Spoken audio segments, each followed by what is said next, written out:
Everyman's Theater, written and directed by Arch Oboler.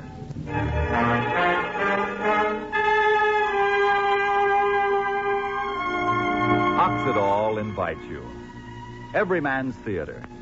You'll hear it every Friday at this time and over this station. Yes, each Friday night at this time you'll hear a play, sometimes romance, sometimes tragedy, sometimes comedy, especially written for radio by Arch Oboler. We think you'll look forward to it each week. Plan to listen to every program of Everyman's Theater because we believe these Arch Oboler plays will interest you as few radio programs have ever done before. Tonight is the first program. Everyman's Theater presents one of the world's greatest love stories.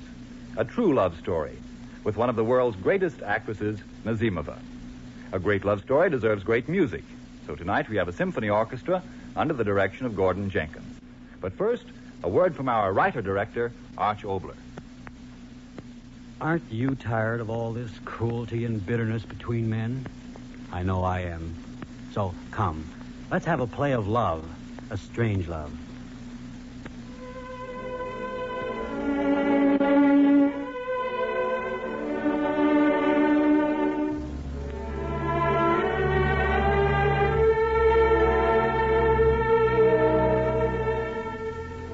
In a darkened room sits a woman, an old woman.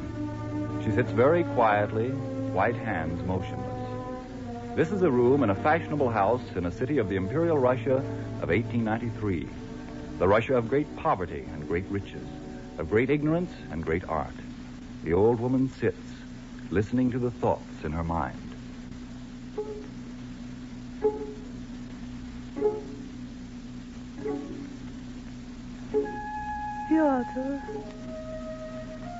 Pyotr, why are you in my mind? Why do I think of you now? Why is your son with me here in the darkness? Why today, Pyotr? I had put you away from me. Why have you come back today, Pyotr? Madame, it is of the utmost importance that you listen to me. Who is it said that to me? Madame, it is of the utmost importance that you listen to me. Ah, yes. 16 years ago. It was you, Nikolai Rubinstein. Oh, you have been dead so long. And yet I remember what you said that day. How strange. I should remember. Nadyezhda Fedotovna, my mission here is of the utmost importance. Really, Nikolai, I find very little of importance in this world. There was a young man in my music school of great poverty and pride and shyness. Of what interest is that to an old widow with a house full of children? If you will let me speak, Nadyezhda Fedotovna. Well? There is one more quality this young man possesses which may interest you. His ability. Listen closely. Nikolai, I have neither a time nor the inclination for music now.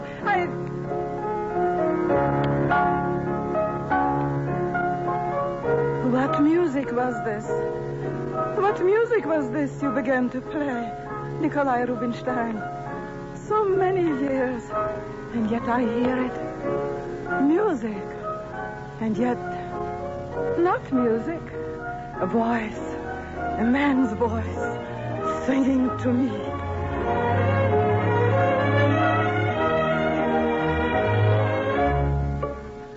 Saying, "You're tired, Nadyezhda? I tell you there will be no weariness. You're old, Nadyezhda? I tell you, you will be young. You will have life again. A glorious singing life. Oh, I tell you this, Nadyezhda. I tell you this. I tell you this."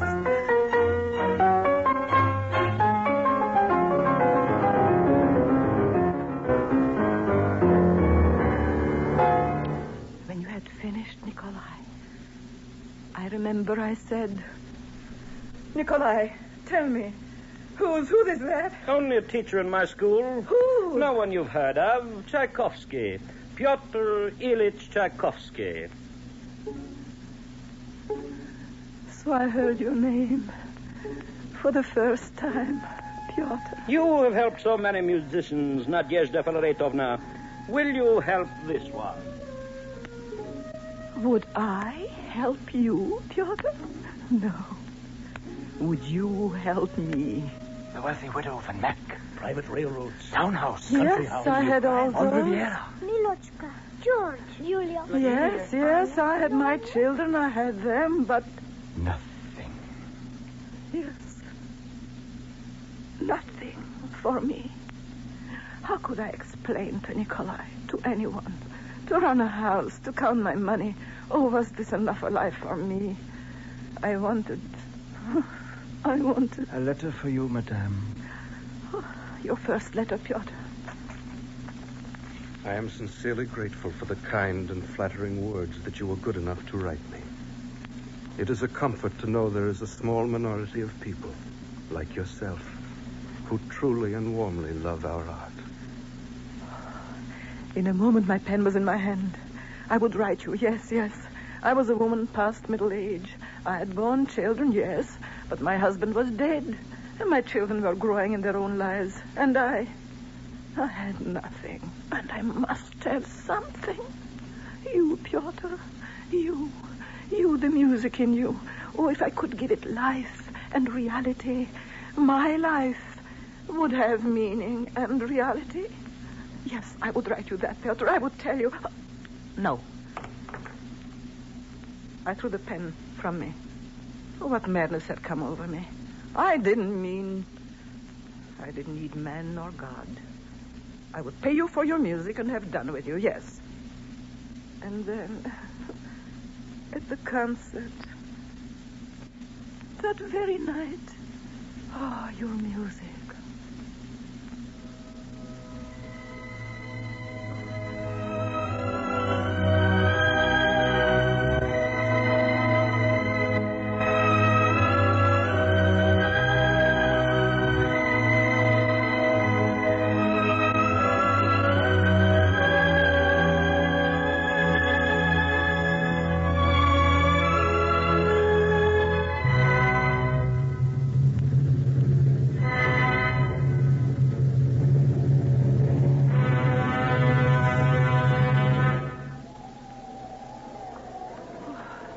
Suddenly the night was cold, and I wanted to be away from their smug little faces, the whole crowd of them.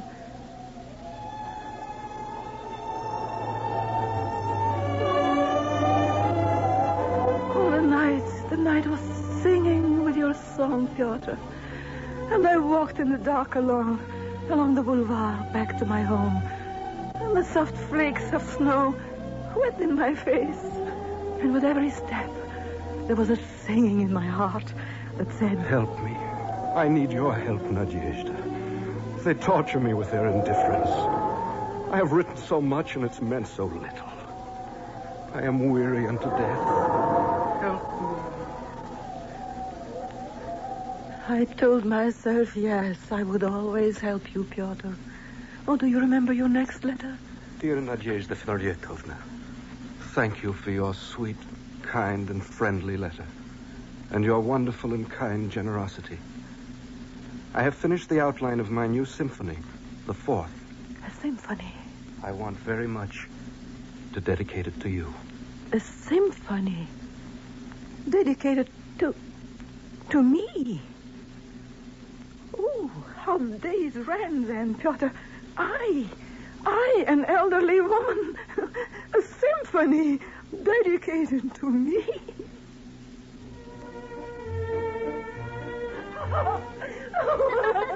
Oh, Mother, it's so good to hear you laugh. You're very pretty when you laugh, Mother. Oh, we're so happy that you're happy, Mother dearest. So happy.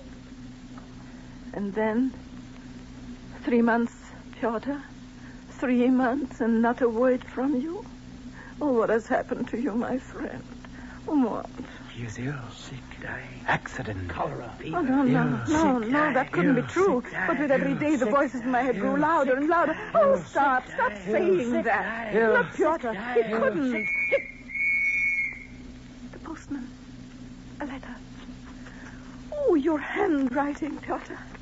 Dear Nadezhda Fedoryevna, you must forgive me for not writing before. I am now... What was that word? married. No, I must have read it wrong, I told myself. I held the letter close to my eyes. Married. No. Married.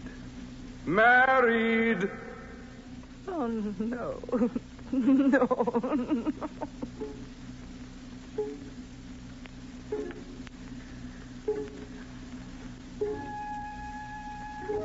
And when I stopped crying, I dipped my pen in my tears, and I wrote you. With all my heart, I congratulate you, my dear friend.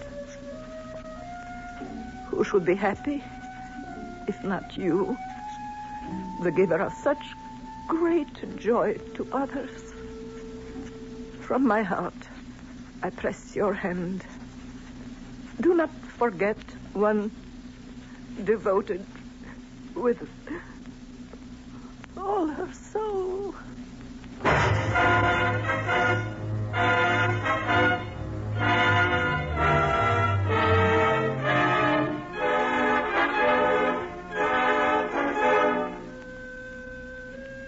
The days after that, like the days after someone who was close to you has gone away forever. The sun climbs the sky, and there are things to be done, and you do them. Then it's night. Everything is just the same. And yet, nothing is the same. Who was she, this woman who had taken your heart? Was she very young? I love you, my husband. Oh, would she understand you? Would she respect your shyness?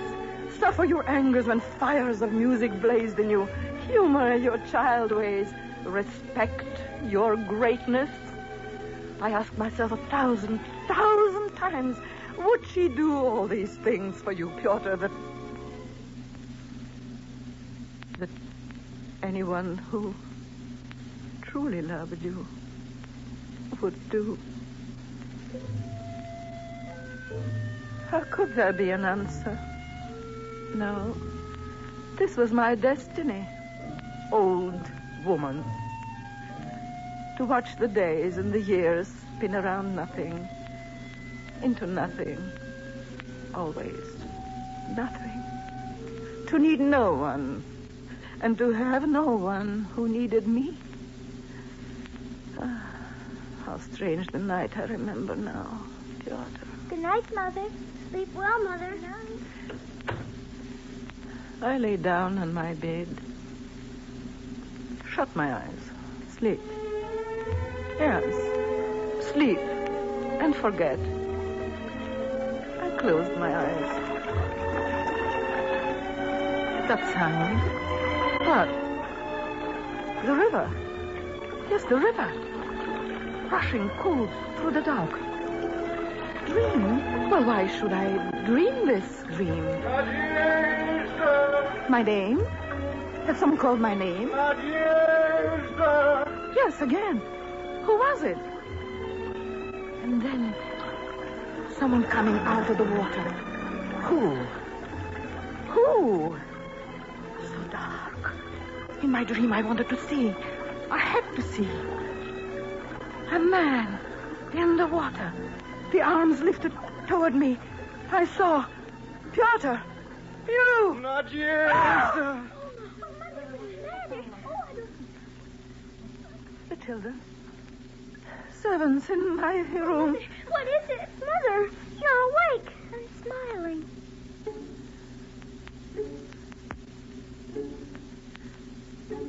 Yes, Piotr. Somehow I knew then you still needed me. Rumors. I began to hear rumors. And from what they said, I began to see the whole horrible picture of her. Why are you doing that, Piotr? Where are you going, Piotr? What are you writing, Piotr? Will you make much money, So Piotr? this was the woman my friend had taken. This was Antonina, grinding his heart away with her miserable wife, this and do this and don't do that. Oh, I'll put an end to this leech in your veins. I would. and I did. He has gone off to Italy, of all places, this unpredictable Piotr Ilyich. To Italy, without that new wife of his, and to write a new symphony, no less. I wonder where he got the money.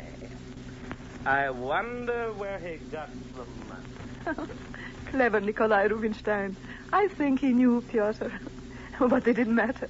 You were free. You were free to work, and as you worked, you lived. And as you lived, Piotr, I lived.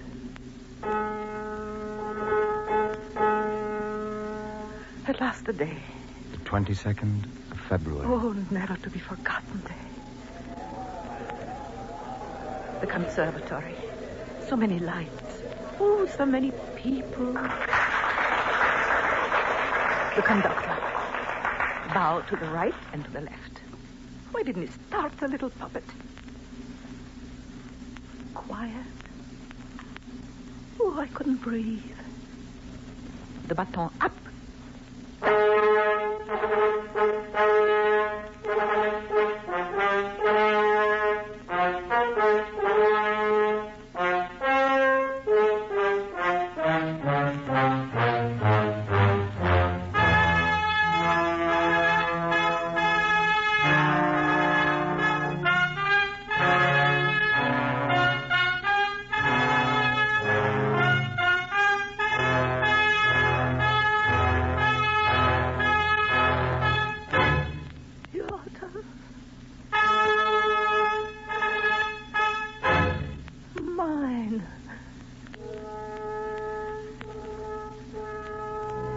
My own.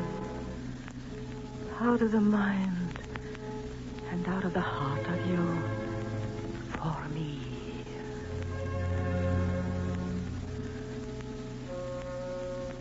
I sat there. I was with you, Piotr. For the first time, even in thought. Alone with you. The wings of your music lifting me to another world where I was as young as you. Over? Oh, no, not over. Someone thrust a program into my hand. Don't you want a souvenir of the evening? I looked at the paper. I could hardly see. 4th Symphony of Piotr Ilyich Tchaikovsky, dedicated to my beloved friend. Oh, Piotr. If the rest of my life could have been as at that moment. And yet, only your letters talking to me. Oh, Piotr, walking in the night, I was lonely. I wanted your footsteps echoing mine. I wanted your voice answering mine. I wanted to see you. Piotr, why not? Why not? The thoughts in you were as my thoughts. The dreams in you were as my dreams. The music in you was mine. Oh, you'd written that to me 100 times. Why shouldn't I? Why shouldn't I see you? Oh, the want in me was so great. Did the heavens take pity? Mother? Yes, Milechka? Mother, look. The other carriage. It stopped. Driver, stop. Stop at once. I looked up. My heart began to beat so strangely. I could feel the pulse of it in my throat and the sound of it in my ears. You, Piotr. You. Oh, my heart beats louder and louder. I wanted to say to you, Piotr, do you hear it? Do you? And then, in your eyes, in a quick moment, I saw what you were thinking. Nadyezhda Filarietovna, I beg you, do not speak. Your wealth has given me solitude, and in this solitude is my music. Speak, and you destroy the silence which brings me my music. Speak, and you destroy the wordless perfection of our friendship. And so I did not speak, Piotr. What answer can there be when a young man says to an old woman, "This is our friendship. Dare to change it and you destroy it"? No, I did not speak, Piotr. Through all the years, I did not speak.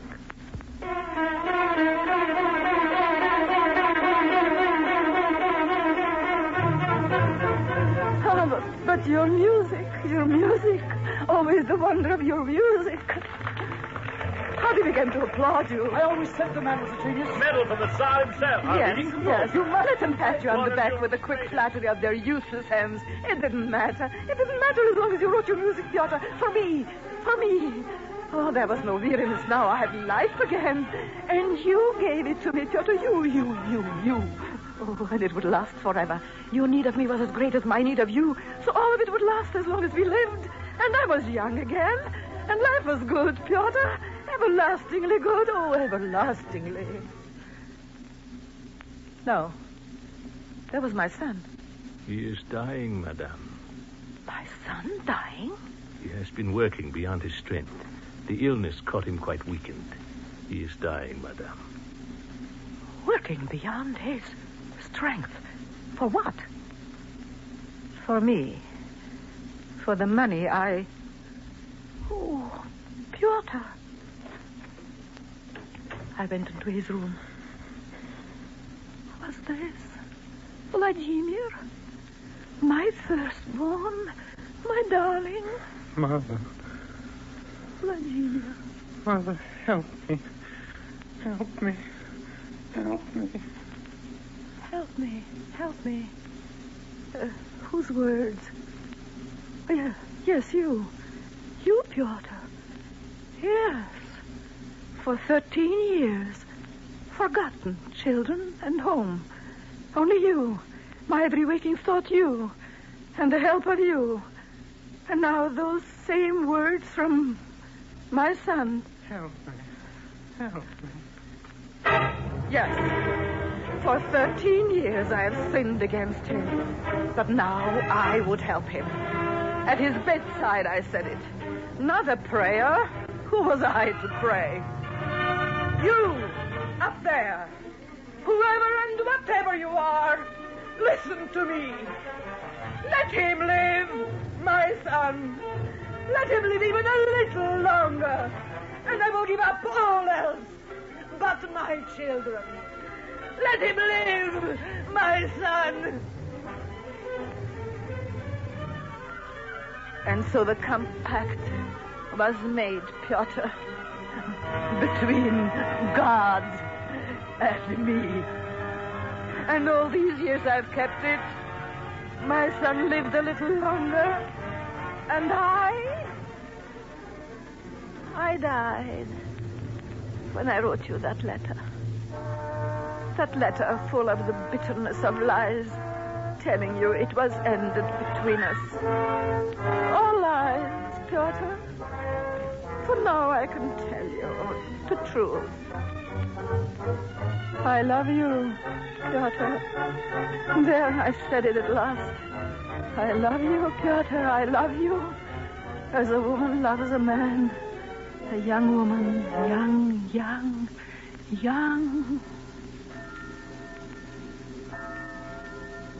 Church bells.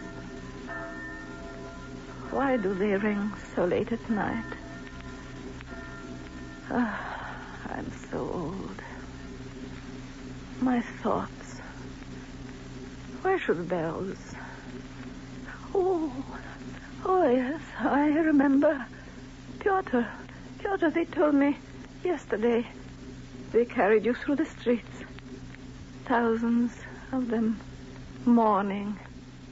Carried you and put you to rest.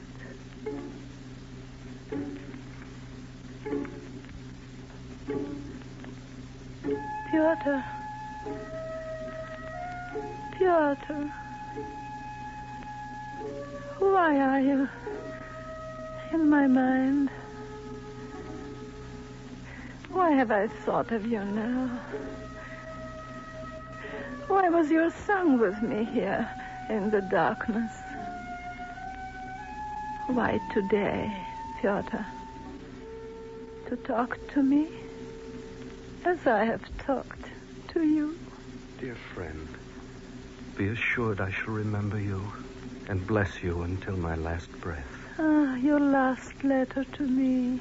You yourself do not realize the extent of what you have done for me. Never for one moment have I forgotten you, nor will I forget you. Because every thought I have concerning myself concerns you also. I kiss your hand with all the warmth my heart contains. I kiss your hand with all the warmth my heart contains. Oh, Pyotr. Pyotr, I'm so weary. I want to rest. Sing me to sleep. Now. Beloved. Friend.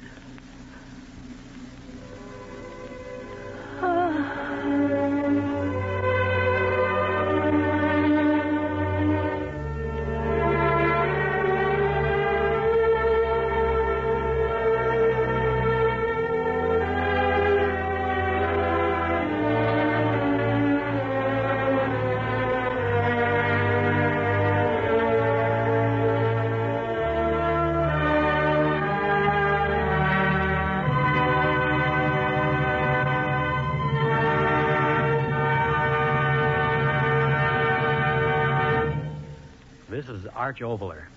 Tonight we've had the honor of bringing you Nazimova in This Lonely Heart. Featured with Madame Nazimova is Elliot Lewis. I hope you've enjoyed our program tonight, and I hope you'll be a regular listener to Everyman's Theater. Now, that name has been carefully chosen, for we think Everyman's Theater will bring you week by week the kind of radio plays that will appeal to every man and every woman. Now, for instance, next week you'll hear Raymond Massey in a new play about a tomorrow we hope will never happen. Then the week after that, Betty Winkler, Raymond Edward Johnson in Catwife. And for that one, you'd better have all the lights turned on. The third week, an entirely different sort of play, Mr. and Mrs. Chump, with Walter Houston and his talented wife, Nan Sunderland. And so you see, there'll be something different every week in Everyman's Theater. Until next Friday, then. And now, please, a word about the sponsor of this program. Everyman's Theater is Procter & Gamble's newest radio program. It's sponsored by Oxydol, Procter & Gamble's famous granulated laundry soap. In the last few years, thousands and hundreds of thousands of women have switched to Oxydol. Oxydol, Oxydol. Have discarded old favorite soaps of every kind and use nothing but Oxydol in their laundry tub or machine today. Now, there's a reason for this. In the white washes Oxydol gets, its speed in tub or machine, and its safety to washable fabrics and colors. Ask for Oxydol when you get laundry soap tomorrow. And listen to Everyman's Theater next Friday at this same time. Raymond Massey in an exciting play of these days we live in, This Precious Freedom. Thank you, and good night.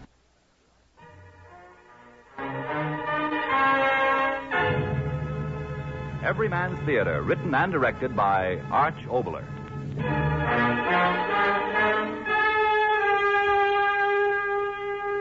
This is the National Broadcasting Company.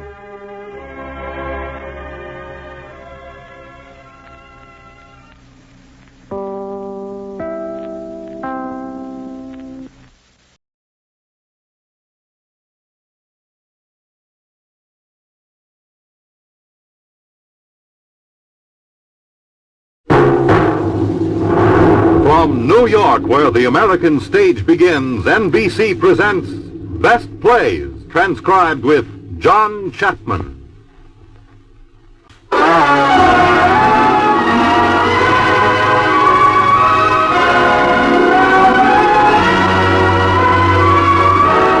Best Plays, a series of hour-length dramas based on the famous theatrical books begun by the late Burns Mantle, now edited by the distinguished drama critic of the New York Daily News, John Chapman.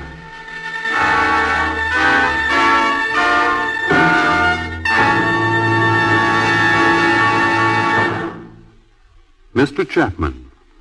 Good evening. This best play we're about to do for you isn't exactly a war play, but it's a comedy with a war background. The year it was produced, 1945, brought us another good comedy with a war background. This was John Hersey's A Bell for Adano. Our play, The Hasty Heart, did very well, alongside such other new successes besides Adano as Harvey and The Glass Menagerie. I'm glad we're doing The Hasty Heart now for you, for its author, John Patrick, had his early training as a writer of plays for the radio before he hit Broadway. He sort of proves that some very good theater has come out of radio to balance the good theater that has gone into it. He has, as you will discover in a few moments, an unusual feeling for human comedy. The Hasty Heart is about a soldier who is in a hospital somewhere back of the China-Burma-India front, and a nurse who is a gallant little girl, and an interesting assortment of fellow patients. For this performance, we have John Sylvester as the soldier. Ann Burr, who was in the original Broadway production, again is playing the nurse.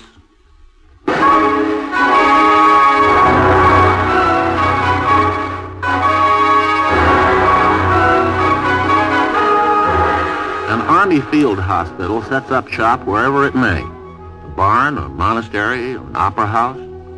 But in 1943, on the Burma front, the British field units were lucky when they found a native bamboo hut with mud and grass mats plastered on the walls. The view out of the windows is of a giant banyan tree and clumps of wild bamboo. But the beds are lined up as if on dress parade at Windsor Castle.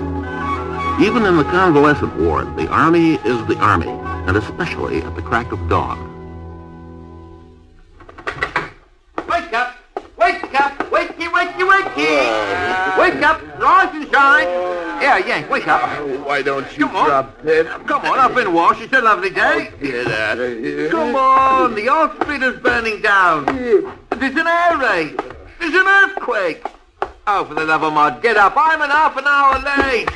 You, Digger, come on, up with you. Oh, to be woke with a kiss and a kind word. Oh, I never can see in the morning. I'm always going into the bathroom, throwing my cigarette in a hamper and flushing my socks down the drain. I lose more socks. Oh, listen to that. Now, look, I'll give the lot of you 5 minutes to get out. You, Tommy. Hey, Tommy, wake up, my chubby lad. I was awake all the time. Come on, get out of there. I'll put a cobra in with you. Oh, Yank, wake the Basuto. Wake him yourself. He don't understand English. Wake him up sudden. He thinks he's back in the Congo. Oh, go on. I go off duty in 10 minutes. Sister'll be in a minute. Sister? What a thing to call a nurse. Any complaints, Yank, take them to the colonel. Come on, get Basuto up. Okay, all right. Hey, Basuto. Bud, easy. Just get up now. Up, do you understand? Up. It feels good, he does. I wish I could say the same. This here shrapnel ache's fierce. And round up it on your face. Look at you. I've seen him fat, but not like that. Oh, it's only muscles. You see, I just relaxed him a bit. Here's your lovely tea. Yank, pass the mugs around. I hope we don't get soy-link sausage. They can do everything with a soybean, but make it taste like food. Here, Tommy. Kiwi. Thank you. Basuto. He sounds like my commanding officer. Mind your manners, Tommy. Them Basutos are wizard fighters. I was with them in the desert. This tea tastes like a baby's been boiled in it. Don't complain to me. Complain to Sister. Hey, Mac, who are we getting for the empty bed? There's an idea. I'll bet anyone pounds to piastres we get an Irishman in here next. I'll take you 3 to 5. It's a Yorkshireman. Well, suits me so long as we don't get a Scotchman. Don't you get along with Scots? I don't know anybody who does. Sister's a Scot. No, she just taught school up there. 1 year of Scotch kids, and she had a nervous breakdown. I know all about them, you know. I'm Scotch descent myself. I take my grandfather Angus. According to him, there was only 2 infallible beings. Angus MacDonald and God. And sometimes God was wrong. You know what I had to recite for swearing? The books of the Bible. I can still do it. Listen. Genesis, Exodus, Leviticus, Numbers, Deuteronomy, Joshua. Hey, who's got some extra toothpaste? He must have been a fearful man. Yeah. When he got mad, he'd take his bagpipe out and play it. Brother, do I hate a bagpipe. No wonder the Scotch always march when they play him. They want to get away from the sound. Get there, Humphrey, up. Get some sister. Okay. Good morning. Isn't it a lovely morning? Now, I'm in a fearful hurry. We love you, sister. Sister, you make the morning lovely. You're my favorite sister. Well, I wish I could say the same about you. As patients, you're the most untidy, disrespectful lot it's ever been my misfortune to meet. I'll be delighted to see the last of it. You need a leave, sister. The matron's been working you too hard. Matron has nothing to do with it. It's a good thing I taught in a kindergarten or I couldn't cope with you. Now, I want you to get the ward straightened up. Sure thing, Lieutenant. Sister. What is it? Oh, I'm not comfortable. This is a British military hospital. You're not supposed to be comfortable. Kiwi, now keep your feet under the covers. Somebody get the pseudo a new pair of pajamas. He splits them, sister. He's too big. Sister, he's coming. Already? Across the compound. Who is it? The colonel, but he can't inspect this early. Quick, put everything in order. Everybody, hide his kit. Put those sheets in with Tommy. I'm bloated. He'll never know. Here he is. Okay. Good morning, sir. Good morning, sister. Carry on. Kiwi, pulling your feet. You keep a very orderly ward, sister. Thank you, sir. I understand the men in your ward are very congenial. They're the most tidy, respectful, pleasant group of men it's ever been my fortune to get, sir. The matron tells me you have an extra bed. I'm transferring a patient of mine this morning. Yes, sir. Surgical? Yes. It's a case that calls for the cooperation of the whole ward. I came here this morning to enlist your help. What kind of help, sir? You're the American, aren't you? Yes, sir. American Ambulance Service. I seem to remember you. Yes, sir. I crowded your staff car off the road one day. Well, I'll give you a chance to make amends. Thank you, sir. I'm putting a patient of mine in here. I operated on this man. Took a little shrapnel out of him. Had to remove his kidney. He's about recovered. I think you can help him now. He wants to go back to his regiment, but it's out of the question. He has one kidney left, and we've discovered that it's defective. What will happen, sir? The kidney will collapse. He begins to poison himself. Uremic poison. And that's the end. Does the patient know this, sir? I decided against telling him. He has no family, no ties. Worry won't help him. I'm placing him in here because... well, it seems to me that a man should have friends around him when he dies. How long's he got, sir? The most, 6 weeks. Nothing can help him, sir. Nothing. And he thinks he's well? He will be until the end. Do what you can to keep him happy and contented.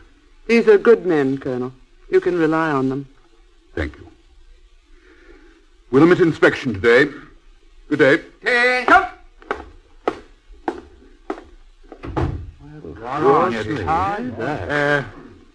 How do we treat this bloke, sister? Like a human being. Yank, would you want to know it if you were going to die? I am going to die someday. No, I'd rather be surprised. Come on now, all of you. We mustn't speak about it. Look at Basuto. Oh, he said. Do you think he knows? No, he don't speak English. He's homesick. That's really all that's wrong with him. You're homesick. Hey, old sport. Yank, get the pseudo some more beads to string, will you? He likes that. Now, Tommy, roll over. I'll rub your back. 6 weeks he's got. Do you ever get used to it, sister? Seeing them pop off like flies? Don't talk like a child. But what are the wounded if they're not children? Would you be rubbing it grown man like this? Don't be so saucy. Do you get used to it, sister? Knowing a man's going to die? You didn't answer? We'll have no more talk about it. All right, Tommy. You're done on that side.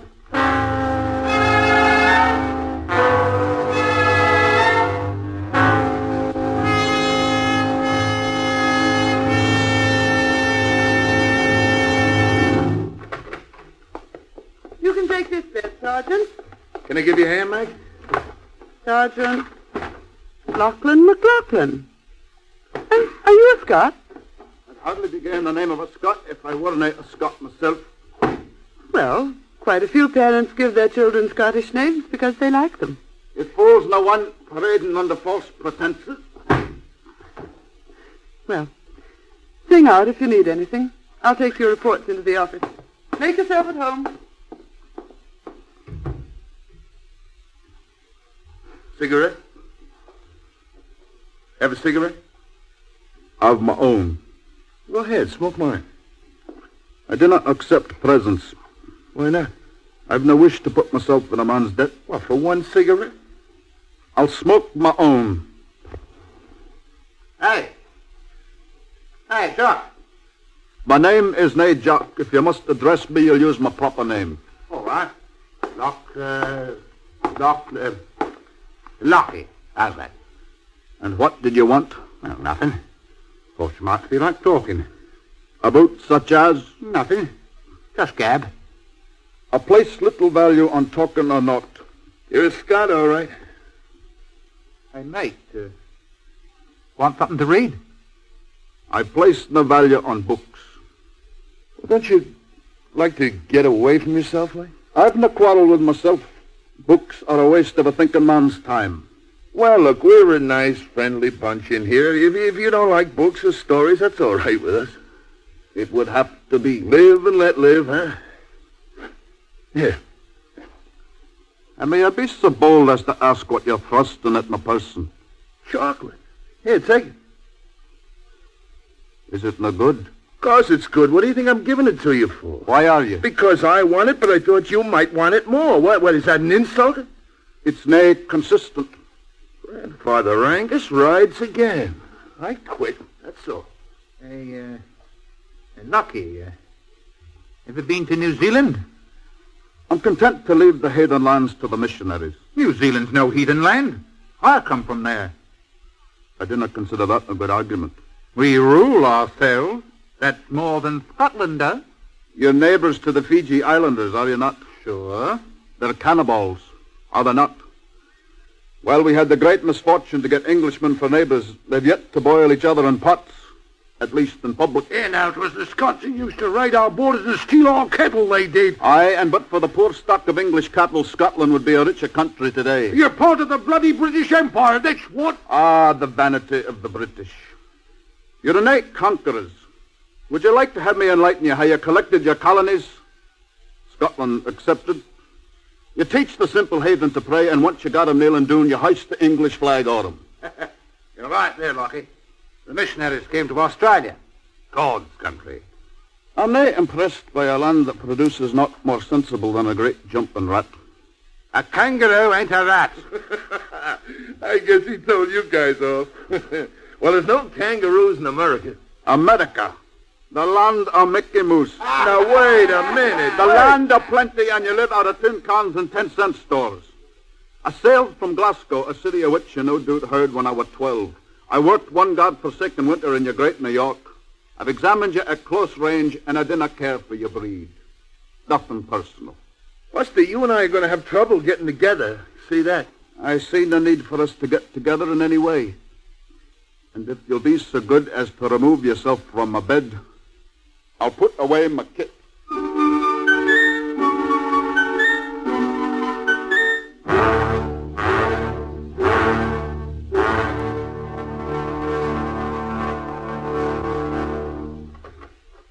Well, how are we getting along?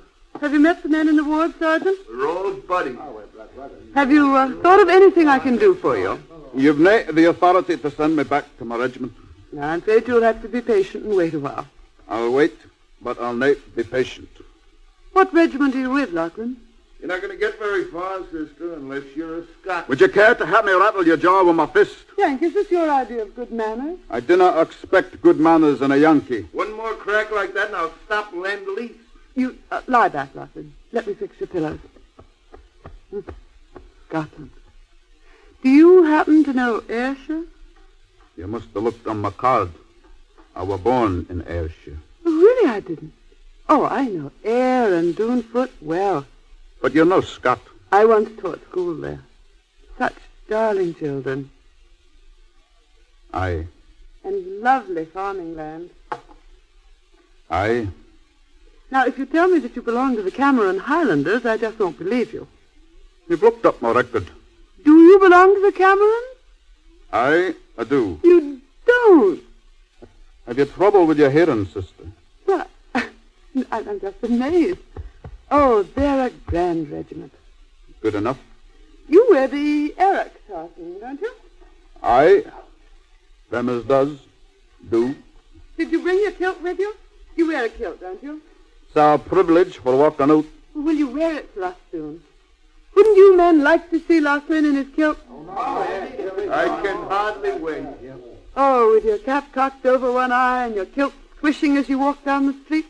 You must be the proudest man in the world.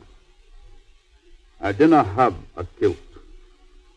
What sort of Scot are you, Lachlan? We're required to pay for a kilt ourselves, and there's a great cost to a proper kilt. Oh? Well, you're not issued them? We're issued naught but battle dress. Well, if I were in your regiment, I'd buy myself the finest to be had, no matter what the cost. Being a woman, you would. I put my money to better use. It's a question of values. Oh, now, Lachlan, you've been away 4 years, haven't you? Aye. I was 17. Now, you couldn't have spent all your pay. You ought to be ashamed if you haven't saved something. My money's in Scotland. Well, you could send for it. I cannot take it out of the earth. I knew it. He's got it buried in the tin can. I'll belt you with a bottle. I'll belt you with a bottle. If you didn't keep your mouth shut. Thanks. All right. I'll never return to Scotland with not but my wounds to show for my time. I invested my money in a bit of land. I mean to live the rest of my life a landowner. The rest of your life? Aye. Sister, can you not hear what I say? A landowner. Oh. And why do you say, oh? What on earth is finer than a farm? Land of your own to work on and spend the rest of your life content. Is your land about paid for? I've nae wasted my money on drink and sweets. A couple of months and the farm is my own. Lachlan, why don't you do something foolish?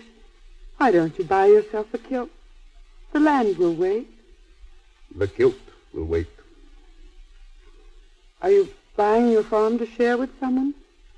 I share with no one. And you won't be lonely? I've never been lonely in my life. Oh. Well, you seem to know what you want. Well, I must go to my house. Hey, you. Aye. Mind if I ask you a question? One question. I grant you a single question, no more. What's griping you? And what do you mean by gripe? Would you be so kind as to speak English? Now, look, I got a parrot that speaks better English than you do. A pity you didn't learn for your parrot. What are you sore about? When a guy is being friendly to you, why can't you be pleasant? Well, you're being friendly. Didn't you guess? You should have told me. I could have saved you time and trouble. I didn't need companionship. I put no value on the human animal. I didn't like to have my freedom nibbled into. What do you put a value on? I knew you'd presume to ask a second question. If you'd used your God-given wit, you'd not ask. I value my privacy. You can have it. Go on. Hide behind those screens. Pull them around you. That's right. Shut yourself off from the rest of us. You can stay in your private world and hug yourself to death. As far as we're concerned, brother, you won't exist. If you didn't mind, I'm not your brother. Ha! Who's got a dull razor? I think I'll cut my throat. Sister's going to take a pool view of that. Hold it, Pursuit. You want to go behind Lucky's No. face? You understand? No. He didn't get any of this. Luckiest man in the room. That one. Sister won't want you speaking shelf to him. I'm just giving him what he asked for. He don't like you now, but he don't even like himself. Bloody cat won't see him. What's that anyway? I found like the plumbing. A cat under the floor. Bagpipes. My grandfather Angus. Bagpipes. Of all the sour. Genesis, Exodus, Leviticus, Numbers, Deuteronomy, Joshua, Judges.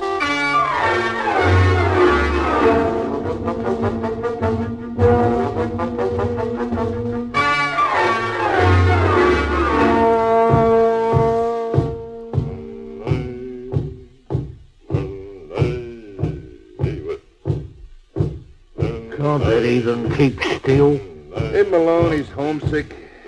Cheers him up. Well, boys, isn't it a lovely day? The post just came in. Hey, go on, somebody. I just got one. So quiet, please. Pee-wee? Wizard. Digger, 2 for you. Yeah. Tommy? Bless you, sister. Find me one, sister. Even if it's a bill, find it. Yank, here's one for you. That's the one. And that's all. Oh, Lockie. Aye, sister. Your mail must be held up at your regiment. I expect the mail. Haven't you told your friends where you are? My friends, such as they are, all know my views. I didn't have to write about them. But don't you miss not hearing from home? Aye, there's much I miss. But you may have heard. There's a war going on. Yes, I heard. Man I'd hoped to marry was killed at Crete. I've heard about the war. Aye. Then you know. And I know that it's good to know what's happening back in Blighty. My knowing will not change things. It might. Oh, is there anything special you might like petition? I've noticed, sister, that you seek to do me favours. I do not ken your motive, but I think it only fair to warn you. I've no place for marriage in my plans. How very kind of you to tell me. Aye. I assure you I have no plans to snare you. It would not be the first time in my life. I only thought something a little different for Tiffin might please you. I may be so bold as to remind you that I didn't seek privilege. Oh, Lockie. When I have a right to privilege, I'll not ask for it, I'll demand. Lockie, you are aggravating at times. Aggravating? Here. And if it's pity for my wounds prompts you, you didn't know me or you'd never offer me that. Oh, Lockie, please, be human. I'm sorry I cannot be a weak character to your liking. Yes, so am I. So am I, because I have a weakness for weakness. It's something I can understand. Well, I'm sorry I was cross with you. I did not notice the tantrums of women. That would be such an advantage if you ever married. It's odd you harp on marriage. Lockie, I am not setting a trap for you. I'm going to be strong and resist your charm, so you don't have to be on your guard. Still, you do persist, and you do deny it hotly. I do not deny it hotly. Oh, Bill, look, I only wanted to do something for you. I'm content with my lot. Well, I look forward to the day when you do ask for something. Good letter, Yank. The girl still loves me. Oh, you should hear this. You've had a baby. And me 4 years from home. No, my wife has told the whole village about me wounds, and I'm a bloody hero. They're going to put up a statue. No, but they've named a pudding after me. Pudding? They've made me immortal with raisins. And the Percival Hawkins pumped wheat pudding. A fine lot of women you must have. What's wrong now? Have you any idea of the tons of paper that's wasted writing the news that could wait? Do you ken how many ships and planes it takes to deliver the letters of millions of giddy females? Why don't you run the world for a change and give the Lord a rest? If you do not like my advice, I'll withdraw. Oh, no. Not the bagpipe. Please, Lord. Oh, heaven send him asthma.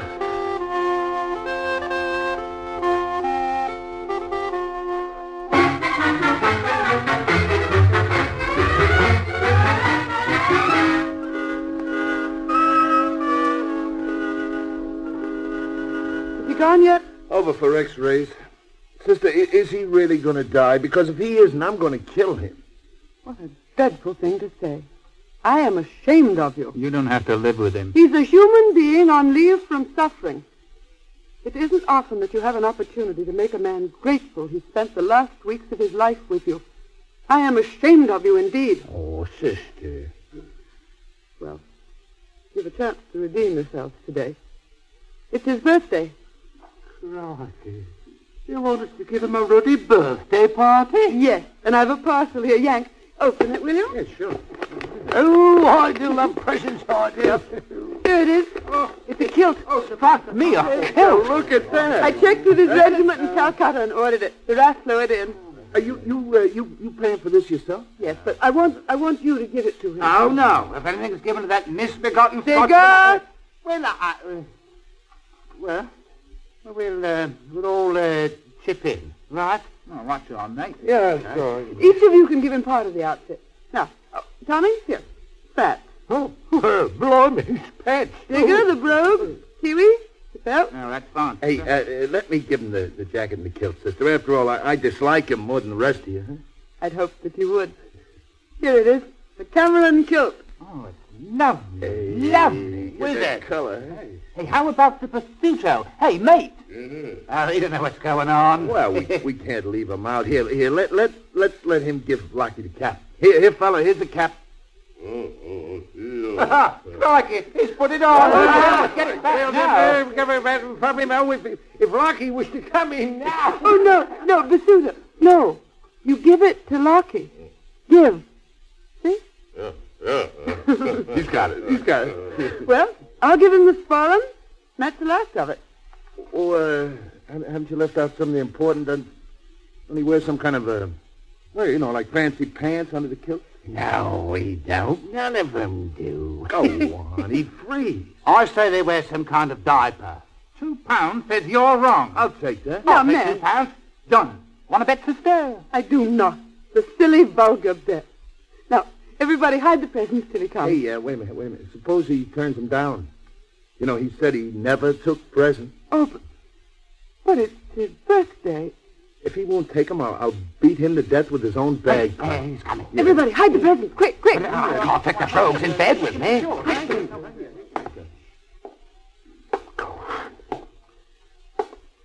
Lucky, we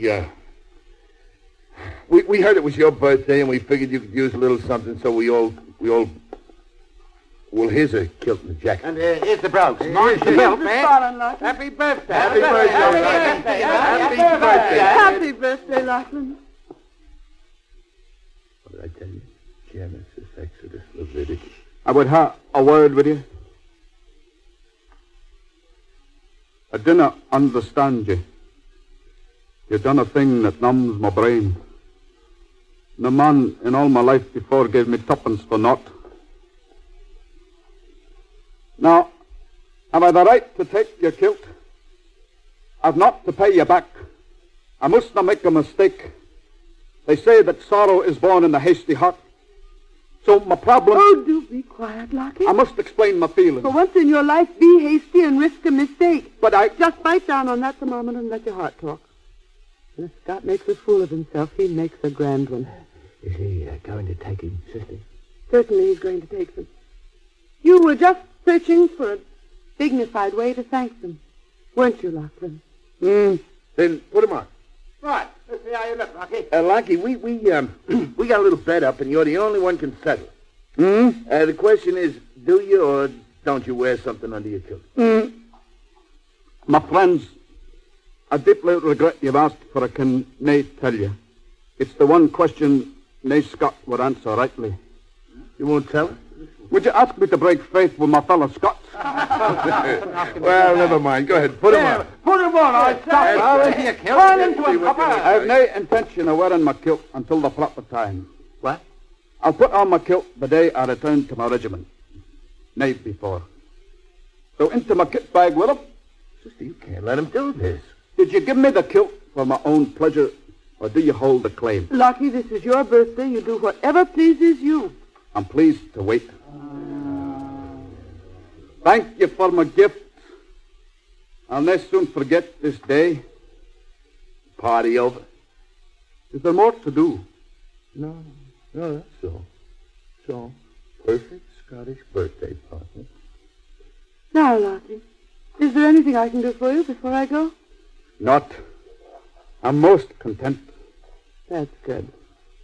I'll be back for rounds.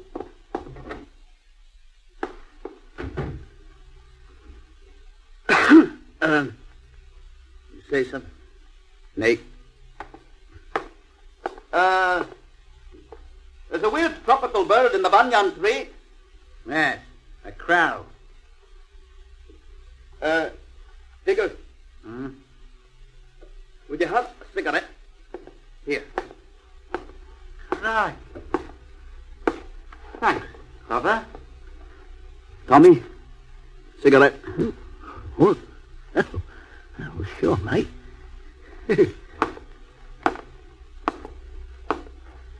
Yank, would you try a cigarette? My own. Oh, thanks. I got a match here. Thanks. Would you mind? May I sit down on your bed? Just to pass the time. Sure, Lucky. Sit down. Make yourself at home.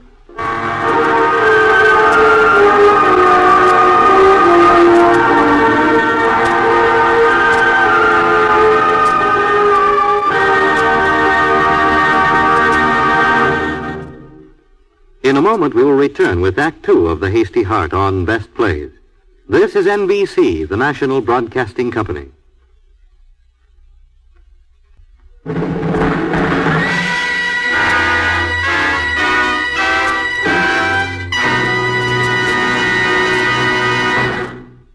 We return to the Best Plays production of The Hasty Heart, starring Ann Burr and John Sylvester.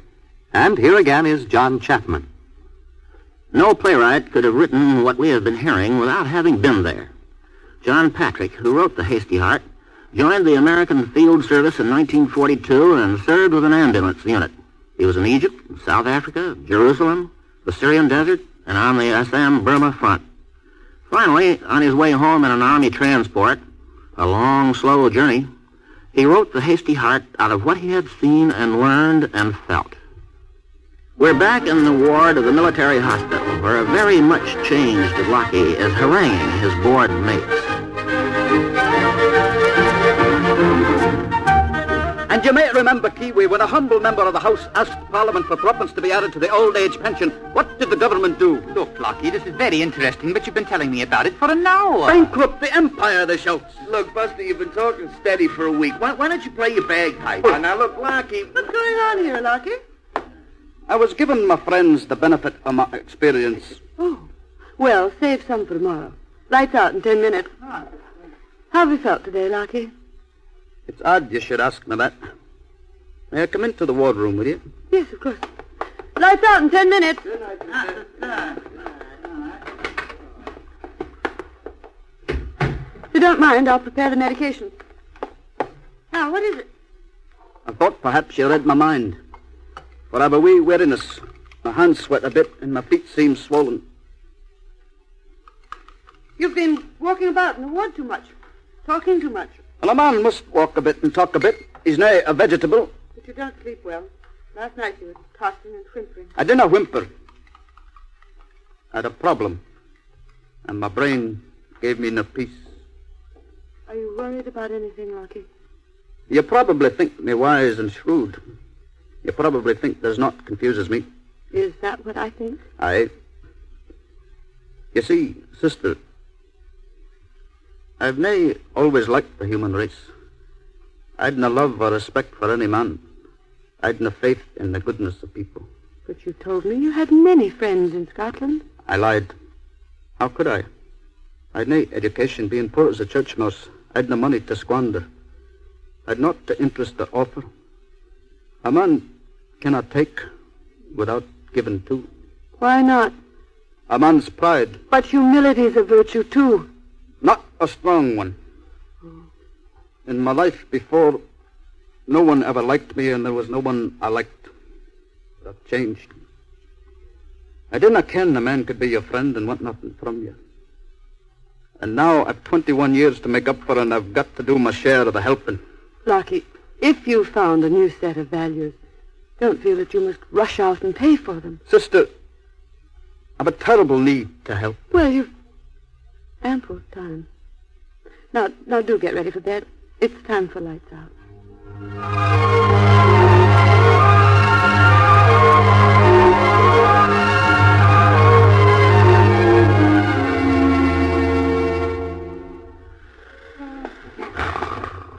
Tommy. Are you asleep? No, I'm in a bloody trance. Could I have a moment of your time? Sister won't like it if she catches you up. But it's important. You said you worked for your father-in-law. Sure, in a pub. You're a crown and goater. It's no good to work for relatives. As you can have a wee bit of land in Scotland, and it occurred to me that you might like a place to visit and rest a bit. There'd always be tobacco to smoke, and bread to eat, and a good sherry around to sit and talk in. Well, thanks. Thanks for the offer, Rocky, but it's just sounded bow bells for me. London. You'd like to on foot? Thanks, no, Rocky, but if you ever visit London, look me up. It's no use with a bazooka. They may understand them in Scotland. Yank. Yeah. Yank. As you know, I've a wee house in Scotland. Yeah. I was thinking when the war is done, since you've no place to go but America, you could come and live in my house as long as you wanted. Thanks, Buster, but I'm heading home. Have you an occupation to return to? Well, I've got a job at GE. It's connected. And my girl. You're very much in love? Sure. Hey, when I get married, I'll send you a picture of Niagara Falls. And I'll send you a photo of my house in Scotland. Good deal. And send me a picture of yourself in that kilt. It looks like that's the only way I'll ever see. You told me you was leaving tomorrow. Well, maybe. I was planning wearing my kilt the day I rejoined my regiment. But if you liked, if you put a value on it, I could wear my kilt in your honor instead. Rocky, wear it tomorrow and I'll take your picture in it. I never had my photo taken. But you'll have to let me pay for the film. Well, if it makes you feel better, all right, I'll let you pay for it. Look, I'd better hit the sack. Good night, Lucky. Good night, Booster.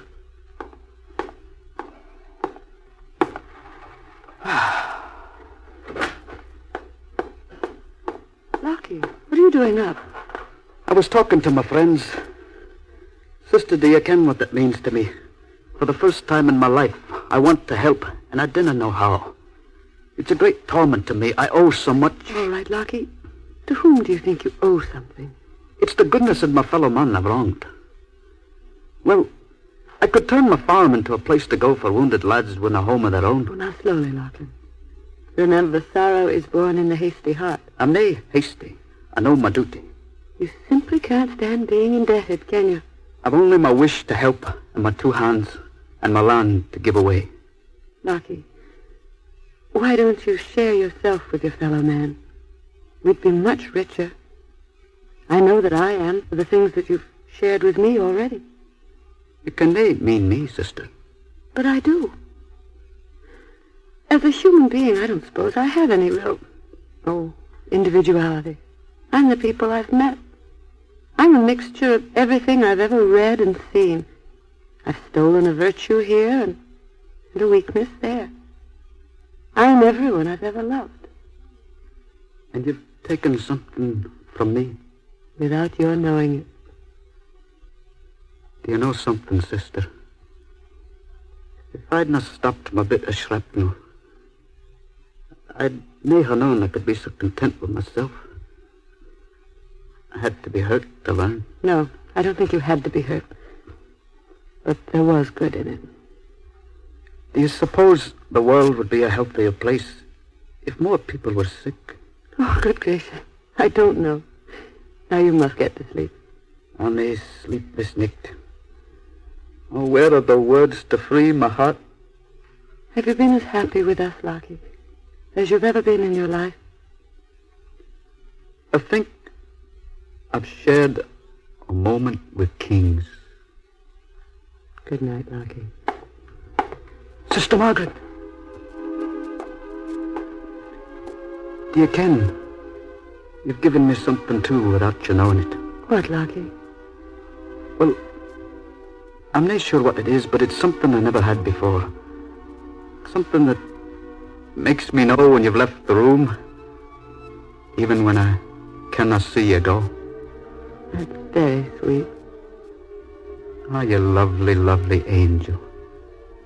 You've a sweet, soft hand. Oh, Lucky, don't. Sister, are you angry I kissed your hand? You shouldn't have done it. Aye. I'd nae right. But I'll return it. Lucky. No. Sister. No, no right at all. Good night, Lucky.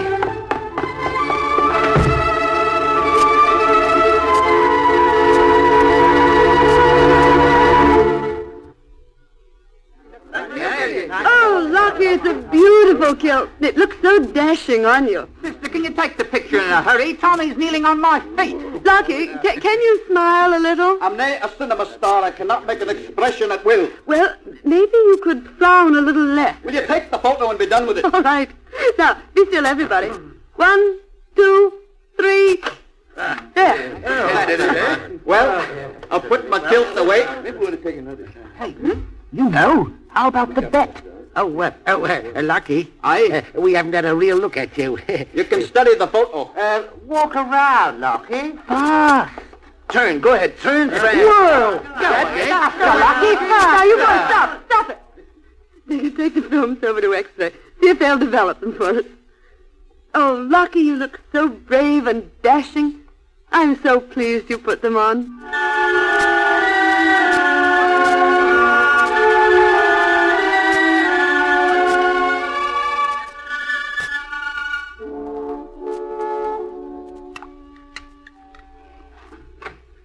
Yonk. Huh?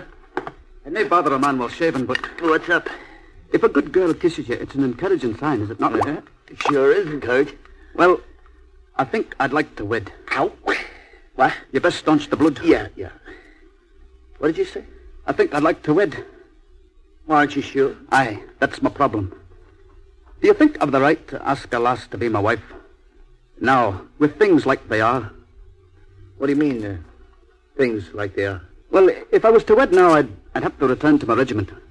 And would that be fair to my bride?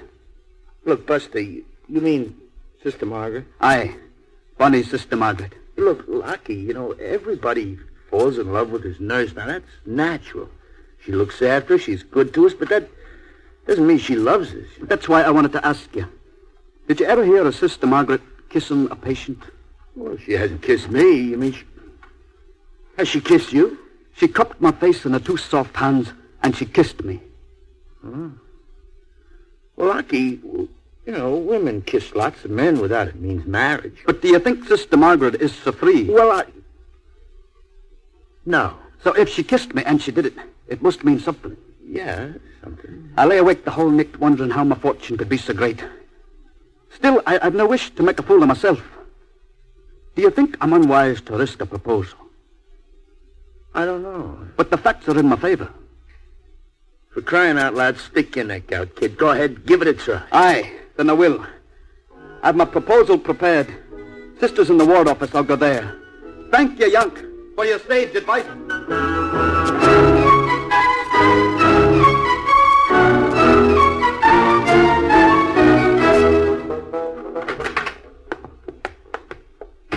Well, hello, Larkin. Have you a minute to spare, sister? I was going to see the matron. What is it? I was thinking of making a proposal of marriage. I think you best be seated. Good gracious, yes. Falls in love with his nurse. Now, that's... On the surface. But I've a great powerful will to work. I've a wee button down in Scotland which you know about. My health is good, regardless of the Colonel's spite. I've a fearful temper, but I didn't think they'll ever make you suffer for it. I've worked since I was 7. You'll never want for food, and you'll never worry about rent. I'm 21. I'm nae legitimate. My mother was no wed. I've good teeth. I'm nae tattooed. And I hope you may be hasty in considering my proposal. Lucky, are you offering me your life because you think you owe me something? I offer you my heart because it does me no good without you. Oh, Lucky, it isn't simple. Oh, you wretched, stubborn little man. Why must I love you? Please, you confuse me, do you, or don't you? Heaven help me. I do. I cannot believe it. You'll marry me. If you want me. Lucky, must I always kiss you first? Ah, my bonny Maggie. Oh, you know, not Maggie. Oh, I do not to displease you. There's no need for promises. But how can you care for me? and no doubt. Ah, nay. Just so you do. Blackie, dear, the matron's waiting for me. I've waited for you all my life. Didn't go far. Oh, Blackie, there are so many things I'd like to say to you. I probably never shall. We've suddenly crossed many rivers.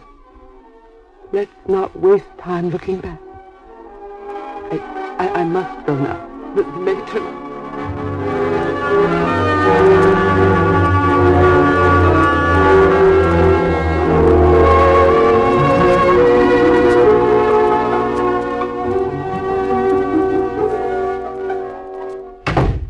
Well, Blackie, what happened? I think I'll play my bagpipes. No. Aye, she loves me. When do you get married? Well, we've nae set the date. I want you to stand up with me. Well, you mean best man? Sure. And if you'll excuse me, I'll retire behind my screen and put away my kilt. Sure, go ahead. Hey, Yank, is he changing? Yeah. Here's our chance. The bet. Let me see. Shoot, I'll double the bet. Hey, Watch it. What's going on in here? Where's the sister? She just stepped out, sir. Where's Sergeant McLaughlin? Behind the screen, sir. Sergeant, I was just changing, sir. I want to speak to you. Come into the ward office. Yes, sir. The rest of you stand easy.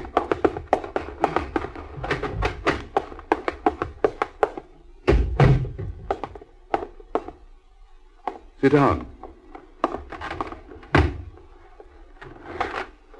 Before I moved you over here, I called headquarters about the possibility of having you flown back. Back where, sir? Well, I thought you might want to go back to Scotland. Somebody at GHQ decided you're more important than the waiting list. You must be joking, sir. I'm only a sergeant. Of course, in the Camerons. Sergeant or brigadier, there's a passage booked for you tomorrow. You can be in Scotland inside of 3 days. Do you want to go? It's a great temptation. When could I return? You wouldn't return. You mean I'll not be permitted to return to my regiment? Sergeant, I've been given a direct order. I disagree with that order, but I'm a soldier. I argued against it for half an hour, but there seems to be a regulation somewhere, probably dates from the Boer War.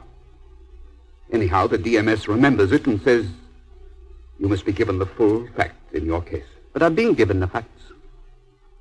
You had one kidney removed surgically. You could recover from that. I know. But you have one kidney left. A bad one. In time, it will collapse. Aye. Then what do you do? Nothing. We can't give a man a new kidney. Nothing surgery or medicine can do. You understand? Aye. And the man? Wait. How long? Week or two more. I've nae much time. I didn't tell you, Sergeant, because there seemed nothing to gain. Now I've been ordered to tell you. I thought you had a spite on me. Oh, hardly. Well, would you like to go back to Scotland? My brain is numb. I suppose GHQ would make a hero of you back home. The alternative is to stay here with your friends. Did the lads in the ward know about me, sir? Yes. I wanted things made as pleasant as possible for you. I asked them to help. And the sister? Naturally, she had to know. I'd like to go back to Scotland, sir. Oh, I can get you down to Calcutta in the morning if that's your decision. In the meantime? I'd like to be left by myself. Certainly. I wish I could say something wise and warm and reassuring. You can spare me that. I've had enough pity, thank you. I'll go to my bed. What did old Cobwebs want, Lockie? Teach him off for not taking his pills. You stand up to him, Lockie? Huh? I'm on my way to get those films developed. I'll bet you're a handsome devil on those. Hey, Lockie. I'll take those films. Look out, you spoil them.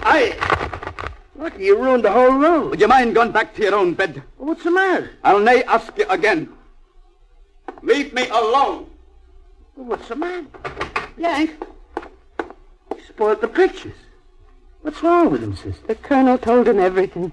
Oh, they were wrong. Here he comes. I'll return you these. Oh, no, Lockie. You're killed. They're yours. I'll be going away in the morning. If you've any decency in you, will you kindly not speak to me? I've no wish to see you, any of you. Oh, now, wait a minute, Leave Lockie. off my shoulder or I'll break your face if you put a hand on me. You'll need us, Lockie. You'll need us. I'll need no one. You should have known you'd be like all the rest. Well, you bought my friendship cheaply for the price of a kilt.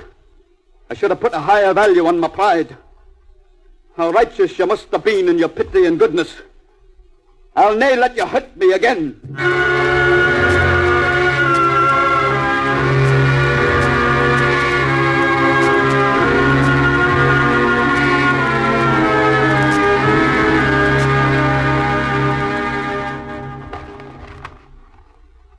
Here are your papers, Lockie. They said to be ready in 10 minutes. I'll have my kit ready in a moment. If you'll let me get back to it. I wanted to talk to you. It is not to say. Lockie, we wanted to save you all the unhappiness we could. Was that betrayal? Did you forget I was a soldier? Don't you know I'd faced dying before? I can't let you walk out of here despising us. You can prevent me. Of course we were more considerate because we knew. What kind of people would we have been if we'd been indifferent? The kind of people I should have known you'd be. You're easy to find the world over. The kind that will beat a man, rob him, hound him, and think it fair game, unless he's dying, and then you're frightened, your conscience drives you to goodness. Well, I find your sudden virtue nae worthy of an animal. I did not thank you for what you did to me. You gave me a fool's religion to die on. If you only knew the bitterness I must thank you for. Do you believe that the only reason we were kind to you was because we knew? Do you dare deny that it didn't help? Lockie, please listen to me. Now forget everything but this. For a while you learned the meaning of friendship. Didn't you say that you'd shared a moment with kings? If I must die to learn to love my fellow man, then I'll do without him. It's too high a price to pay. Oh, darling, what difference does it make why people are good? If you don't mind, I'll get back to my packing. Lockie, would you hate it if I kissed you goodbye? You did ask me to be your wife. Let me by, please. Did you think I said I'd marry you only because I pitied you? And didn't you pity me? With all my heart. Surely there's pity in every woman's love. Lockie, would it mean anything to you if I married you now, before you left? Not. I'll pack my kit.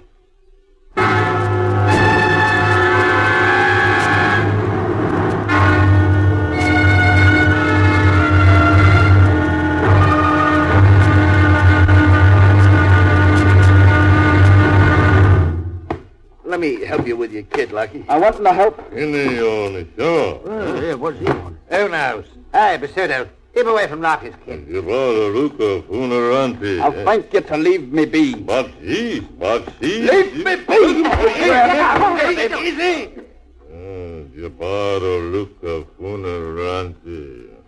Hey, that means presents. He's trying to give Lockie his beads for a present. Seen he was going away. I thank you all to leave me be. Well, I want to tell you something before you go. There's something mean in you that only a bullet can cure. You've been sore your whole life because things didn't come easy for you, and you took your spite out on every person you ever met. You don't want our friendship, huh? Well, you didn't pay for it, you didn't earn it, you got it for nothing.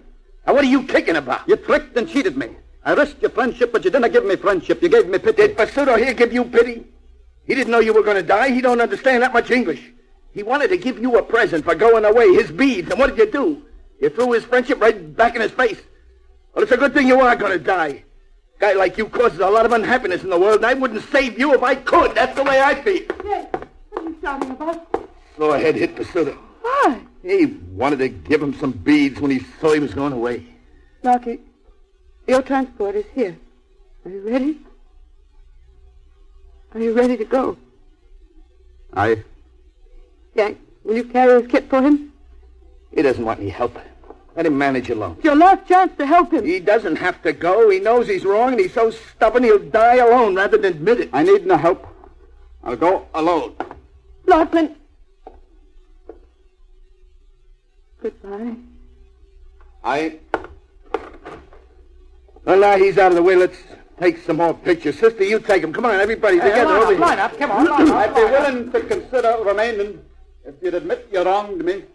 Look, if you think we're going to beg you to stay, you're wasting your time. I'll need to give you another chance. Come on, sister, get the picture. Come on, boys, line up. You cannot use the film without my permission. You may recall it's my property. I paid you money for it. I'll give you your money back. I have my rights. I'll need to take it. Don't be spiteful, Lucky. Let him take it. I wish I could understand what makes a man want to die despised and friendless. I would remind you, a man's pride. I do not want to die alone. Why don't you say what you want to say? Stop saying the things you don't mean. It's not easy for me to say it. All my life, I hated what I couldn't have. It saved my pride. But now I've made the time to squander on my pride. I want to stay. If I must beg you to take me back, then I'll beg you. Could I have my bed? Why don't you get back into your pajamas, Buster? You can change me a word, Harvey. Well, I'll change. I wish I had a mother. I feel just like kicking her in the teeth.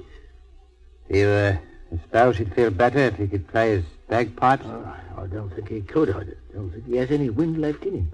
Sister, maybe you better go in and see him. No, I think not.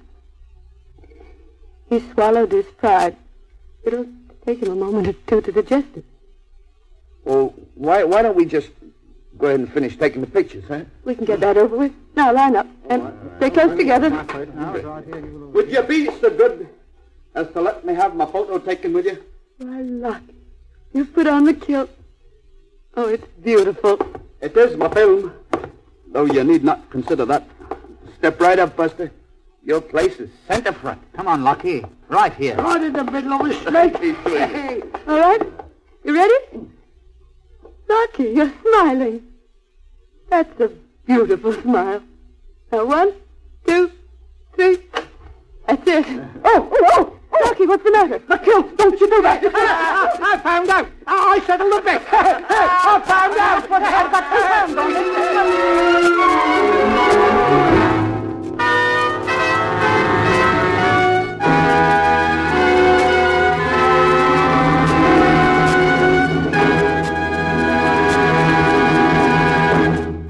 You have just heard the Best Plays production of The Hasty Heart.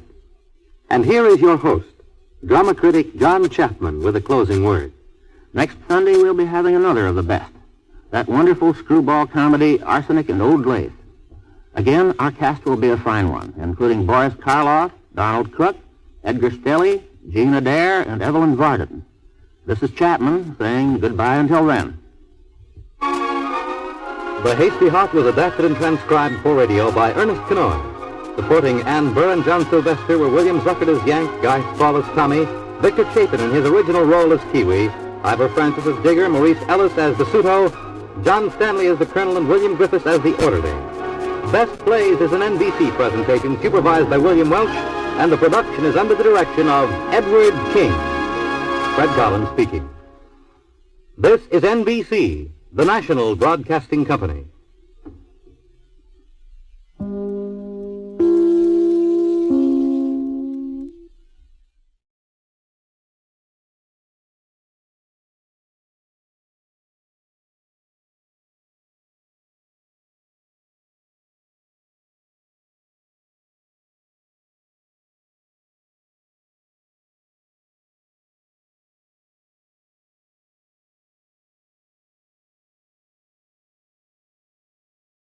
Now, the Roma Wine Company of Fresno, California presents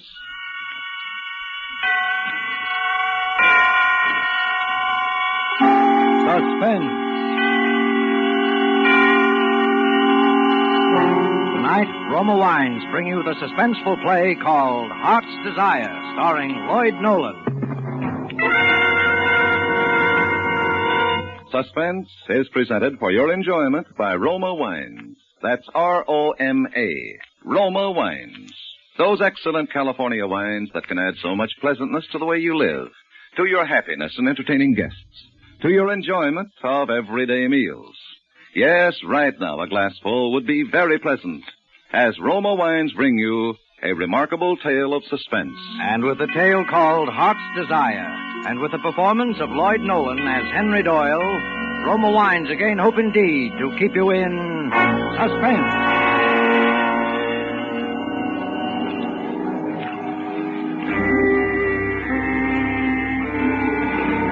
A New York City dock, jutting out into the Hudson River. A place deserted now this night because the hour is late. Until a man is seen moving down the dock towards the river, moving with a curiously groping, stumbling, aimless walk. And then there is a woman moving out of the shadows, a woman who is a little overdressed, with a little too much makeup, sidling over to where the man must cross her path. Hello there. What? I said hello. What's your name? Lucille. What's your last name? Hey, you're a fast worker, What's huh? your last name? Tell me. Stop, you're hurting me. Tell me. Carmichael, Lucille Carmichael. Oh, no. What's the idea? No. That hurt. Oh, I'm sorry. What's the matter with you, anyway? Hey, are you in trouble? No, yes. What is it? Were you looking for somebody? Is somebody lost? Yes, I'm looking for someone. Someone you love? Love, yes. Someone that's my whole life. You want to tell me about her? It helps sometimes. What? Well, you don't have to if you don't want to. Yes, they say that a man can remember his whole life if he's drowning and... You didn't come here to... No, I came down here. I don't know why to think, to remember. But if I do tell you, maybe it'll come back like the drowning man. If I could start from the beginning, the very beginning. What was the beginning? My childhood. My father and mother were immigrants. Very poor people. I was hungry ever since I could remember. My mother was a scrub woman in a big office building. Sometimes she'd take me with her at night. I'd see those big, beautiful offices where important people were working all day long. My father didn't work. Oh, a few days sometimes, that was all. And always at home there were quarrels, terrible quarrels about money. First it used to make me sick with misery, my mother and father fighting. I couldn't stand it. And I'd run out and go and walk on the streets, walk through the fashionable neighborhoods, watch the fine people, gaze through the great shop windows of all the beautiful things there were to buy. And above all, I'd come down to the docks near where I lived and watch all the gay and happy people sailing on the great ocean liners to wonderful, distant places. Oh, that was the best of all. That was when I knew most clearly that someday I'd grow up and live like those fine people. So I didn't have to think or worry about anything, ever anymore. And even when they died, my mother and then my father, it was nothing. To me, they hadn't really existed at all for a long while. Only then, I knew I must find some kind of work to do. So I went to the bank in a fine, big building where I always knew I would go. I told them I was ready to go to work there. And they hired me. And after a few days, I decided that I should tell them what I had in mind. So I went to see the president of the bank. I was just 19 years old. Yes? Well? I'm Henry Doyle. Oh, yes. Well, Henry, it's a little unusual for one of our messengers to insist upon seeing the president of the bank personally. But since you're new here... Oh, no, listen. That's the Aquitania. Oh, is it? Yes. She's sailing this morning. I know when all the big ships sail. Mr. Frizzell, when I go abroad, would you advise that I take the Aquitania? Well, she's a very nice ship. Yes, I think she'd be best. Henry, you may not believe it, but a bank president is a fairly busy man. Oh, yes, that's why I came here to talk to you about my plans. plan? Mm-hmm, yes, you see, I plan to be president of the bank someday myself. You what? Oh, not right away, of course, but someday. And I thought I ought to tell you. Well, Henry, that's a very laudable ambition. And there's no reason, if you work hard and devote yourself wholeheartedly to the interests of the bank, why you shouldn't be president someday. Or anything else your heart desires. Oh, you really think that, Mr. Frizzell? Why, of course I do. Remember, Henry, there's always room at the top. Oh, I'm very glad to hear you say so, because that's just what I've always thought myself.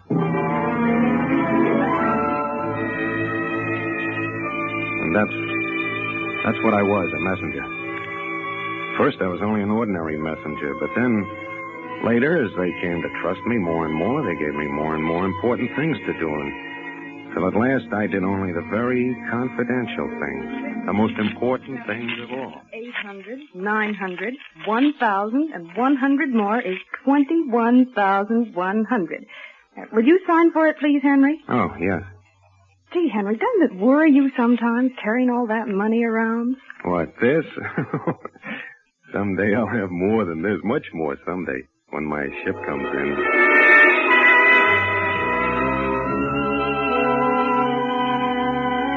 And so I was happy.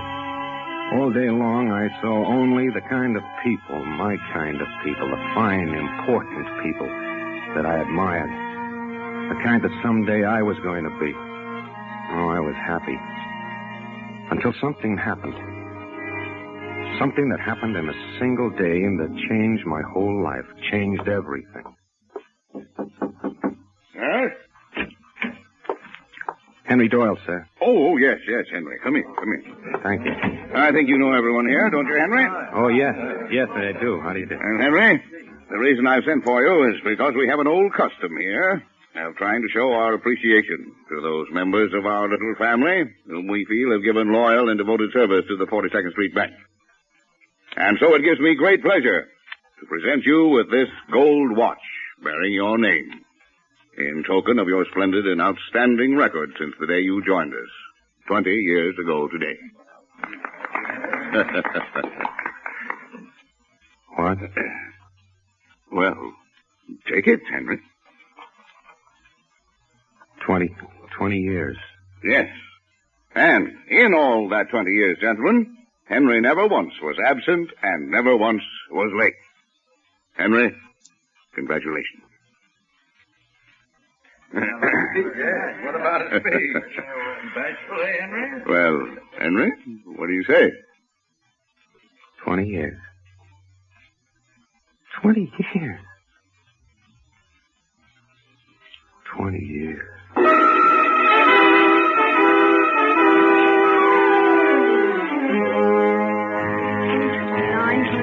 1,001 and 2, 51,200. Will you sign for it, please, Henry? Yes. Say, what's the matter with you today, Henry? You act like you're walking around in a dream. What? I said you act like you're walking around in a dream. For 20 years I've been walking around in a dream. For 20 years. That day, for the first time in 20 years, I did not go directly to the place the bank had sent me. Instead, I wandered through the city to look again at the things I dreamed of in my childhood. The beautiful store windows, the elegant, well-dressed people, and the great ocean liners waiting to sail for enchanted, far-off places. Things that I knew now could never be for me. Because suddenly I'd grown up. I was a man. A man going into middle age, and the childhood dream had passed me by. These things I thought. And many other things. Quite different things. And then that afternoon I was sitting on a little park. And wondering what was the best thing to do next. And then I saw a policeman coming toward me. And all at once I knew it would be very simple. Officer. Officer. Yeah? I want to be arrested. You're what? Yes, I do. You see, I'm a messenger for the 42nd Street Bank, So what? I've just lost $50,000.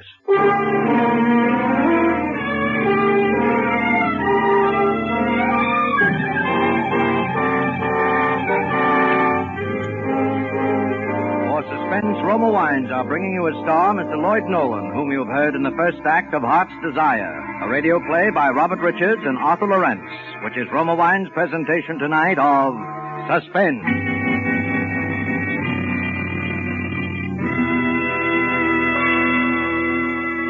Between the acts of Suspense, this is Truman Bradley for Roma Wines.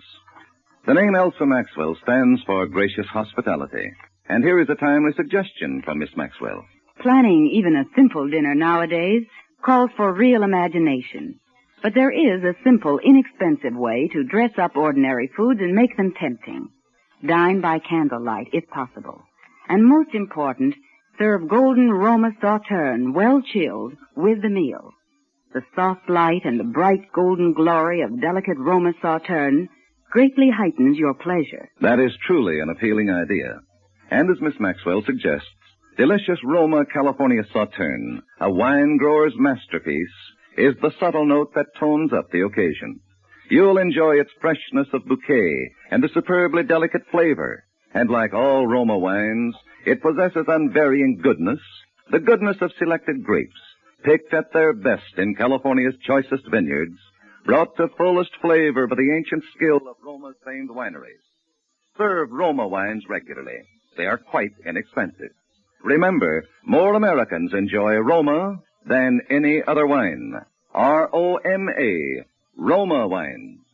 And now Roma Wines bring back to our sound stage Mr. Lloyd Nolan, who in the character of Henry Doyle continues a narrative well calculated to keep you in suspense.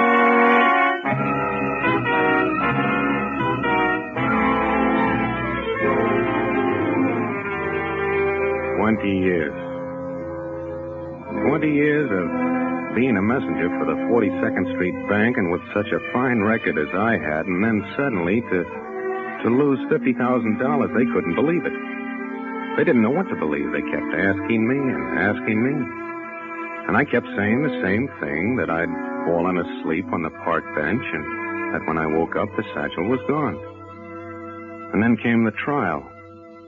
They were all so nice, all my witnesses. And then, finally, it was over. Henry Doyle, in view of the fact that the money in question has never been found, the jury finds itself in more than reasonable doubt of your innocence of complicity to the crime of theft, and therefore finds you guilty, adding, however, strong recommendation for leniency. That is also my inclination, particularly in view of all testimony here as to your exemplary record in the past. With this in mind, it is nevertheless my necessary duty to sentence you to 4 years in the state penitentiary.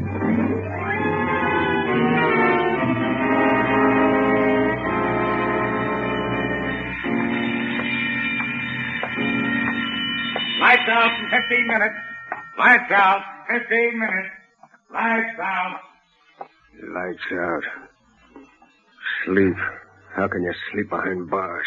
No, I like it when it's time to go to sleep. Yeah? Yeah. Don't you sleep kind of restless, Henry? Oh, no. I sleep very well. Hey, Henry, I don't think you ever told me what you're in here for. For losing some money. Yeah? How much? $50,000. And you just lost it, huh? Yeah. What'd they give you? 4 years. Gee, that's tough. And I'll be out in another year myself. Oh, I don't mind. You don't? No, 4 years isn't long to wait. Why should I mind? No, I didn't mind. Because almost every night I'd dream. I'd dream of the things that I'd done that day when I left the bank for the last time. Things I'd never told anyone. How I'd gone to the stationery store and bought a heavy brown envelope. How I'd thrown the empty satchel away in a vacant lot. How I'd sealed the brown envelope with red sealing wax. And how I'd go into the little pawn shop down by the waterfront with a wide, dirty window, 3 crooked steps leading to the door. The little bell that tingled when the door was open. The clocks, 10 or 20 clocks, ticking time away. The old man in pink shirt sleeves who sat behind the wicket. You want something? You the pawnbroker? That's right. Well, I'm going away for a long time, and I'd like to leave a package. Okay.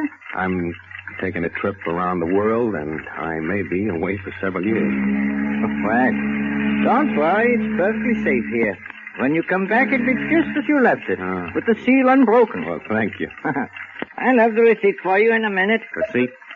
Sure. Don't you want one? Well, no, I might lose it. I'm going away, see. Then how are you going to claim the package? Well, I could just take your name. Oh, yes, that's the best way. I'll leave my name, and you can make some kind of a note on the envelope that it's only to be given to me. Okay, let's have it. What? Your name. Oh, my name. Well, you see, my name. It don't have to be your right name. It don't even have to be a name. Just write something on there so you can identify the package. Oh, yes. Well, let me see.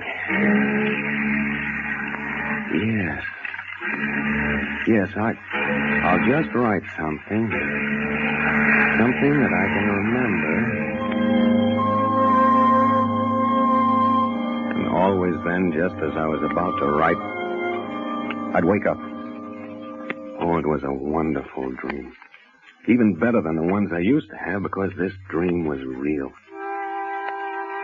And then one night, there in my cell, something happened. I was asleep. I was dreaming again. The same dream. Your name? Oh, my name. Well, you see, my name. It don't have to be your right name. It don't even have to be a name. Just write something on there so you can identify the package. Oh, yeah.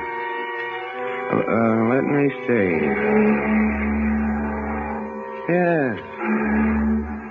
Yes, I'll just write something.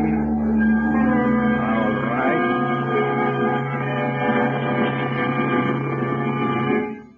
Henry. What was the name, Henry? What did you write, Henry? What was the name? For a moment, I lay utterly frozen with fear. I was awake, but I'd been sleeping, dreaming, talking. And he'd heard. He knew. Everything. Everything but the name. The name. What was it, Henry? What was the name, Henry? The name you wrote on the package. What was it, the name? What? You was kind of tossing around in your sleep, and I come over to see what was the matter. Oh, was I? Yeah, I guess you was kind of having a nightmare, huh, pal? Nightmare? Yes, it was a nightmare.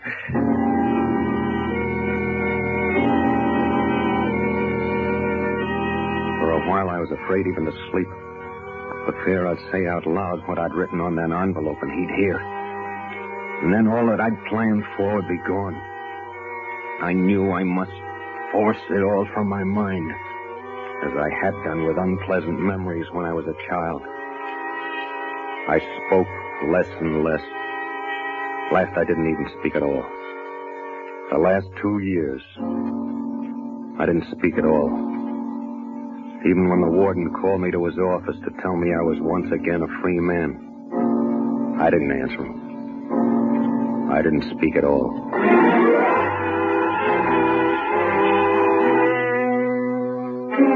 I was free. At last, free of everything. I could hardly wait for the train to carry me back to New York. And then the pawn shop. Yes, the same dirty window, the same crooked steps, same tinkling bell, all those clocks ticking time. The clocks my dream was about to come true. And then my heart almost stopped beating. That man behind the iron wicket. It wasn't the same man. Okay, what'll you have? You're not the pawnbroker. No. But he's an old man. He wore pink shirt sleeves and... He's dead. What?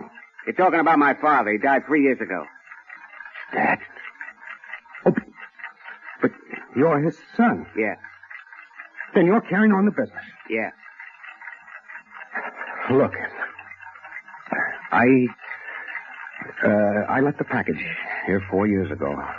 I told your father that... Got the receipt? No, I didn't take one. Now, look, but we don't... I tell you, I didn't take one. See, I was going away on a dangerous trip. I was afraid I'd lose it. So your father said it would be enough to give him a name. He wrote a note on the package. What was the package like? Well, it was a brown envelope, but so big, and sealed with red wax. Oh, yeah, I remember seeing that. Hold on a minute. Oh, good. Your father said I wouldn't have any trouble. He said I just have to mention the name, you know. Yeah, that's what it says here on the envelope. Oh, that's good. Can I have it, please? Sure, just give me the name. Of course. The name... The name's... Funny, isn't it? It slipped my mind for a minute. Isn't that silly? I just can't remember it for a minute. You sure this is your envelope? Well, of course it is. I told you what it looked like, didn't I? I described it perfectly, didn't I? Wide, brown envelope, sealed with red wax. Look, go on. What about the name? I mean, what's written here? Now, listen, you must know it's mine. You must know that envelope belongs to me. You must give it to me. Oh, I must I? What's in it? What difference does that make? If you know so much about it, you ought to know what's in it. Now, listen. That's my envelope. Give it to me. Look, Bud, don't tell me what to do. The note here says not to give it to anybody unless the name is presented. Now, what's the name? It's... So long. No, look. No name, look. No envelope. I'll remember it in just a second, please. Sure. Why don't you go outside? Maybe the air will help. No, but wait. Go on, outside. Please, will you? Go on, beat it. All right, but I'll be back. I'll be back. That's my package. I'll remember, and I'll be back. I'll be back.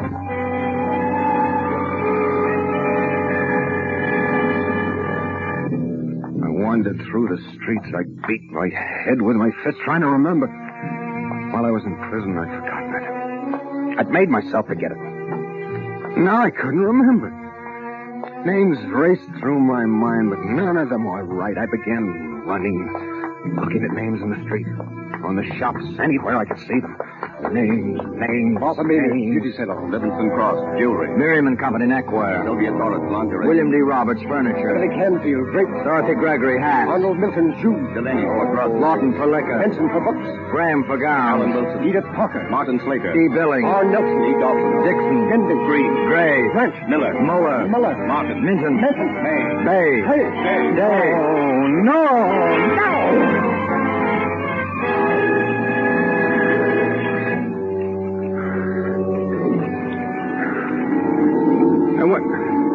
What'd you say your name was?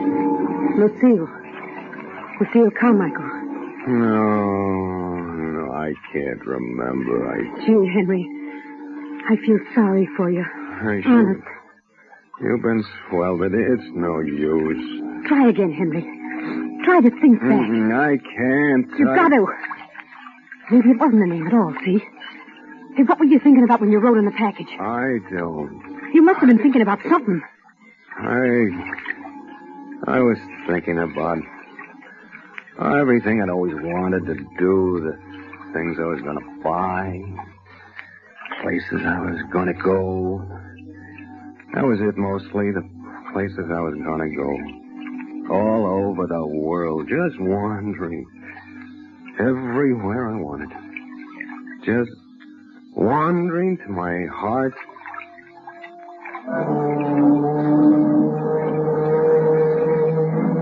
Henry. What is it? Henry? My heart. My heart. Heart's desire. That's it. Heart's desire. That's what I wrote on the package. I remember. I can get it. My money, $50,000. Henry, wait. Why? I'm going to get my money. You can't get it tonight. It's too late. Oh, I'll wake him up. Then he'll be suspicious. I don't care. It's mine. Henry, wait. Now, be calm for a minute. Oh, how can I be calm? Just sit down here beside me. For a minute, come on. I don't Look want... down at the water. That'll help you to get calm. See? The water is so calm. I don't want to look at the water. I want to go Henry, to... What? Can you swim? No, I can't. What's the difference? What are you doing? No!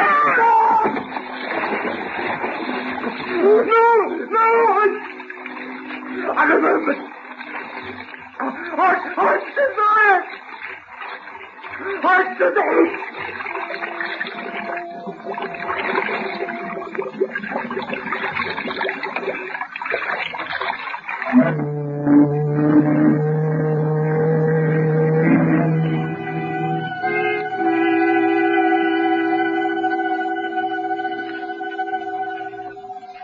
And that is the end of the story, of Henry's story. But you might have suspected that it was not quite the end of the story if you had seen a little item in the newspaper 2 weeks later under shipping news. I will read it to you.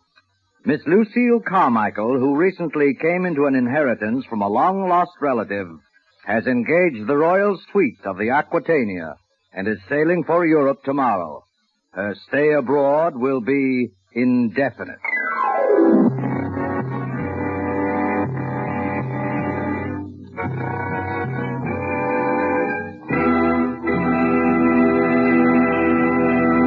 And so closes Heart's Desire, in which Roma Wines have brought you Mr. Lloyd Nolan as star of tonight's study in Suspense.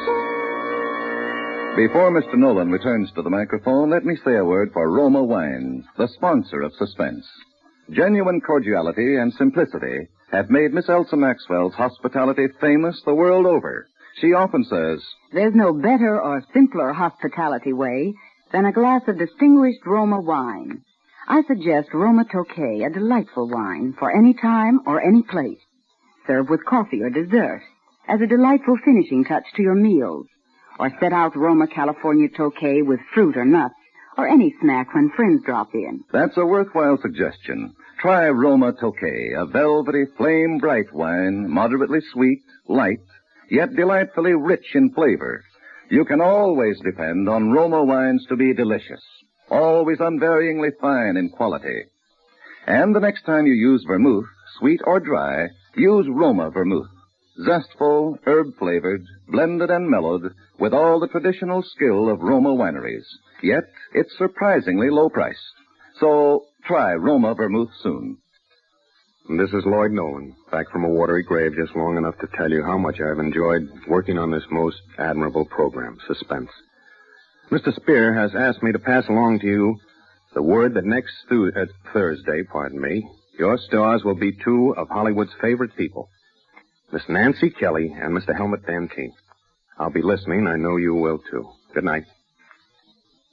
Suspense is produced, edited, and directed by William Spear. Lloyd Nolan will soon be seen in the picture Captain Eddie, produced by 20th Century Fox, who are now celebrating their 30th anniversary. Don't forget, next Thursday, same time, Nancy Kelly and Helmut Van Tien will be your stars of Suspense. Presented by Roma Wines, R-O-M-A, made in California for enjoyment throughout the world. This is CBS, the Columbia Broadcasting System.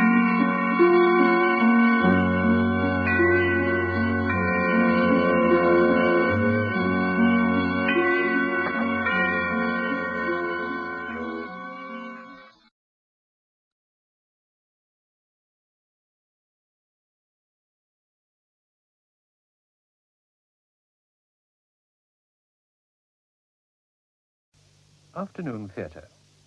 We present Dulcie Gray and Michael Dennison in Blithe Spirit by Noël Coward, adapted for broadcasting by Norman Wright.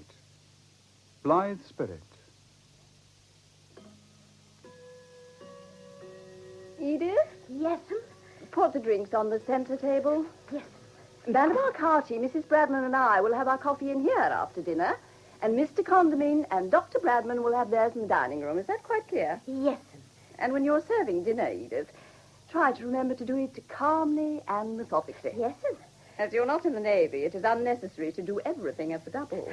Very good. And, excuse me, sir. Not at all, Edith, not at all. I had no business to get in your way. No, sir. Oh, I mean, yes, sir. No sign of the advancing hordes? Not yet. I've been trying to discourage Edith from being quite so fleet of foot. You mustn't mind if everything is a little slow motion tonight. I shall welcome it. The last few days have been extremely agitating. What do you suppose induced Agnes to leave us and go and get married? The reason was becoming increasingly obvious, dear. Yes, but in these days nobody thinks anything of that sort of thing. What will you have? A dry martini? Yes, darling. I expect Madame Arcati will want something sweeter. We'll have this one for ourselves, anyhow. Oh, dear. What's the matter? I have a feeling that this evening is going to be awful. It'll probably be funny, but not awful. You must promise not to catch my eye. If I giggle, and I'm very likely to, it'll ruin everything. You mustn't. You must be dead serious, and if possible, a little intense. We can't hurt the old girl's feelings, however funny she is. What Bradman's, darling? He's as skeptical as we are. He probably said the most dreadful things. I've warned him. There must be more than 3 people, and we couldn't have the vicar and his wife, because A, they're dreary, and B, they probably wouldn't have approved at all. It had to be the Bradmans. Here, try this. Lovely. Dry as a bone. To the Unseen. I must say, that's a wonderful title for a novel. If this evening's a success, I shall start on the first draft tomorrow. How extraordinary it is. What? Oh, I don't know. Being right at the beginning of something. Is there Vera to be a help to you? When you were thinking something out, I mean. Every now and then, when she concentrated. But she didn't concentrate very often. I do wish I'd known her. I wonder if you'd have liked her. Oh, I'm sure I should. She sounds enchanting. And you know, I've never for an instant felt the least jealous of her. That's a good sign. Poor Elvira. Does it still hurt when you think of her? No, not really. Sometimes I almost wish it did. I feel rather guilty. I wonder if I died, if you forget me so soon. What a horrible thing to say. No, I think it's interesting. Well, to begin with, I haven't forgotten Elvira. I remember her very distinctly indeed. I remember how fascinating she was, and how maddening. I remember how badly she played all games, and how cross she got when she didn't win. I remember her gay charm when she had achieved her own way over something, and her extreme acidity when she hadn't. I remember her physical attractiveness, which was tremendous, and her spiritual integrity, which was nil. You can't remember something that was nil. I remember how morally untidy she was. Was she more physically attractive than I am? That was a very tiresome question, dear, and fully deserves the wrong answer. You really are very sweet. Thank you. And a little naive, too. Why? Because you imagine I mind about Elvira being more physically attractive than I am. I should have thought any woman would mind, if it were true. Or perhaps I'm old-fashioned in my view of female psychology? Not exactly old-fashioned, darling, just a bit didactic. I love you, my love. I know you do. Put my glass down, will you? Certainly.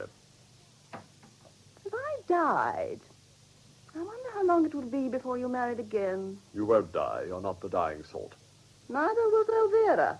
Oh, yes, she was, now that I look back on it. She had a certain ethereal, not quite of this world quality. Nobody could call you even remotely ethereal. Nonsense. She was of the earth, earthy. Well, she is now, anyhow. You know, that's the kind of observation that shocks people. I was devoted to Elvira. We were married for 5 years. She died. I missed her very much. That was 7 years ago. I have now, with your help, my love, risen above the whole thing. Now, it's probably the Bradmans. Might be Madame Arcati. I suppose she'll come on her bicycle. She always goes everywhere on her bicycle. It really is very spirited of the old girl. Shall I go, or shall we let Edith have her fling? Wait a minute and see what happens. Dr. and Mrs. Bradman. We're not late, are we? I only got back from the hospital about half an hour ago. Oh, of course not. Madame Arcati isn't here yet. That must have been her we passed coming down the hill. I said I thought it was. And she won't be long. I'm so glad you were able to come. We've been looking forward to it. I feel really quite excited. I guarantee that my wife will be good. I made her promise. Wasn't any need. I'm absolutely thrilled. I've only seen Madame Arcati 2 or 3 times in the village. I mean, I've never seen her do anything at all peculiar, if you know what I mean. Dry martini? Oh, by all means. She certainly is a strange woman. It was only a chance remark of the vicar's that made me realize she was psychic at all. Do you believe in it, Mrs. Condomine? Do you think there's anything really genuine about it at all? I'm afraid not. I do think it's interesting how easily people allow themselves to be deceived. But she must believe it herself, mustn't she? Or is the whole business a fake? I suspect the worst. A real professional charlatan. That's what I'm hoping for, anyhow. The character I'm planning for my book must be a complete imposter. What exactly are you hoping to get from her? Jargon, principally. A few of the tricks of the trade. Do you think she tells fortunes? I love having my fortune told. I expect so. Here she is. She knows, doesn't she, about tonight? You're not going to spring it on her. Well, of course, it was all arranged last week. I told her how profoundly interested I was in anything to do with the occult, and she blossomed like a rose. I really feel quite nervous, as though I were going to make a speech. Madame Arcati, I've leant my bike up against that little bush. It'll be perfectly all right if no one touches it. How nice of you to come all this way. My dear Madame Arcati. Oh, I'm afraid I'm rather late. But I had a sudden presentiment that I was going to have a puncture. So I went back to fetch my pump. And then, of course, I didn't have a puncture at all. Perhaps you will on the way home. Dr. Bradman, the man with the gentle hands. I'm delighted to see you looking so well. But this is my wife. We are old friends. We meet coming out of shops. Would you like a cocktail? If it's a dry martini, yes. If it's concoction, no. Experience has taught me to be very wary of concoctions. It is a dry martini. Ah, delicious. It was wonderful cycling through the woods this evening. I was deafened with birdsong. It's been lovely all day. But the evening's the time. Mark my words. Thank you. Cheers. Cheers. Don't you find it very tiring, bicycling everywhere? On the contrary, it stimulates me. I was getting far too sedentary in London. I must say I find bicycling very exhausting. Steady rhythm. That's what counts. Once you get the knack of it, you never need look back. On you get and away you go. You're a very clever man. Anybody can write books, but it takes an artist to make a dry martini that's dry enough. Dinner is served, madam. Thank you, Edith. No red meat, I hope. With this meat, I don't think it'll be very red. Would you rather have an egg or something? No, thank you. It's just that I make it a rule never to eat red meat before I work. It sometimes has an odd effect. What sort of effect? Oh, nothing of the least importance. If it isn't very red, it won't matter much. Anyhow, we'll risk it, shall we?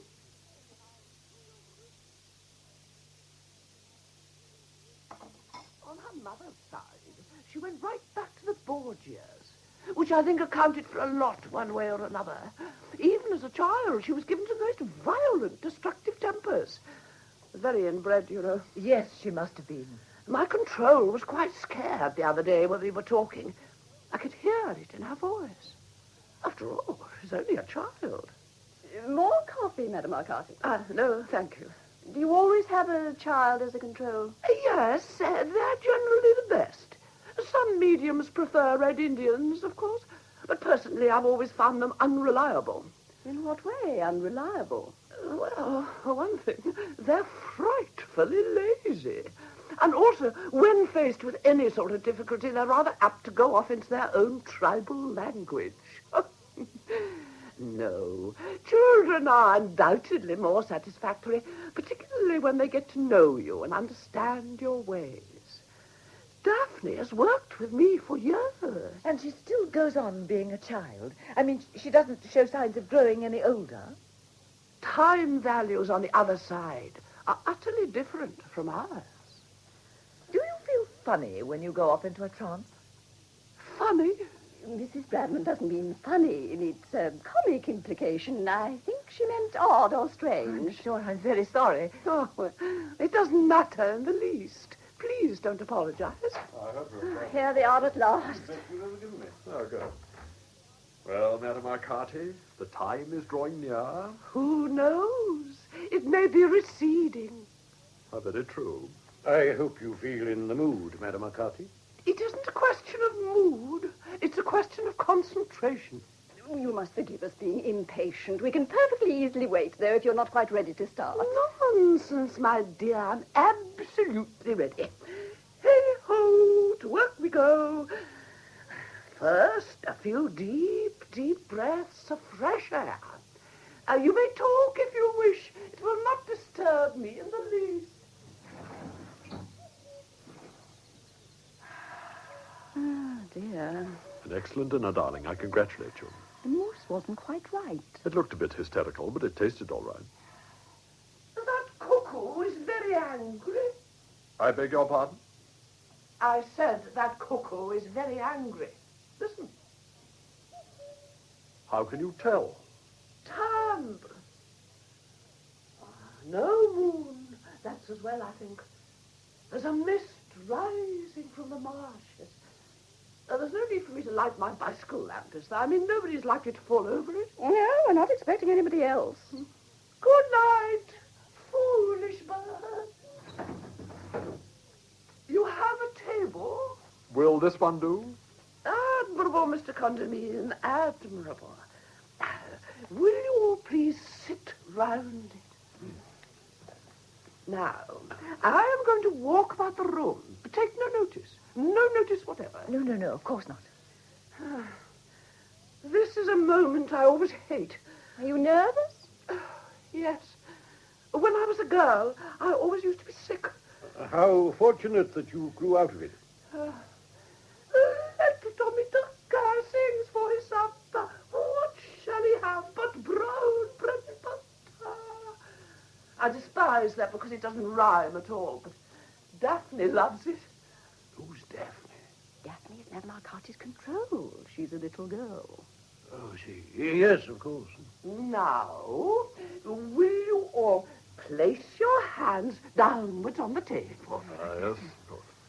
What about the lights? Oh, all in good time, Mr. Condomine. The fingers should be touching. That's right. I presume that is the gramophone, Mr. Condomine? Yes. Would you like me to start it? Please, stay where you are. I can manage. Now, let me see. What have we here? This will do. Always. Always. Charles, what is the matter? Nothing. Nothing at all. The light switch is by the door? Yes, just on the left. Now, there are one or two things that I should like to explain. So will you all listen attentively? Of course. Presently, when the music begins, I am going to switch out the lights. I may then either walk about the room for a little or lie down flat. I must ask you not to address me or move or do anything in the least distracting. Is that quite clear? Perfectly. Of course, I cannot guarantee that anything will happen at all. Daphne may be unavailable. She had a head cold very recently and was rather under the weather, poor child. On the other hand, a great many things might occur. One of you might have an emanation, for instance. Or we might contact a poltergeist, which would be extremely destructive. In what way, destructive? They throw things, you know. No, I didn't know. But we must cross that bridge when we come to it, mustn't we? Now then, are you ready to empty your minds? I'll do my damnedest. Good work. I will now start the music.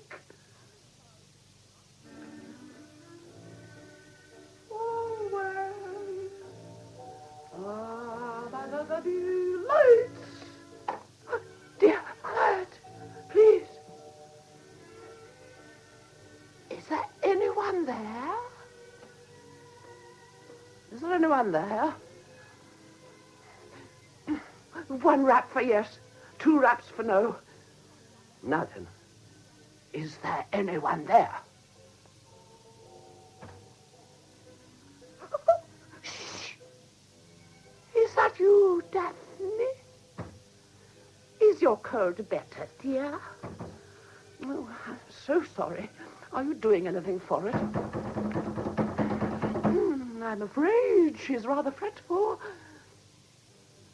Is there anyone there who wishes to speak to anyone here? Now we're getting somewhere. No, Daphne, don't do that, dear. petting me. Daphne, dear, please. Oh, be good. There's a dear child. Now, you say there is someone there who wishes to speak to someone here? Is it me? Is it Dr. Bradman? Is it Mrs. Bradman? Is it Mrs. Condomine? Oh, stop it. Behave yourself. Is it Mr. Condomine? Ah, there's someone who wishes to speak to you, Mr. Condomine. Tell them to leave a message. I really must ask you not to be flippant, Mr. Condomine. Charles, how can you be so idiotic? You'll spoil everything. I'm sorry, it slipped out. Do you know anybody who was passed over recently? Not recently, except my cousin in the civil service. He wouldn't be likely to want to communicate with me. We haven't spoken for years. Are you Mr. Condomine's cousin in the civil service?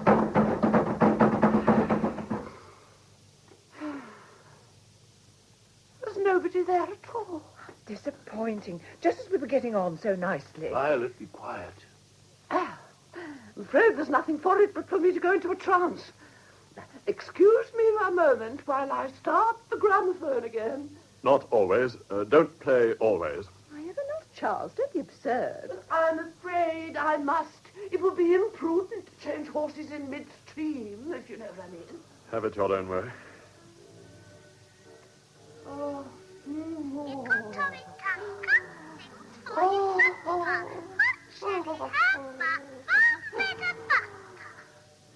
That would be Daphne. Oh! Good Lord. Keep still, Charles. The table's trying to get away. I can't hold it. Press down hard. Oh! There, now. Ought we to pick it up or leave it where it is? How the hell do I know? You don't need to snap at me. Leave it where it is. Who said that? Who said what? Somebody said leave it where it is. Nonsense, dear. I heard it distinctly. Well, nobody else did. Did they? I never heard a sound. It was you, Ruth. You're playing tricks. I'm not doing anything of the sort. I haven't uttered. Good evening, Charles. Ventriloquism, that's what it is. Ventriloquism. What is the matter with you? You must have heard that. One of you must have heard that. Heard what? You mean to sit there solemnly and tell me that none of you heard anything at all? I certainly didn't. Well, neither did I. I wish I had. I should love to hear something. You are playing the tricks, Charles. You're acting to try to frighten us. I'm not. I swear I'm not. It's difficult to think of what to say after 7 years. But I suppose good evening is as good as anything else. Who are you? Elvira, of course. Don't be so silly. I can't bear this for another minute. Get up, everybody. The entertainment's over. For goodness sake, let's have some light. Oh, Charles, how tiresome of you. Just when we're beginning to enjoy ourselves. Never again. That's all I can say. Never, never again, as long as I live. What on earth's the matter with you? Nothing's the matter with me. I'm just sick of the whole business, that's all. Did you hear anything that we didn't hear, really? Of course not. I was only pretending. I know you were. Oh, dear, look at Madame Arcati. She's unconscious. What are we to do with her? Bring her round. Bring her round as soon as possible. Now, let me have a look. I think we'd better leave her alone. She might stay like that for hours. Wake up, Madame Arcati. Wake up. It's time to go home. Here, go easy, old man. Ruth, get some brandy. Bradman, help me lift her into that chair. Wake up, Madame Arcati. Little Tommy Tucker, Madame Arcati. Wake up. She's coming round. Well, that's that. Are you all right? Certainly I am. Never felt better in my life. Well, what happened? Was it satisfactory? Nothing much happened, Madame Arcati, after you went off. No poltergeist, at any rate. That's a good thing. Any apparitions? Not a thing? No ectoplasm? Well, I'm not quite sure what it is, but I don't think so. Very curious. I feel as though something tremendous had taken place. Charles pretended he heard a voice in order to frighten us. It was only a joke. A very poor one, if I may say so. Nevertheless, I am prepared to swear that there is someone else psychic in this room apart from myself. I don't see how there can be really, Madame Arcati. I do hope I haven't gone and released something. However, we're bound to find out within a day or two. If any manifestation should occur or you hear any unexpected noises, you might let me know at once. Of course, we will. We'll telephone immediately. Good. Well, I think I really must be on my way now. Good night, Mrs. Condomine. It was awfully sweet of you to take so much trouble. Oh, I'm so sorry so little occurred. It's that cold of Daphne's, I expect. You know what children are when they have anything wrong with them. We must try again another evening. That'll be lovely. Oh, good night, Mrs. Bradman. It was thrilling. It really was. I felt the table absolutely shaking under my hand. Good night, Doctor. Congratulations, Madam Arcati. I'll see you to your bicycle. Good night, everyone. Next time we must really put our backs into it.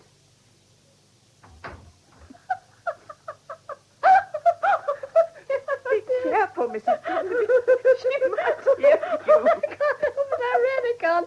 I've been holding this in for ages. She's raving mad, of course. Mad as a hatter. But do you really think she believes? Of course not. The whole thing's a put-up job. I must say, though, she shoots a more original line than they generally do. I do hope Mr. Condomine got all the atmosphere he wanted for his book. He might have got a great deal more if he hadn't spoiled everything by showing off. I'm really very cross with him. Suddenly felt a draft. There must be a window open. No, they're shut. Well, the old girl's gone pedaling off down the drive at a hell of a speed. Good for her. You must have a drink before you go. No, really, thank you. I've got to get up abominably early tomorrow. It's been a thrilling evening. I shall never forget it. It was sweet of you to include us. Good night, Mrs. Condomine. Thank you so much. We'll let you know if we find any poltergeists swirling about. I should never forgive you if you didn't. Did you have a coat, Yes, Mrs. Brown? thank you. What about you, Doctor? No? Really have enjoyed so much. Well, I'm so glad. Good night. Good night. Well, darling, Well, would you say the evening had been profitable? yes, I suppose so. I must say it was extremely funny at moments. Yes, it certainly was. What's the matter? The matter? Yes, you seem odd somehow. You feel quite well? Perfectly. I think I'll have a drink. Do you want one? No, thank you, dear. It's rather chilly in this room. I thought I felt a draft a few minutes ago. I don't think I'll make any notes tonight. I'll start fresh in the morning. Charles! That was very clumsy, Charles, dear. Elvira, then it's true. It was you. Of course it was. Charles? Darling, Charles, what are you talking about? Are you a ghost? I suppose I must be. It's all very confusing. Charles, look at me. What's happened? Don't you see? See what? Elvira. Elvira? Yes. Elvira, dear, this is Ruth. Ruth, this is Elvira. Come sit down, darling. Do you mean to say you can't see her? Listen, Charles, you just sit down quietly by the fire, and I'll mix you another drink. But you must be able to see her. She's there. Look, right in front of you. There. Are you mad? What's happened to you? You can't see her? Now, if this is a joke, dear, it's gone quite far enough. Sit down and don't be idiotic. What am I to do? What the hell am I to do? I think you might at least be a little more pleased to see me. After all, you conjured me up. I didn't do any such thing. Nonsense, of course you did. That awful child with a cold came and told me you wanted to see me. Urgently. It was all a mistake. A horrible mistake. No, stop talking like that, Charles. As I told you before, the joke's gone far enough. I've gone mad, that's what it is. I've just gone raving mad. For goodness sake, relax while I get some brandy. How can I relax? I should never be able to relax again as long as I live. And drink this. There. Now, are you satisfied? Now sit down. Why are you so anxious for me to sit down? What good will that do? I want you to relax. You can't relax standing up. African natives can. They can stand on one leg for hours. I don't happen to be an African native. You don't happen to be a what? An African native! What has that got to do with it? It doesn't matter, Ruth. Really, it doesn't matter. We'll say no more about it. Look, I've sat down. Would you like some more brandy? Yes, please. Very unwise. You always had a weak head. I could drink you under the table. There's no need to be aggressive, Charles. I'm doing my best to help you. I'm sorry. There you are. When you've drunk that, you'll go to bed. Get rid of her, Charles. Then we can talk in peace. That's a thoroughly immoral suggestion. You ought to be ashamed of yourself. What is there immoral in that? I wasn't talking to you. Who were you talking to, then? Elvira, of course. Oh, to hell with Elvira. There now. She's getting cross. I don't blame her. What don't you blame her for? Oh, Lord. Now, look here, Charles. I gather you've got some sort of a plan behind all this. I'm not quite a fool. I suspected you when we were doing that idiotic séance. Don't be so silly. What plan could I have? Well, I don't know. It's probably something to do with the characters in your book, how they, or one of them, would react to a certain situation. I refuse to be used as a guinea pig unless I've been warned beforehand what it's all about. Elvira is here, Ruth. She's standing a few yards away from you. Yes, dear. I can see her distinctly under the piano with a zebra. But Ruth... I'm not going to stay here arguing any longer. Hooray. Shut up. How dare you speak to me like that? Listen, Ruth. Please, listen. I will not listen to any more of this nonsense. I'm going up to bed now. I'll leave you to turn out the lights. I shan't be asleep. I'm too upset. So you can come in and say good night to me if you feel like it. That's big of her, I must say. Be quiet. You're behaving like a gutter snipe. That is all I have to say. Good night, Charles. Ruth! That was one of the most enjoyable scenes I have ever witnessed. Oh, Elvira, how could you? Poor Ruth. This is obviously an hallucination, isn't it? I'm afraid I don't know the technical term for it. What am I to do? What Ruth suggested. Relax. Where have you come from? Do you know it's very peculiar, but I've sort of forgotten. Are you to be here indefinitely? I don't know that either. Would you hate it so much if I was? Well, you must admit it would be embarrassing. I don't see why, really. It's all a question of adjusting yourself. Anyway, I think it's horrid of you to be so unwelcoming and disagreeable. Now, look here, Elvira. I do.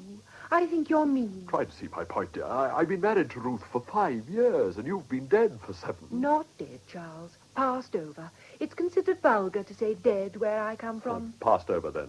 At any rate, now I'm here.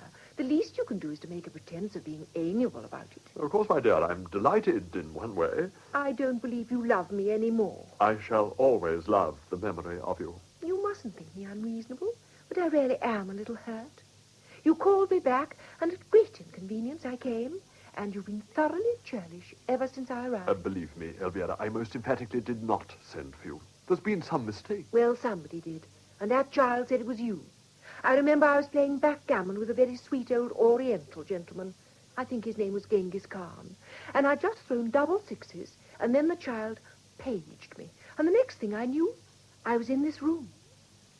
Perhaps it was your subconscious. You must find out whether you are going to stay or not, and we can make arrangements accordingly. I don't see how I can. Well, try to think.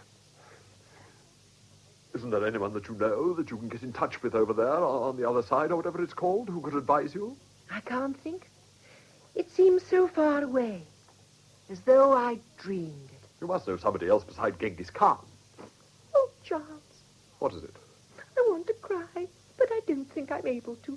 What do you want to cry for? It's seeing you again, and you being so irascible, like you always used to be. I don't mean to be irascible, Elvira. Darling, I don't mind really. I never did. Is it cold, being a ghost? No, I don't think so. What happens if I touch you? I doubt if you can. Do you want to? Oh, Elvira.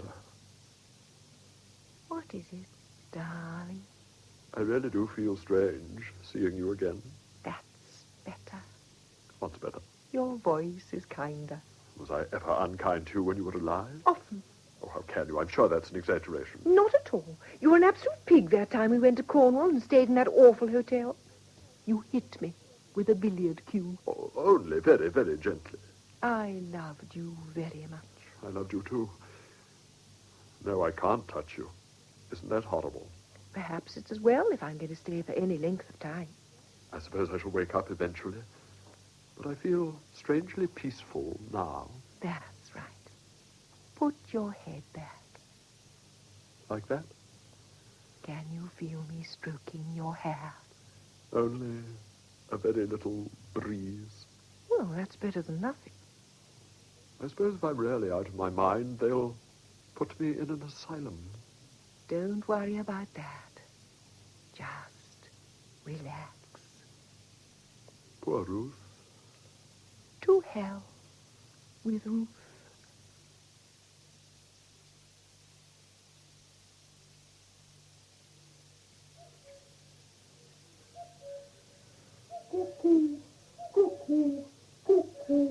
Morning, darling. Good morning, Charles. It certainly is. What certainly is what? A good morning, a tremendously good morning. There isn't a cloud in the sky, and everything looks newly washed. Edith's keeping your breakfast hot. You'd better ring. I intend to work all day. Good. It's extraordinary about daylight, isn't it? How do you mean? The way it reduces everything to normal. Does it? Yes, it does. I'm sure I'm very glad to hear it. You're very glacial this morning. Are you surprised? Frankly, yes. I expected more of you. Well, really? I've always looked upon you as a woman of perception and understanding. Perhaps this is one of my off days. Good morning, Edith. Good morning, sir. Feeling fit? Yes, sir, thank you, sir. How's cook? I don't know, sir. I haven't asked her. You should. You should begin every day by asking everyone how they are. It oils the wheels. Yes, sir. Greet her from me, will you? Yes, sir. That will be all for the moment, Edith. Yes, I wish you wouldn't be facetious with the servants, Charles. It confuses them and undermines their morale. I consider that point of view retrogressive, if not downright futile. I don't care what you consider it. I have to run the house and you don't. Are you implying that I couldn't? You are at liberty to try. I take back what I said about it being a good morning. You better eat your breakfast while it's hot. It isn't. Now, look here, Charles. In your younger days, this display of roguish flippancy might have been alluring. In a middle-aged novelist, it's nauseating. Would you like me to writhe at your feet in a frenzy of self-abasement? That would be equally nauseating, but certainly more appropriate. I really don't see what I've done that's so awful. You behaved abominably last night. You wounded me and insulted me. I was the victim of an aberration. Nonsense, you were drunk.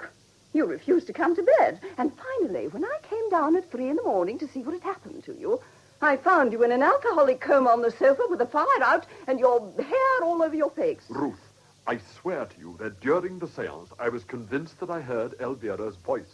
Nobody else did. I can't help that. I did. You couldn't have. And later on, I was equally convinced that she was in this room. I saw her distinctly, and I talked to her. After you'd gone up to bed, we had quite a cozy little chat. Yeah, and you seriously expect me to believe that you weren't drunk? I wasn't drunk. I know what it is, Ruth. We were talking too much about Elvira. It's dangerous to have somebody very strongly in your mind when you start dabbling with the occult. She certainly wasn't strongly in my mind. She was in mine. No, she was she? Women. What I think of women. Your view on women is academic, to say the least of it. Just because you've always been dominated by them, it doesn't necessarily follow that you know anything about them. I've never been dominated by anyone. You were hag-ridden by your mother until you were 23. Then you got into the clutches of that awful Mrs. whatever her name was. Mrs. Winthrop Llewellyn. I'm not interested. Then there was Elvira. She ruled you with a rod of iron. Elvira never ruled anyone. She was much too elusive. It was one of her greatest charms. Then there was Maud Charteris. My affair with Maud Charteris lasted exactly 7.5 weeks, and she cried all the time. The tyranny of tears. The only woman in my life who's ever attempted to dominate me is you. You've been at it for years. That is completely untrue. Oh, no, it isn't. You boss me and bully me and order me about. Last night, instead of putting out a gentle, comradely hand to guide me, you shouted staccato orders at me like a sergeant major.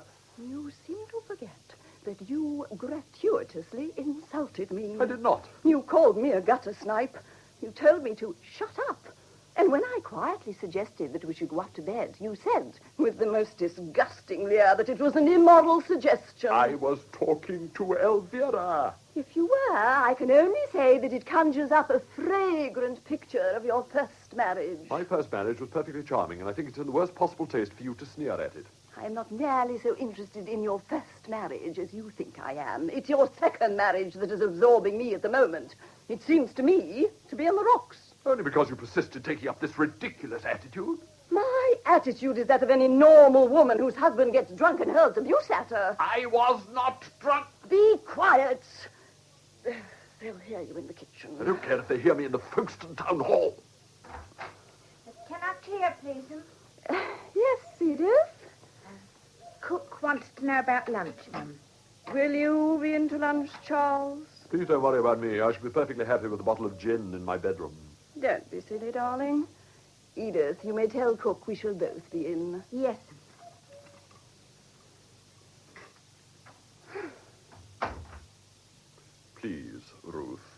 reasonable.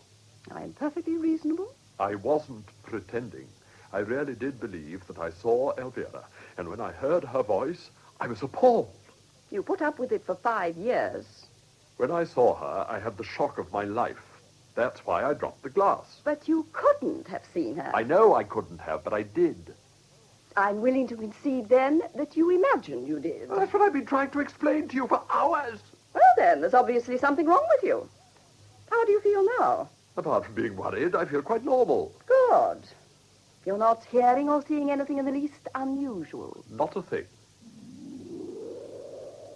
You absolutely ruined that border by the sundial. Oh, Lord. It looks like a mixed salad. What's the matter now? She's here again. What do you mean, who's here again? Oh, Vera. Oh, pull yourself together and don't be absurd. It's all those nasturtiums. They're so vulgar. I like nasturtiums. Like what? They're all right in moderation, but in a mass like that, they look beastly. Help me, Ruth. You've got to help me. What did you mean about nasturtiums? Oh, never mind about that now. I tell you, she's here again. You have been having a nice scene, haven't you? I could hear you right down the garden. Please mind your own business. If you're behaving like a lunatic isn't my business, nothing is. I expect it was about me, wasn't it? I know I ought to feel sorry, but I'm not. I'm delighted. How can you be so inconsiderate? Inconsiderate, I like that, I must say. Ruth, darling, I've please. done everything I can to help. I've controlled myself admirably. I should like to say here and now that I don't believe a word about your damned hallucinations. For some obscure reason, you're trying to goad me into doing something I might regret. I couldn't stand for it anymore. You're making me utterly miserable. Ruth, please. Don't come near me. Let her have a nice cry. It'll do her good. You're utterly heartless. Heartless? I was not talking to you. I was talking to Elvira. Well, go on talking to her then. Talking to you blue in the face, but don't talk to me. Help me, Elvira. How? Make her see you or something. Oh, I'm afraid I couldn't manage that. It's technically the most difficult business. You are here, aren't you? You're not an illusion. I may be an illusion, but I am most definitely here. How did you get here? I told you last night. I don't exactly know. Well, you must promise that in future you only come and talk to me when I'm alone.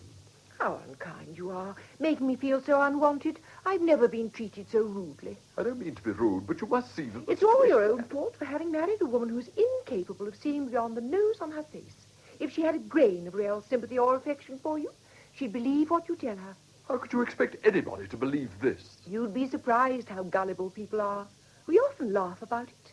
On the other side... Charles? Yes, dear. I'm awfully sorry I was cross. But, my dear, I understand everything. Now, I do really. You do? Of course I do. Look out. She's up to something. Will you please be quiet? Of course, darling. We'll all be quiet, won't we? We'll be as quiet as little mice. Ruth, dear, listen. I want you to come upstairs with me and go to bed. The way that woman harps on bed. I'll deal with you later. Very well, darling. Come along. What are you up to? I'm not up to anything. I just want you to go quietly to bed and wait there until Dr. Bradman comes. No, Ruth, you're wrong. Come, dear. She'll have you in a straitjacket before you know where you are. Elvira, help me. You must help me. Oh, my dear, I would with pleasure, but I can't think how. I can. Listen, Ruth. Yes, dear. If I promise to go to bed, will you let me stay here for 5 minutes longer? I really do think it would be better. Bear with me, however mad it may seem. Bear with me for just 5 minutes longer. Very well. What is it? Sit down. All right. There. Now, listen. Listen carefully. Have a cigarette. It'll soothe your nerves. I don't want a cigarette. Then you shan't have one, darling. Ruth, I want to explain to you clearly and without emotion that beyond any shadow of doubt, the ghost or shade, or whatever you like to call it, of my first wife, Elvira, is in this room now. Yes, dear. I know you don't believe it and are trying valiantly to humor me, but I intend to prove it to you. Well, why not lie down and have a nice rest? And you can prove anything you want later on. She may not be here later on. Don't worry. I will. Oh, Lord. Hush, dear. Elvira, will you promise to do what I ask? That all depends what it is. Ruth, you see that bowl of flowers on the piano? Yes, dear. I did it myself this morning. Very untidily, if I may say so. You may not. Very well. I never will again, I promise. Elvira will now carry that bowl of flowers to the mantelpiece and back again. You will, Elvira, won't you? Just to please me. I don't really see why I should. You've been quite insufferable to me ever since I materialized. Please. All right. I will. Just this once. Now, Ruth, watch carefully. Very well, dear. Go on, Elvira. Take it to the mantelpiece and back again. How dare you, Charles? You ought to be ashamed of yourself. What on earth for? It's a trick. I know perfectly well it's a trick. You've been working up to this. It's all part of some horrible plan. It isn't. I swear it isn't. Elvira, for heaven's sake, do something else. Certainly. Anything to oblige. You want to get rid of me. You're trying to drive me out of my mind. Oh, don't be so silly. Elvira, please. Suppose I break that hideous vase on the mantelpiece. Elvira! Charles, that vase. It's moving. Oh, this is madness, sheer madness. It's some sort of auto-suggestion, isn't it? Some form of hypnotism. Oh, swear to me it's only that. Swear to me it's only that. Hypnotism, my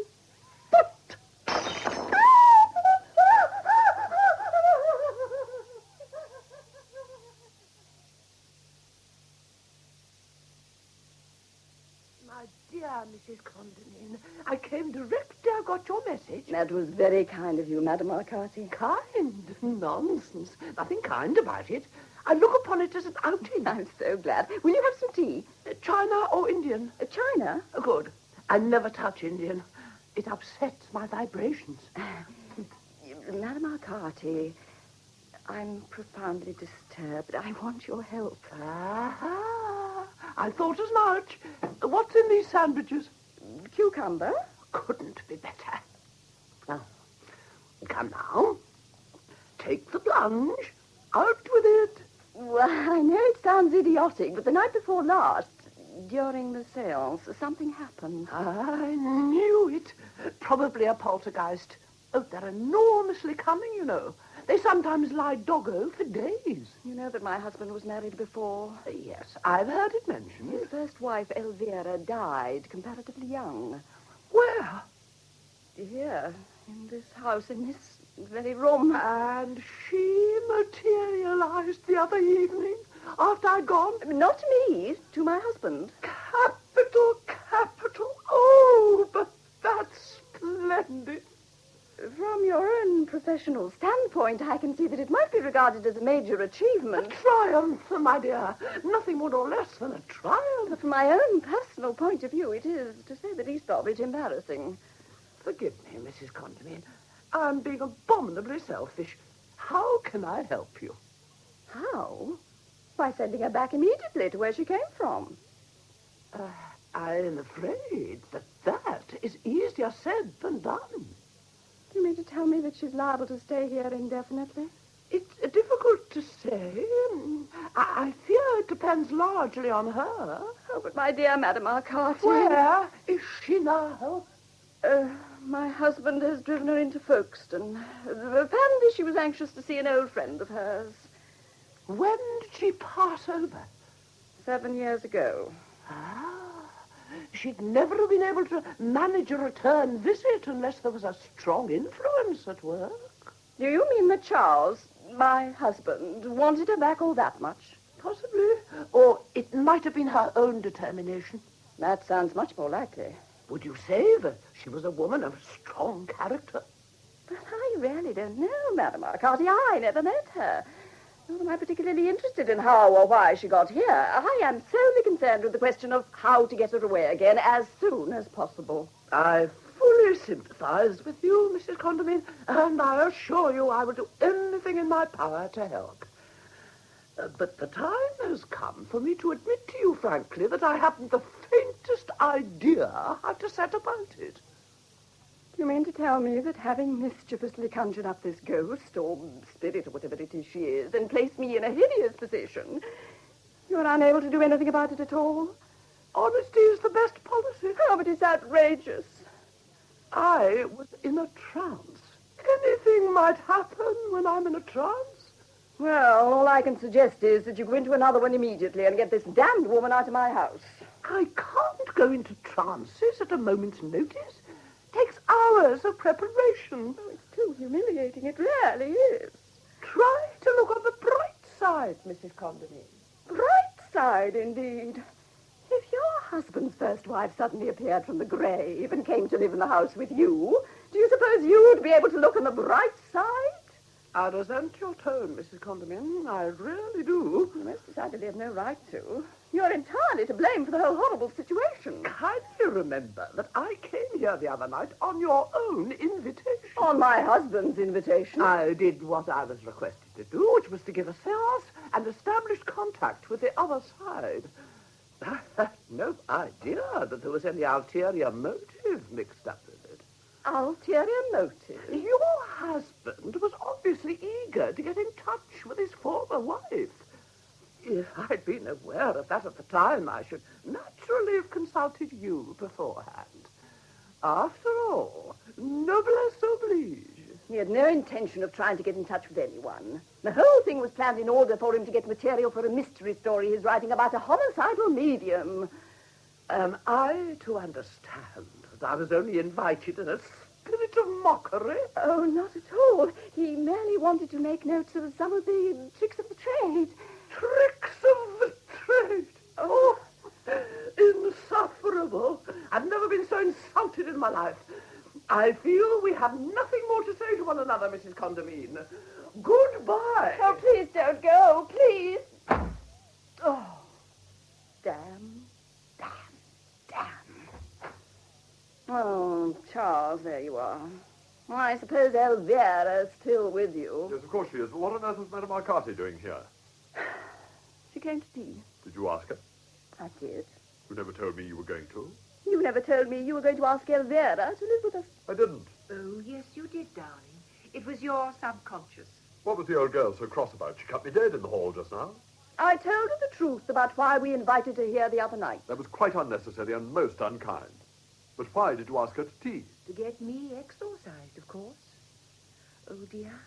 I wish I could have a cucumber sandwich. I did love them so. Is that true, Ruth? What's true? What Elvira said? You know perfectly well I can't hear what Elvira says. She said that you got Madame Arcati here to try to get her exorcised. Is that true? We discussed the possibilities. There's a snake in the grass. You had no right to do such a thing without consulting me. I have every right. This situation is absolutely impossible, and you know it. If only you'd make an effort and try to be a little more friendly to Elvira, we might all have quite a jolly time. I have no wish to have a jolly time with Elvira. She's certainly very bad-tempered, isn't she? I can't think why you married her. But she's naturally a bit upset. We must all make allowances. I was never bad-tempered, though, was I, darling? Not even when you were beastly to me. I was never beastly to you. Where is Elvira at the moment? In the chair by the table. Now, look here, Elvira. I shall have to call you Elvira, shan't I? I can't very well go on saying Mrs. Condomine all the time. It would sound too silly. I don't see why. Did she say anything? She said she'd like nothing better. You really are sweet, Charles, darling. I worship you. I wish to be absolutely honest with you, Elvira. Hold on to your hats, boys. I admit I did ask Madame Arcati here with a view to getting you exorcised. And I think that if you were in my position, you would have done exactly the same thing, wouldn't you? I shouldn't have done it so obviously. What did she say? Nothing. She just nodded and smiled. Oh, thank you, Elvira. That's generous of you. I really would so much rather that there were no misunderstandings between us. It's very sensible, Ruth. I agree entirely. Before we go any further, Elvira, I want to ask you a frank question. Why did you really come here? I don't see that you could have hoped to have achieved anything by it, beyond the immediate joke of making Charles into a sort of astral bigamist. I came because the power of Charles's love tugged and tugged and tugged at me. Didn't it, my sweet? What did she say? She said she came because she wanted to see me again. Well, she's done that now, hasn't she? We can't be inhospitable, Ruth. I have no wish to be inhospitable, but I should like to have just an idea how long you intend to stay, Elvira. I don't know. I really don't know. Isn't it awful? She says she doesn't know. Surely that's a little inconsiderate. Didn't the old spiritualist have any constructive ideas about getting rid of me? What did Madame Arcati say? She said she couldn't do a thing. Hooray. Oh, Charles. Charles? She's off again. You really must not be so callous, Elvira. Try to see her point a little. I suppose she said something insulting. No, dear, she didn't do anything of the sort. Now, look here, Elvira. She's by the window now. Oh, why the hell can't she stay in the same place? Temper again. My poor Charles, what a terrible life you must lead. Do shut up, darling. You'll only make everything worse. Who was that darling addressed to, her or me? Both of you. Oh, this is intolerable. I am now going out to my room, and I shall have my dinner on a tray. And you and she can have the house to yourselves and joke and gossip with each other to your heart's content. The first thing in the morning, I'm going up to London to interview the Psychic League. And if they fail me, I shall go straight to the Archbishop of Canterbury. Ruth! Let her go. She'll calm down later on. It's not like her to behave like this. She's generally so equable. No, she isn't. Not really. Her mouth gives her away. It's a hard mouth, Charles. Her mouth's got nothing to do with it. I resent you discussing Ruth as though she were a horse. Do you love her? Of course I do. As much as you love me? Don't be silly. It's all entirely different. I'm so glad. Nothing could ever have been quite the same, could it? You always behaved very badly. Oh, Charles. I'm grieved to see that your sojourn in the other world hasn't improved you in the least. Go on, darling. I love it when you pretend to be cross with me. I am now going up to talk to Ruth. Cowardy custard. Don't be idiotic. I can't let her go like that. I must be a little nice and sympathetic to her. I don't see why. If she's set on being disagreeable, I should just let her get on with it. The whole business is very difficult for her. We must be fair. She should learn to be more adaptable. She probably will in time. It's been a shock. Has it been a shock for you too, darling? Of course. What did you expect? A nice shock? What do you want, Elvira? What? I don't know what you mean. I remember that whenever you were overpoweringly demure, it usually meant that you wanted something. Oh, it's horrid of you to be so suspicious. All I want is to be with you. Well, you are.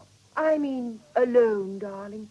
If you go and pamper Ruth and smarm her over, she'll probably come flouncing down again, and our lovely quiet evening together will be spoilt. You're incorrigibly selfish. Well, I haven't seen you for 7 years. It's only natural that I should want a little time alone with you, to talk over old times. I'll let you go up for just a little while, if you really think it's your duty. Of course it's my duty. Then I don't mind. You're disgraceful, Elvira. You won't be long, will you? You will come down again very soon. I shall probably dress for dinner while I'm upstairs. Darling, you don't have to dress for me. I always dress for dinner. What are you going to have? I should like to watch you eat something really delicious. Be a good girl now. You can play the gramophone if you like. Thank you, Charles.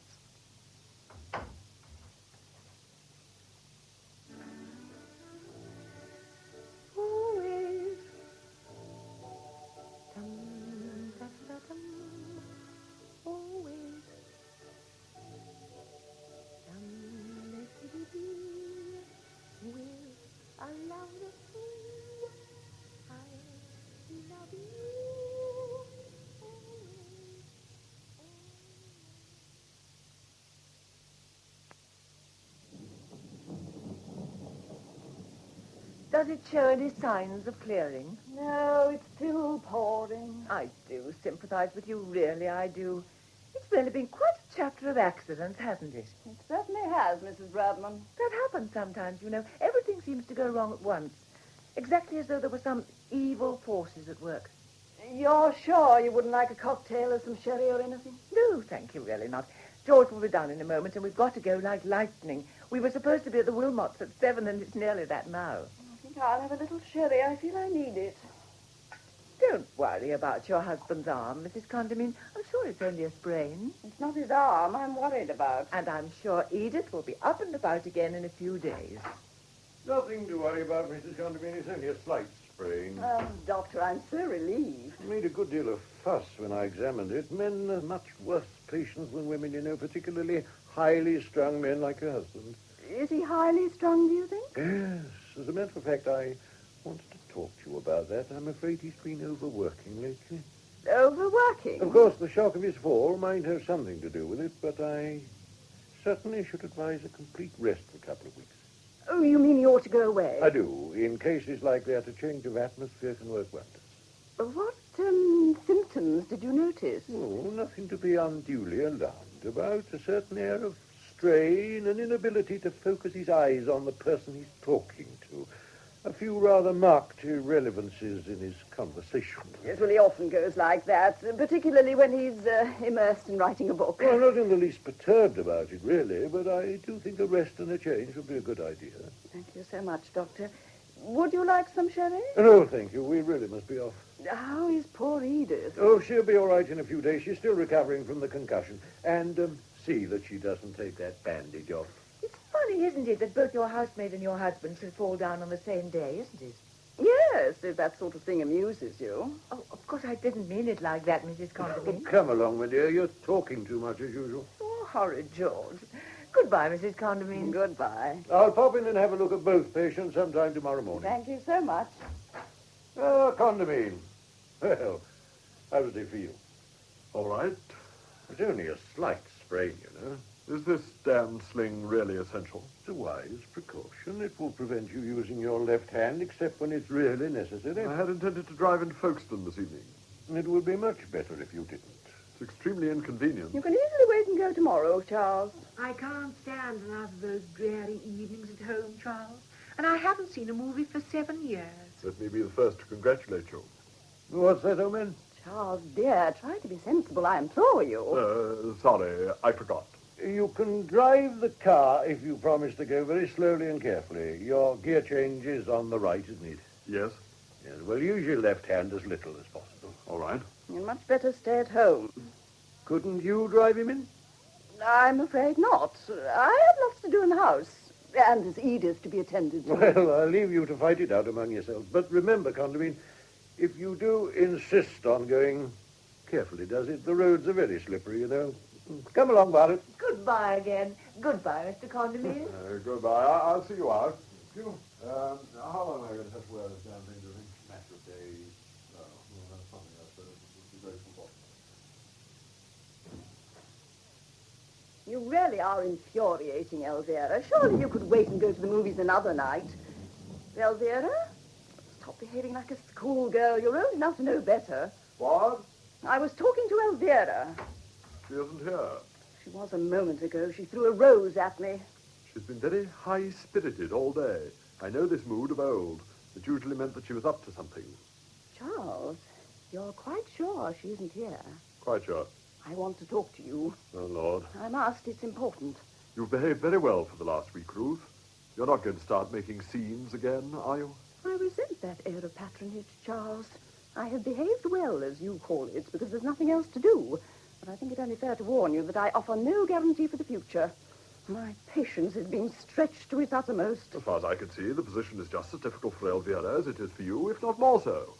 Poor little thing comes back trustingly after all those years in the other world, and what is she faced with? Nothing but brawling and hostility. What did she expect? Surely even an ectoplasmic manifestation has the right to expect a little of the milk of human kindness. Milk of human fiddlesticks. That just doesn't make sense, dear. Her purpose is perfectly obvious. It is to get you to herself forever. That's absurd. How could she? By killing you off, of course. Killing me off? You're mad. Why do you suppose Edith fell down the stairs and nearly cracked her skull? What's Edith got to do with it? Because the whole of the top stair was covered with axle grease. Cook discovered it afterwards. You're making this up, Ruth. No, I'm not. I swear I'm not. Why do you suppose when you were lopping that dead branch off the pear tree that the ladder broke? Because it had been practically sawn through on both sides. But why should she want to kill me? I can understand her wanting to kill you, but why me? If you were dead, it would be her final triumph over me. She'd have you with her forever on her damned astral plane, and I'd be left high and dry. She's probably planning a sort of spiritual remarriage. I wouldn't put anything past her. Ruth. Oh, for heaven's sake, stop looking like a wounded spaniel and concentrate. This is serious. What are we to do? You're not to let her know that we suspect a thing.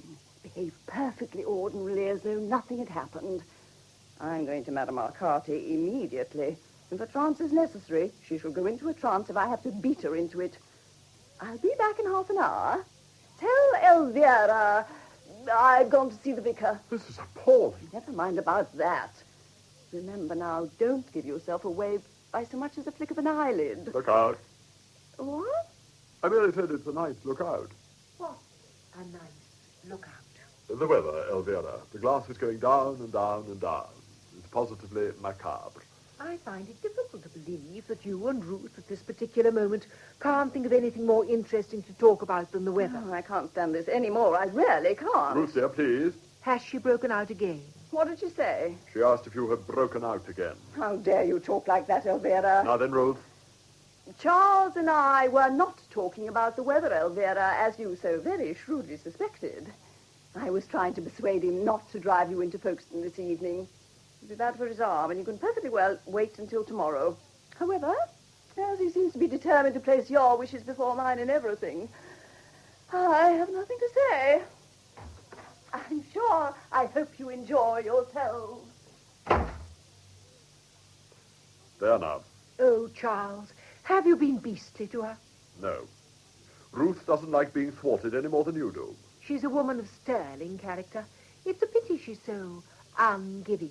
As I told you before, I would rather not discuss Ruth with you. It makes me uncomfortable. I won't mention her again. Are you ready? What for? To go to Folkestone, of course. I want a glass of sherry first. I don't believe you want to take me at all. Of course I want to take you, but I still think it'd be sensible to wait until tomorrow. It's a filthy night. How familiar this is. In what way familiar? All through our married life, I had only to suggest something for you immediately to start hedging me off. I'm not hedging you off. I merely said All right. We'll spend another cosy, intimate evening at home with Ruth sewing away at that hideous table centre and snapping at us like a terrier. If you don't behave yourself, I shan't take you into Folkestone ever. Please, Charles, don't be elderly and grand with me. Please, let's go. Now. Not until I've finished my sherry. Oh, you are tiresome, darling. I've been waiting about for hours. A few more minutes won't make any difference, then. No, very well. Besides, the car won't be back for half an hour at least. What do you mean? Ruth's taken it. She had to go and see the vicar. What? What on earth's the matter? You say Ruth's taken the car? Yes, to go and see the vicar, but she won't be long. Stop her. You must stop her at once. Why? What for? Stop her. Stop her. Go out and stop her immediately. What are you going on like this for? What have you done? Done? I haven't done anything. Elvira, you're lying. I'm not lying. What is there to lie about? What are you in such a state for? I'm not in a state. I don't know what you mean. You've done something dreadful. No, I haven't. Don't look at me like that, Charles. I haven't. I swear I haven't. Elvira, the car. No, Charles. No. Ruth was right. You did want to kill me. You've done something to the car. What did you do? Answer me. Hello? Hello? Yes, speaking? I see. The bridge at the bottom of the hill. Oh, no. Thank you. No, I'll come at once. Well, of all the filthy, low-down tricks. Oh! Stop it! Ruth! Leave me! Let go! Ruth! Ruth! Ruth! Let go! I tell you, Ruth! Ruth!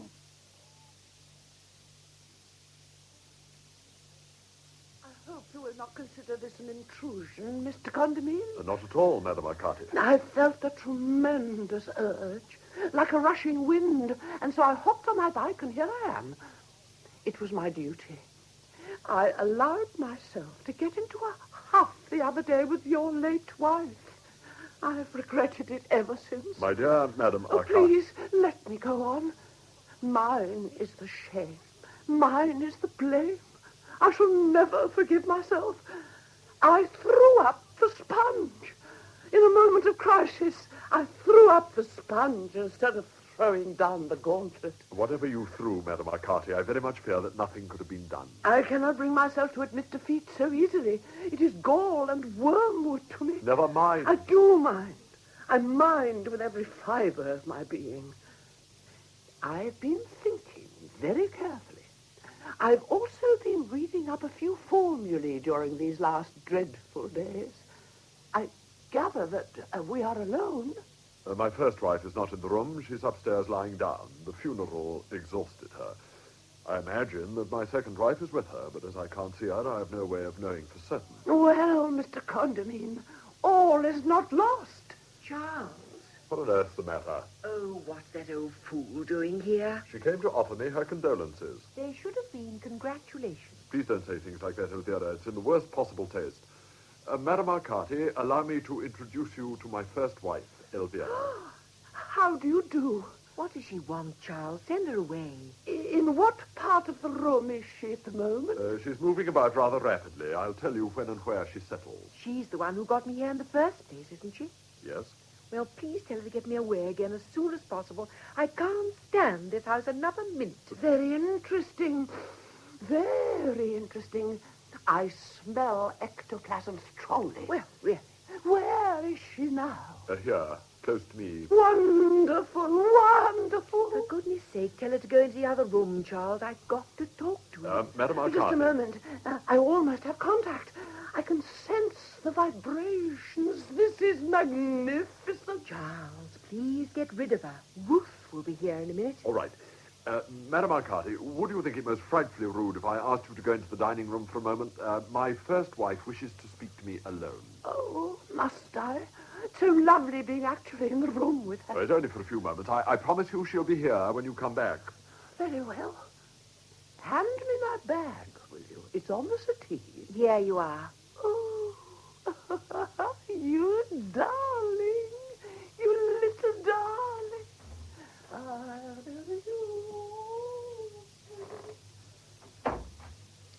How good is she, really? I don't know. Do you think she really could get me back again? But my dear child... And don't call me your dear child. It's smug and supercilious. Well, no need to be rude. The whole thing's been a failure. A miserable, dreary failure. And oh, what high hopes I started out with. You can't expect much sympathy from me, you know.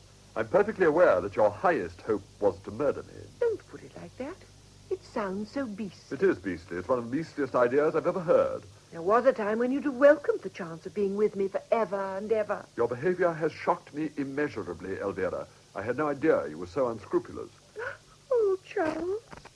Stop crying. They're only ghosts, dear. They don't mean anything really.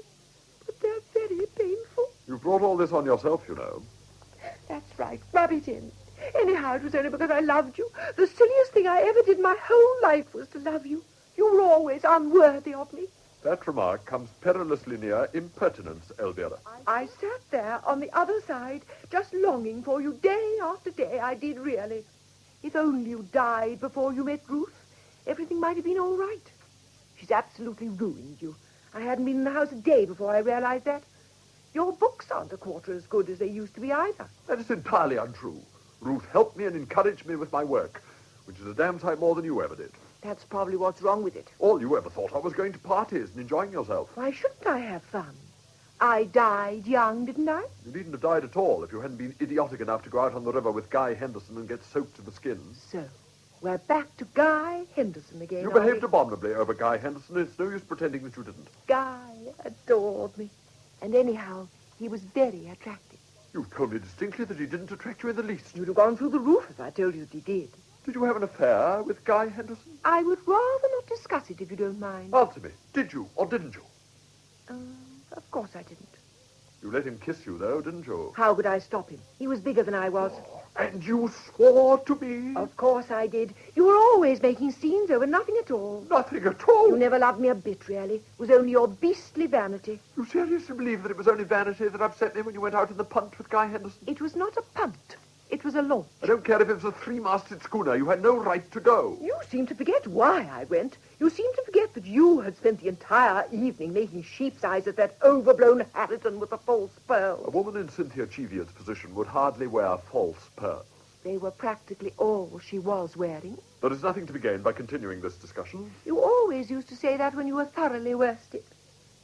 On looking back on our married years, Elvira, I see now with horrid clarity that they were nothing but a mockery. I realized that before we left Budley Salterton. Nobody but a monumental bore would have thought of having a honeymoon at Budley Salterton. What's the matter with Budley Salterton? I was an eager young bride, Charles. I wanted glamour and music and romance.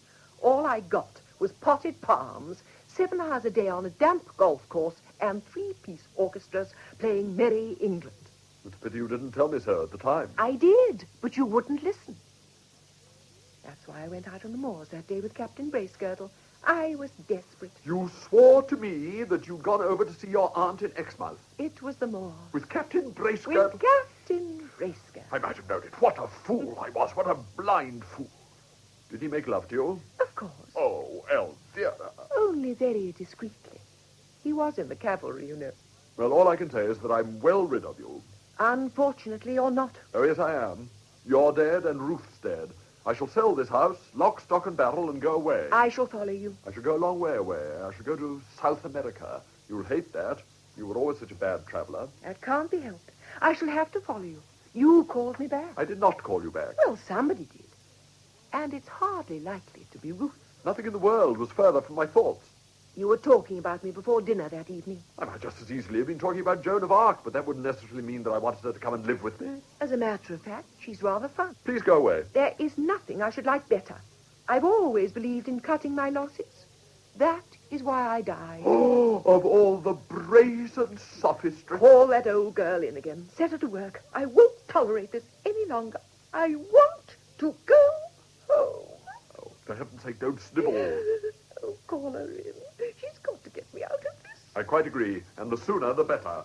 Madam Arcati, would you please come in now? Is the little darling still here? Yes, she is. Where? Tell me where. By the piano, blowing her nose. My dear. Oh, my dear. Stop her fawning on me, Charles, or I shall break something. Elvira and I have discussed the whole situation, Madam Arcati, and she wishes to go home immediately. Please strain every nerve, Madam Arcati. Make every effort. Now, you said something about a formula. What is it? Well, if you insist. I most emphatically do insist. Well, I can't guarantee anything, you know. I'll do my best, but it may not work. What is the formula? Nothing more than a little verse, really. It fell into disuse after the 17th century. I shall need some pepper and salt. There's some pepper and salt in the dining room. I'll get it. We ought, of course, to have some shepherd's wort and a frog or two, but I think I can manage without. You won't be frightened, dear, will you? It's absolutely painless. Will this be enough? Oh, yes, I only need a little. Put it on the table, please. Now then, let me see. Ah, yes. Sprinkle it, will you? Just a soupçon. There, right in the middle. This is going to be a flop. I can tell you that here and now. Now, a few snapdragons out of that vase. There's a good chap.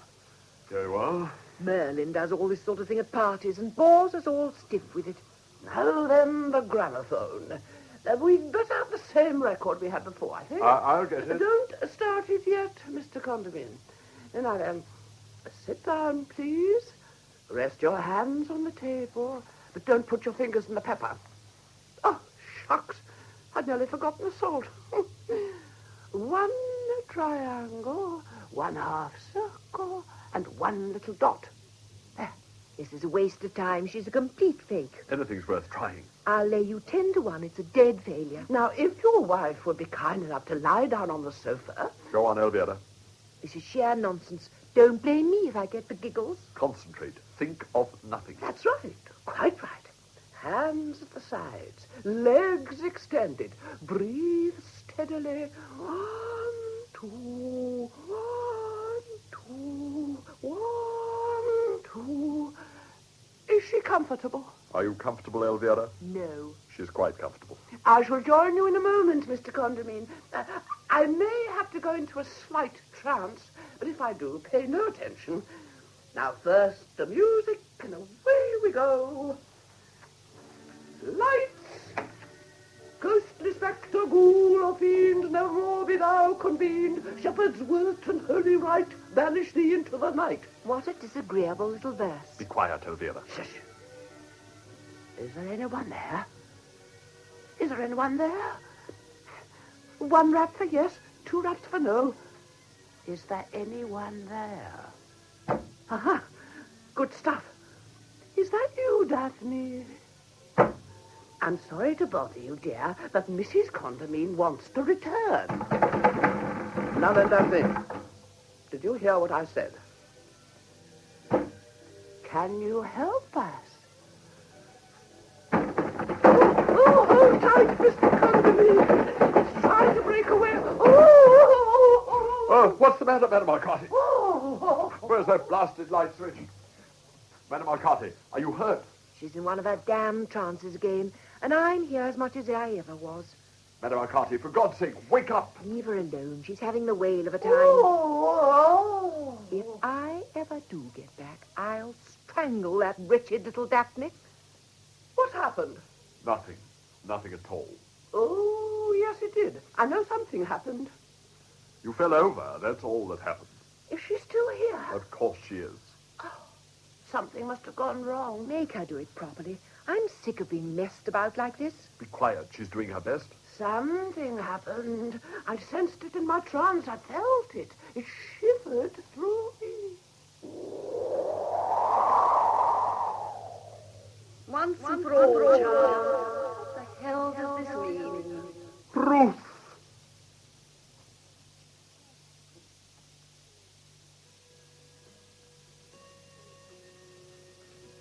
That clock's always irritated me. It strikes far too slowly. It was a wedding present from Uncle Walter. Whose Uncle Walter? Elvira's. Well, all I can say is he might have chosen something a little more decorative. If that really were all you could say, Ruth, I'm sure it would be a great comfort to us all. You can be as rude as you like, Elvira. I don't mind a bit. As a matter of fact, I should be extremely surprised if you weren't. Why? The reply to that is really too obvious. A cottage somewhere. You called us back. I've already explained until I'm black in the face that I did nothing of the sort. Madame Arcati said you did. Madame Arcati's a muddling old fool. I could have told you that in the first place. I think you're behaving very shabbily, Charles. I don't see what I've done. We have all agreed that as Elvira and I are both dead, it would be both right and proper for us to dematerialize again as soon as possible. That I admit. We've allowed ourselves to be subjected to the most humiliating hocus-pocus for hours and hours without complaining. Without complaining? We've stood up, we've lain down, we've concentrated, we've sat interminably while that tiresome old woman recited extremely unflattering verses at us. We've endured 5 séances. Watched her fling herself in and out of trances until she finally passed out on the sofa, and at the end of it all, we're exactly where we were at the beginning. Well, it's not my fault. Be that as it may, the least you could do is to admit failure gracefully and try to make the best of it. Your manners are boorish to a degree. I am just as exhausted as you are. I've had to do all the damn table tapping, remember? Well, if she can't get us back, she can't, and that's that. We shall have to think of something else. She must get you back. Anything else is unthinkable. There's gratitude for you. Gratitude? Yes, for all the years we've both devoted to you. You ought to be ashamed. What about all the years I've devoted to you? You ought to be ashamed. Nonsense. We've waited on you hand and foot, haven't we, Ruth? Certainly. You're exceedingly selfish, and always were. In that case, I fail to see why you were both so anxious to get back to me. You called us back, and you've done nothing but try to get rid of us ever since we came, hasn't he, Elvira? He certainly has. And now, owing to your idiotic inefficiency, we find ourselves in the most mortifying position. We're neither fish, flesh, nor fowl, nor whatever it is. Good red herring. It can't be. Well, why don't you do something about it? Why don't you go back on your own? We can't. You know perfectly well we can't. The impetus has to come from here. Perhaps darling Charles doesn't want us to go quite enough. I certainly do. Well, you must have a very weak will, then. I always suspected it. There's no use arguing any more. Wake up, Madame Arcati. Please wake up, Madame Arcati. Shake her. Might upset her. I don't care if it kills her. Please wake up, Madame Arcati. What time is it? 5:05. It will be daylight soon. What time did I go off? Over an hour ago. Are they still here? Yes. Oh, how disappointing. Have you any suggestions? We mustn't give up hope. Chin up, never give in. Away with melancholy. This schoolgirl jargon's driving me mad. What do you say we have another séance and really put our shoulders to the wheel? Make it a real rouser. Madame Arcati, before you go off into any further trances, I really think we ought to discuss the situation a little. Good. An excellent idea. Far away. And while we're doing it, I shall have another of those delicious sandwiches.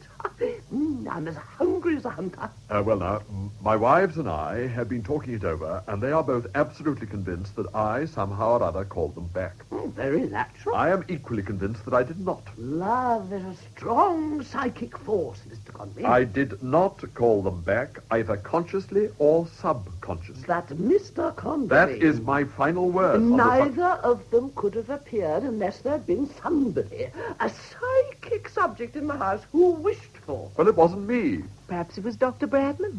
I never knew he cared. Are you sure? Are you really sure? Absolutely positive. Great Scott. I believe I've been barking up the wrong tree. How do you mean? The Sudbury case. I don't understand. Well, there's no reason why you should. It was before your day. It was the case that made me famous, Mr. Condomine. What did you do? I dematerialized old Lady Sudbury after she'd been firmly entrenched in the private chapel for over 17 years. How? Can you remember? How? Chance. A fluke. I happened on it by the merest coincidence. What fluke? What was it? Wait. All in good time. Now, let me see. Who was in the house during our first séance? Only the Bradmans, Ruth and me and yourself. Ah, yes, to be sure. But the Bradmans weren't here last night, were they? No. Quickly, my crystal. Yeah? Ah, drat the thing. It's cloudy again. That's better. It's there again. It's there again. I'm beginning to understand. I wish I was. What's there again? A bandage. A white bandage. Hold on to a white bandage. I haven't got a white bandage. She's too good, you know. She ought to be in a circus. Be you in nook or cranny, answer me. Be you in still room or closet, answer me. Be you behind the panel above the stairs, beneath the eaves, waking or sleeping, answer me. That ought to do it, or I'm a Dutchman. Do what? Sure, wait. Would you like the gramophone on or the lights out or anything? No. It's near. It's very near. If it's a ghost, I shall scream. I hope it's nobody we know. I shall feel so silly. Did you ring, sir? No, Edith. The bandage. The bandage. I'm sorry, sir. I could have sworn I heard the bell or somebody calling. I was asleep. I don't rightly know which it was.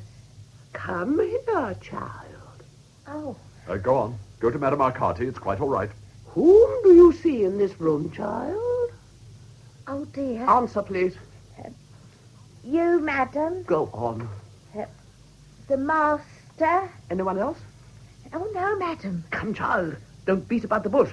Look again. Do concentrate out there and keep still. I can't. Do you see anyone else now? Oh, no, madam. She's lying. Oh, madam. They always do. They? Where are they now? By the fireplace. Oh! She can see them. Do you mean she can see them? Probably not very clearly, but enough. Let me go. I haven't done nothing nor seen nobody. Oh, let me go back to bed. Give her a sandwich. I don't want a sandwich. I want to get back to bed. Nonsense. A big, healthy girl like you saying no to a delicious sandwich? Never heard of such a thing. Sit down. Oh, please, sir. Please do as Madame Arcati says, Edith. I haven't done nothing wrong. It's all right. Nobody said you had. She's been the cause of all this unpleasantness. I'll give her a week's notice tomorrow. You may not be here tomorrow. Look at me, Edith. Cuckoo, cuckoo, cuckoo. Oh, dear. What's the matter with her? Is she balmy? Here, Edith. This is my finger. Look. Have you ever seen such a long finger? Look, now it's on the right, now it's on the left. Backwards and forwards it goes, see? Very quietly, backwards and forwards. Tick-tock, tick-tock, tick-tock. The mouse ran up the clock. Be quiet or you ruin everything. So far, so good. She's off all right. Off? She's a natural, just the same as the Sudbury case. Really is the most amusing coincidence. Now then, would you ask your wives to stand close together, please? Elvira, Ruth. I resent being ordered about like this. I don't like this at all. I don't like any of it. I feel peculiar. I'm afraid I must insist. It would serve you right if we flatly refused to do anything at all. Are you sorry for having been so mischievous, Edith? Oh, yes, madam. You know what you have to do now, don't you, Edith? Oh, yes, madam. I believe it's going to work, whatever it is. Oh, Charles. This is goodbye, Charles. Tell her to stop for a minute. There's something I want to say before I go. You should have thought of that before. It's too late now. Of all the mean and Charles, listen a moment. The lights! I'll be loving you always. I saw Captain Bracegirdle again, Charles. Several times. I went to a nightclub with you twice when you were in Nottingham. And I must say, I made a helping hand. I will understand always. Don't think you're getting rid of us quite so easily, my dear. You may not be able to see us, but we shall be here all right. I consider that you have behaved atrociously over the whole miserable business, and I should like to No, for just an hour. No, for just a day. No, for just Splendid! Hurrah! We've done it. That's quite enough singing for the moment, Edith. Shall I put on the lights? No, I will. They've gone. They've really gone. Yes. I think we've really pulled it off this time. You'd better wake her up, hadn't you? She might bring them back again. Wake up, child. Good heavens, where am I? It's all right, Edith. You can go back to bed now. But I was in bed. How'd I get down here? I rang, Edith. I rang the bell and you answered it. Didn't I, Madame Arcati? Oh, did I drop off? Or do you think it's my concussion again? Oh, dear. Off you go, Edith, and thank you very much.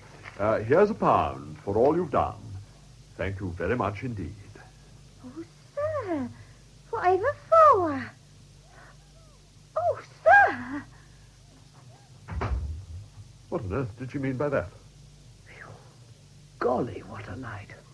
I'm ready to drop in my tracks. Would you like to stay here? There's the spare room, you know. No, thank you. Each to his own nest. I'll pedal home in a jiffy. It's only 7 miles. I'm deeply grateful to you, Madame Arcati. I don't know what arrangements you generally make, but I trust you will send in your account in due course. Good heavens, Mr. Condomine. It was a pleasure. I wouldn't dream of such a thing. Oh, perhaps you'd give me the pleasure of lunching with me one day soon. When you come back, I should be delighted. Come back. Take my advice, Mr. Condomine, and go away immediately. But, Madame Arcati, you don't mean... There are more things in heaven and earth, Mr. Condomine. Just go, pack your traps, and go as soon as possible. Do you mean that they may still be here? Quien sabe, as the Spanish say. I wonder. I'll follow your advice, Madame Arcati. Thank you again. Well, goodbye, Mr. Condomine. It's been fascinating. From first to last. Fascinating. Don't trouble to see me out. I can find my way. Ruth? Elvira? Are you there? I just want to tell you that I'm going away, so there's no point in hanging about any longer. I'm going a long way away, somewhere where I don't believe you will be able to follow me.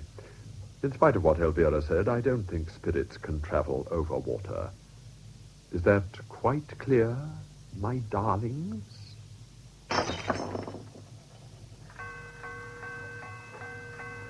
Goodbye for the moment. I expect we are bound to meet again one day, but until we do, I'm going to enjoy myself as I've never enjoyed myself before. You can break up the house as much as you like. I'm leaving it anyhow. Goodbye again.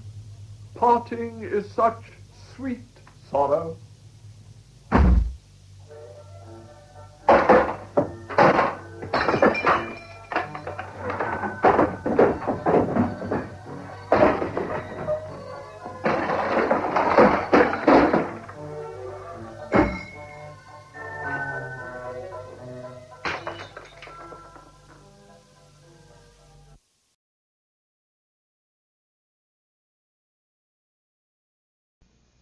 And now, Mystery Theater.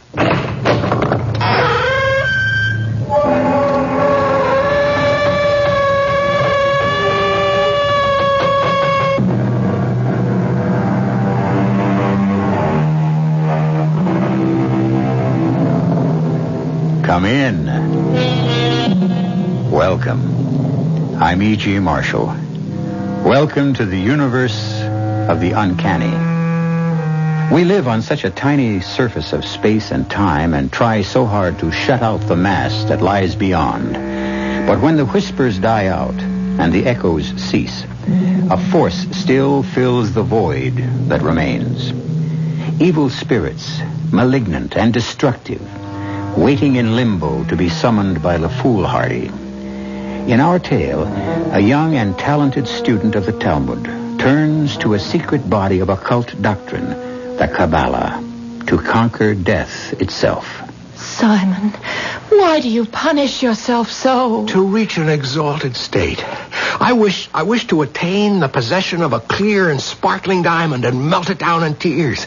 Then inhale its essence into my soul. I want to attain the rays of the third planet of beauty. I want 2 barrels of golden pieces for him who can only count in gold. Please, Simon, my father is not greedy. He only wants a bright future for me. And your bright future is paved with gold. Be careful, my son. You are on a slippery road. No holy powers will help you achieve what you want. If the holy powers will not, then I must... Don't say it, Simon. You terrify me. Then I must find my way along another path.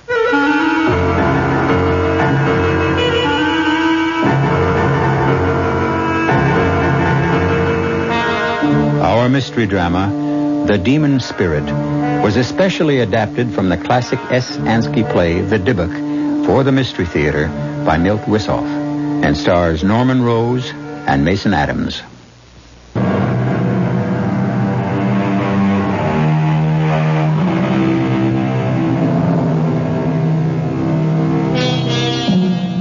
Black magic is rooted in the darkest corners of our mind and emerges only when we feel the insatiable need for power, money, love, any desire that becomes obsessive when withheld. It has always been so. Man has invoked the aid of spirits since he first evolved. What could be more natural for primitive man than the urge to call upon the supernatural when confronted with the sinister demons of wind, fire, and water? Civilization has only spread a thin veneer over this ancient instinct, a veneer that vanishes completely in our tale concerning a young theological student, pure of spirit, who invokes terrible forces in his quest for love. It's Simon, Rabbi. I've returned. May I come in? Simon. Oh, come in, my son. Come in. So you've finally come back.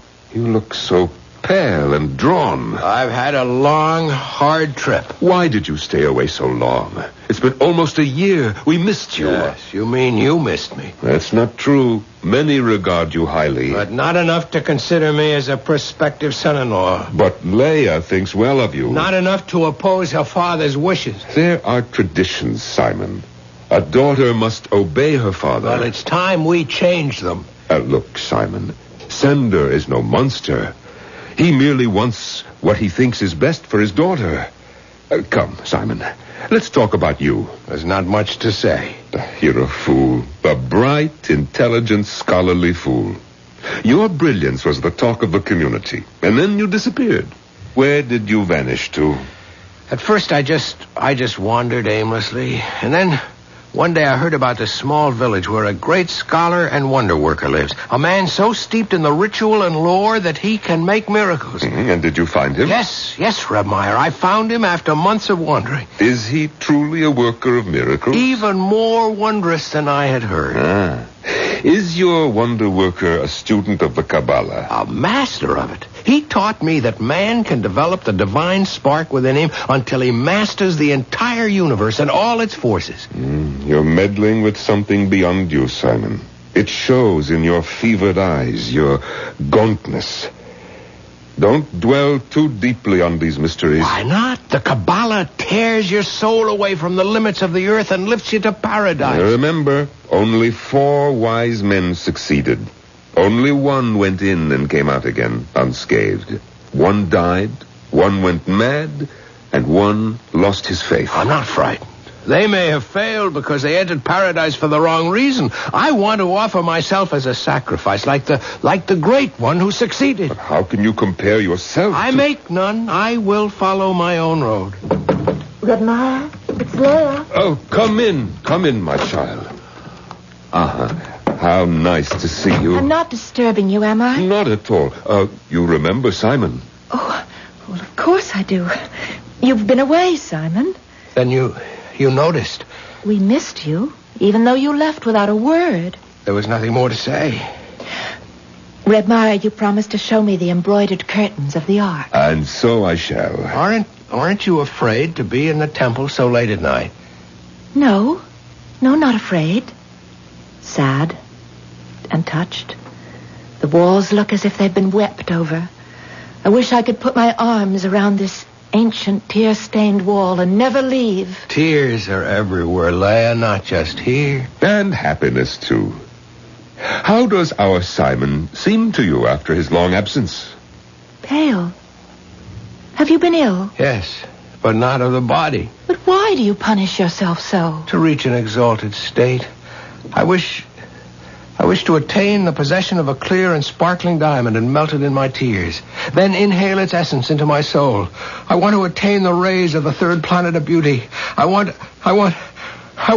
2 barrels of golden pieces for him who can only count in gold. Please, Simon. My father's not a greedy man. He only wants a bright future for me. And your bright future is paved with gold. Be careful, my son. You're on a slippery road. No holy powers will help you achieve what you want. And if the holy powers will not, then I must... Don't say it, Simon. You terrify me. And I must find my way along another path.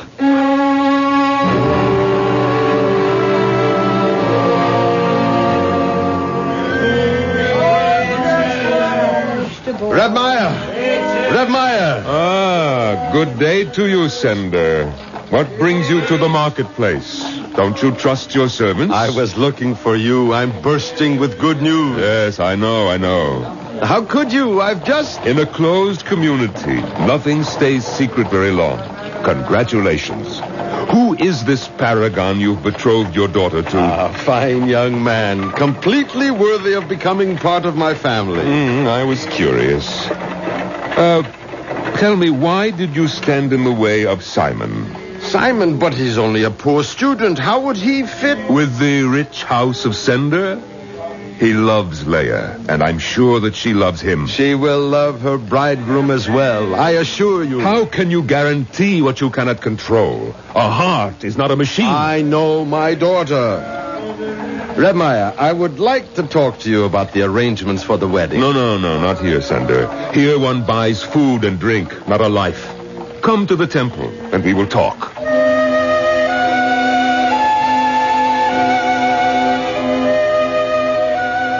Simon, I have some food for you.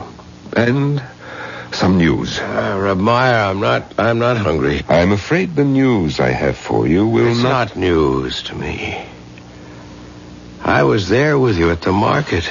I was there in spirit. I heard everything. Redmire! In Lord's name, open the door! Let her in, Simon, before she tears the walls down. Help me with your prayers. Intercede for my daughter, the forlorn widow who is at death's door. Please, I beseech you, help me. We will pray and hope for the best. No, I need more than hope. I need help. And you shall have it. No, please, don't interfere, Simon. I must. Now, take this diagram I've drawn, mark it out around your daughter's bed, the circle completely around, and the 6-pointed star with a point toward her head. Slaughter a young fowl and touch her forehead with its freshly drawn blood. Stop that. I forbid this. What am I to do? He offers hope. I give you your daughter's life. Give me the diagram, Simon. I will follow you, and God bless you. Simon, I asked you not to interfere. You have gone too far. Not far enough. I still have a long way to go. But I am drawing nearer all the time. Watch, Remaya. This is the Lord of the gods, Lord of the universe, he whom the winds fear. Thee I invoke, the bornless one, thee that didst create the earth and the heavens, the night and the day. Thou art the truth and matter. Into the magic circle, power the hazel wand. Shroud me with a cloak of darkness. Simon, come back before it is too late. He has covered me with a raven's wings. He has whispered the unnameable to me. I am master of many arts and skills. The black arts. No, Remaya. When the curtain parts, all is visible, black and white alike. No, Simon. It is time to sleep now. I am tired. You must go now. I'm no longer welcome here. You are to me, my son, but not to this temple. Go now.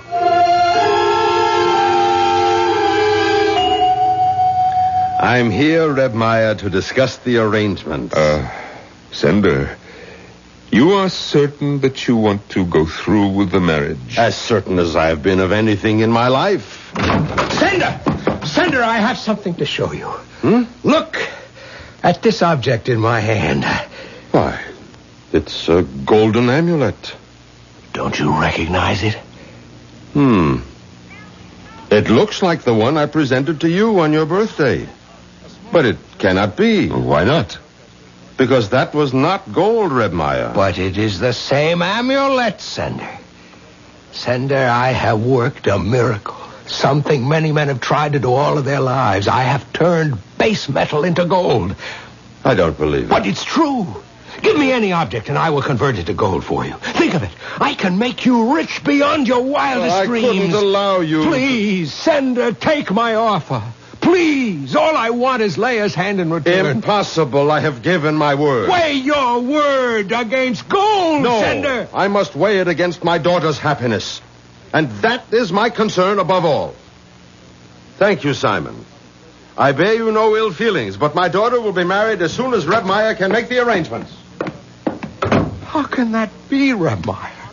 I've done everything. The fasting. I've worked with the word, the spells, the symbols, all in vain. What will be, Simon. Stay with me now. But what remains for me? What is there I can still do? Black Rider, fling back your hood. Demon and master, show me the way. I see. Thank you, the secret is revealed. I see you now. I see him, and I see... Oh, Simon. Simon, what is it? I have won. Ramaya, I have won. The bride is mine.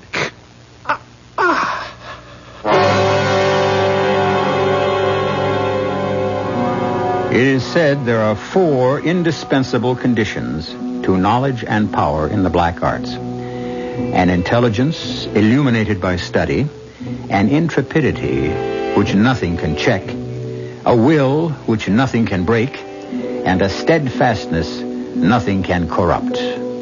Simon, it seems, was master of all. Will he then prevail even after death? We shall know more when I return shortly with Act 2.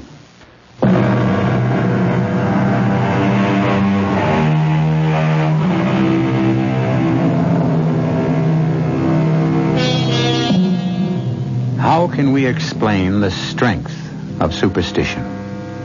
Shall we ascribe it to the primitive, the ignorant? Then how can we explain the fact that British witch covens celebrated All Hallows Eve before tremendous crowds with rites involving the magic circle, the magic knife, weird incantations, and all the other trappings of the occult? Many believe the origin and development of superstition are rooted in fact, that it exists and makes itself known to us. Perhaps we can shed some light on the subject. Red Maya, it's so hard for me to believe that he's gone. He is, my child. He's buried there. Poor Simon. Everything he did with such intensity. He studied longer, prayed harder than any of my pupils. And his love? Was deeper than most. He died for it. I had a dream that I was wandering in the meadow when a storm arose, and I hid in a small hut until the rain stopped. It was very early morning, and the vapors rose over the fields. And as they swirled, they took shape. Red Meyer, it was Simon that appeared in my dream. He called to me, but I couldn't hear. And then he beckoned to me to follow him. But when I did, I awoke. It was a dream. Nothing more. We must leave here at once. Answer me, Red Meyer. Is Simon stronger than death? Is he still here? No, Leah. He is dead. You must remember that. He is dead and he will never come to life again. And you must live, my child. You must live with the living. Come now, let us go. I thought I heard him so clearly. We'll meet again, my bride, my beautiful Leah. No one can take you from me now.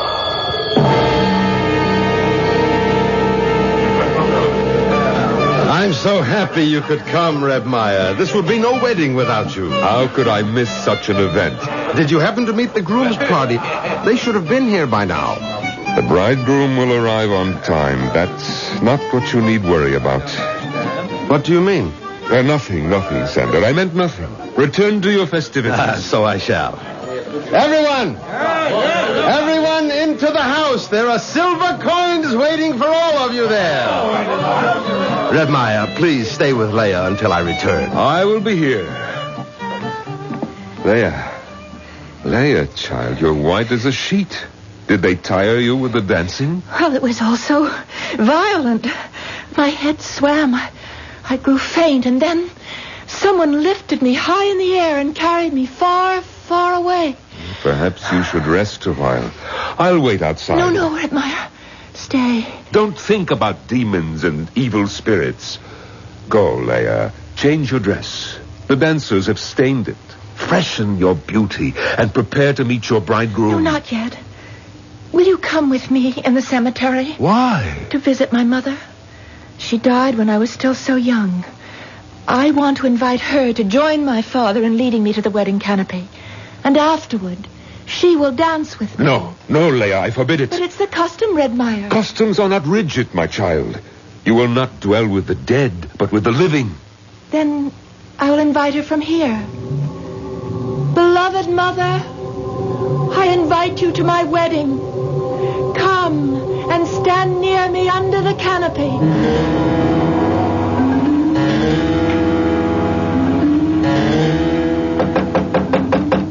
Who's there? Your father, dear. May I come in? Oh, Father, of course. Why are you still sitting here, child? Oh, I was just thinking. Grandmother says I must go to the graveyard. You have my permission. But Red Meyer says I should not go. He's an old man, set in his ways. Go, child. Go to your mother and shed your tears. May I invite her to the wedding? Of course. And your grandfather as well. And I would also like to invite someone who is not related. It is forbidden. If you invite a stranger, the other dead may take offense. He's not a stranger. In our house, he was like one of us. I think I hear... Yes, it is the wedding party. Your bridegroom, Menashe, he's arrived at last. But, Father, I want to Not ask... now, Leah. I must meet the wedding party. Hello. Wait there. I'm coming. Welcome, Menashe. How was the trip? Oh, we had a hard and bitter journey. We lost the road and wandered about the fields for a long time. Menashe, you're shivering. Are you cold? Yes, I felt this chill since I approached your town. Penetrates the marrow of my bones and fills me with an uncertain and unknown dread. What is it you fear? I don't know. Come, let's have a drink on your safe arrival. It will warm you and drive away the demons. Who is it? Open the door, Sender. What is she? What's happened? What is it, Redmeyer? It's Leia. Bring her in. What the... Put her on the couch. My baby. What has happened? You can go now, all of you. What is it, Redmeyer? My God, is she... No. She's in a coma. How still she is. How lovely. How did this happen? She went to the grave despite my warning and wept. And then suddenly she started to talk incoherently. No one could make out a word she was saying. And then she fainted.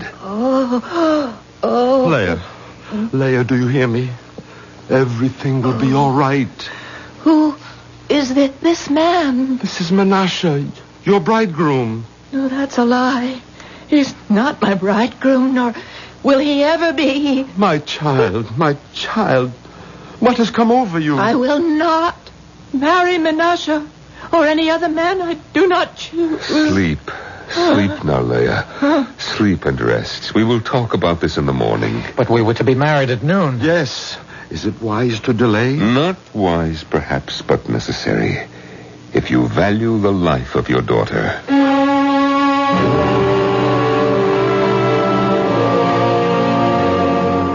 Where is the physician? He had to leave. There was no point in keeping him any longer. Did you do as I told you? Yes, I summoned the wise man of Bratislav. He will come, but it will be days before he's here. Leia, how do you feel? Tired. I'm so tired. Where am I? Where you have always been, in your home. Turn down the lights. My eyes... I've been in dark places so long. You're back now. God be praised. It was so cold where I've been. You'll feel better now that you're with us again. I feel nothing, Father. Empty. Everything is so empty. I must go back again. Try to get out of bed, child. I have no place here. What's happening, Redmeyer? Her voice. Leia, open your eyes. I cannot stay. Wake up, child. Listen to your father. You are not my father. You are not any part of me. Burning sulfur. I am filled with the smell of burning. Leia, in the name of God, Leia, come back. If I do, it will not be in that name.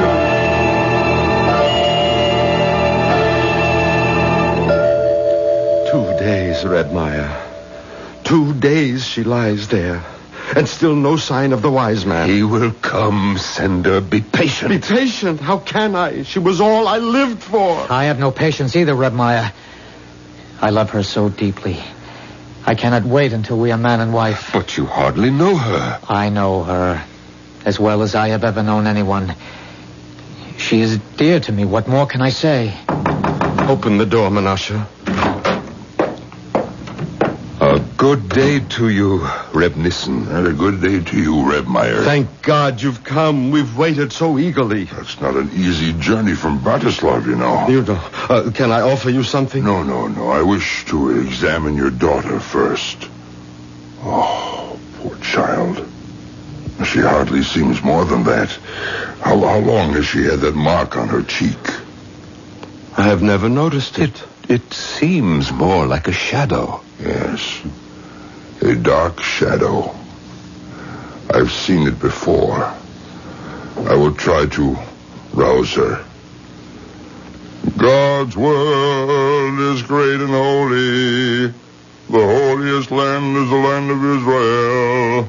In the land of Israel, the holiest city is Jerusalem. In Jerusalem, the holiest place was the temple. Unholy, and sacrilegious. Evil is the whole. Where have you come from, Spirit? I have risen from repose to bring an end to all this. Who are you? I am Leia, daughter of Sender, beloved of Simon. Beloved of Menashe. Be quiet, Menashe. Do not interfere. Rest easy, Spirit. Hear me out. At the edge of the world stands a tall mountain, and on the mountain lies a great rock, and from the rock flows a clear spring. At the other edge of the world is its heart, and it gazes at the cool spring, and cannot have its fill of looking, but it cannot take the slightest step toward the spring. But I can't... You are awake, my child. Have I been sleeping? Yes, you have for several days. I feel so tired. I'm so tired. Is she all right? Yes, she sleeps naturally now. Oh, thank you, Reb Nissen. When she awakes, can we have the wedding ceremony? We must wait and see, Menashe. No, Reb Meyer. We must not wait. We must try the wedding as soon as possible. There is no time to lose. Help me, Father. I feel so weak. Of course, my darling. I should have known. Here, take my arm. Stand by me, Mother. It is such a difficult way for me. She is here with you, as are all who love you. Friends, it's time for the ceremony. There's your Menashe. Look at him. So tall, so handsome. Quicker, Father. We must hurry. As we stand under this canopy... I will not stand under it. Come, closer, Leia. No, come under the canopy. I will not. Send her, usher her under. Ready the candles for the sleeping dead to wake till they are burnt down and spent. This is our final song until we return where we belong. Be still, my child. In the name of the King, our Lord, be still. Mount the steps carefully, for this place is chosen ground. 7 times we turn around within the magic circle. 7 times we turn about. Menashe, do you take this woman to be your wife? With all my heart. Leia, do you take this man for your husband? Never! Leia. Never is not my bridegroom! Reb Meyer, continue. Never! Holy bridegroom, protect me! Holy bridegroom, save me from this, I call upon you! Save me! Reb Meyer, pronounce them man and wife. Reb Meyer, you will never pronounce them man and wife. They do not belong with each other. Simon, is that you? Aye. It is Simon Reb Meyer, come back for my destined bride, and I will never leave her again. You must not do this, Simon. Simon, what is happening here? Yes, Simon, my greedy friend. Simon, you murderer. You killed me, but you could not kill our love. Reb Nissen, my daughter. She's gone mad. No, Sender, not mad. She has been possessed by a dybbuk. An evil spirit has control over her.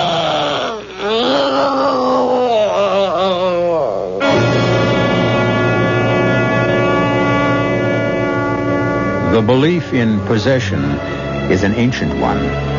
From the earliest times, men have been fascinated with the possibility that our earthly shell can be taken over by an alien form. And the horror of it haunts us, even today. How does a body become possessed? And how can we exorcise it? We shall find out when I return shortly with Act 3.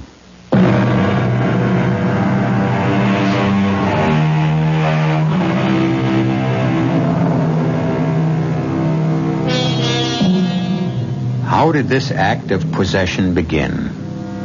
Certainly the setting of the dybbuk was its basis. A closed world which, despite its proximity to the 20th century, had not as yet purged itself of faith in magic-making. A world heavily tarnished with superstition. And yet, it was a world pervaded by a mystic sense of the immediacy of God, of the miraculous, and the power of man. In such a world, the natural and the supernatural, the living and the dead, seem to flow across one another in a continual contact. A world where the daily routine of life absorbs and becomes a symbol of eternity. Please, Reb Nissen. I know you're tired, but my daughter lies in grave danger. Her soul is at stake. I know. The misery and anguish of the world reach out to me. Every plea pierces me as a needle, and I have no more strength. I can go no further. Rabbi, you cannot desert me in my hour of need. Help me. Save my child.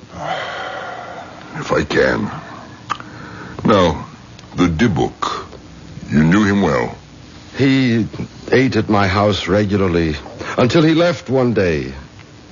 When he returned to our town, he was meddling with the Kabbalah and came to grief. By what powers? They say by evil spirits. Did you cause him pain or shame? Now, try to remember. I don't know. I don't remember. All right. Bring in the girl. Come in, Leah. Come in, my child. Don't you hear me? Come in. I won't. Leah, dearest, have pity. Don't shame me. Come in. I want to obey, Father, but I cannot. Maiden, I command you, come in and sit down. Let me go. I refuse. Dybbuk, I command you to say, why did you enter the body of this maiden? I am her destined bride. Our holy Torah forbids the dead to abide among the living. I am not dead. You are departed from our world. You are forbidden to return until the great ram's horn is heard. Therefore, I command you to leave the body of this girl. Reb Nissen, I know how powerful you are, how invincible. I know that you can command the angels, but you cannot sway me. Wandering soul, I feel great pity for you.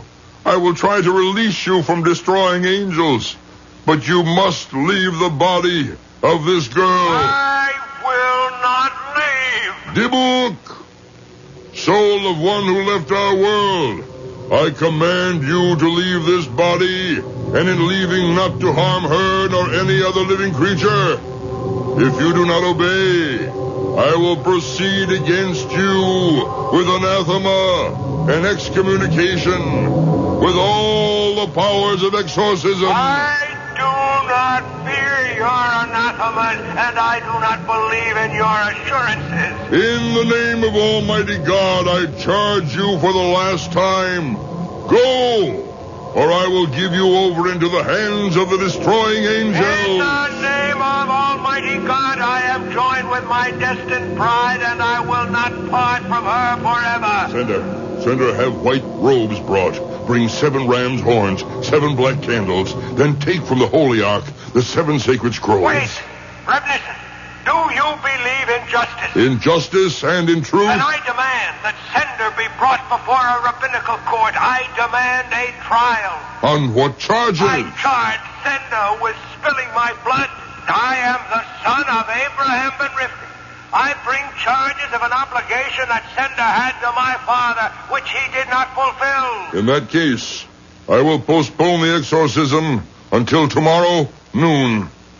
Sender, do you remember the dybbuk's father, Abraham? But he's dead these many years. Know then that you will be summoned to trial to answer his charges. Heaven help me.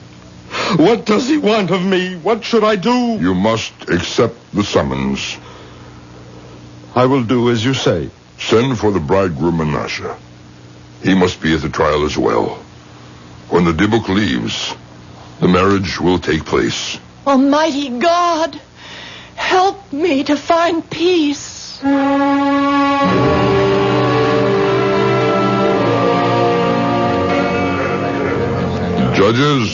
Judges, sit beside me. We can begin the trial. I call upon Sender. I am here, Reb Nissen. Will you accept the verdict of this court? Yes. Will you carry out our decision? I will. Sender, Abraham claims that in your youth, you were students, that your souls were bound together in loyal friendship. You were both married in the same week, and each of you pledged that if his wife should conceive and bear a child, the one a boy, the other a girl, the children should wed. Yes, it was so. He died soon after, but you grew rich, and Abraham's son was poor. You turned your gaze from him and sought other matches for your daughter among families of wealth and station. Abraham saw how his son was plunged into despair and went wandering, seeking new ways. And the powers of blackness spread their nets for him and captured him. Sender, did you hear the charges? What do you have to say in your defense? I have no words for my defense. None. But I beg my old comrade to spare my child. For I did nothing out of ill will, I swear to you, Abraham. After you departed, I did not know what happened to your wife. She left our village for the home of her people. I never knew she had a son. Abraham asks why, when his son was received into your home, sat at your table, you never inquired who he was. I do not know. But I can swear I was always drawn to him. Abraham declares that deep in your heart you recognize Simon. That is why you never asked who he was. You sought riches for your daughter, and in doing so, you thrust his son into the abyss. I cannot say. I have no answer. This tribunal has heard the arguments and now delivers its verdict. Sender, you are held guilty on the charges brought by Abraham. You will give half your wealth to the poor, and as long as you live, you will light a memorial candle on the anniversary of the death of Abraham and Simon, and recite the prayers for the dead as though they were your own children. Now, let us proceed with the marriage ceremony.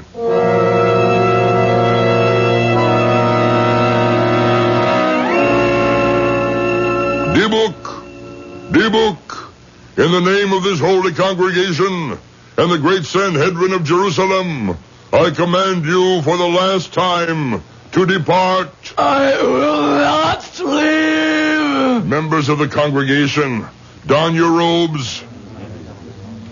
Sender, distribute the 7 horns and the 7 scrolls. Yes.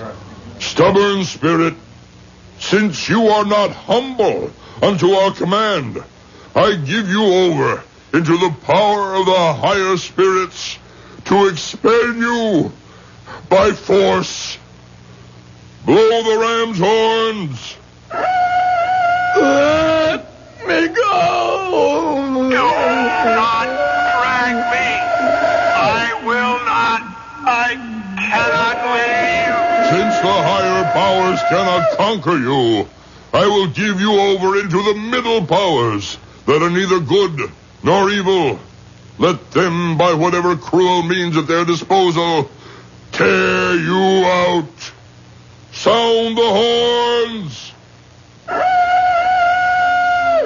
Angels and hosts, help me. And I declare you excommunicated from all of Israel by the sentence of the angels, by the decree of the saints. We anathemize, cut off, and curse you.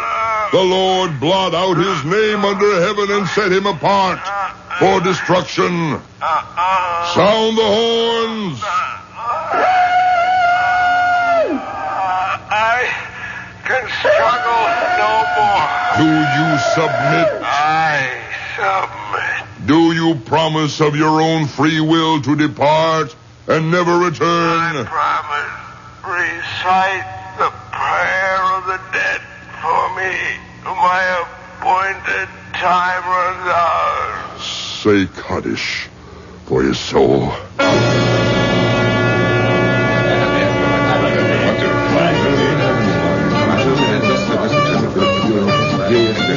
Oh, Father, I'm so sad. Help me. Do not be sad.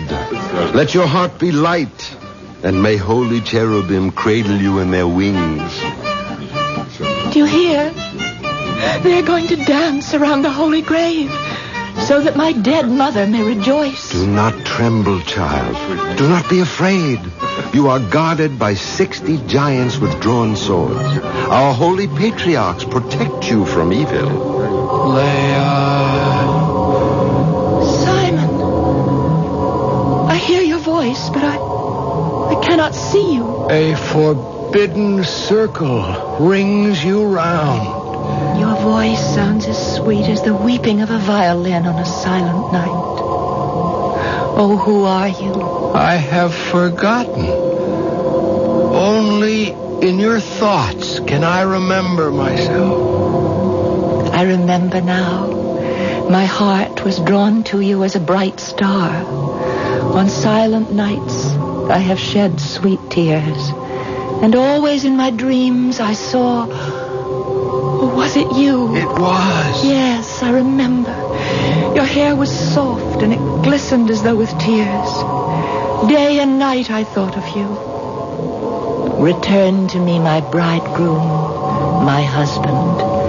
I will carry you in death in my heart, and in my dreams we will rock our unborn babes. We will sew them clothes and sing them lullabies. The wedding procession has started, Leia. We must go. They come to lead me to the canopy with a stranger. Come to me, my bridegroom. Oh, I see you. A light upon the wall. The barrier is broken. Come to me. I am coming. A great light flows about me. I am joined with you, my destined bridegroom.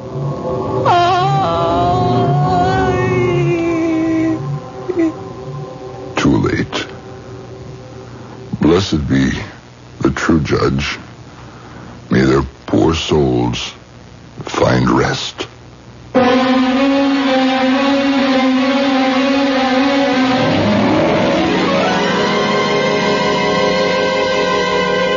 And so the demon bridegroom and his bride are joined until the great awakening. A small gravestone marks the place where Leia, daughter of Sender, is interred. But none of the villagers in the closed world believe it is her final resting place. Steeped in superstition, they cast an eye over the shoulder when they pass the grave. I'll be back shortly.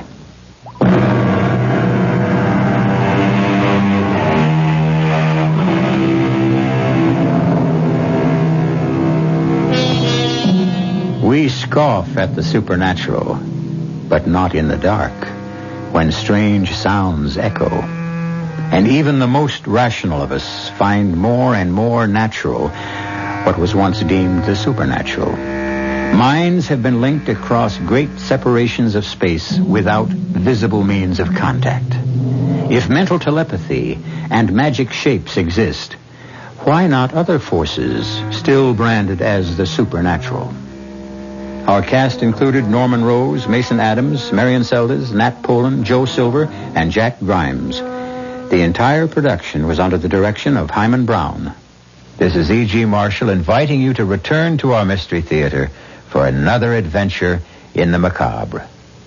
Until next time, pleasant dreams.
Deluxe Radio Theater brings you Ethel Barrymore, Brian Ahern, and Joan Dupre in None But the Lonely Heart.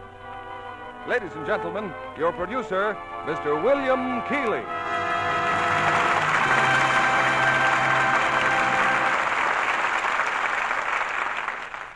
Greetings from Hollywood, ladies and gentlemen. Just 10 years ago this week, after 2 seasons in New York, the Lux Radio Theater came to Hollywood. Celebrating that event, we're bringing you tonight one of the most honored names in the American theater, Ethel Barrymore. Interpreting the role that won her an Academy Award, she appears tonight in RKO's unusual and moving screen hit, None But the Lonely Heart. Co-starred with her is the distinguished actor Brian Aherne. Also, June Dupre in her original screen role. Our story is laid in London a few years before the war, but it might be any city, just as Ernie Mott might be a citizen of any country, a human symbol of man's restlessness against the background of this changing and exciting world. I was stationed in London during the war, and at many post exchanges and bomber stations were kept an open bin in which the men would deposit presents for the English, candy for the children, and for the grown-ups, precious articles like soap and soap flakes. I remember vividly the gratitude of our English friends on receiving a package of Lux Flakes, a product that would help them guard their scarce and precious fabrics as well as lighten household chores in times of stress. I'm sure that products like Lux Flakes make many friends for us among our allies overseas.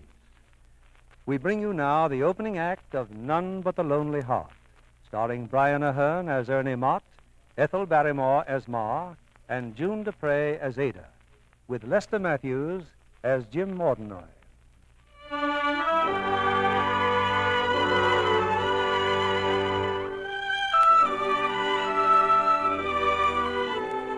This is the story of Ernie Mott, humble citizen of the city of London. Ernie Mott, who quarreled, hungered, loved, and was loved, who searched for a free, a beautiful, and noble life in the second quarter of the 20th century.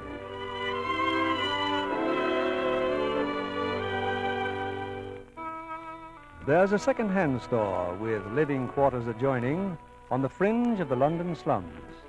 This is home to Ernie Mott. Here his mother runs the shop, and here Ernie retreats after his empty wanderings over the face of his native land. From such a journey, Ernie Mott has just returned. Where you been, Ernie? Oh, just knocking about, Ma. You know me, tramp of the universe.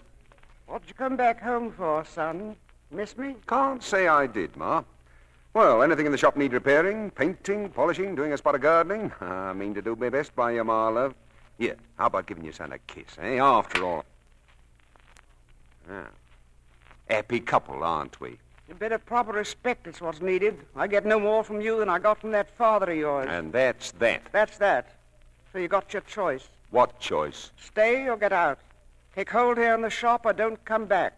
What call of you anyway to go wandering around the country year in, year out like a breath of homeless wind? Don't I treat you all right? Or what? Oh, you treat me fine, Ma, love. Now, where's my cap? I'm off. Ernie? Oh, just a peep at the old neighborhood, Ma. Won't be really off till morning. Here, come on, Nipper. Come on, doggy. Think more of that beast you do with me, Ernie. Oh, I wouldn't say that, Ma, but part of myself he is. Here we go, doggy.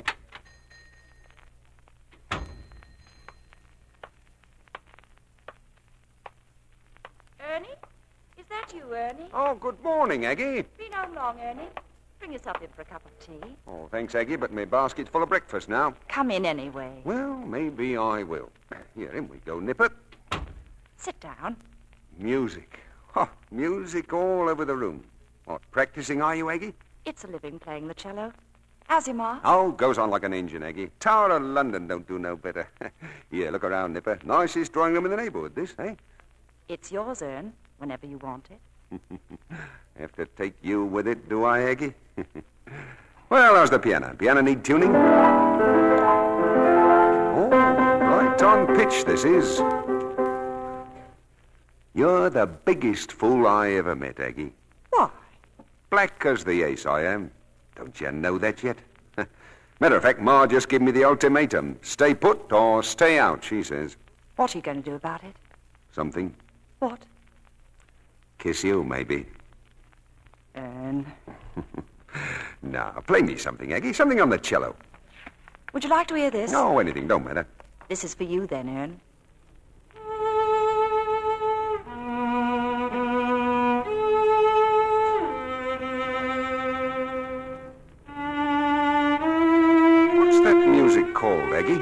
None But the Lonely Heart. Italian? No, Russian. Ah, that's nice. Oh, well. Going? That's right. Where to now, Ern? Oh, I don't know. Maybe that new place down the road. What new place? Well, there's a sign outside. It says, Fun Fair. Oh, that. A regular carnival, Ern. Dancing and shooting gallery. Darts and your fortune told. I don't need me fortune told, Eggy girl. Will I see you tonight? That's right. About 9? Oh, you're all alike, you women. I don't go on no timetable like a train. I'm Ernie Mott, I am. Citizen of the Great Smoke. I don't stay put. I understand. Do you? Of course. Well, then, maybe I'll see you tonight. Maybe I will, and maybe I won't. Bye, Ernie boy.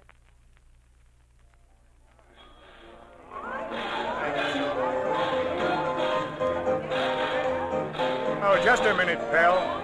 Talking to me? That's right. I was watching you at the shooting gallery just now. Learn anything?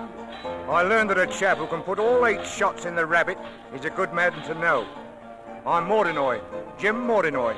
Am I supposed to know you? Thought as how you might. Yeah, what's bothering you, pal? The piano. It's out of tune. Yeah, what about it? What about what? Piano. Do I tune it or do I don't? Cost you only half a bar. Well, life's easier than that. Here, take a quid and leave the piano undisturbed. Now, why would I take your quid? Just to be a pal. You know, I can't understand a man of your talents wearing them rags. Uniform of me independence, Mr. Mordinoy.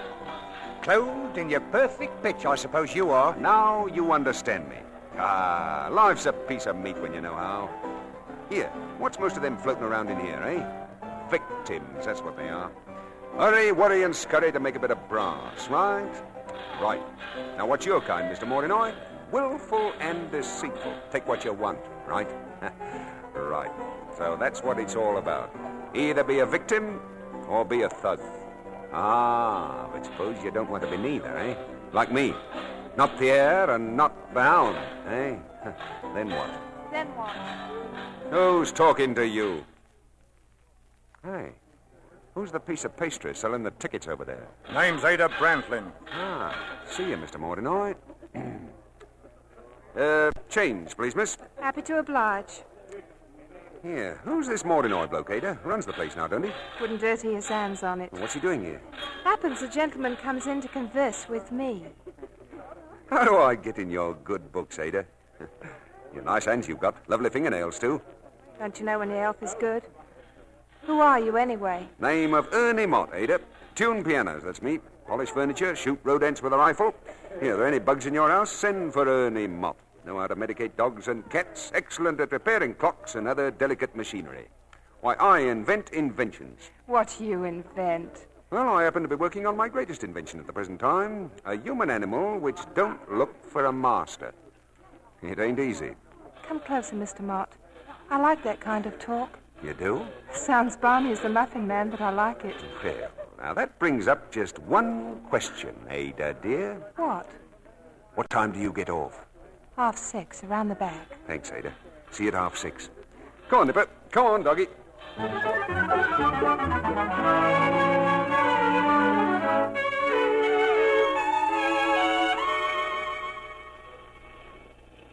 Evening, Ada, dear. Charitable sort you are, aren't you? Meaning what? I saw you just now giving money to a beggar. Got so much money you had to give it away. Oh, him. Oh, knew him when? When what? When he was a man. Hey, you know what old Ike Weber says? Friend of Ma's, old Ike is. Has a pawn shop down the road. Well, Ike once tells me this. As I was out walking, he says, I saw in the distance what seemed to be an animal. Come up closer and see he was a man. Come still closer and see he was my brother. Meaning what? Oh, forget it. You tired? Always tired. Let's go, Mr. Mott. Nice strong cup of tea for two. Oh, why not?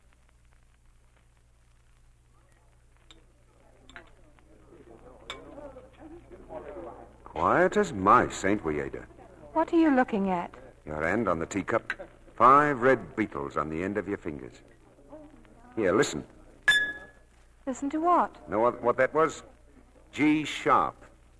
Perfect pitch, that's me. G sharp. Not one in a million has that. Very unusual person. Are you? Well, of course. And all I want to do is to put my arms around you and hold you tight and murder anyone who'd say a blind word to you. Interesting program, but what's it get me? Only trouble. Then you can take me home. Now. That's it, Ada, love. Oh.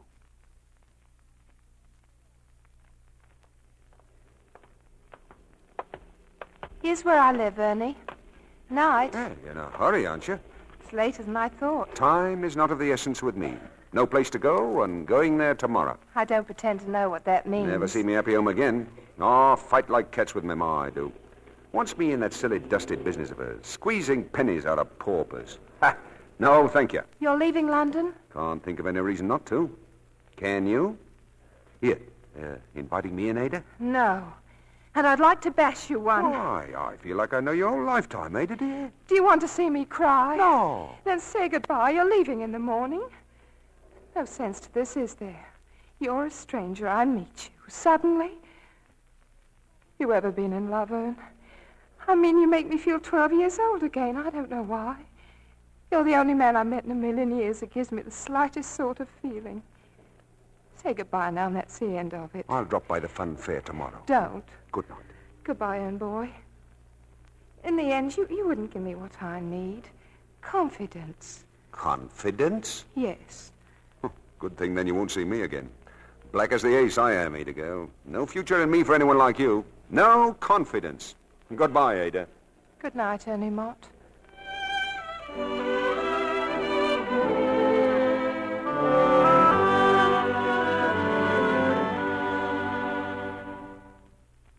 And you'll buy the clock, Ike. No questions, Mrs. Mott. It's worth every penny you ask, irregardless. Thanks, Ike.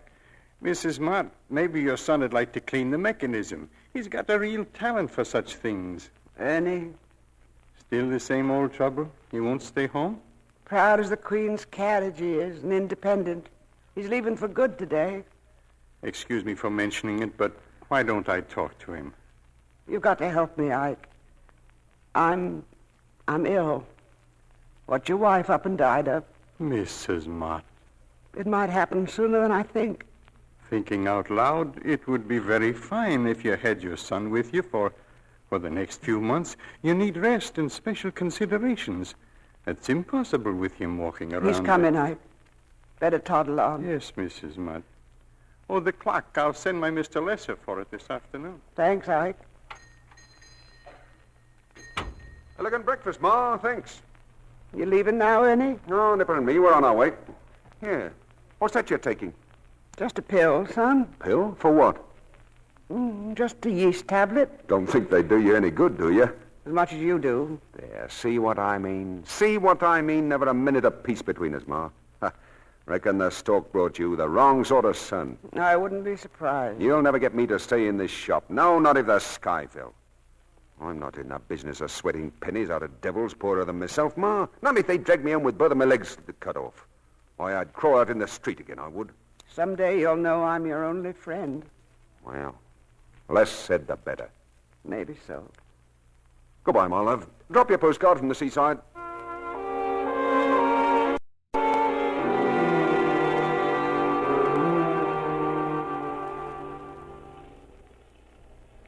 You are, Maggie. It's me, Ernie. Oh, I just came to say goodbye, Aggie, dear. Thought you were stopping by last night, Ern. Couldn't make it, Aggie. Well, where are you off to? Rehearsal. Best say goodbye. Leaving for good this time, Aggie. Miss me? Yes, Ernie, I'll miss you. Marry you quick if I had the chance. What about money? Support me, would you? If you wanted me to. Think you could handle me, Aggie? I know how to handle you. Not handle you at all. Leave you be. I've never been so tempted in all my born days. Think about it. You know the address. I'm late and got to hurry. Goodbye. Goodbye, Aggie. And how is Mr. Mott today? Well, if it isn't Ike Weber. Glad to see you, Ernie.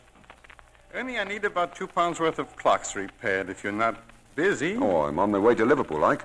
Don't they use money in Liverpool anymore? £2 worth? A man with your talents, you could finish it in a day. You're a gent. Come on, Nipper. Today we're mending clocks.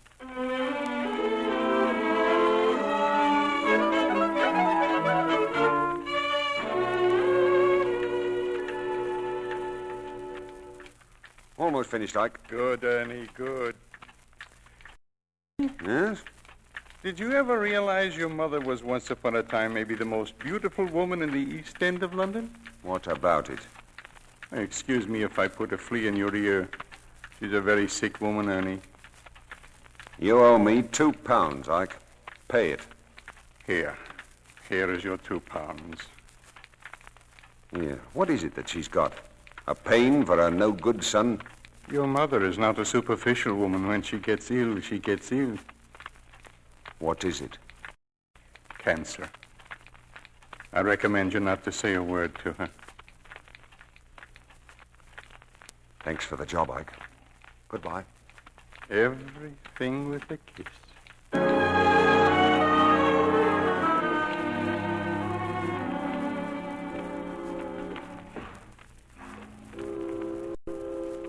Got a match, mate. I say you got a match. Match? Here, match. Didn't I see you a while back tonight? Westminster Abbey it was. Yes, standing at the tomb of the unknown warrior. Was I? Unknown warrior. Might have been my boy, you know. Might have been my old man. What's your name? Ernie Mott. As the bacon said to the egg, so pleased to meet you.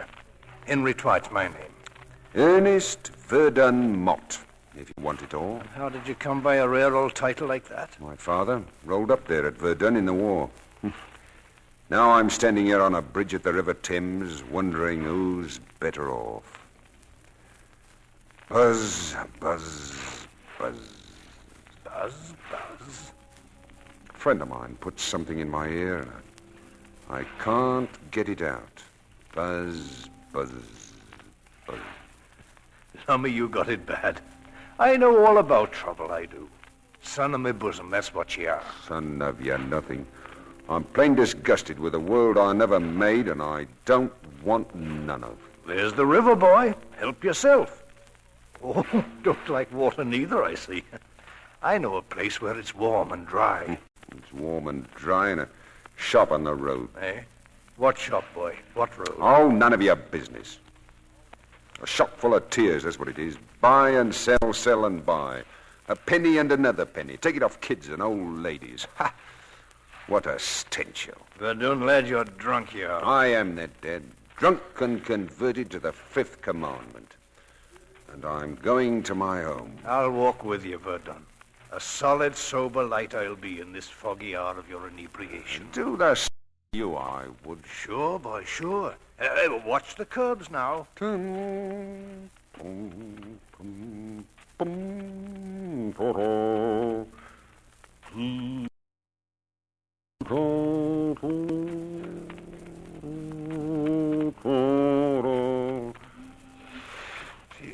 What is it, eh? What? It's a lovely voice you have, Verdun. Lovely. Buzz, buzz, buzz. Home, lad. Home you go.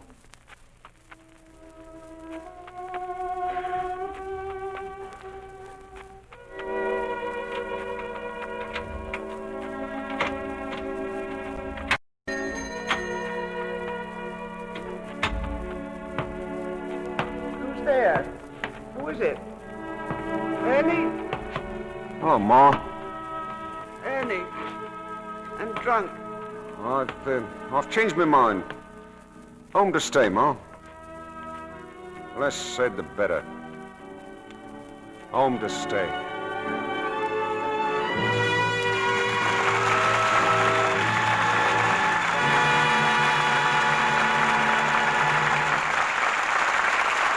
In just a moment, we'll return with Act Two of None But the Lonely Heart, starring Ethel Barrymore, Brian Ahern, and June Dupre. Why so thoughtful, Sally? Well, Mr. Kennedy, Anne just announced her engagement, and we're giving her a lingerie shower. So I'm writing a special verse for each gift. Official poet, eh? Well, let's have a sample. This one's for a luscious ice blue satin nightie. Through scores of stores I wandered, endured the crowds and clamor, to buy for you this nightie with lots and lots of glamour. Not bad, Sally. Though it makes shopping sound like work. Well, it is hard to find just what you want these days. That's why I wrote this verse for another gift. A negligee from Nancy with pretty pastel flowers. Lux Care will keep it lovely for many leisure hours. Good advice, too. You remember what actual washing tests have shown about Lux Care. But what are you giving Anne? 2 of the frilliest, laciest slips ever, Mr. Kennedy, and some more sound advice. We're frilly and lacy for very best wear. Cherish our beauty with gentle Lux Care. Anne's going to have her trousseau a long, long time if she follows your advice, Sally. Yes, indeed. Those famous washing tests you mentioned, Mr. Kennedy, they showed that undies stay lovely 3 times as long the Lux way. I wish the women in our radio audience could see how colors faded and seams pulled apart when the garments were washed carelessly, with strong soap, hot water, rough handling, and how lovely identical underthings looked after many Luxings. Lux Flakes are thrifty. Here's another thrift tip, Mr. Kennedy. I wash several underthings together. They take less Lux that way, make Lux Flakes go further. Here's Mr. Keeley at the microphone. Act 2 of None But the Lonely Heart, starring Brian Aherne as Ernie Mott, Ethel Barrymore as Ma, and June Dupre as Ada.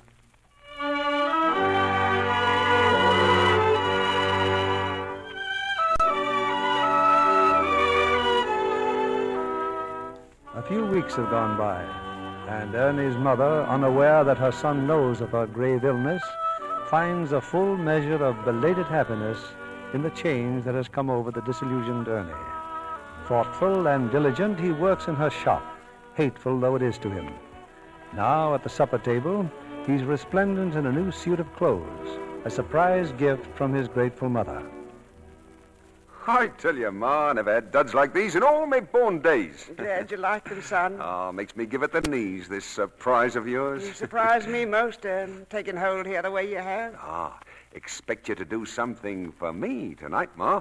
What? Well, stroll around a bit. Maybe you see a film. The 2 and 4 seats. Oh, go on, Saws. I'm old enough to be your mother. Come on, Ma. Come on, do it. Couldn't, son. Too rich for my blood. Besides, sleep's a blessed. Oh, what's wrong? Something hurt you? Nothing of the sort. Ernie, my pill. Yes, Ma. Yes. On the mantelpiece, the yeast tablets. Yeah, I got it, Ma. Here. Glass of water, eh? Thanks, son. Tummy ache, that's all. More tea, Ern? No, Ma, no. Full up to here. Then what are you sitting round for? Go on out, enjoy yourself. It's a bit of change you want here. Seen right through me, you did. Thanks, Ma. Losh you, and off you go, then. Thanks, Ma. Good night. Night, Ern. Your new hat's on crooked.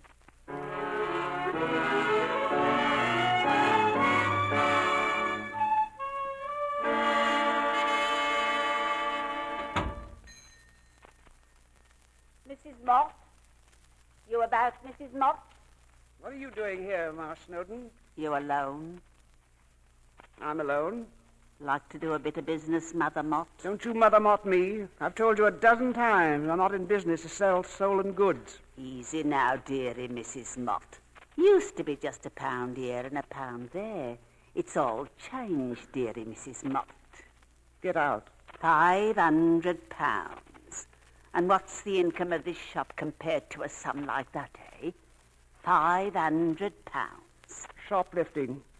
Save your breath, Mrs. Snowden. Me and my friends do the lifting. You just do the selling. What's wrong about that? You heard me. No bid. Here's Ma Mott, I says to myself. Let her make enough to live out her life in peace, I says. And maybe leave a bit for her boy, too. Good old Mother Mott, I says. And what do you say? I say get out, Mrs. Snowden. Call me a thief, you do. Happen to change your mind, you know where I'll be. £500, not less.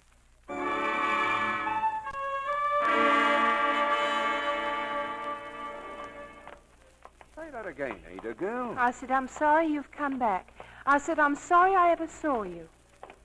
Where have you been all this time? Been home, Ada. Ma's shop, helping out. And after 5 weeks, you suddenly decide to look me up again. Thanks. Here, this is your house, sir. Invite me in? No. Suppose a certain party don't happen to like me meeting you. Who would that be? Jim Mordenoy. What, the Flash Boy? Now, how has he crept into your scientific young life? Didn't say he had. There's about 20 good kisses left in me, but he'll never get one. Told him so? More than once. Then that's that. Is it? Now, say goodnight and let's forget it all. On next Wednesday? Do I see you like we said or not? Take me dancing? Anything you like, Ada. You know that. Always. Give over, boy. You're crushing me to a pulp. One more kiss. I'll save it for Wednesday. Night, Ern.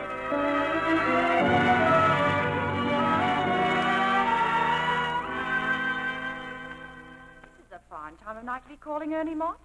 Well, come on in. I saw you late, Aggie. Just get home? Yes, been playing at a club dinner. Will I put on some coffee? No, thanks. No. Aggie, you a fortune teller? Somewhat. Well, I'm on the fringes of a great romance. What'll I do? Have it. But it's not with you, Aggie. That's no news, is it? Oh, really, Ern, you're a fool. You're clever, you're human, but you're a fool. You're trying to tell me that you love another girl. I've known for weeks that's why you're staying home. Oh, no, that isn't why, Aggie. My ma's ill. Last card in the pack, it looks. Oh. All roads lead to Ma this year. Well, what do we start talking about? Nothing that won't keep. Well, I'd better make a move. I got an idea Ma don't sleep every night. Ern, wait a minute. Don't worry for me. I'm here if you need me. If I love you, it's something I can't help. People are what they are and love what they love. And you can't change it or take it away from me. It's the thing I feel for you. So, there you are, Mr. Jack-in-the-Box. Now kiss me goodnight and go on home. Thanks, Egg. Good night.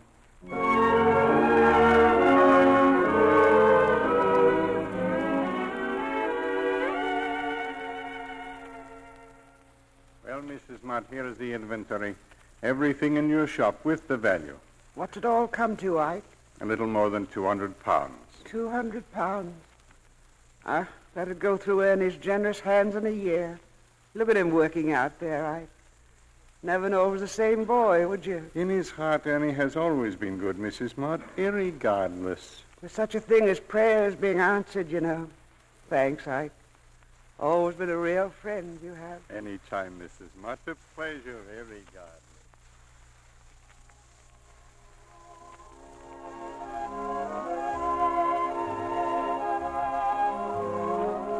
What's the matter, Ernie? Don't you want to dance? No. Want to know why? 3 reasons. 1, don't dance good enough. 2, it's too hot. And 3, what are you doing sitting at our table, Mr. Mordinoy? Ernie. Since I own this place, Mr. Mott, I invited myself over. Thought you and Ada would like this wine. The evening's young, Ernie, dear. Don't get upset. What kind of wine is this, Mr. Mordinoy? And what's so funny? Well, I thought everybody over 16 knew champagne when he did his gizzard. Well, I won't be 16 till next March, see? Well developed for a boy, ain't you? If you're going to start a quarrel... Mott likes me. He won't fight with me. Why should I like a mug like you? You know what I like about you, Mott? Your attitude. Either kill or make you. Oh, by the way, Ada, I bought the fun fair today. You mean now I'm... Ada, how about a dance? Oh, didn't see you, Mr. Mordinoy. Sorry. Mr. Mordinoy don't mind. Said love to. And now we're all alone, Mr. Mott. You and me. How's your ma doing that shop of hers? Who told you about that? It interested me to find out. Why? Because you're a cut above the usual article that floats about. Only a cut, eh? There's that attitude again. Ada's interested in you, it seems. Oh, nothing special, Mordinoy. And I'm interested in Ada. Very special. I'm going to do something for you, Mott. Like to stuff your pockets? Work for me, and you'll start at £50 a week. Breaking whose neck? Don't you think you're being rude? I've been after Ada too long to lose her even for a second. She knows it. Now you know it, too. But Ada won't wear you, it seems like. Ada always was a bit giddy. I recall a couple of weeks at Brighton. We shared adjoining rooms. Now, wait a minute, Mordinoy. You're young and excitable, Mott. You see, Ada is Mrs. Mordinoy. Didn't you know? Here, come back, Mott. Sit down.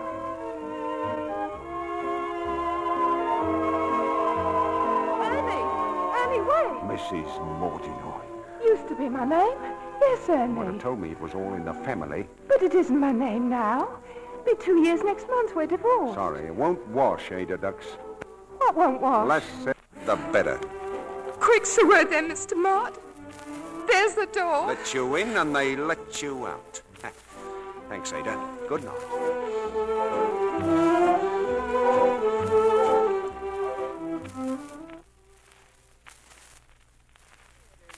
Tell me what you got on your mind to say, son.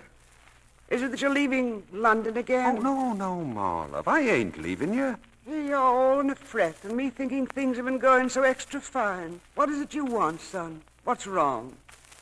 What's wrong, Ma? I'll tell you what's wrong. For one thing, it's wrong for me to be in a shop taking pennies from kids. Taking their pennies week after week, so sometime, months from now maybe, they'll have given us enough to pay for a pair of second-hand shoes. What else can poor folks And do? yesterday, old Ma Sedgwick's bringing Joey in, a canary bird. All she's got for £0.50 so she can eat. So she can eat, Ma. Joey, all she's got in the world. You give her a crown, son. That was good of you. Good to me. Does it help Ma Sedgwick? For the day of tomorrow, maybe. But what about the next day and the day after that, eh? What are you looking for, Ernie? Peace. That's what I'm looking for. Peace. Without having to snatch it from the smaller dogs. I want peace with all the trimmings. Won't find nothing like that in this world. Not in our time, son. No way to beat it, boy. There is a way, Ma. You stop being a hare. You travel with the hounds. Where are you off to? Oh, look around. Take a walk. Maybe find the hounds.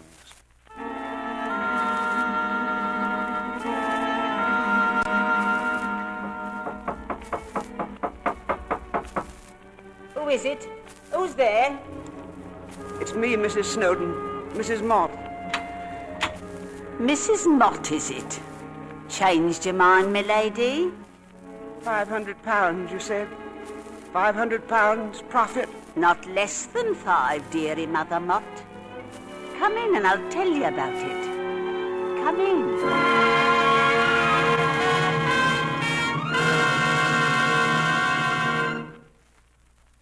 Looked for you at the fun fair, Ada. Mordinoy said you'd gone home. What do you want, Ernie? Talk to you? Yeah. Very mysterious, this. Room with a girl you love. I ought to hate you, but I don't. Come here, Ern. Something I want you to see in this other room. You see? I see. That kitty in there. Is she yours? Yes, Ern, that's my kitty. The little girl of all my dreams. Oh, what a wallop you give me, Ada. Here. Put your face up off her, Mo. Ernie, put your arms around me, Ern. Don't you see, don't you understand, Ern? I don't want any more trouble in my life. No more. I've had enough. I've got to tell you something, Ada. I've joined up with Mordinoy.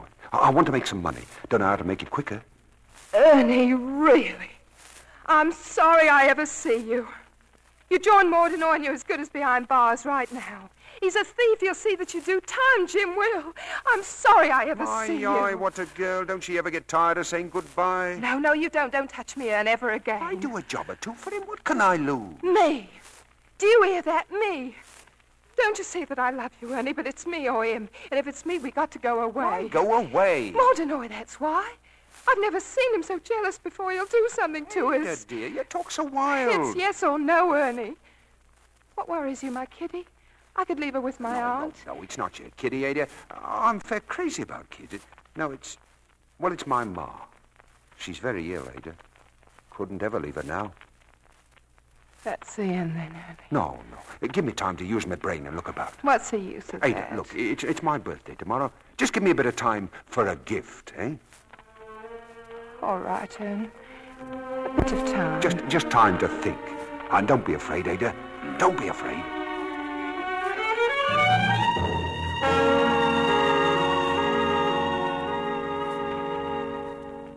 Hello, Mott. Thought you were with Kosh and the boys. In case you forgot, you got a job tonight. That first shop in the Brompton Road. Oh, I haven't forgot, Jim. Plenty of time. Oh, smoke? Thanks. Ooh, nice cigarette, in case you got there, Mott. Today's my birthday. A present from my ma. Platinum, eh? Ooh, your ma knows what's what. A friend of mine's in trouble, Mordinoy. Coppers? Girl. He loves a girl, and she loves him. All happy, then? No, there's a third party. Acting like a dog in the manger, he is. The girl don't like him, see? But he's a big boy, and he's promised to make trouble. Well, what's your friend's name? Name of Ernie. Oh, like you. Well, what's the big boy's name? Name of Jim. Like you. Well, if your friend's as good-looking as you, what's he want to get married for? Waste of time, ain't it? Jim! Well, what's up, Taz? I pawned a ruby ring last week, Jim. Just went to the shop to get it, and they tell me the police took it. Why? Stolen property, they said. Well, is it, Taz? What's the diff, Jim? They won't give it to me. Well, it's an old trick, that, saying the police took it. Get your brother a knocker. Warm up a car. Oh, thanks, Jim. That's grand. Come along, Mott. We'll have to go to that pawn shop and straighten things out for Taz. Yeah, what about the job in the Brompton Road? It can wait. You're coming with us. Now.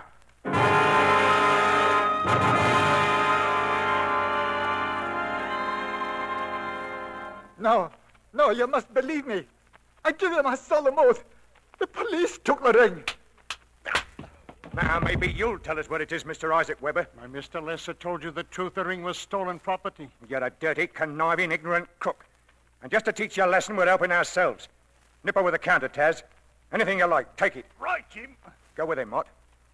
I said go with him. Oh, kid doke. Ooh, look at what we got back here. Makes me mouth water. Watch, chains, rings, cash. Hurry up, Taz. Never had so much fun in my life. Did you find your ring yet? Believe I have, Jim. Believe this one here could be it. Near enough, anyway. What about it, Ikey? Thought you said the coppers took it. The boy lies. Now stop this stupidity and leave my shop.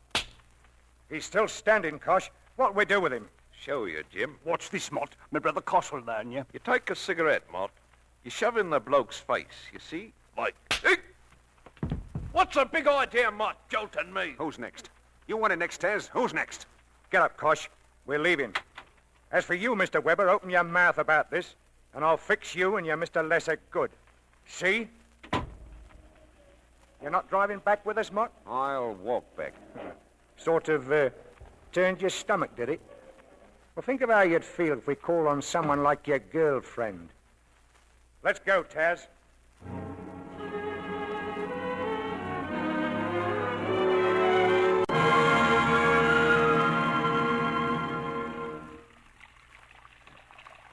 Washing your hands again, son. 10th time you've done it tonight. Some things wash off, and some don't, Ma.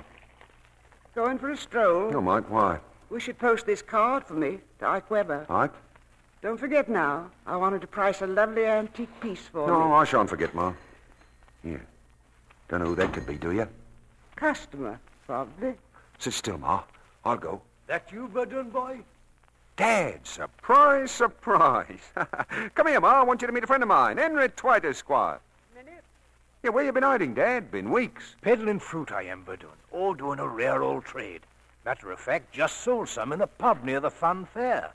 What's up, Dad? You're in trouble, son. Mordinoy's right-hand man's after you. How'd you know? Heard it in the pub. Some sort of plan to slosh you about. You and some girl. Yeah, wait here, Dad. Half a mo. Right, Verdun. Son of my own bosom, yeah. Oh, Ma. Where's your friend, son? Going with him, Ma. Need some advice about treating his dog's ears. Water spaniel. You home late? Oh, can't say, Ducks. Don't fret. Nipper, come on, boy. Come on. Where to, Verdun? Fun fair. I'll be coming out with Ada. May need some help. What's the dog for? In case you need some help, too. Oh, one of those things. Very aggravating thing, love. I should shake you.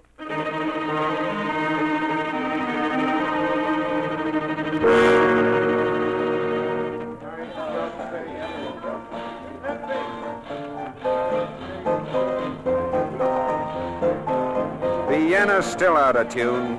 Agonizing. Ernie, Here, pack up, Ada. You're leaving. what are you trying to Hello, do? Mott. Jim wants to see you. He's up there in the office. Who else is with him, Taz? He's alone.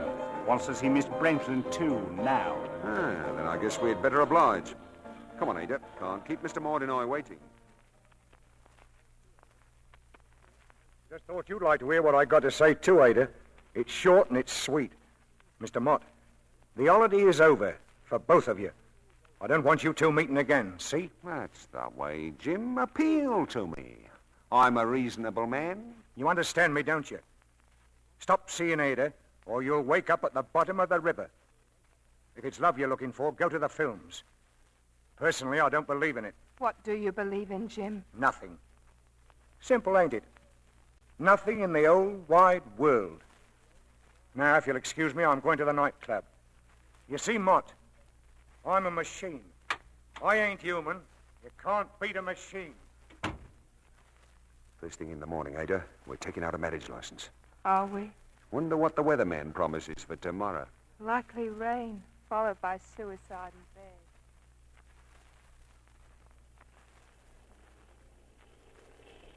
Dad, it's us, Dad. Nothing stirring back here, Verdun. Not a mouse. Dad, meet the future Mrs. Ernest Verdun Mott. So this is the future Mrs. E.B.M. will stone the Crystal Palace. It wants a cab, don't it? I should say. Oh, don't be nervous, Ada. Up to your knees in dreams, aren't you? Starting tomorrow with 5 or 6 pounds and a sunny personality. Are we?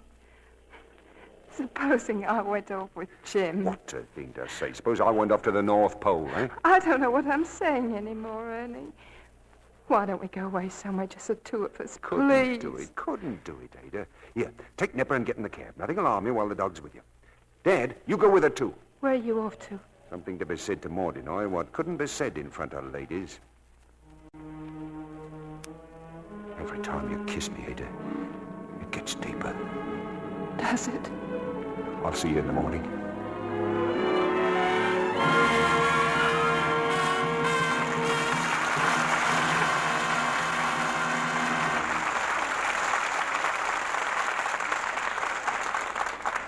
We pause now for station identification. This is CBS, the Columbia Broadcasting System.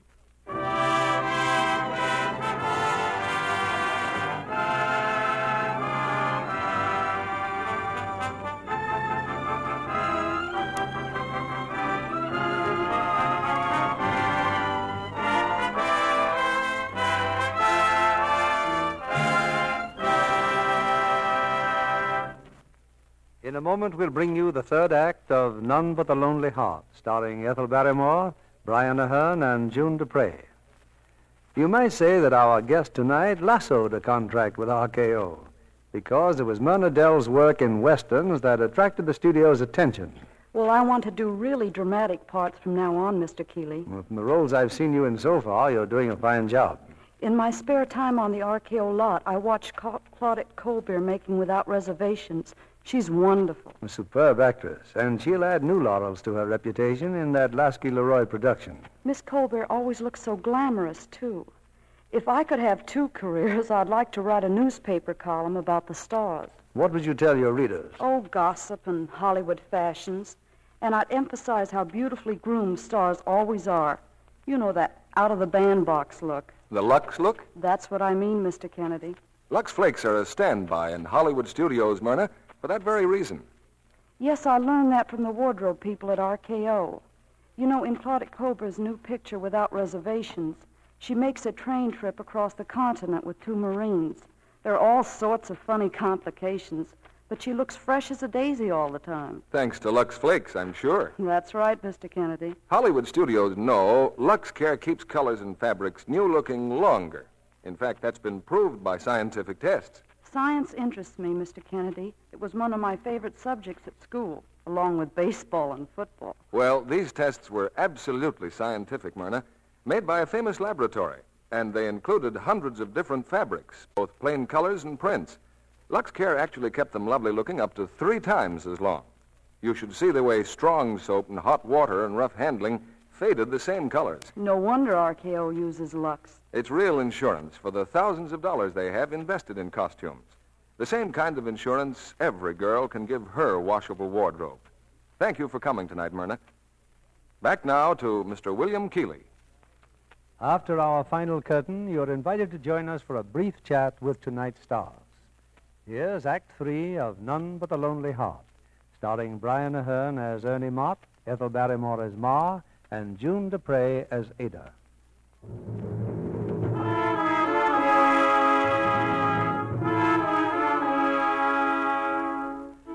It's a few moments later. As Ernie walks to the nightclub in search of Jim Mordinoy, a car draws up to the curb. In the car are 2 of Mordinoy's gangsters, Kosh and his brother Taz. Taking a stroll, Mr. Mott? That's it, Kosh boy. Nice night for it. No offense about anything, Oh, I hope. no, not a thing. Nice car you're driving, Tez. Steal it? I'll be in. We're on the way to the club. You, meeting Jim there? Yes, bag of sport down there tonight. Well, I'm in the mood for sport tonight. Did you want to sit with us up front? No, I'll be more comfortable back here. Been a long day, ain't it? That's what I was thinking. Now watch the road, Taz. Just went through a red light. Funny if a cop saw us. Imagine us getting pinched for rushing a light. A cop did see you, Taz. Whole car full of coppers. Seeing things, Mott. He's right, Taz. They're starting after us. Hold on to your seat. Step on it, Taz. Don't spare the horses.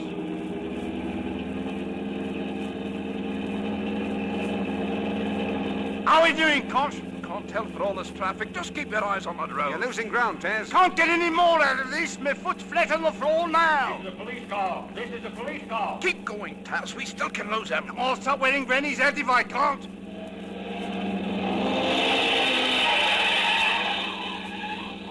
We're gaining, Taz. They got too much weight with them. Stop that car. We'll do it yet, Kosh boys. Sporting night for fair, this is. Think I'll turn another corner?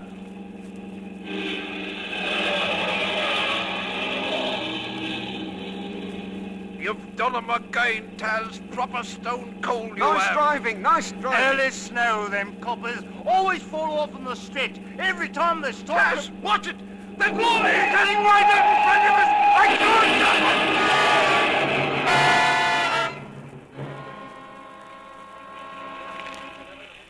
There's 3 men in the car, Sergeant. It's catching fire. Hurry on that door. Get them out. Here, you. You hurt? Hey, no, I'm all right. Come on out. I want all of you. Me brother, he's hurt. Get me brother out. Hold on to these two. Get back, Sergeant, the petrol. Get me brother out.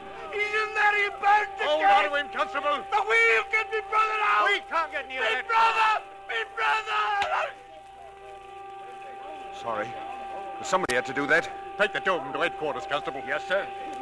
E flat. What's that? Note of destiny. E flat.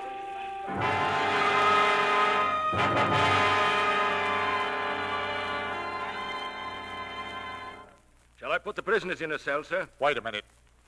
Still refuse to tell us who you are? That's right. Been going through what was in your pockets. 2 things here that interest me. A cigarette case and a postcard, not posted. None of your cheap, nasty silver or gold cigarettes. Oh, no. Platinum. Lucas. Sir? Take this postcard. It's addressed to I. Weber, Esquire. Get him on the phone. I'll talk to him. We'll find out who you are soon enough, Laddybuck.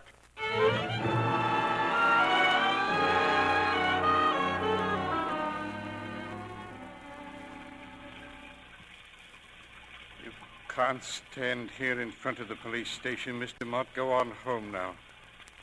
Paid my bail, did you, Ike? Shan't forget you. Nor will Ma. Everything with a kiss. How's Mr. Lesser? In the hospital from the beating your friends gave him. I stood your bail for £100.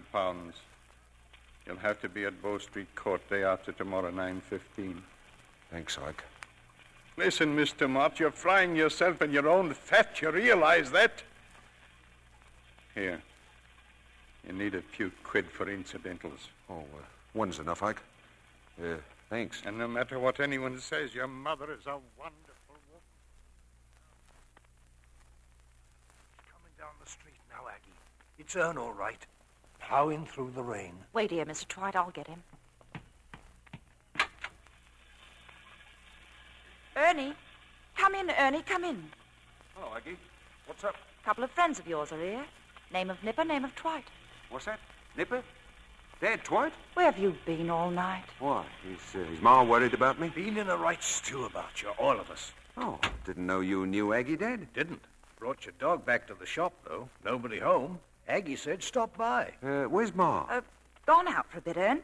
And where were you? Oh, just seeing how the other half lives. Where'd she go? Ma, huh? Have a nice chop on the stove if you'd care for it, Ern. Where'd Ma go? Where is she? The police came last night. What? There were things your ma couldn't explain, Ernie. Your cigarette case, where it came from. Other stuff, too, Ern. What stuff? Stuff dragged out of cupboards. What about Ma? They took her, Ernie.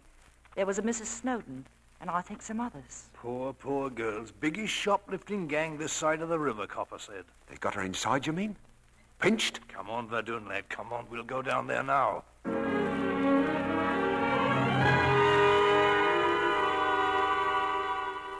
There's a smell to these places. There is sort of official sort of smell. Mr. Mott?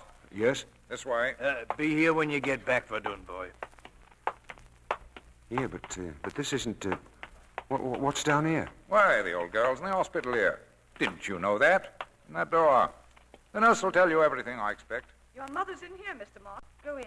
Wait, how much time do they give her? It might be tonight. It might be a week. She's very ill. Your son's here to see you, Mrs. Mott. Just 10 minutes, and you mustn't upset yourself. Ernie? Well, how's me daughter, eh? Hello, Ernie. Where you come from? Oh, I just thought I'd pop in and have a look at you.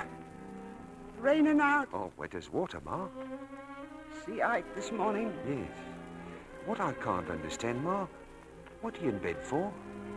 Well, what's the matter with you? Tired out.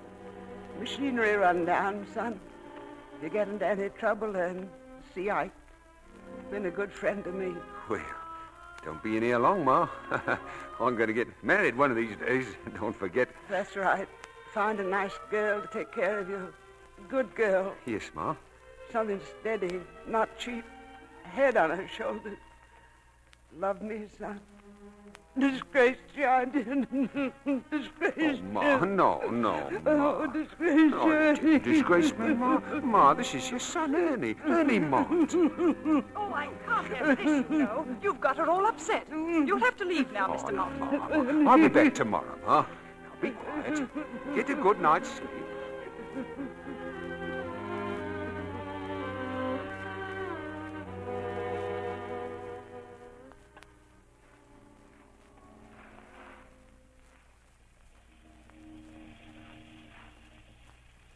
It's all right, Verdun, boy. You can go back there and see her tomorrow. Funny thing, this here's where we met, you and me. Exact same spot over the river. What you thinking, son? I'll best be off to Ada's. She's expecting me. She'll be worried. Here, I bought this toy for a kitty, Dad. Listen. Got a note for you, Ern. She gave it me last night, Ada did. Note? For me? Here. You read it, Dad. Dear Ernie Mott, I just couldn't face it. For your sake and mine, I'm going back with Jim. I tried to be different, but it's best this way all around. I hope and pray you will forgive and forget Ada Brantlin. Stopped raining, Verdun. What are you thinking now? I'm dreaming, Dad. Dreaming the better man. What a rum go it all is. I should say so. Well, here's where I leave you, Verdun. Leave me? You'll never leave me, you old lopsided muggins. We'll see you sooner. How sooner? Who knows? It's all written in the book. All right, Dad. In the book.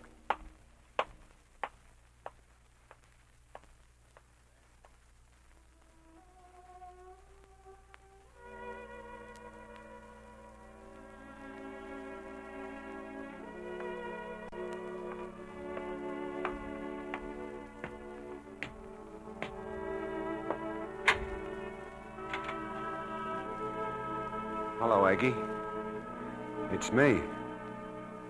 I'm back. Come in, Ernie. I've been waiting for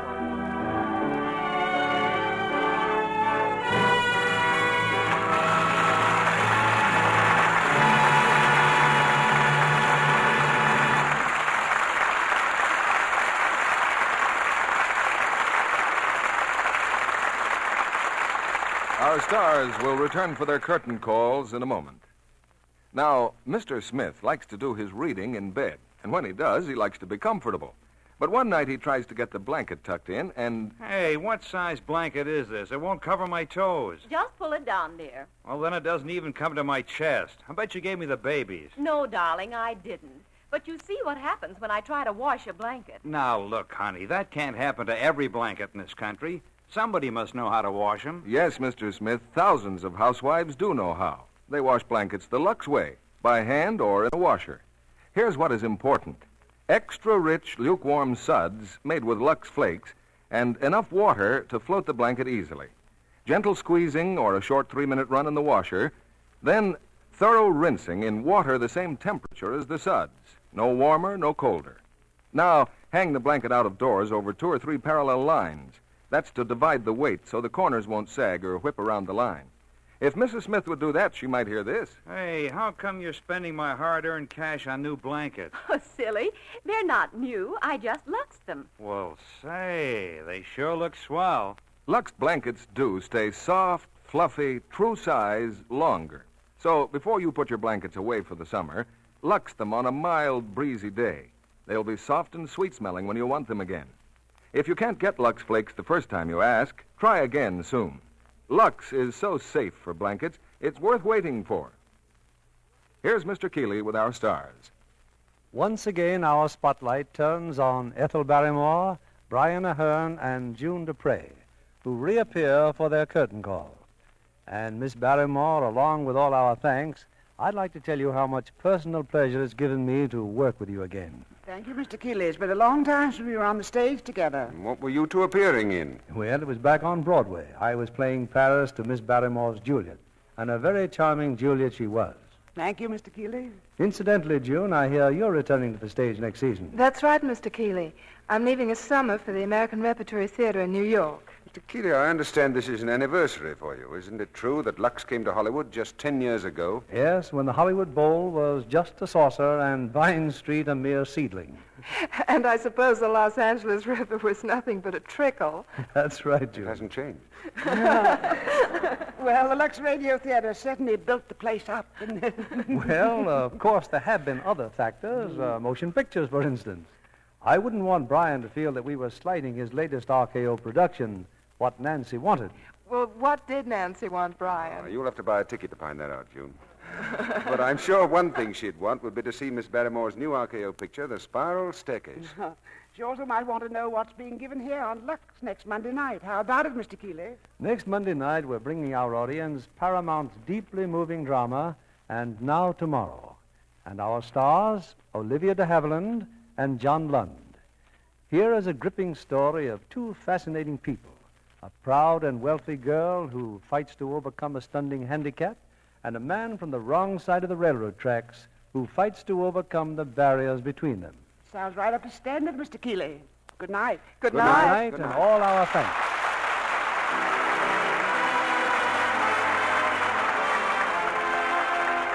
Our sponsors, the makers of Lux Flakes, join me in inviting you to be with us again next Monday evening when the Lux Radio Theater brings you Olivia de Havilland and John Lund in And Now Tomorrow.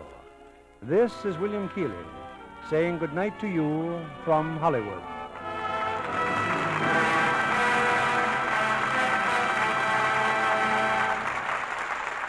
June Dupre will soon be seen in the Republic picture, That Brennan Girl. Heard in our cast tonight were Francis Robinson as Aggie, Lester Matthews as Jim, Norman Field as Ike, Eric Snowden as Dwight, and Jay Novello, Gloria Gordon, Jeff Corey, Raymond Lawrence, Claire Verdera, Edwin Cooper, and Charles Seal. This program is broadcast to our men in uniform overseas through cooperation with the Armed Forces Radio Service. Our music was directed by Louis Silvers. And this is your announcer, John Milton Kennedy, reminding you to tune in again next Monday night to hear And Now Tomorrow with Olivia de Havilland and John Lund.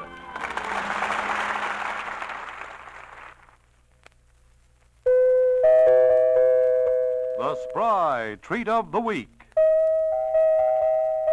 Luscious strawberry shortcake, sweeten berries with honey and save sugar. Made the Spry way, shortcake is light, extra delicate, meltingly tender. Try amazing new Spry with its magic cake improver. For all you bake and fry, rely on Spry. Be sure to listen in next Monday night to the Lux Radio Theater presentation of And Now Tomorrow with Olivia de Havilland and John Lund. This is CBS, the Columbia Broadcasting System.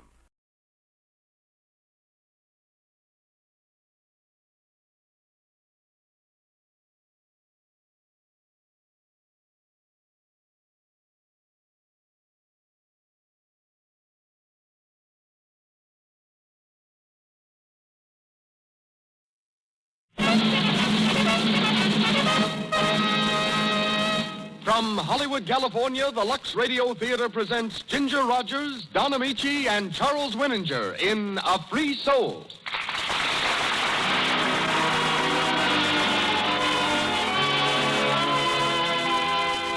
Lux presents Hollywood. Our sponsors, believing that this program is the best means of showing you their appreciation of your loyalty to Lux, tonight bring you Ginger Rogers, Don Amici, Charles Winninger, and Jack Arnold in another great play. You will also hear from Mr. William A. Brady, distinguished Broadway producer, and Adrian, world-famous designer of motion picture styles. Conducting our music is Louis Silvers. And our entire presentation is under the direction of your celebrated host, ladies and gentlemen, Mr. Cecil B. DeMille.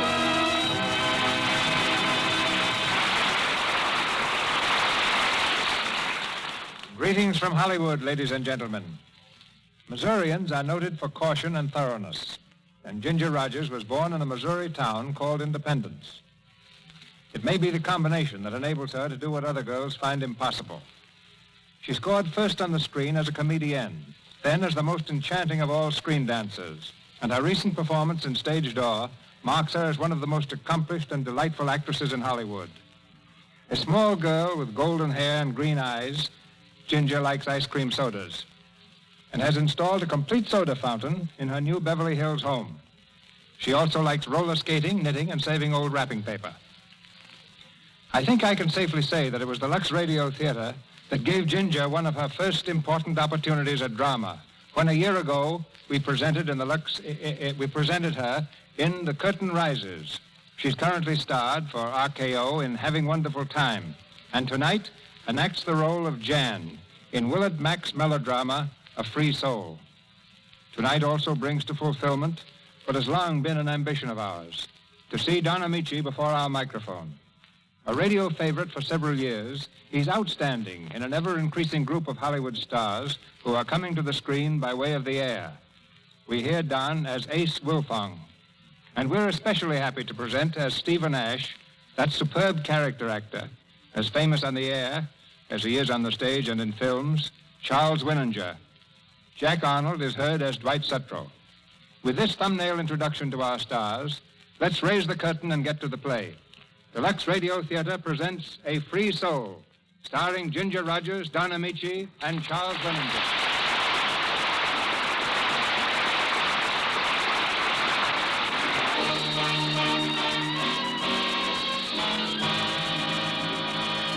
The smallest big town in the world, the city of San Francisco.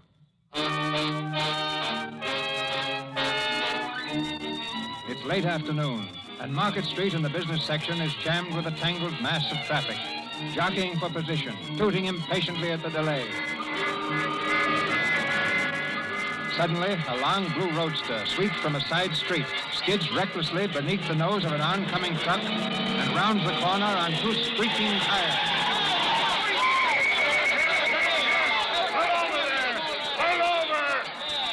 What's the idea? Where'd you learn to drive in a firehouse? That's right, officer. I used to practice on the hook and ladder. What? Oh, well, hello, Miss Ash. And how are you? How are you, Tim? Fine, yeah, fine. Say, that was a neat little piece of driving there. I'm sorry, Tim. I was in a hurry. Yeah, that's what I thought. And how's your dad, Miss Ash? Don't see him around very much. Oh, he's fine. I'll give him your regard. Great man, Steve Ash.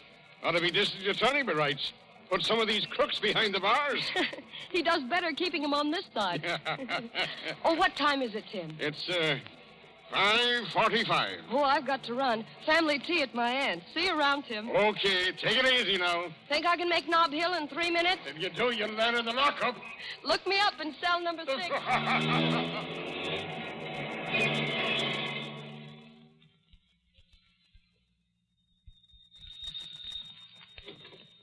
Good evening, Dean. Oh, good evening, Miss Ash. Am I terribly late? Your aunt's waiting in the drawing room, miss. Hey. I don't take care what you say, Stephen. It's true. Now, wait. Hello, everybody. Oh, Jan, dear. How are you, Aunt Dorothea? Evening, Aunt Grace. Good evening. Hiya, Dad.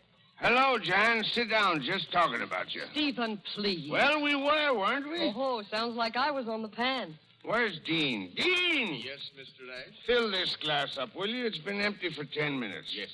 Dad, I thought this was supposed to be a tea. Now stop.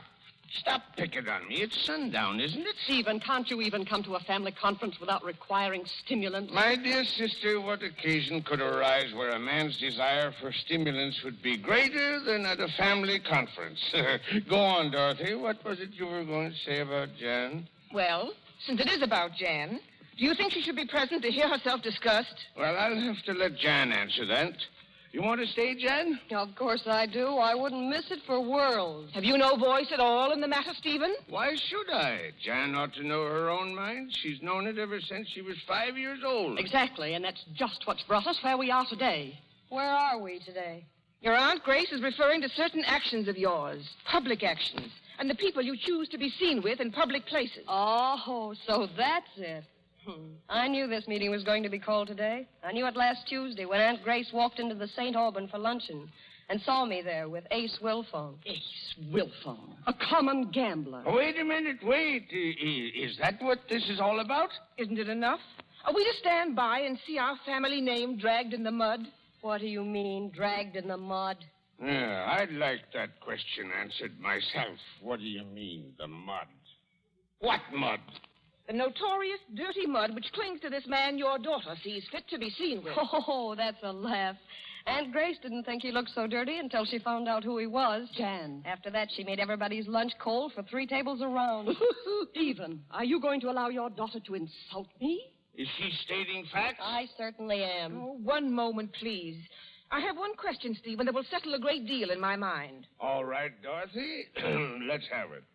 Did you know that Jan knew this gambler? Wilson?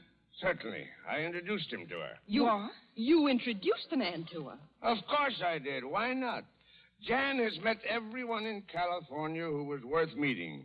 Every fighter, every jockey, every gambler. Oh, Stephen, do be serious. I am.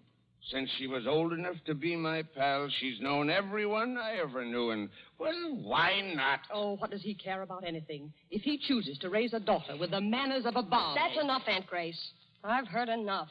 You don't like me, you never have. That makes us even. But don't forget this. No matter how much respect my father shows his sister, that's his debt. I don't owe you anything, and I don't have to answer to you for anything. Jan, dear Jan. Oh, I'm sorry. Grace. Dorothy, I don't have to tell you what Jan has been to me all these years since her mother died. She's been my comrade, my pal. I brought her up from a baby, brought her up to face life and face it squarely. Whatever she is, I know she'll always be honest. Whatever she becomes, it'll be her own choice. But right and wrong are not going to be rubber-stamped for her. If she's not strong enough to stand it, I'd rather she'd go down fighting than be a namby-pamby, cowardly, mealy-mouthed liar. And you'll do nothing to help her in avoiding temptation? If God has given her an immortal soul, won't it survive temptation? Must it forever be hedged in with a lot of fables that our very ears sicken of? No. And if in the end it strikes us both down, Jan shall be a free soul always. And that I promise you. And I can see there's nothing more to be said. No, nothing, sis. Ladies of the jury, the defense rests. Thank heaven for that.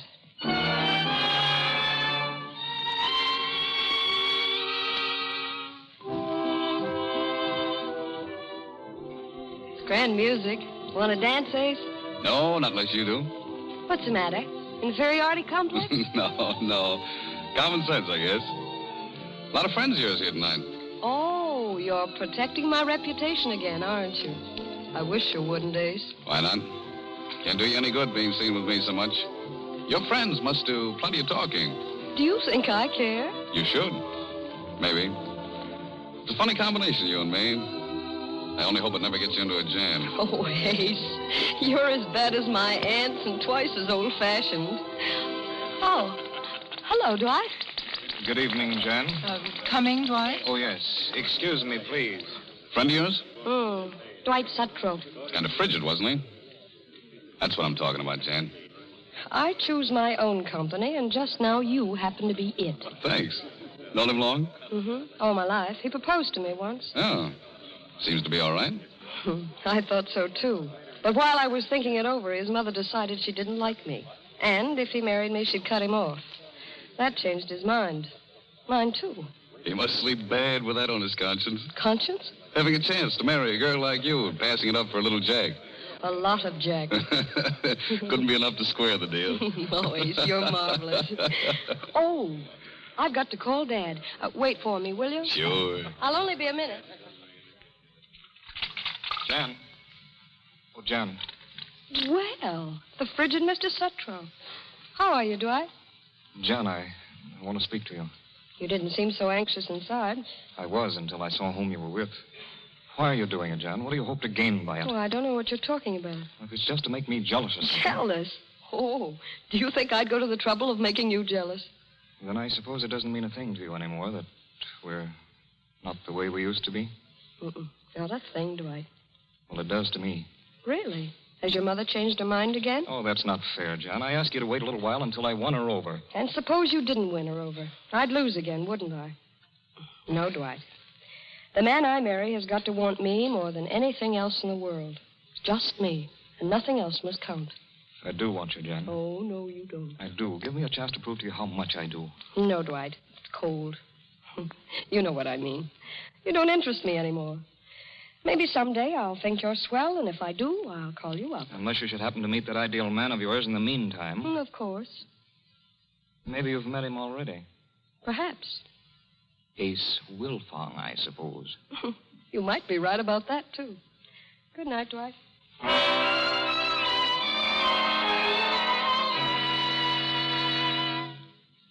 Receipts for last night, boss. The takings were deposited this morning.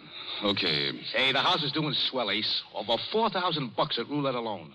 And there's a crowd out there tonight fighting for the privilege of losing their dough to you. Say, we'll be swimming in it soon. Yeah.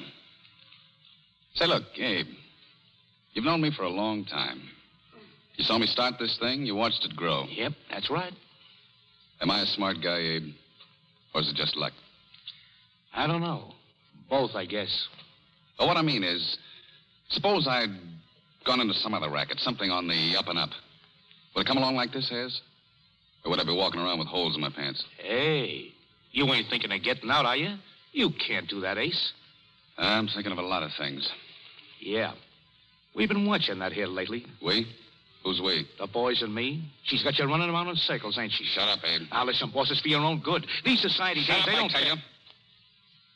You don't talk about her in this place, you get it? You or anyone else. You can spread that around with the boys. If I hear any one of them even mention her name, I'll pitch him out in his ear. Hey, boss, there's a dame here to see you. Hello, Abe. Jan, what are you... All right, Abe, beat it. Right, okay, come on. Jan, what's the idea? Well, now, there's a nice reception. What's the matter? Women play here, you told me yourself. Well, sure, but this is no place for you, Jan. I didn't come to play. I came to see a man at his game, Ace. If he's a fighter, I like to see him train. If he's a doctor, I like to see him operate. If he's a gambler, I like to see him gamble. Well, you're not going to see me gamble. You're going home. Oh, don't be silly, Ace. I'm not doing anything wrong. It's not what you're doing. It's what people think you're doing. I do what I like. I'll always do what I like. That's my creed, Ace. Yeah? It may work now. It won't always. Why not? You'll be getting married one of these days. Do you think that would make any difference? I wouldn't marry a man who didn't know me well enough to know that if I wanted to do something, it was all right to do it. I see. Well, aren't we having a chummy little talk? We'll continue it later. Hello, tell Jack to bring the car around. I'll be right down. Listen, have the elevator waiting. Come on, Jan. Oh, you're being very masterful tonight. We'll leave by the side door. I'm not so sure I like you when you're being such a strong character, Ace. Sorry? No, here's the elevator. Well. Dad. Hello, Jan. How are you, Ace? Hello, Steve. Just came up to lose a little odd change. Dad, where have you been?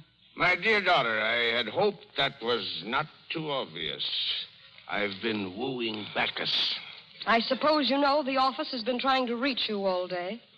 Why? You've got to be in court tomorrow at 10 o'clock. I shall be there on the dot. Run along now, run along. Oh, where are you going? There's a game inside called poker dice, which after 20 years still intrigues me. Good night, Jan. Dad. Night, Ace. Night, Steve. He'll be all right. I'll tell Abe to look after him. You go along downstairs. I'll see you in the car. Don't be long.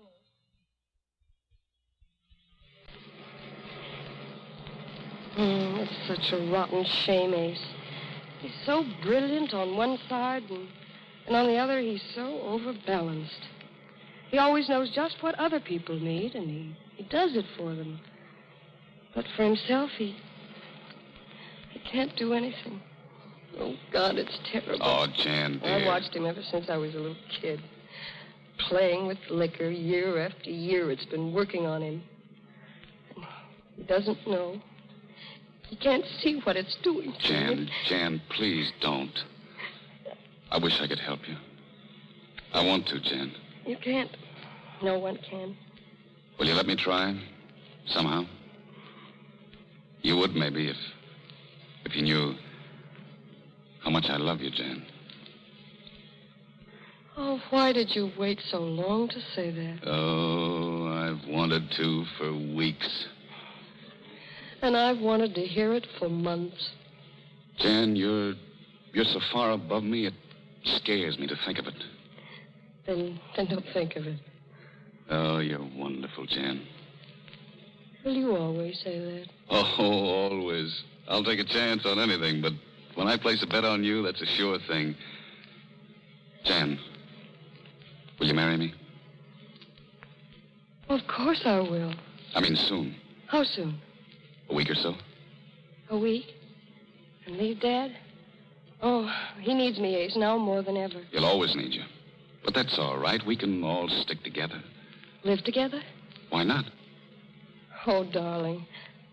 Oh, let me think. I'm not stalling. It's just let me think it out all by myself. I'll call you. When? Tonight, late. After Dad gets home.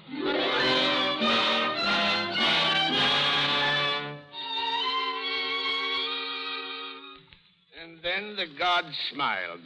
They beamed. 250 in the hole, and I threw 5 kings. A windfall. Where's my glass? Please, Dad, don't. What? No more tonight. I want to tell you something. Something important, Dad. What could be more important than 5 kings? Dad, I'm going to marry Ace Wilfong. What's that? I'm going to marry him. Oh, Jan, you're not serious. Of course I'm serious. I love him. You know what he is, Jan? What he will always be? A gambler? Oh, we know lots of gamblers, and their wives, and prize fighters, and jockeys, and bookmakers. But I didn't expect you to marry them. Good Lord, girl, we can associate with anybody, but we don't marry them. That isn't what you taught me. You said 100 times, Jan, if you aren't ashamed of what you do, and if people see you aren't ashamed, they'll respect you. Now, haven't you said that? Oh, no matter what I said, you can't marry Ace Wilfong. Why? Don't you like Ace? Yes, as a man, I like him very much, and as a character, he interests me.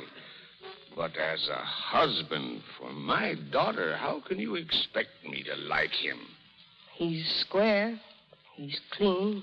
He's brave. I believe that. And I tell you, Dad, that he loves me, and I love him. Oh, you've been in love often enough before. Then I ought to know, oughtn't I, Dad? If it were the very first time, I might be mistaken. I tell you, I know. Oh, I'll never love anyone else. Oh, Dad, please believe me. Jan. Oh, you can't do this thing, dear. You mustn't do it. Listen, I know I'm no good. I've made you suffer, and I loathe myself for it. But you're all I've got. I can't let you be unhappy, ashamed. You can't marry Ace Wilfong. You say you loathe yourself for making me suffer. Can't you see how you're making me suffer now? It's for you I'm doing it. You know I love you, Jan. I'll do better. I promise I'll do better. Dad, we're both gamblers, you and I. No more than that. We've been good gamblers with life always. Now, I want to gamble with you for the limit. Yes? I'll make you a bet, and I'll give you fair odds.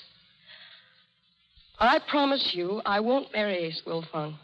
I won't even see him. If you promise me you'll never drink again. Is it a bet? I give up the man I love because you think he's bad for me. And you give up what you love because, I know it's killing you. Is it a bet, Dad? It's a bet, Jan. Thanks, Dad. The defense rests. Good night, Dad. Good night. Well, if you don't mind, I'd like to be alone. Oh, sure. I know. Sure, honey.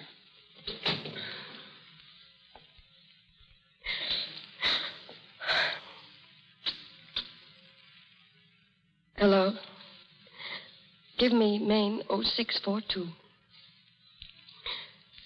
Hello. Hello. I'd like to speak to Ace Wilfong, please. We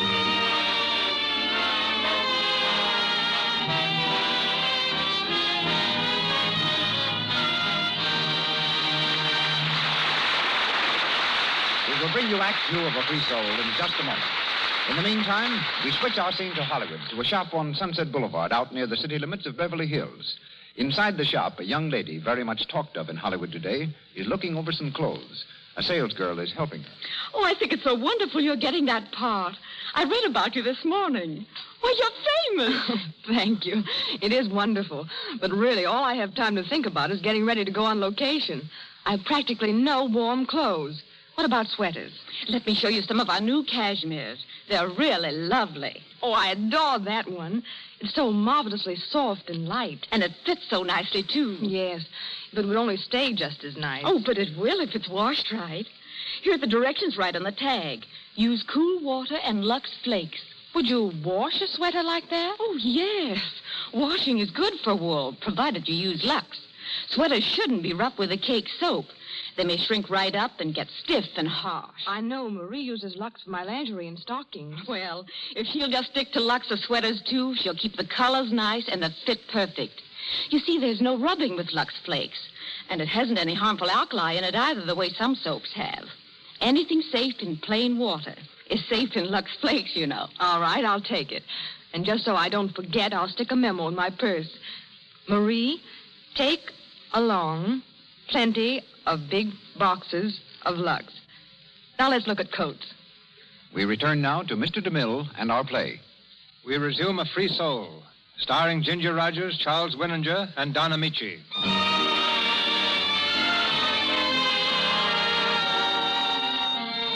For 6 long weeks, Steve was faithful to his pledge and Jan to hers. It's late at night now, and in Jan's room a single light is burning. The girl paces the floor nervously and turns quickly as she hears someone at the door.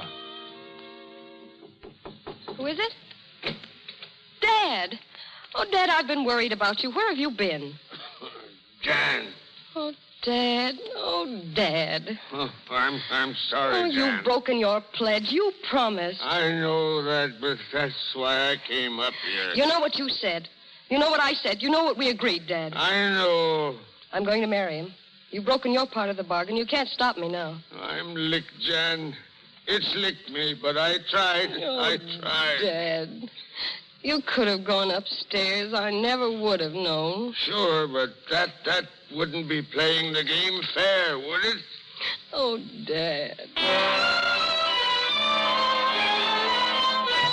Paper here, read all about it. Paper.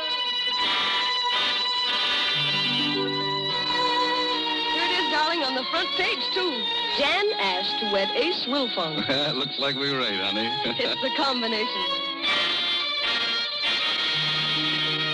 Jan asked to wed Ace Wilfong. Anything wrong, Dwight? Oh, no, not a thing. It's swell with me. Paper, Mr. Ash? All right, go out, please. Jan Ash to wed Ace Wilfong. Oh.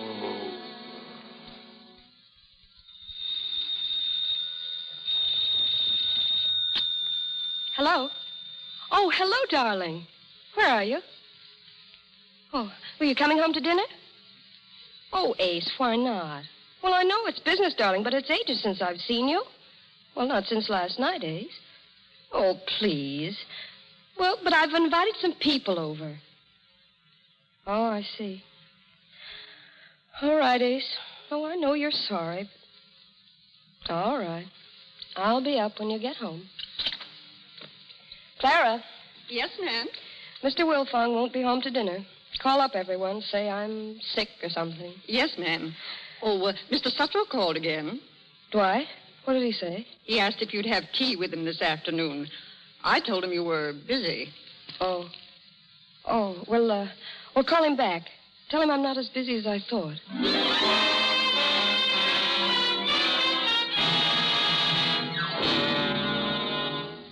200. Here you are. Sure that's enough, Steve? Sure, I'll have this back to you in a couple of days, Ace. And the other, too. Things haven't been so hot here lately, but they'll be picking up. Oh, forget it. You seen anything of Jan? Jan's a little disappointed in me these days. What do you mean? Well, she kind of guessed I was making a few loans from you and kind of got her pride. Why should it? It's all in the family. She sees it a little differently, Ace. She sees it as a man taking money from the fella he didn't want his daughter to marry. Oh. You didn't know that, did you? That I didn't want her to marry you. Oh, I guess I did. I wasn't sure why, though. Well, you understand horses, Ace, don't you? Yeah, some. Well, humans are the same. It was the blood. I didn't want to cross it. You figured my breeding wasn't right, hmm? Well, what I meant was I knew her strain, and I didn't know yours. Can't man be a thoroughbred unless he's got a name they know for 1,000 years? Sure he can. And you're proving that to me every day, proving I was wrong. I'm not talking about the money either. You know that. Oh, forget that. But you were right, too, in a way. I mean, if I was bred right, your strain, I know more about things. I wouldn't have to ask about something that's been on my mind for a long time. Well, let's hear it. Now, this isn't a squawk, Steve. I just want you to put me right. Well? Is it okay, now that Jan's my wife, is it supposed to be correct for her to let guys who knew her before she was married keep on hanging around? Does she? Well? Well, is it all right? Yes, it's all right. Why not? But she's my wife. Has she done anything not worthy of a wife? She goes out riding with this guy. Well, because she married you, should that keep her from motoring on a nice day in nice company? He is in nice company. I met him. He's a rat. I think you know what I'm talking about. Well, I wouldn't let it worry me. Jan's the skipper of her own boat. She must know what she's doing. Yeah? I hope so.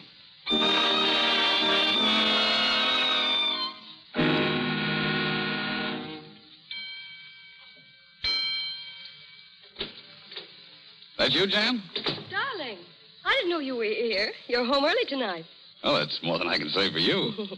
Here, take my wrap, will you, darling? Sure. Oh, I'm tired. We were dancing at the Three Spades. Dwight Sutro? Yes? Why? That's 3 times in a week, isn't it? Well, why not? I've got to do something. I can't just sit here every night waiting. You wouldn't expect me to. No. Ace, we've been married 8 months, and all during those 8 months, I think you and I were out together every bit of 6 times. We saw 3 shows, 2 ball games, and 1 rotten fight. Now, if that isn't a record for a pair of great lovers, I don't know. Oh, I know it's been tough for you, darling. For me, too. But I've had to stick close to the place, Jan, to wind things up. What? I'm getting out next week, selling the place. Ace. No. Sure, it's no life for you, stuck with a gambler. I'm going into something else. Something on the up and up. I've got enough dough to start with, and, well, maybe we get to see each other once in a while. Oh, darling, that's marvelous. You're doing this just for me, aren't you? For us. But you can do something for me, if you want. Well, of course, darling. What? Well, I don't know how to say it without sounding silly, but it'd make me a lot happier if you weren't so chummy with this Sutro guy. Well, it does sound silly, Ace. I told you before we got married I had to be free. I don't consider it necessary to account for myself to anyone. But this much I'll tell you. I should have gone mad these months without Dwight. As bad as that, huh? As bad as that. There's no harm in going places. Dwight and I were kids together. Why? Oh, I know what he is, but he's harmless where I'm concerned. If I could believe that, I wouldn't beef. I want you to be free, Jan, but isn't there some other freedom that's a little less like playing with nitroglycerin? Ace, I won't be bossed, and that's that. Oh, no, it isn't. No, Jan. You've got to give me something else besides this free soul stuff. That don't mean anything to me. That was all right for you and your dad, but not for me. That agreement between Dad and me was our faith in each other. Ace, I wouldn't live with you 2 minutes if I thought you didn't trust me. I do. That's why I can't have other people thinking what I know isn't so. I won't have it. I warned you never to treat me as you would any other girl you've ever known. You don't understand my training, and you don't understand my code. And you don't understand mine. What I win belongs to me. Do you get that? Me. And I won't allow anybody to throw crooked dice in the game I'm in. And you're mine, and the game is mine, and this rat is out to break it up for me, but he won't, you see? Take your hands off of me. Don't you ever do that again, Ace. And don't ever try to bully me into anything. I've done what I felt like doing all my life. I'll go on doing it. And if I want to see Dwight Sutro, as long as it's honest and clean, you've nothing to say about it. Do you hear? Nothing. All right. I won't bother you again. Where are you going? I'm going out. Where? You said I wouldn't bother you. Ace! Ace!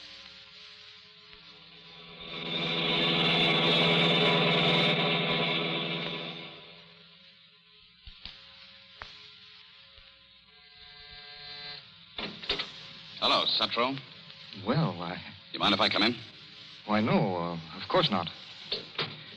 Make yourself comfortable, Wilfong. Thanks, I'm not staying. Oh, long enough to have a drink? Not even that. I can say what I came to say in a couple of words. Yes? Sutro, I want you to stay away from my wife. I haven't wanted to say that. You forced my hand. But stay away from it, do you hear? I hear, yes. And you will or else. You don't know much about men like me, but maybe you can figure out what I mean by that. Well? I'll see your wife just as often as she'll allow me to see her. It's entirely her affair. And mine. She's married to me. That, I should say, is her misfortune. But she's entitled to some happiness. And if she favors the company of a man of her own world, then I shall do my best to be that company. And just what can you do about it? I can do this about it. If you ever go near my wife again, I'll kill you. Remember that.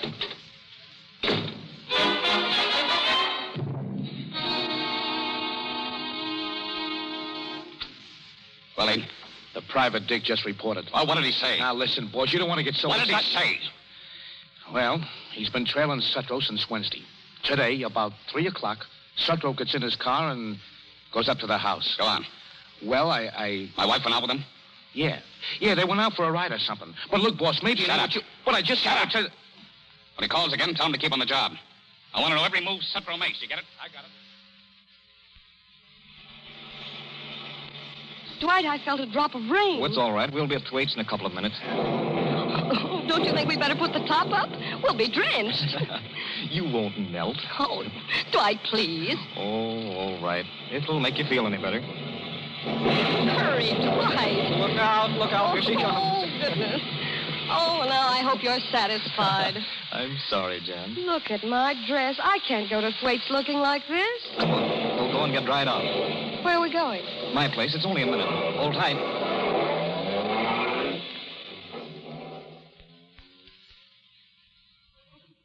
There you are. Put your feet up on the fireplace. Oh, I feel like a sponge. One sharp twist and I could wring myself out. I must be a sight. And don't you believe it. You look beautiful. With water trickling off my chin, I'll just bet I do. You'll always look beautiful to me, Jan. You know that, don't you? It's very kind of you, I'm sure. Don't, Jan. Don't what? Don't keep putting me off like that. You shouldn't, you know. We can't just go on laughing and pretending forever. It's not a laughing matter. Not with me. I love you, Jan. Give me a cigarette, please. Oh, of course. I wish you hadn't said that, Dwight. Why? Well, it's been such fun being with you. Now you've spoiled it. Because I told you I loved you? That's not the first time I've said it. It's the first time since I've been married to Ace. I'd like to believe it's the last. It isn't. I'll never stop telling you. And I'm sorry for you. And sorry for our friendship. You see, Dwight, I love my husband. Oh, how can you say that? You're not happy with him. But I am. Oh, Jan, dear, don't be a fool. I thought you were above petty little conventionalities. He's not your kind, Jan. And you are, I suppose? I love you. I could make you happy. Oh, Jan, darling. Will you get my coat, please? Jan. I'm leaving. I'm sorry, Dwight. It seems I've led you into believing something about me that isn't true. My coat, please. You can't just leave it at that. I can, and I'm going to. Good night. Jan. Jan, darling, listen to me. Let me go. I won't. You don't mean what you're saying. You're putting on an act. Maybe that'll prove to you that it isn't an act. That it never has been, that it never will be. Hello? Who? Abe, who? All right, put him on. Hello? Hello, talk louder, please. Who's on his way? Oh, I can't hear you. Will you please tell me what you're talking about? All right, Sutro, where is she? May I ask what you're doing here and what you mean by Don't breaking give me in? that. Where is she? She was here a minute ago. You're mad. Oh, no, I'm not. I've had you followed for a week. You brought her here. Now, where is she? Get out of here. I warned you, Sutro. You wouldn't listen to me. I warned you. Stay away from me. Stay away. Don't reach for a gun, Sutro. Don't reach for a gun or I'll let you have it. What I'm going to do to you, I can do with my own two hands. You let go of me. Get away from that drawer.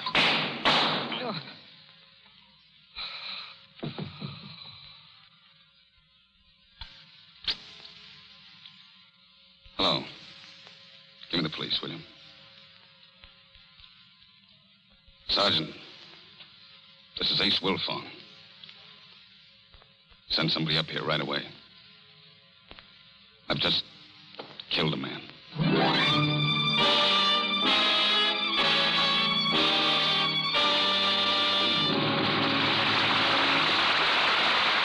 pause for station identification. This is the Columbia Broadcasting System.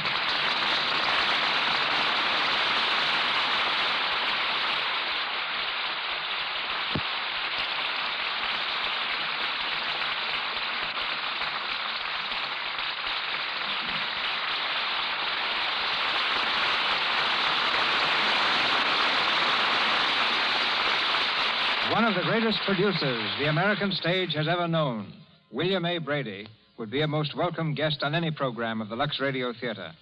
His presence tonight, between the acts of our play, is doubly appropriate, for he not only brought A Free Soul to Broadway, but during its run there, enacted the role of Stephen Ash.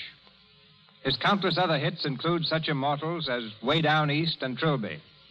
Husband of Grace George and father of Alice Brady, Mr. Brady's life reads like the history of the theater. One of the giants of the sporting world, too. He revolutionized boxing during the years that he managed the famous champion, Gentleman Jim Corbett. On the stage, his champions included David Warfield, Catherine Cornell, Helen Hayes, Mary Nash, Henry Hull, and Douglas Fairbanks. The Lux Radio Theater extends its stage to New York City and brings you William A. Brady. Thank you, Mr. DeMille. It's the privilege of a young man to look forward and an old man to look back. I've been close to the theater since the days of Edwin Booth. I've seen motion pictures grow from nothing at all into an international pastime, and radio from a howling, static-filled discord to its statue of perfection exemplified by the Lux Radio Theater, the sponsors of which, by the way, deserve tremendous credit for the part that they have taken in the present rejuvenation of the American theater. In my youth, variety was the spice of life. For example, some 30 years ago, I managed a heavyweight championship fight on one night, and presented Robert B. Mantell in his first performance of King Lear on the following night. People often ask me, what was my proudest moment?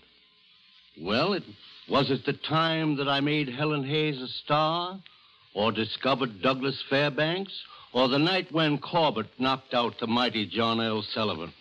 It could be any of these, but down in my heart I still feel the thrill, never since duplicated, that came to me as a skinny, ragged little boy.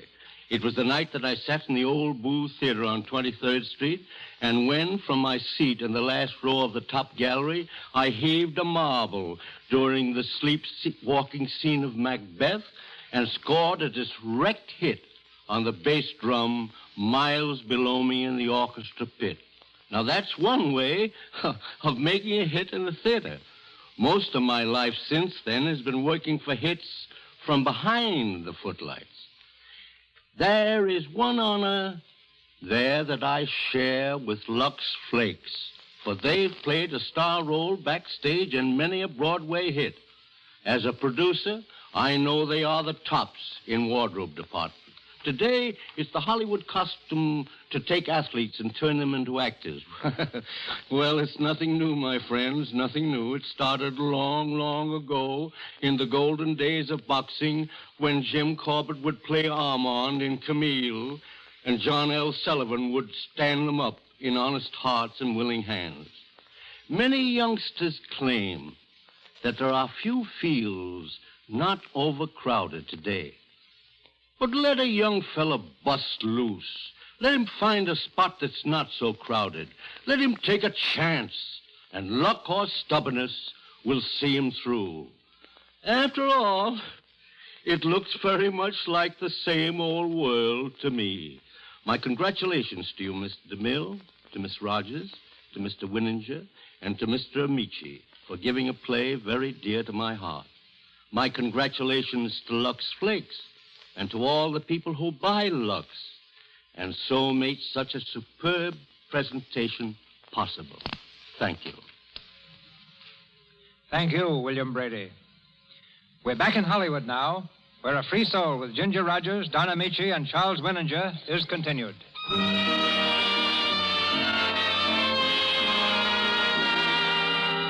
It's early the next morning.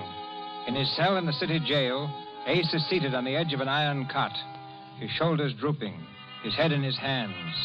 Suddenly he hears footsteps in the corridor and springs to his feet, every nerve alert. 5 minutes, miss. Thank you. Oh, Ace. Jim. Oh, Ace, darling, what have I done to you? It's all right, honey. Now, don't cry. I killed a rat, that's all. Oh, why did you? There was nothing wrong, Ace, I swear it. You've got to believe that. Regardless of what happens, you've got to know that, Ace. I do know it. That's what makes this bearable, Jan. I never doubted you. Not down deep, I didn't. I was just all on fire inside. I didn't go there to kill him. Just to give him a scare. He went for a gun. Oh, how can life do such things to people? I love you, Ace. I've never loved anyone but you. I wish I could take my heart out and show it to you. Please, please. It's my fault. Everything's my fault. I thought I was a free soul, and I'm not. Because I belong to you. It came to me last night when you didn't come home, and then I heard. And I thought about you here and me there. Oh, I died, Ace. I died. I tell you, if I ever live again, Honey, please stop it. You don't know what you're saying. Look at me. I'll be all right. Everything's going to be all right. Oh, it will, Ace. It's got to be. They've never hanged a man for a thing like this. I was up there to Suttrose yesterday. And when the jury knows that, they'll... Wait, Jan. Listen. You've got to promise me something. Anything, Ace? You mustn't spill that stuff about being up there, Jan. You know what I mean. It'll seem tough, but that's the way I'm going to play it. You mean you wouldn't let me go on the stand to save you? Yeah, that's just what I mean. What the... No, sweet, we can't. You married me against the wishes of everyone, even your father. No matter what happens to me, we can't use your good name to save my neck. My good name. Oh, you poor, crazy darling. Do you think that means anything if you're taken away from me? Oh, no, Ace. I'd yell it from the top of the ferry building that I was there. That it was my fault. No, you won't. I fixed it so you won't. You're not going on the stand. Who can stop me? Your father. He's going to defend me. Dad? Oh, no, Ace, you can't. Oh, he's my father, but I know he can't save you. He's through, Ace. He hasn't had a case in months. He couldn't even plead one. I'm laying a bet on him. Can't you? Oh, I see. You don't care about being saved. You're letting him defend you because you know he'll never let me testify. No, Jan. It's true. You've no confidence in him yourself. You couldn't have. If he does what I asked, that's all I want.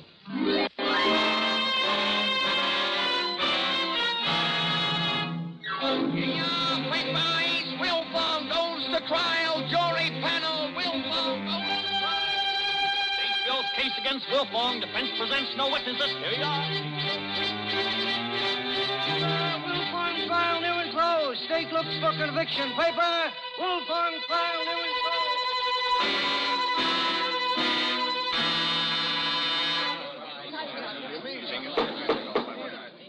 And when you arrived, officer, you say Dwight Sutro was already dead. That's right. And Wilfong was standing by the window looking out. Mm-hmm. And what happened then? Well, he handed me the gun, and he said, "Here's the gun that killed him. It's mine. I did it." Thank you. Your witness, Mr. Ash. Mr. Ash, the attorney for the state has offered the witness. No questions, Your Honor. Do I understand, Mr. Ash, that you have no wish to cross-question any of the state's witnesses? Yes, Your Honor. Very well. Witness is excused. The defense will proceed with its case. Call your first witness. If it pleases the court, there will be no witnesses for the defense. What's that? Your Honor, the defense rests. No, Your Honor, you can't let him do it. Jan, go back to your seat. I won't. They're trying to protect me, Your Honor. They won't let me take the stand because they know what I'll say, that I was in Dwight Sutro's apartment the night he was shot. Jan. That my husband knew I was there. That's why he came. Your Honor, I asked the court's permission to speak for a moment with my wife. The prisoner will not address the bench. But, Your Honor. Quiet, please. Young lady, will you please take your seat? Mr. Ash, do you wish to present this young woman as a witness? Oh, Dad, please, you've got to.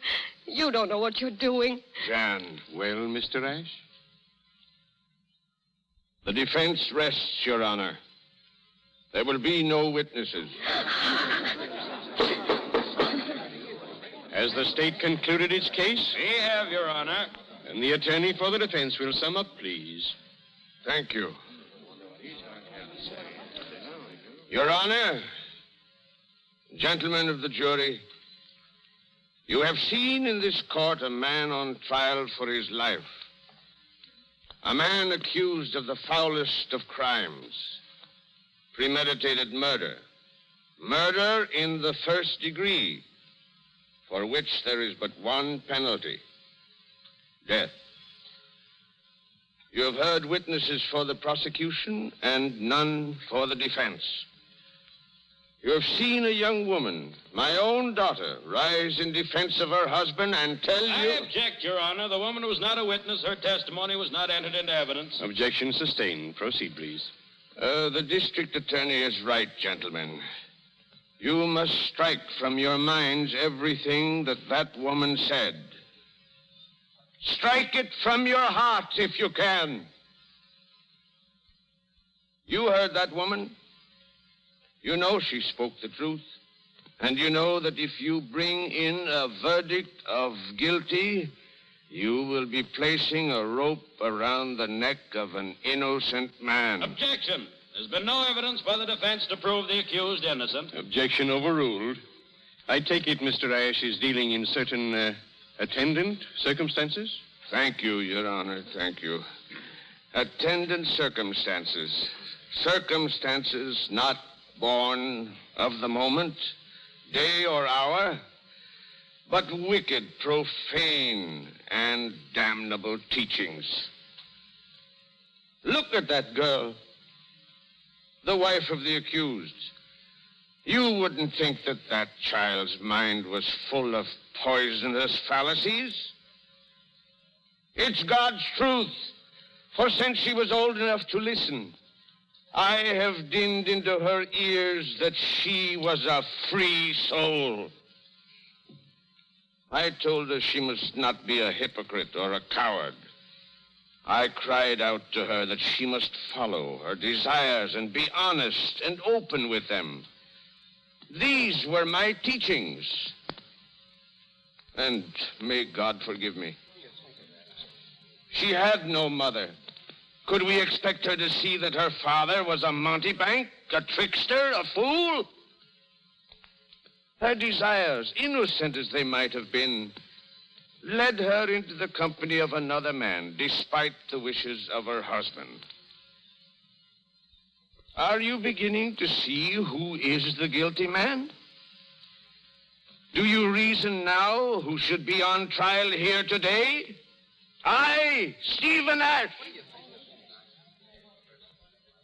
Ace Wolfong held the pistol, but my hand pulled the trigger. There's only one freedom: knowing and obeying God.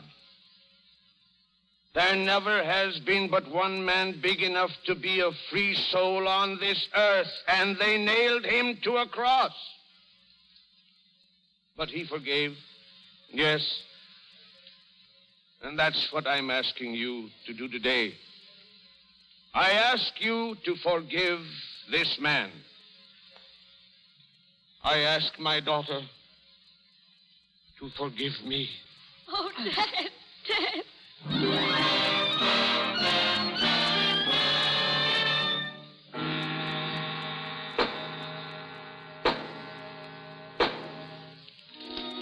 Gentlemen of the jury, have you reached a decision? We have. We find the defendant not guilty.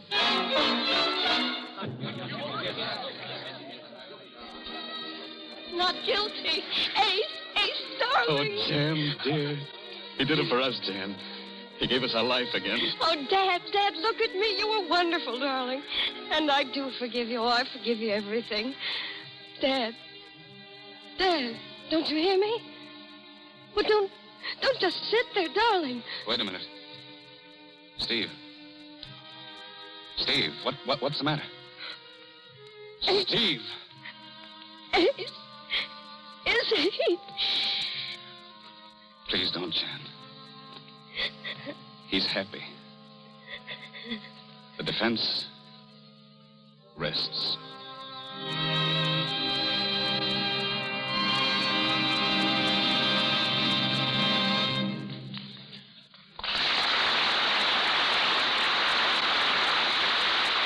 So we take leave of a free soul.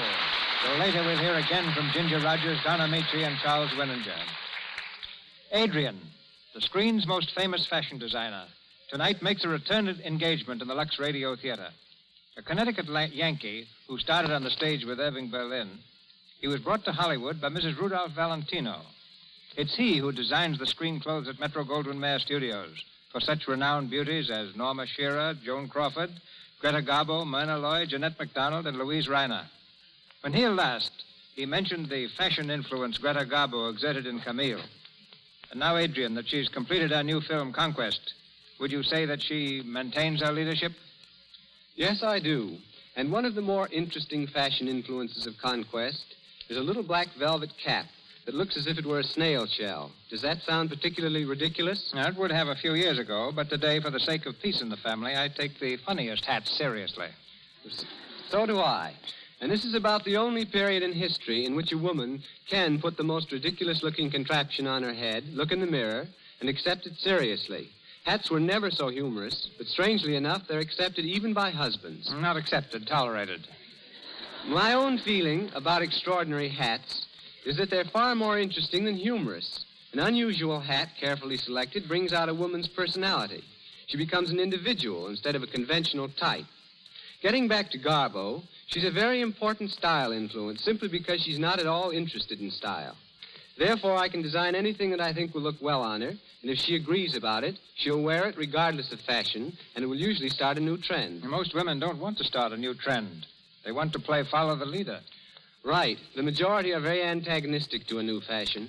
It's only after they've seen a new style worn by their favorite actress, by the best-dressed woman at their club, and finally by their favorite enemy, that they decide to take a chance with it themselves. Well, how do you account for this being the most lavish season in woman's dress for 20 years?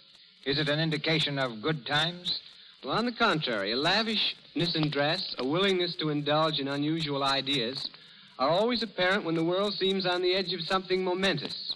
How accurate this barometer is, I can't say, but whenever international affairs are unsettled, extravagance in fashions will blossom forth amazingly. There's another reason, too, which I hope is truer. It's the fact that today the old law of what they're wearing no longer exists. Most women are at last dressing according to what happens to become them best as individuals. From all I hear, Adrian, Miss Garbo's new picture is going to be one of Hollywood's greatest. What can you tell us about it? Well, if for no other reason, Conquest is a great picture because while it's a story of Napoleon, played by Charles Boyer, never in the entire picture does Napoleon put his hand inside of his coat.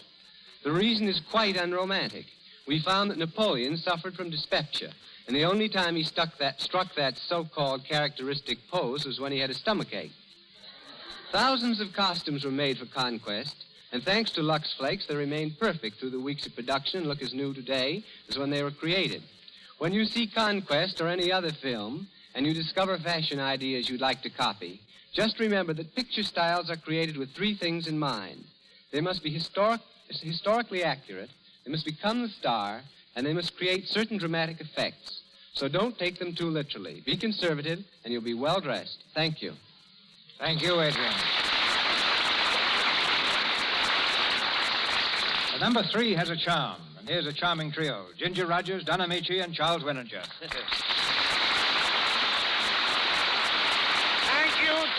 Thank you. And as the old-timer here, CB, I want to say what a pleasure it's been playing tonight with two of the greatest youngsters in pictures. I'd include you, Charlie, and make it 3 of the greatest youngsters. Oh, thank you. But it was only a very short time ago that Ginger was starting her career on the musical stage, and Don was just another unknown radio actor. This gives me a chance, Charlie, to ask a question I'm sure is in the minds of many in our audience. Tell us, Ginger, now that you've made Stage Door and are in the middle of another non-musical picture with a third one to follow that, does it mean you're through with singing and dancing pictures? By no means, Don. What I want is variety. And now that I've had it, I'm looking forward to doing a musical again. This has been a very happy year for me, and I only hope it has been equally happy for all of our listeners. And there's only one more thing I want to say. The last time I was here, CB, I said that all I did in Hollywood was play Papa. Well, just let me be Papa to Ginger and you, Don, and I'll never complain again. Thanks, Charlie. And good night, Mr. DeMille. Good night to you 3 youngsters. Mr. DeMille returns shortly with exciting news of next week's playing stars. Our cast tonight included Claire Whitney as Dorothea, Myra Marsh as Grace, Edward Marr as Abe, Eddie Kane as Charlie, Lou Merrill as District Attorney, Norman Field as Judge, James Eagles as Officer, Justina Wayne as the Maid, Sally Creighton as Secretary, Frank Nelson as Foreman, and Ken Chevelle as the Newsboy. Mr. Amici appeared through courtesy of the makers of Chase and Sanborn Coffee in 20th Century Fox Studios, where our conductor, Louis Silvers, was in charge of music for the new film Alibaba Goes to Town. Mr. Arnold is from RKO Studios. Our producer is from Paramount Studios, and here he is.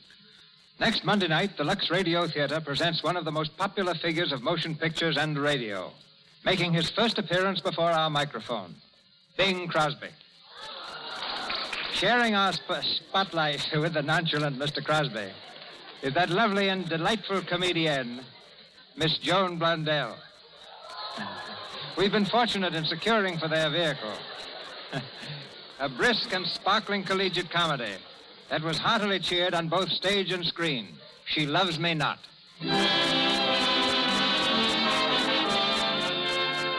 Our sponsors, the makers of Lux Flakes, join me in inviting you to be with us again next Monday night when the Lux Radio Theater presents Bing Crosby and Joan Blondell in She Loves Me Not, featuring Nan Gray. This is Cecil B. DeMille saying good night to you from Hollywood. Your announcer has been Melville Ruiz. This is the Columbia Broadcasting System.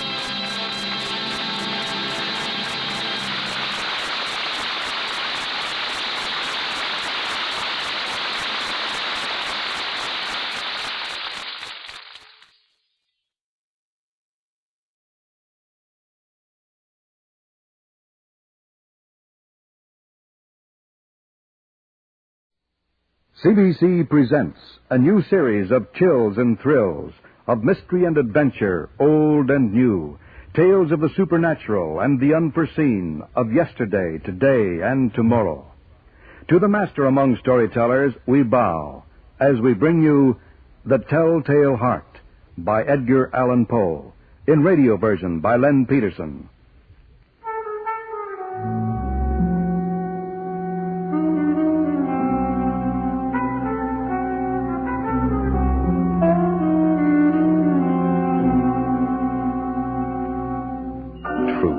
Nervous, very dreadfully nervous I have been and am. But why will you say that I am mad? The disease that sharpened my senses, not destroyed, not dulled them. Above all, my sense of hearing. I heard all things in the heaven and in the earth. I heard many things in hell. Now then, am I mad? Listen how calmly I can tell you the whole story. I was wandering on my way to nowhere, away from... that's my secret. We all have secrets. And I came to the old man's place on the edge of this town and asked for a dipper of water.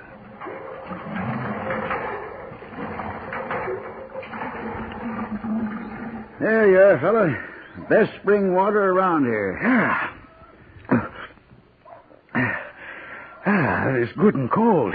I needed that. Shall I fill the dipper again? Yeah, thanks. I could drink another. Have you come far? Yes, far. Much farther to go? Don't know. You're thin, fella. The sun's burnt your skin to bark. Here. Well, no, don't drown yourself drinking it. That's good. I should give you something solid. A meal. I eat late after the chores, if you don't mind waiting. Oh, I'm used to long waits for meals. I'll give you a hand. No need. Well, I'm not afraid to work for a meal. All right, if you wish. Yeah, it'll feel good to have a hay fork in my hands again. I've been needing a man around here. You do? Need a man? Oh, now, I can do a full day's work, but toward night it gets heavy. Still, with a wife dead and buried last winter, and 3 daughters married and gone to their husband's farm, and 2 sons off to seek more than this small farm can promise, a man needs work to keep his thoughts from growing heavy. Yes, I know. What's your name? Alfred Bain. Weatherby's mine. The pigs and chickens haven't been fed, nor the team. I got 6 cows to milk, and the 7th freshening shortly. Well, come along to the barn. I stayed on and worked for the old man. It is impossible to say how first the idea entered my brain, but once conceived, it haunted me day and night. Object there was none, passion there was none. I loved the old man. He had never wronged me. For his money, I had no desire. I think it was his eye. Yes, that's it. It was. He had the eye of a vulture. His left eye, a pale blue eye with a film over it. Now, shall we cut hay tomorrow, Alfred? Hay? Yes, we can cut hay. But doesn't the sky say rain? No, that's not a rain sky for around here. Oh, it is where I come from. It'll clear by morning. I can feel rain when it's on the way. I have a way of feeling what's ahead. Do you? Yeah. What's ahead? What is? No, I don't want to know. And you can't know everything. Far from it. The weather's enough. Go sharpen the size. Whenever his pale blue eye fell on me, my blood ran cold.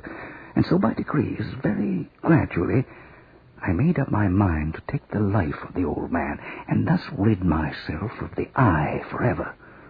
It was an evil eye. But Weatherby was very kind to me. No one had been this kind. It was too much to bear. You fancy me mad. Madmen know nothing. But you should have seen how wisely I proceeded, with what caution, with what foresight, with what dissimulation I went to work. I was never kinder to the old man than during the week before I killed him. Here, let me carry those collars and harnesses, Mr. Weatherby. I'll hook up the team for you. No, why should you? Yes, let me. Here, let go the traces. You've more than earned your keep today, and your wages. But not your kindness. How else should one treat a hired man? My son thought I was a tyrant. You a tyrant? Well, perhaps I do treat you better than I treated the boys. Now, that's strange. Why do you? I don't know. Because you're not afraid of work. My sons thought they were too clever to work. But I didn't treat them so badly. Some people should be treated badly. Scoundrels? I've never met a real scoundrel. Some innocent people should be treated badly, too. Oh, what an idea. They should be treated the worst of all. Now, why do you say that, Alfred? Isn't that the way life is? Toss that line over. I'll snap the buckle on here. I'm not an invalid, Alfred. I'm not that old yet. Oh, I'd hate to see you an invalid. I wouldn't want that for you. Nor I. I'd like to do something for you that you would like, Mr. Weatherby. Oh, what for? You've admired this knife. Could I give you this knife? No. Keep it. No reason you should give it to me. Well, I've been insulted by people I respected. You haven't insulted me yet. Why should I? I must get on to the elders' meeting. Horses all hooked up. Up you go. How did I manage without you, Alfred? Get up. I hope I persuaded you to stay on.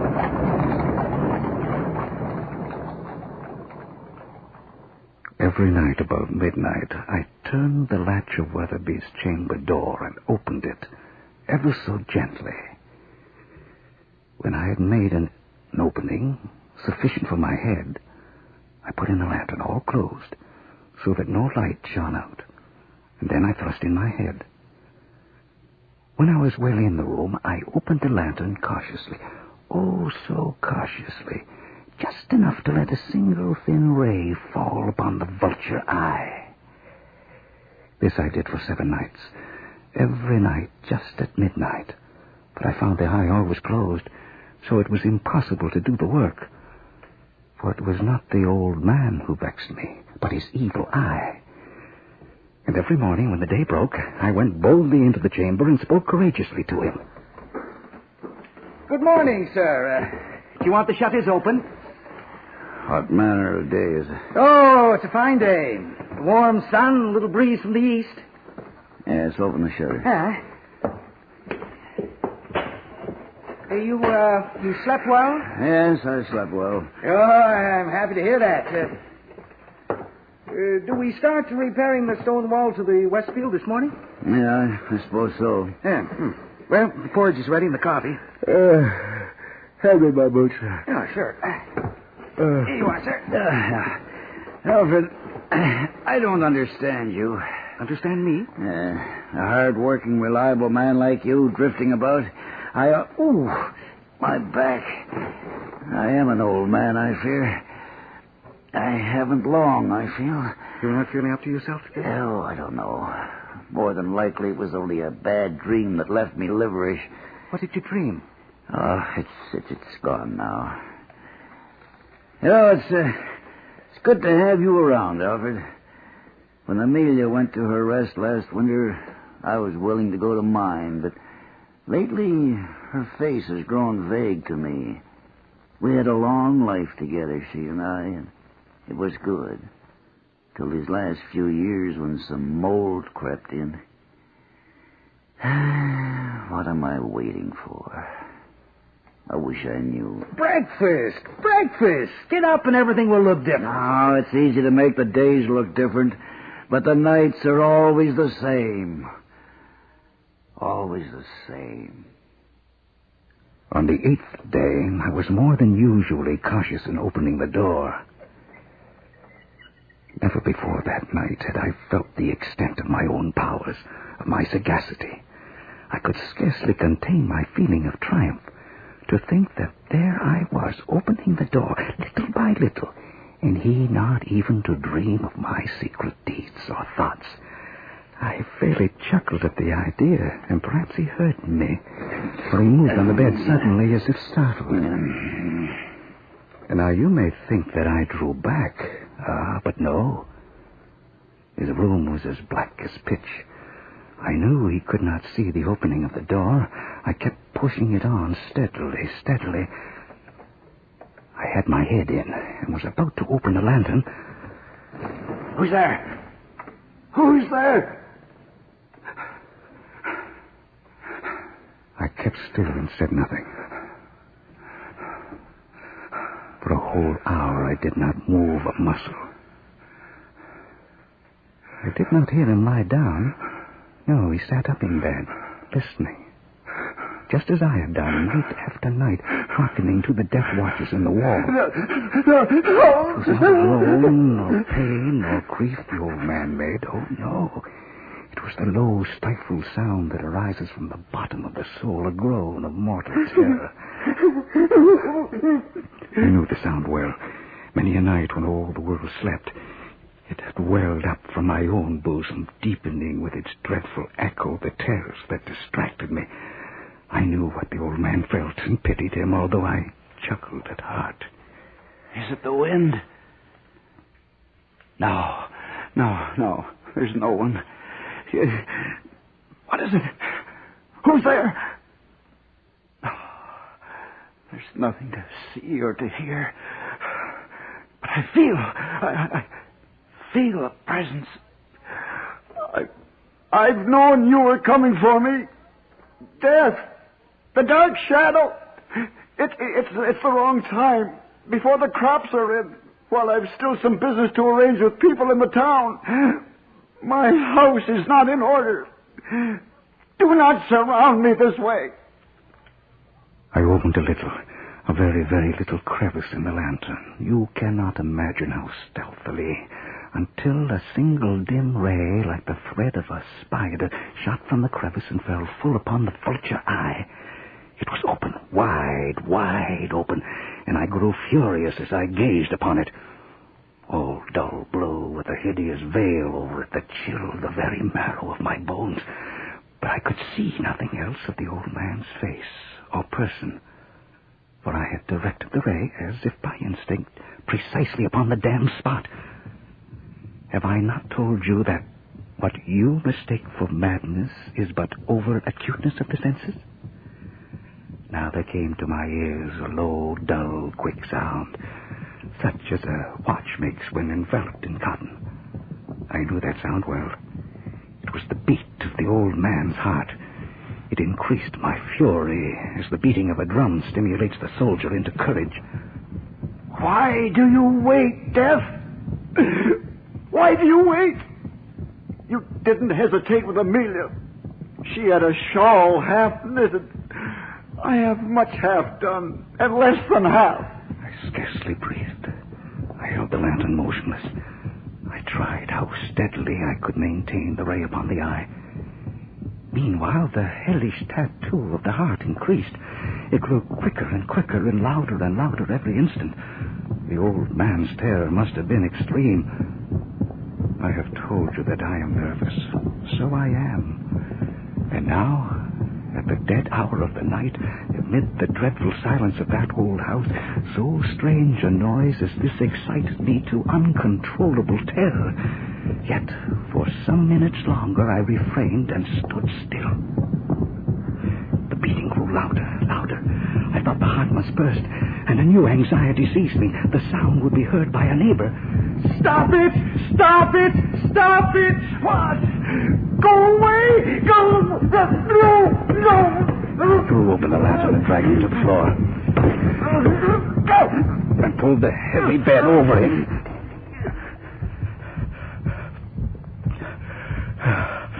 For many minutes, the heart beat on with a muffled sound. At length it stopped. The old man was dead. I removed the bed and examined the corpse. Yes, he was stone dead. I placed my hand upon the heart and held it there many minutes. There was no pulsation.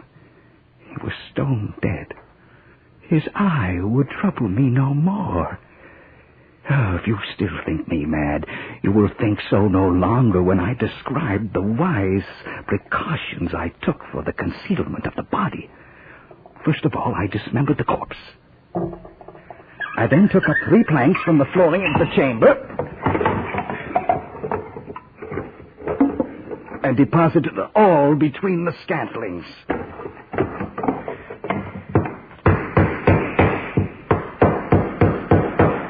I replaced the board so cleverly, so cunningly, that no human eye, not even his, could have detected anything wrong.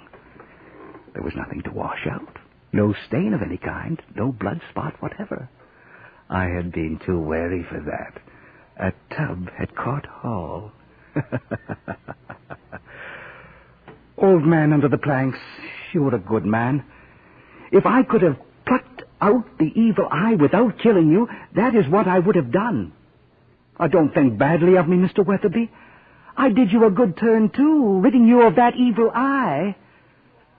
If I've done any wrong, it's because of that evil eye looking at me, giving me thoughts no man should have. But I haven't done wrong. I've done good, a great deal of good, and everything is just... Who? At the door? At 4 a.m?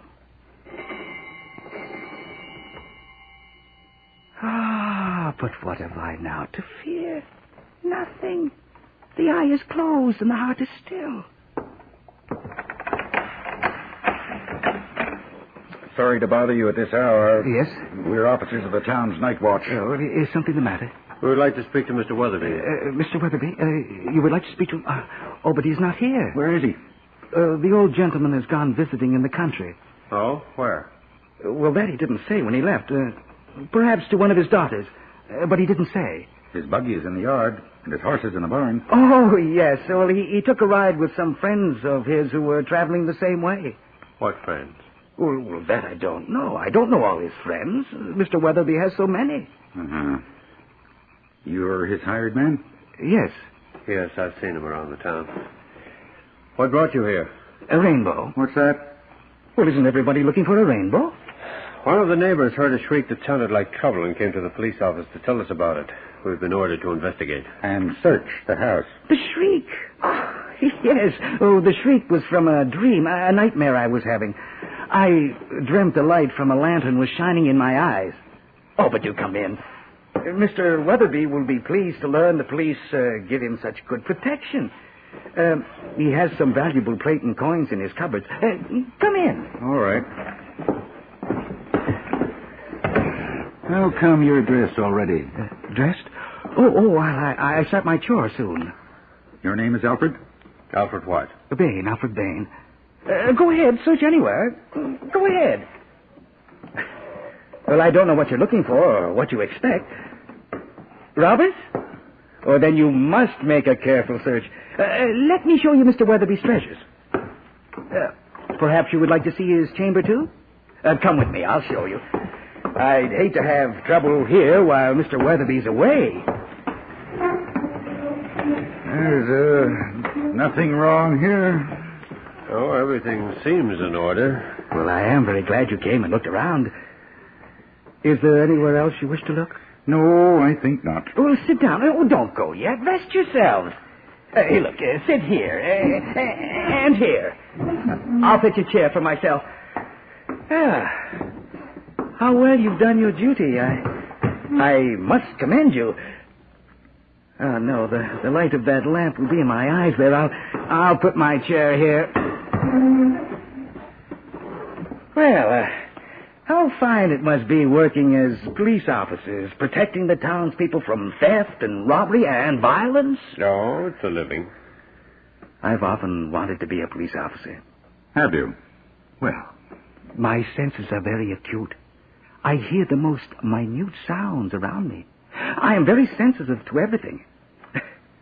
Perhaps I shall still end up a police officer. That will suit me admirably. When will Mr. Weatherby be returning? Oh, well, I don't know. Shortly, I hope. There's the oats to cut if this hot sun stays with us. Yes, the crops are good this year hereabouts. Excellent. Mr. Weatherby is very pleased with his. He says I brought him luck. A hired man does that sometimes. Oh, but I cannot take credit for that. Mr. Weatherby speaks well of you, I hear. Does he? Does he? And Weatherby in the past has been hard to please. Here, have a pipe full of tobacco from my pouch. Oh, no. Please do. Well, thank you. We're not supposed to smoke on duty. But the full watch without a pipe is a long time. We'll have to trust you not to inform the captain, huh? The officers were satisfied. My manner had convinced them. I was at ease, with my chair upon the very spot beneath which reposed the corpse of the victim. The officers sat and chatted of familiar things, but ere long I felt myself getting pale and wished them gone. My head ached, and I fancied a ringing in my ears, but still they sat and chatted. The ringing became more distinct. It continued and became more distant. Yes, the new street lamps in the town have made our job a little easier, more pleasant, especially on the very dark nights. But I'm sure, but out here at the edge of town there are not many lamps, and there should be more, several more at least. Oh, someday. People are always stumbling into holes and hurting themselves. One day someone will break a leg. But these things take time. Town has come a long way. Indeed. Yes, I like this town. I hope I can settle here. Well, why not? Yes, well, why not? Mr. Weatherby certainly needs a good man. He's growing too old to do much of the work around here himself. That's exactly what I feel, exactly. Mr. Weatherby needs someone, and why not me? Yeah. He and his sons couldn't get along, you know. Oh, the fighting that went on. A difficult man. I don't understand that. He and I never had an argument. We've gotten along very well, scarcely a cross word. Well, you must be a rare fellow. No, it is Mr. Weatherby who is the exceptional man. Well, he's had his troubles. His whole family leaving him, his wife dying, and the aches and pains of old age, and losing the sight of his left eye. His left eye? He is blind in that left eye? You didn't know? No, I did not. That's why it stares that way, and sometimes wanders on its own. He can't see out of it? His left eye? Not a speck. No doubt I grew very pale. I realized the noise was not within my ears. It increased. It was a low, dull, quick sound. Such a sound as a watch makes when enveloped in cotton. I gasped for breath. I talked more quickly, more vehemently, but the noise steadily increased. I arose and argued about trifles in a high key and with violent gestures. Why would they not be gone, those officers? I paced the floor to and fro with heavy strides, as if excited to fury by the observations of the men, but the noise steadily increased. Sit down, Mr. Bain, sit down. I'm not going to argue with you over which line of thoroughbred has produced the better horse. No, don't give in. Argue with me. Argue? What? You made a statement, and now you won't stand by it. You won't back it up. For my life, I can't remember what the statement was I made that started this whole thing. Nor can I. The two of you. Then I'm being made a fool of. No. We're simply talking. Can't we talk? Talk, yes, talk. Say anything you like. And I won't disagree with you. I can be as sociable as anyone and agree, no matter what is said. You do not need to convince me either. What do you wish to say? Oh, come now. One doesn't go at talk as baldly as that. One slips into it. I like to talk and slide into it of its own accord, don't you? Do I? I don't like talk that's too careful either, or touchy. Easy talk is what I like. Yeah, easy talk. And a fire and smoke. Oh, stop it, this chatter. And the smiles, those smiles, yours and yours. Is it possible you don't hear that? Hear what? Listen to it. Louder, louder, louder. What? You hear, both of you. You suspect. You know. You are making a mockery of my horror. I cannot bear your hypocritical smiles any longer. I must scream or die. What has taken hold of you, man? What is wrong with you? Villains, no more pretense. I admit the deed. Tear off the planks. Here. It is the beating of his hideous heart.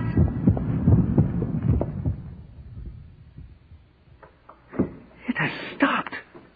Here, let's see what's under those planks. It has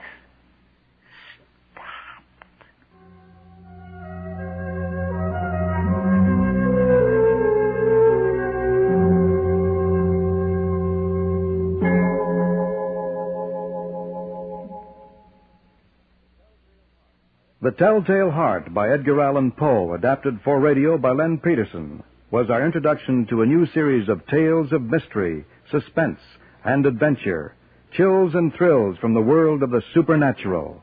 In the cast, Claude Ray as Alfred Bain, Douglas Master as Mr. Weatherby, with Murray Westgate and Cease Montgomery as the two police officers. Sound effects were by John Sliz. Technical operation, John Skillen. The Telltale Heart was a CBC Toronto production. Don Sims speaking.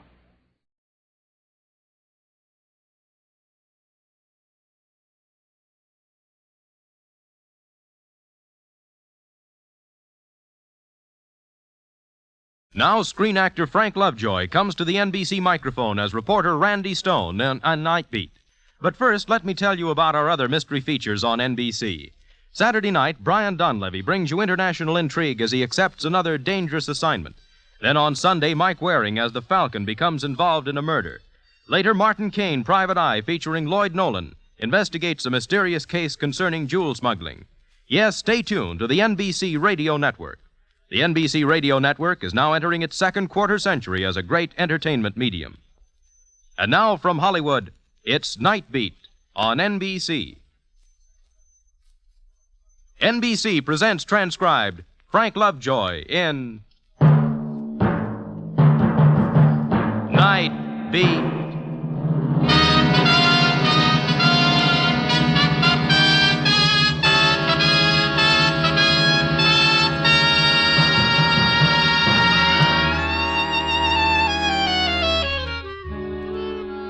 Hi, this is Randy Stone. I cover the Night Beat for the Chicago Star.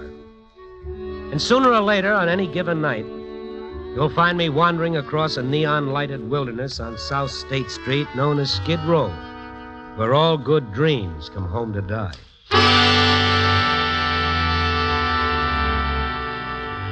That night, the moment I reached the street, I knew that something was decidedly different. Up ahead was Rescue Mission, a shabby little store with a crudely crayoned sign offering salvation and vegetable soup to one and all. Tonight, Rescue Mission had a lineup of lost souls half a block long. I went over to see what the excitement was all about, but a bearded old gent in gym shoes and an army overcoat held together by safety pins barred my path. Don't get rambunctious, buddy boy. Stand in line like a good soldier. Yeah, well, I just want to get through Stand in line, or I warn you, I'll wake up. You'll what? And you'll be gone. Huh? Kindly remember you're just an insignificant figment of my magnificent dream. Oh. That old wives' tale about pinching yourself, and if you feel pain, then you're awake. Yeah? There's nothing to it. Observe, figment of my imagination, I pinch myself. Ouch! The pain is fearful, and still I dream that the rescue mission on Skid Row is serving filet mignon.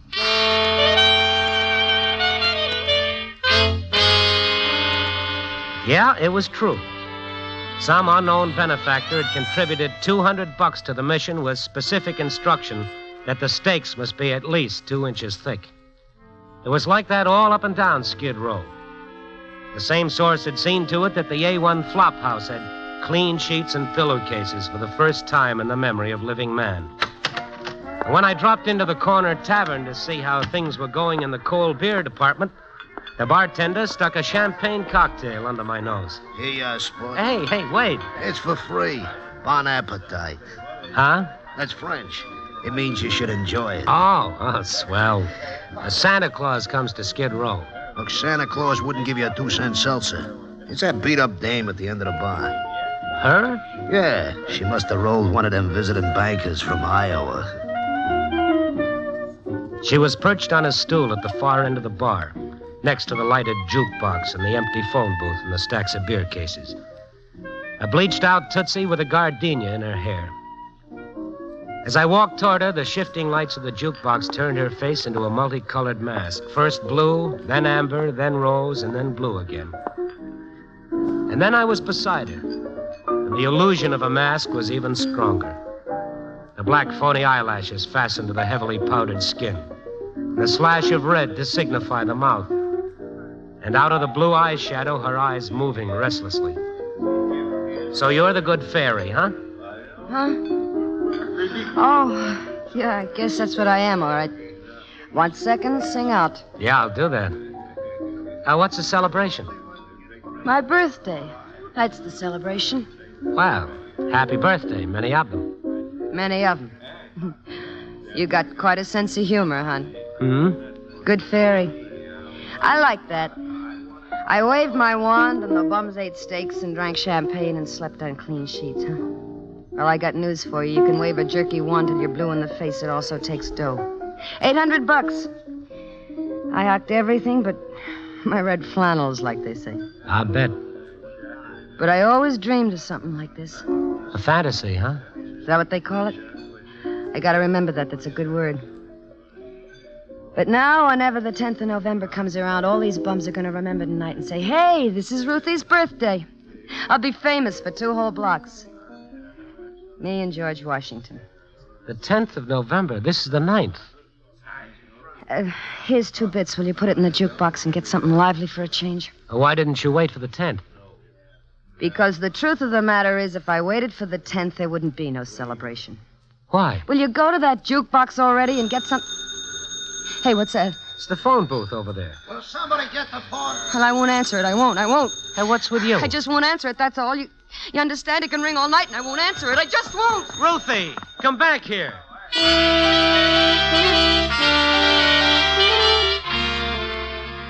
I looked back at the bar and saw that in her terror the dame had forgotten her purse. I opened it to see if I could find any identification, and the card in her wallet said Ruth Martin and an address in St. Louis. I also found a hotel key with the name Royal Hotel, Chicago, Illinois, stamped on the leather holder.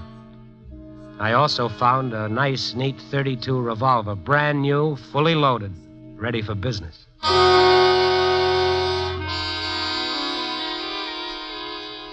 They called this hotel the Royal for the same reasons they call a fat man Tiny. I parked myself in the cramped little lobby and waited. A little before 11, Ruth Martin entered the lobby, asked for a key at the desk, and rang for the automatic elevator. I went on over.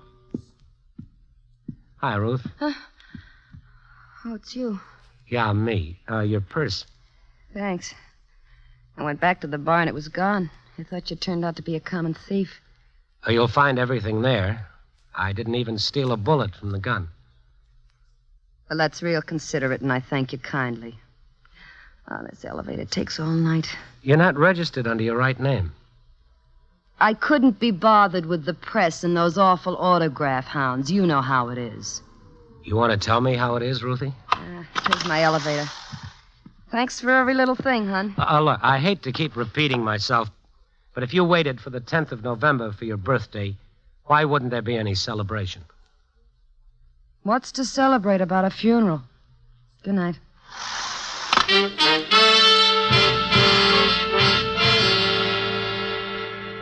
I took the stairs behind the elevator. The second-floor hallway was a dark, narrow passage with a raw electric light casting a faint glow over the double rows of sealed doors. Ruth was already opening her door halfway down the hall. As I started toward her, she reached into the room and snapped on the lights. No! No! I ran the rest of the way. Her room was a dismal cubicle of curling wallpaper and cracked calcimine. She was at the mirror, frantically rubbing the glass with her hands, trying to erase a message scrawled in lipstick. Vivian will keep her promise. I gotta get it off and erase it. All over the room, the same scribbling in red lipstick, like the meaningless doodlings of a child. How did she find me? How did she find me? Oh, come on now, Ruth, stop it. She was in here, in here, in here, Stop in it. here. Stop it. It's all right. It's okay. Now, come on. Now, that's better. I only moved into this dump this morning. I didn't even unpack yet.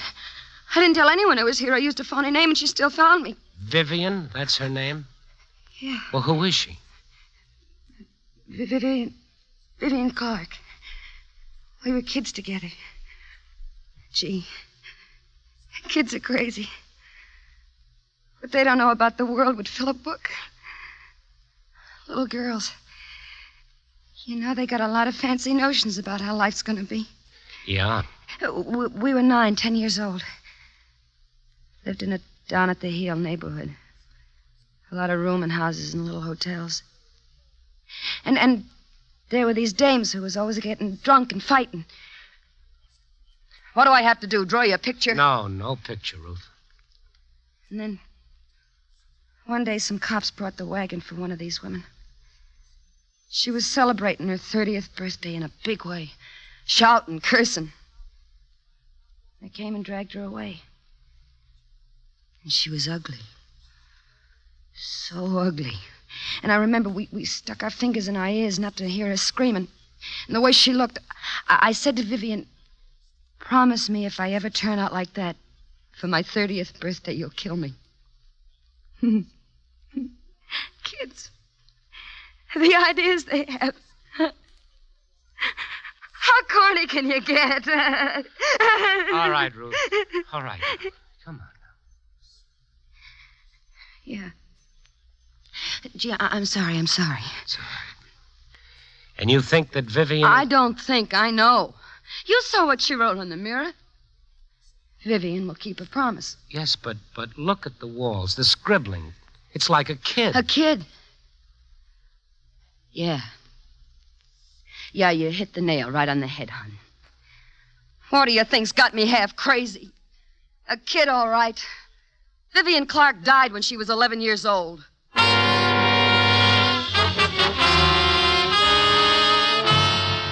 That was a small statement that called for coffee, strong and black. So I took Ruth downstairs to a deserted little restaurant next to the hotel. And after a while, Ruth looked up from the coffee. You think I'm nuts, huh? Well, I haven't decided. Finish the coffee. You saw her handwriting? Yeah, but... Don't you understand? I've talked to this kid. I've heard her voice. Take it easy. Sure. Just like that. Take it easy. Nothing to it. Look, sweetie pie, I'm so close to flipping my lid from these last 3 weeks. Oh, that's when it started? Yeah, 3 weeks. Oh, who was it? Wait a minute. It couldn't be 3 weeks. My head. Talk about a merry-go-round. There isn't an asylum in the county that wouldn't give me free room and board for life. 3 weeks. Yeah, I guess that's what it's been. I was out in the town with Jerry Myers. Jerry Myers? A little tin horn character in St. Louis. With the silk white muffler and the talcum powder on his face and pearl gray spats. Always good to his mother. Just the same, you want to hear something personal? Of all the guys I've ever known, I still got a warm spot for little Jerry. He's really got a good heart. You'd like him. Uh-huh. So, anyway, we were out on the town having a time. You ask anybody in St. Louis about Ruthie Martin. Live, laugh, and be merry. That's my own private philosophy. That's a good philosophy. Yeah. Until you come to that other part. Tomorrow we die. Now, Ruth, knock off with that. Oh, gee. I was never like this before. You were telling me about 3 weeks ago. Oh, yeah, that night, that first night. Boy, did I get stinking that night. Me and Jerry. Sweet little guy. It must have been 4 a.m. when I got back to my room, and I just flopped across my bed and passed out like I'd been hit with an atom bomb or something. Anyway, I don't know if an hour passed, or a minute, or even a second. But all of a sudden, I knew the phone was ringing. I didn't want to wake up, but it kept ringing, and I knew if I didn't answer, it'd ring all night. Yeah? Hello, Ruthie. I called to tell you I'm going to keep my promise, like I said. What promise? You got a birthday in 3 weeks. So? You'll be 30 years old. Hey, that's a lie, a rotten lie. I'm 26, and I can prove it with birth certificates and other papers. Who is this? You know. You sound like a kid. Sure. What's a kid calling in the middle of the night for? Who is this? Don't you really recognize my voice? Vivian Clark. I don't know any... What? Who did you say? I just wanted to remind you of your birthday. Hey, what kind of a gag is this? Vivian Clark is dead. And to tell you I'll be seeing you like I promised. You remember my promise, Ruthie?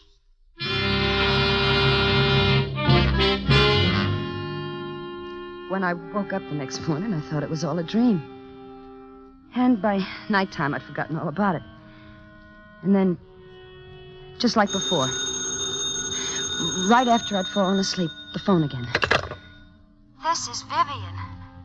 Look, who's ever pulling this lousy gag, I think it stinks. And if you keep on doing it, I'm going to make plenty of trouble. And I promised. Stop it, will you? Stop it!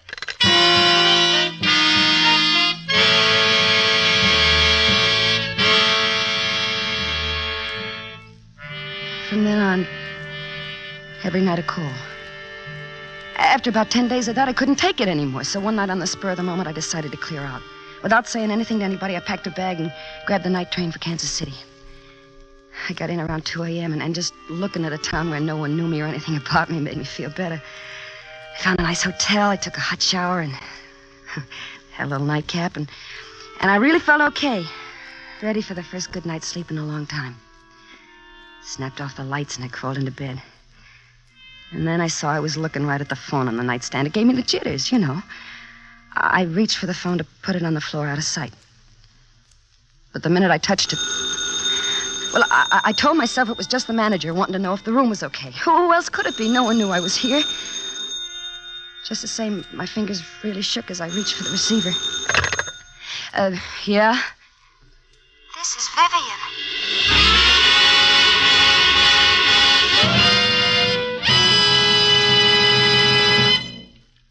And that's how it's been ever since, Mr. Stone. I see.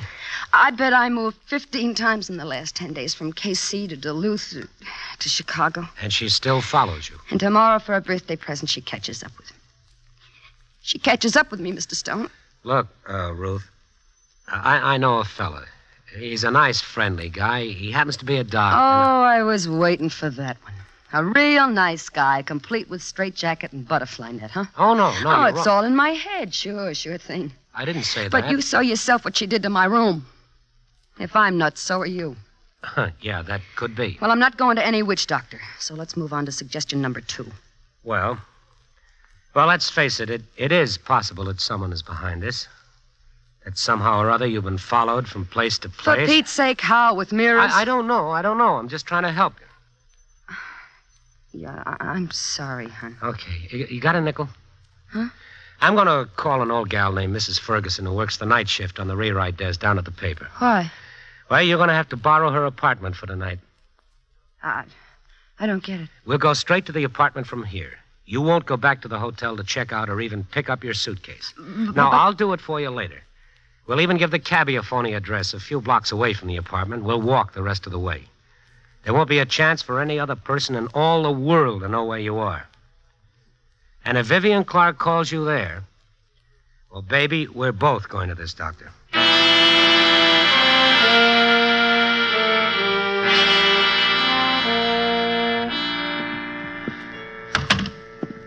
Hey, this place is kind of cute. Yeah. You get so tired of hotel rooms. They're lonely. Uh-huh. Say, you think she's gotten the aspirin in the medicine cabinet? I got a headache to end all headaches. Boy, I'm really knocked out. Well, why don't you take a hot bath and try to get some sleep? I'll go and get your suitcase. I just hope the minute you're gone, the phone don't ring. It won't ring, Ruthie. Double lock the door. Hey. Hmm? Why are you doing all this? Oh, well, I'm an overage Boy Scout. No, I'm serious. Well, I don't know. I guess maybe you've been hit on the head long enough. Maybe that's it. Look, before you go, would you kiss me? Not hard, not ugly, just soft and sweet. For luck. For luck, Ruthie.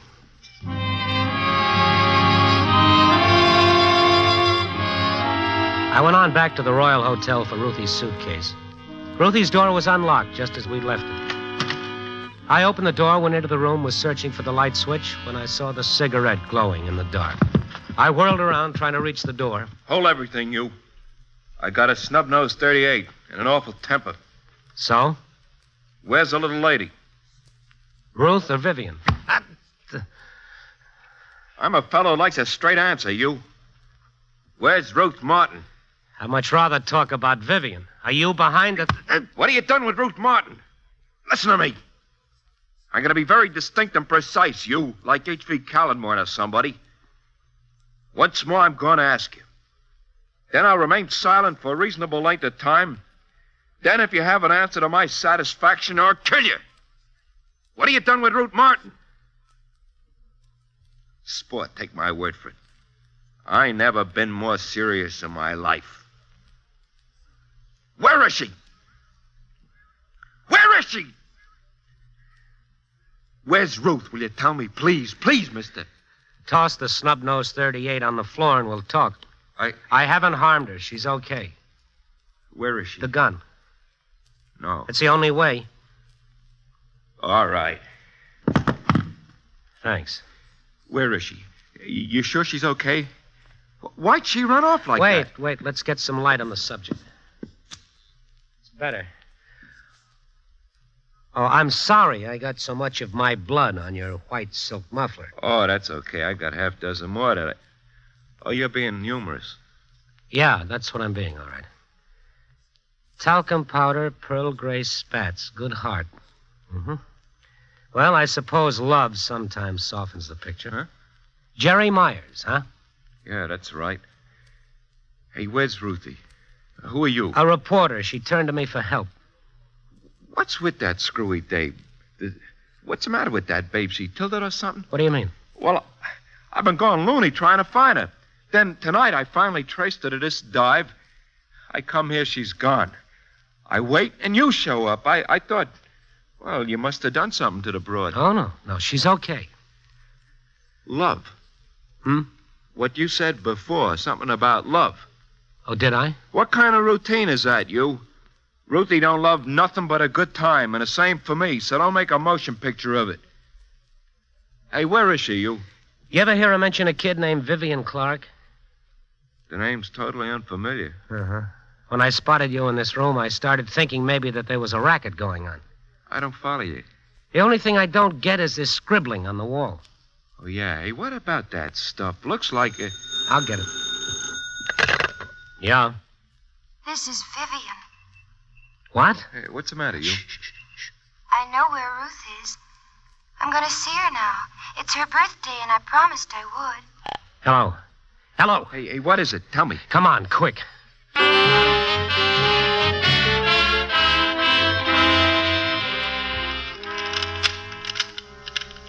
Hurry, will you? Yeah. Ruthie! Ruthie! I'm back here in the bedroom, Mr. Stone. The bedroom? Don't let it trouble you. Come on. What is it? Is something wrong? Jerry! Hey, Bagelhead, where you been? I spent maybe $200 digging you up. You scram into the other room. I don't like you to see me like this. Let me put myself together. Well, you look okay. I look like something left over from the flood. Now, go on, get out of here. Where's the suitcase, Mr. Stone? I got all my makeup in Ruth, anybody call here? Well, if you mean that certain party, no. I got a hunch I really lost her this time. Nobody ring the bell? Anything like that? Well, maybe you fell asleep, didn't hear. I couldn't fall asleep. I couldn't find the aspirins. Oh, I got a headache. Shouldn't happen to two dogs. One couldn't stand it. Same old Ruthie. Yeah. Big deal. Are you sure about no calls? Hey, what's all the questions and answers about, huh? Come on, tell me. Nothing. But the way you... Oh, boy, my head. I almost passed out from the pain. Look, Jerry, would you be a doll and run down to the drugstore for some aspirin? What do you think, Mr. Stone? Yeah, go ahead. Be sure and lock the door on your way out. Why? Hey, what's going on? I'll be right back, and you try to relax, Ruthie. A heart of gold he's got. Yeah. Now, look, Ruthie, I want you to really think. Is there any reason why someone would want to trick you with this Vivian Clark routine? Why? What reason would they have for... What's that? The mantel clock. Oh, it's 12 o'clock. That makes it the 10th of November. Happy birthday. She said she'd be here on my birthday. Well, don't worry about that. Jerky little kids. Thinking the world's all pure and noble. When you're 10 years old, you're really a square. When does that clock stop? Pretty soon. I feel shaky and cold. Feel my hands. They're like death. Oh, you're all right. My head is It's throbbing so, throbbing. I'll get you a cold towel, make you feel better. I went to the funeral. Saw him put her in the ground. In her nicest white gingham dress, I saw him bury her. Now, you try to relax. I'll get the towel. I'll be right back. Happy birthday, Ruthie. My hand turned to ice on the doorknob. I felt something cold flop over in my stomach and lie still. I told you I'd be here. I started turning around to look back into the room, and it was torture, agony. Because I knew there wouldn't be anybody in the room but Ruthie. All these years I waited to keep my promise. And now I have. It was like suddenly being catapulted into the middle of a nightmare. Her eyes were misted over. Her face was bloodless.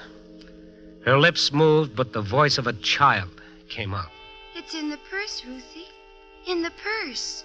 And now, like a sleepwalker, Ruth was crossing the room for her purse on the dresser.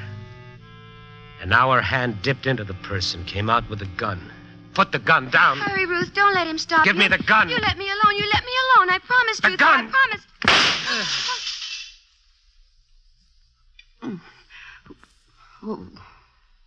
What was that? Ruthie, you, What happened? What are you doing with my gun? It went off by mistake. Look what it did to Mrs. Ferguson's mirror. It woke me up. Yeah. I feel funny. Weak. So tired. Well, you lie down again and... Don't laugh at me, but I feel like having a good old-fashioned cry. And I don't know why.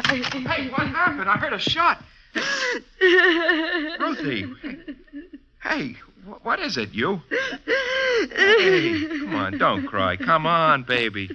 Hey, don't cry, you. Oh, let her cry, Jerry. Poor kid, she's got it coming.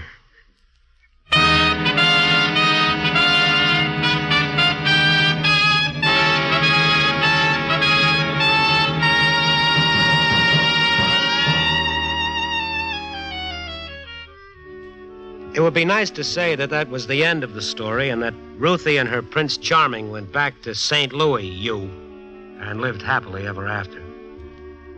Unfortunately, Grimm's fairy tales are, well, they're a lot different than grim life. But at least now Ruthie's got a chance. That doc that she was so afraid of, the one who wouldn't know a butterfly net from a burlap bag, he's helping her. And Jerry of the silk mufflers and the good heart is helping her, too. And with luck and time, Ruthie will come to understand why the Vivian of her childhood came back to haunt her. No, we can never be as good and pure as we're determined to be at 10. But neither are we so hopeless and lost as we sometimes think we are at 30. I don't know. If life was nothing but a fairy tale, it might be pretty boring. Just think of nothing to look forward to, but to live happily ever and ever and ever after. Copy, boy.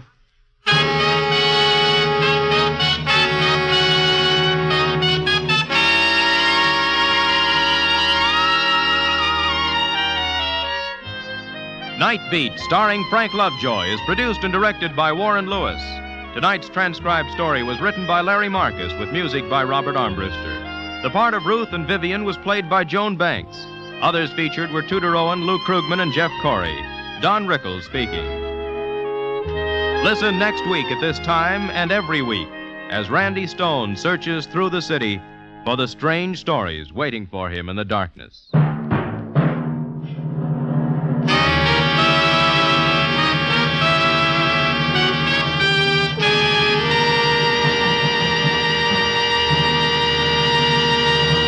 Night Beat came to you from Hollywood.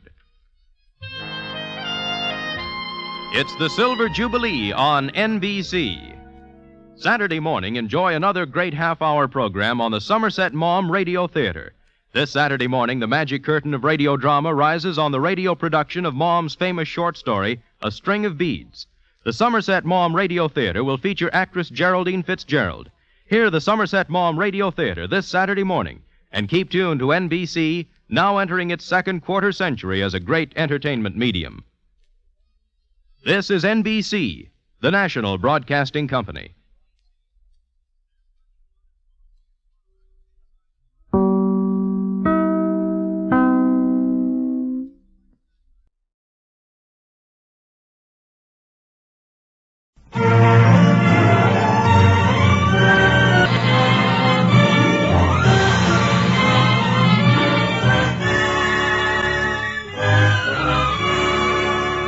This is the NBC University Theater, bringing you a full-hour dramatization of The Heart of Darkness by Joseph Conrad, starring Brian Aherne.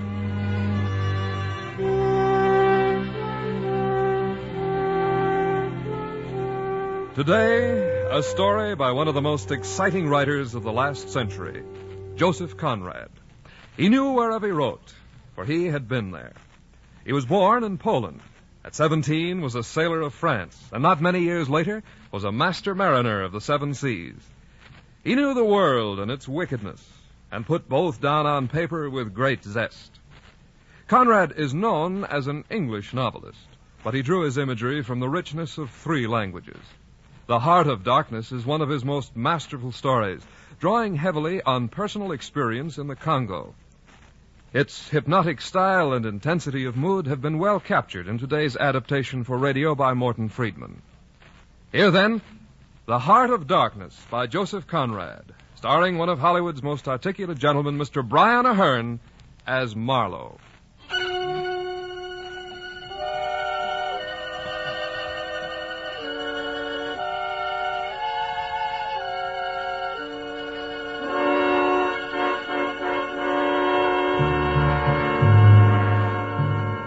We are well separated, Kurtz and I. We are separated by life and death. I live, and Kurtz does not. We are separated by a year. Exactly 1 year ago, I saw his body swallowed by the mud of a river bank in Africa. We are separated by thousands of miles. We are well separated, Kurtz and I. And yet, less than an hour ago, I saw him again. And again I heard him.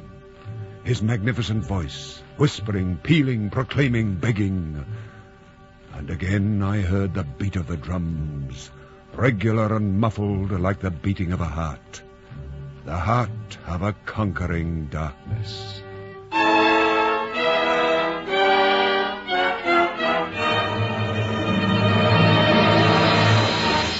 I trust you will pardon this intrusion, Mademoiselle Marlowe, but I have come to see Captain Marlowe on business, company business. Oh, dear, how awkward. I'm afraid you can't see my nephew, monsieur. Can't? I mean now. I believe he's taking a nap. I must insist, mademoiselle, upon seeing your nephew, the captain, now. He is involved in a matter of the utmost gravity.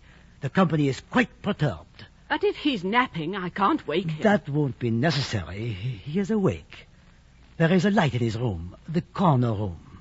Well, really now. You smell it? Tobacco. The captain is smoking. I'll tell him you're here, if he's awake. Charlie? I'm awake, Artie. The director of the company. I know. I heard you talking. Tell him to go away. I don't want to see him. Charlie, don't you think you ought to get it over and done with? You know... I coughed twice. You both were so engrossed, I'm afraid you didn't hear. Monsieur Director. I'm so very glad to see you, Captain. You can't imagine how anxiously I have looked forward to seeing you again. And to talk to me, Monsieur Directeur, and to ask some questions, Monsieur Directeur? Some questions about Kurtz? I see you are an intelligent man, Captain. I am pleased. Oh, can't we dispense with the sham? You're not here as a friend, but as a representative of the company. Say rather both. As a friend and as a representative, as you put it, of the company. Both. If you don't mind, I think I'd like to go to my room. I think that's wise, Auntie. Oh, there is no real need for you to go, mademoiselle. Whatever we have to say, your nephew and I... I think I shall be able to like you both better if I don't hear what you have to say to each other.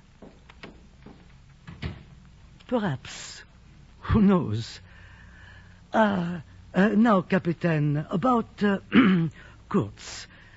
Shortly before this unfortunate death, Mr. Kurtz gave you a package containing some papers of his, did he not? Some papers and a photograph. In a shoebox. Oh, you still have them. Where are they? Let me have them. I still have them. I have them with me. And I will not let you have them. I beg your pardon.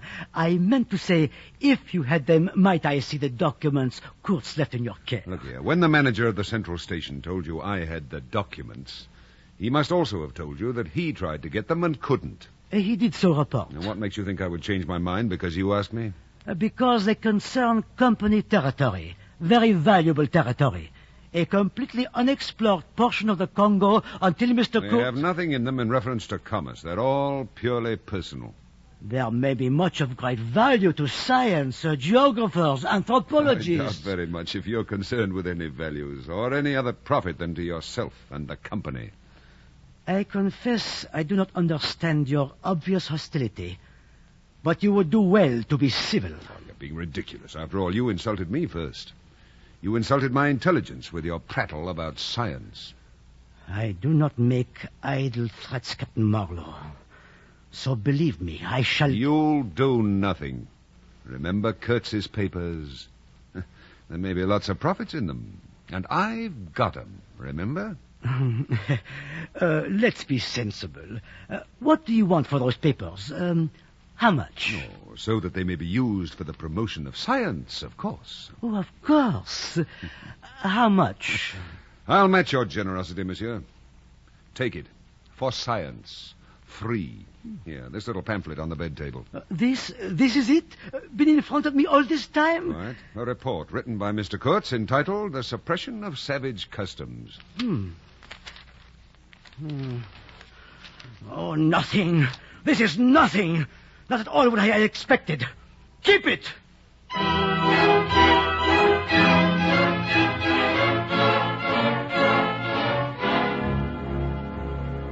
2 days later, I had another caller, a man who said he was Kurtz's cousin. This self-identified cousin was a musician. Yes, a musician, an organist. I have studied music for years. But did you know, sir, that my cousin Kurtz was essentially a great musician? No, I didn't. In plain truth, I couldn't tell what Kurtz's real profession was.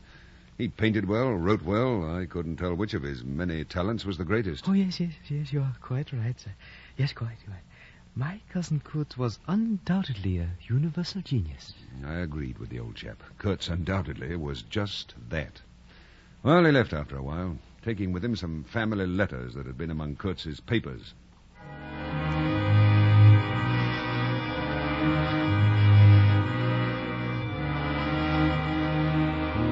Why couldn't I be done with it all? I wanted to forget, to wipe my mind and memory clear of Kurtz and the horror, to use his own word, that was inextricably associated with him in my mind. The horror and the darkness and the death. But mostly the darkness.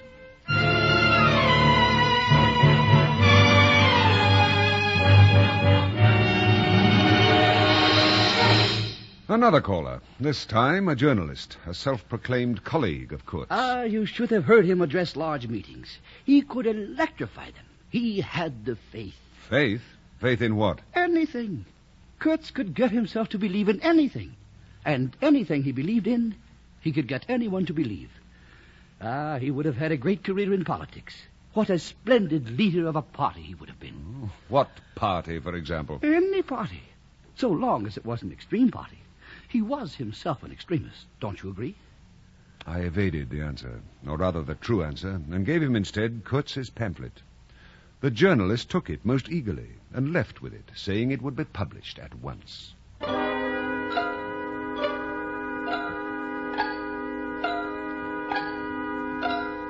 So now I am left with a slim packet of letters and the girl's photograph. All that had been Kurtz's, save these, have passed through my hands. His soul, his body, his station, his plans, his ivory, his career. There remains only his memory and his intended. I have gone to see Kurtz's intended, the girl of the photograph, to return the letters and the picture, to surrender to his memory, and to wipe my memory clear of all that oppresses it and me.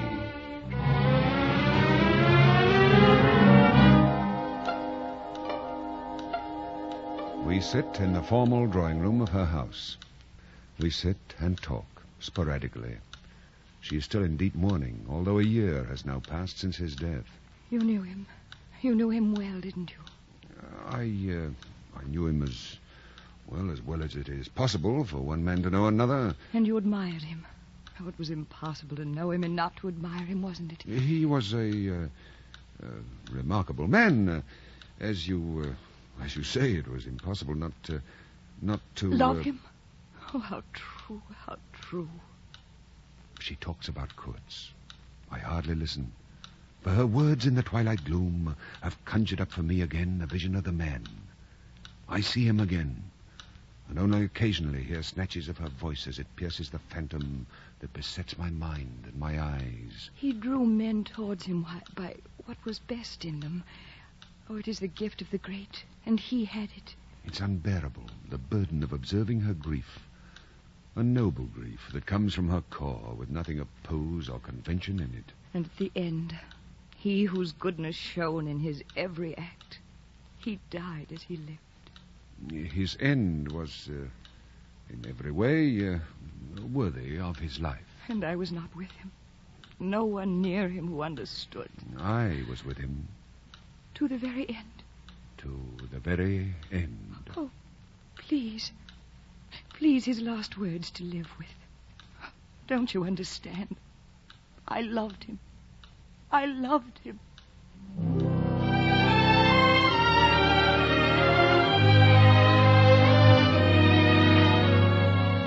She is begging, with her eyes and her heart in her eyes. She's begging, making the silence clamorous with the begging words she restrains, refusing to give them utterance. I cannot answer her. Oh, please. Just his last words. Just tell me his last words. She bows to my silence. She sits, immobile, grave. She has long since learned to accept silence and to bear.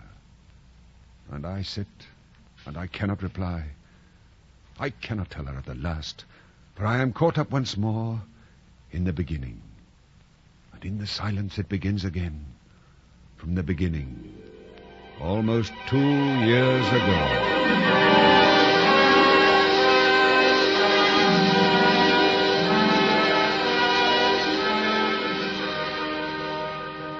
30 days from the port in Europe to the coastal station of the company in Africa, the station where I first heard of Kurtz. Your boat, Captain Marlowe, is at the central station, 200 miles up the river. Oh, then I should be on my way there. You shall have to walk. What, 200 miles? Yes, I know it sounds ridiculous, but everything here in this foul country is ridiculous, or fatal, or both. Well, you shall leave with the next caravan for the central station. As I said, that will be in 10 days, maybe longer.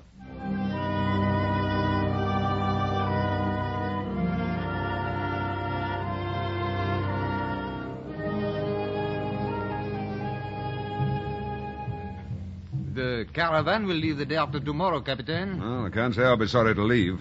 You have one interesting prospect. In the interior, you will no doubt meet Monsieur Kurtz. And who is this interesting Mr. Kurtz? Oh, believe me, Captain. Monsieur Kurtz is a remarkable person. A most unusual man. Oh, is he in charge of the central station? No. He is much further out, in the very bottom of the Congo. His trading post is in the true ivory country. He sends in as much ivory as all the others put together.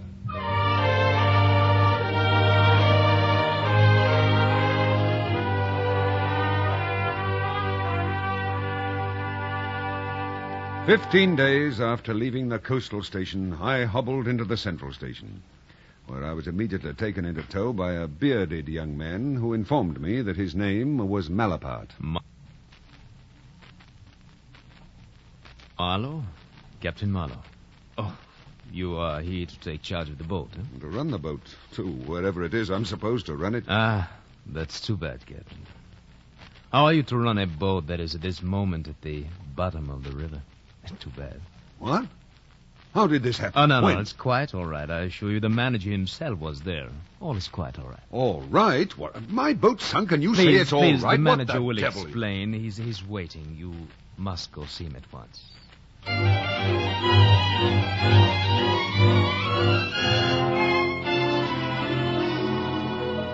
You're a very long time getting here, Captain Marlowe. The delays were beyond my control, Monsieur Renard. I could not wait. As manager of the central station, I'm responsible for the agents at the upriver stations.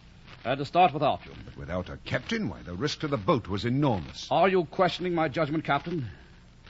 Ah. There are rumors that a very important station is in danger. That its chief, Mr. Kurtz, is ill. I do hope the rumors are false. Mr. Kurtz is... I know all about Mr. Kurtz. Ah? Well, then, you can understand my anxiety. Tell me, Captain, how long will it take to get the boat off the bottom and repair it? Well, how the devil can I tell? I haven't even seen the wreck yet. Besides, I'm hungry and tired. I've walked 20 miles today, and I haven't eaten or sat down yet. Oh, it probably will take months. Months? Let's say 3 months. That ought to do it perfectly.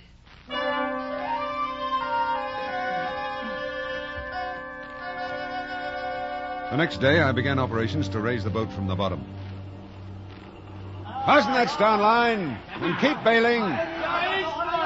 Well, Captain Marlowe, you're an example of industry. Eh? Oh, hello, Malaparte. Keep those pumps working. You will be able to repair the boat. Oh, worry about that later. Right now, the problem is to get her on the bank to work on her. Well, of course, you know all about these things.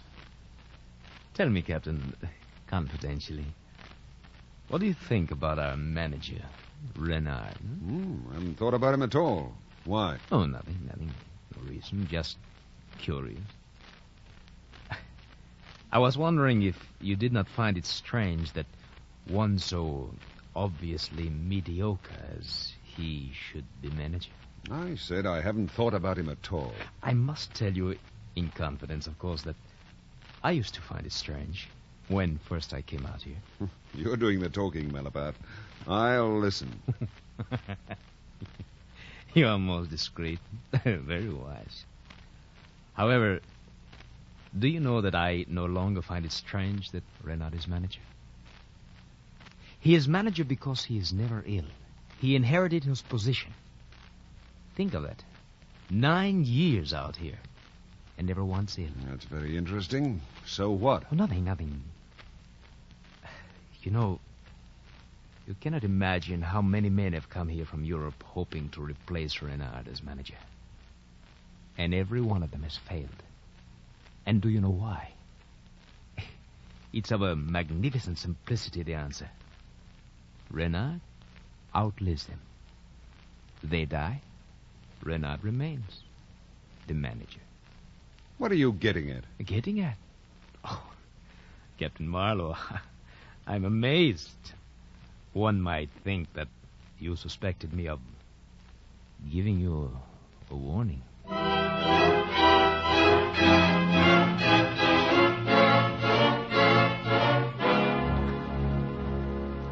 I suspected Malaparte of something, but of what I didn't know. Certainly I couldn't credit the obvious inference that I'd come out to oust Renard from his job as manager. There were 18 or 19 other white men at the station besides Malaparte, who whiled away the time with backbiting and petty intrigue. And it was not long before I learned that Malaparte was the manager's spy. He had indeed been warning me. But why? Why?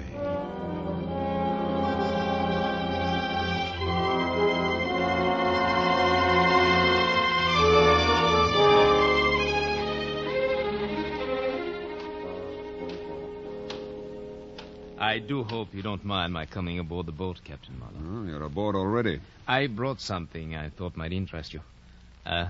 Painting. It's small, but interesting, I think. Here, look for yourself. Subject's interesting. Native girl holding a torch, looks like. Hey, that's not bad. Not bad at all. Who painted it? Mr. Kurtz. Huh. Tell me, who is this Mr. Kurtz? The chief of the inner station. Much obliged. And you are the manager's spy. Everybody knows that, too. Come, talk. Kurtz is a prodigy. Today he is chief of the best station. Next he will be assistant manager. In a year or two... But I dare say you know what he'll be by then. You are of the new gang. I know. You know? Malapert, you've been reading the company's confidential correspondence. When Mr. Kurtz is general manager, you won't have the opportunity.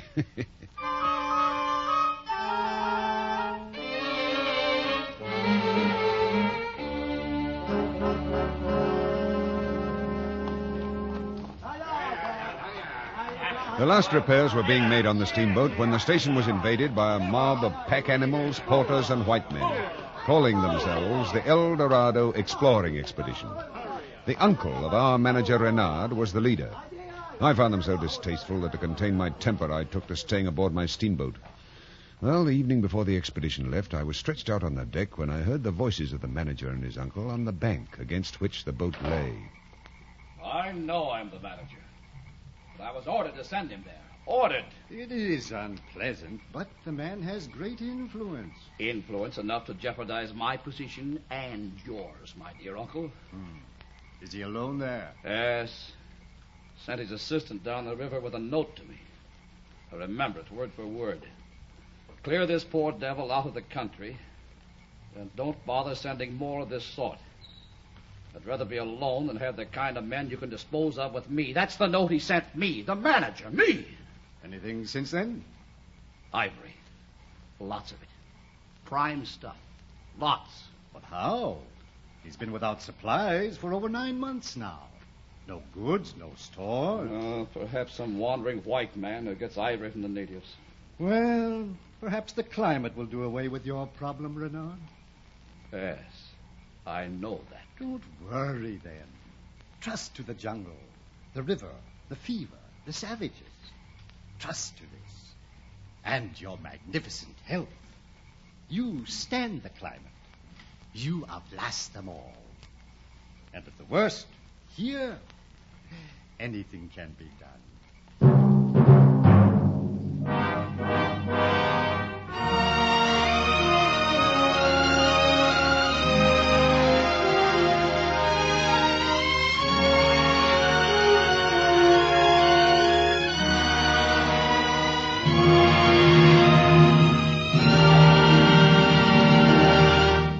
From Hollywood, the NBC University Theater is bringing you Brian Ahern in a radio version of Joseph Conrad's The Heart of Darkness. This play is part of a series devoted to the classic novels of Anglo-American literature. If you're interested in supplementing your enjoyment of these productions with home study under college supervision, be sure to listen to the announcement at the close of this program. And now, our intermission commentator, Mr. Granville Hicks, author of The Great Tradition, Small Town, and John Reed, The Making of a Revolutionary. Speaking from New York, here is Mr. Granville Hicks.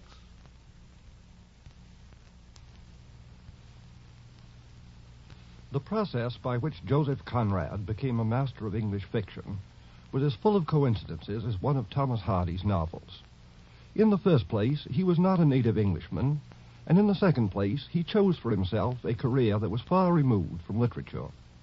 He was born in Poland in 1857, and when he was 17, he went to France to become a sailor, in itself a surprising decision for a youth who had grown up in an inland country. In 1878, quite by accident, he signed on a British ship.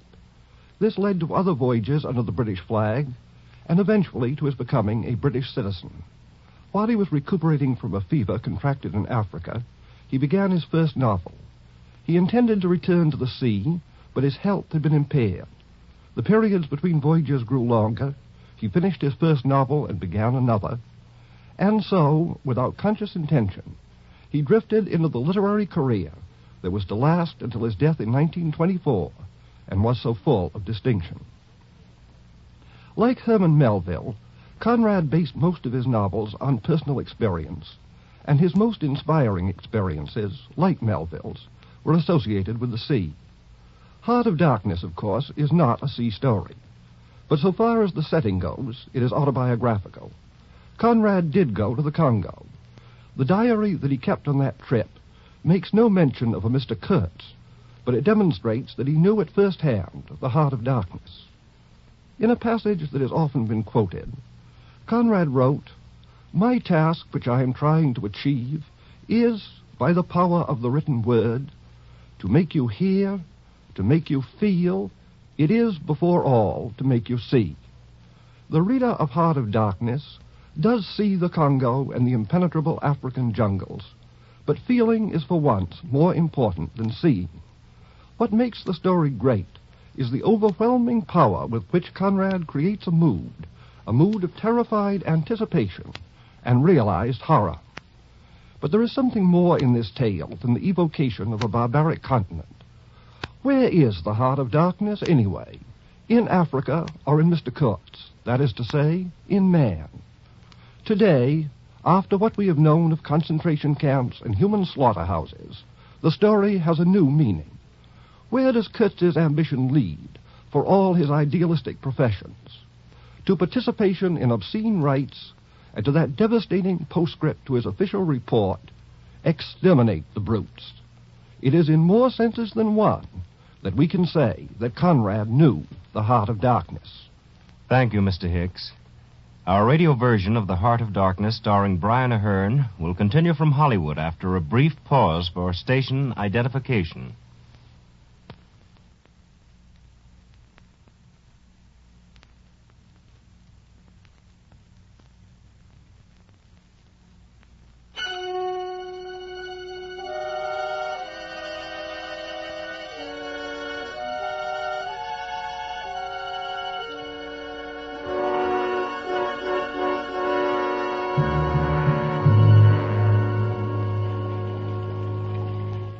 The El Dorado expedition plunged into the patient wilderness the next day, and 9 days later, the stern wheel of the steamboat began to churn the treacherous waters of the river and started upstream. It was 2 months to the day when we came to the bank below Kurtz's station. It was like a particularly torturous dream, that journey. The sort of dream one recognizes in the dreaming as a dream, and yet is unable to escape by awakening. A great silence enveloped us, and all about us, over us, beside us, beneath us, was darkness, ever darker as we penetrated further, until it seemed that we would soon be within the very heart of darkness.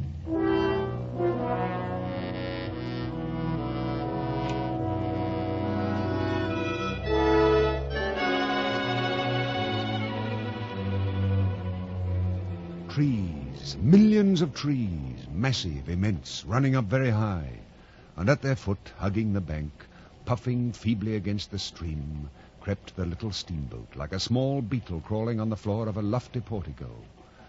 Where Malaparte and his fellow seekers of trading posts imagined it crawled to, I don't know. Some place where they expected to get something, I bet. But for me, it crawled toward Kurtz exclusively. Some 50 miles below the inner station, the manager yelled up to me in the wheelhouse from the deck below. Captain Marlowe, look over at the right bank. A flag of some sort. Can you make it out? No. Shall we put into shore and take a look? Yes. It may belong to one of our traders.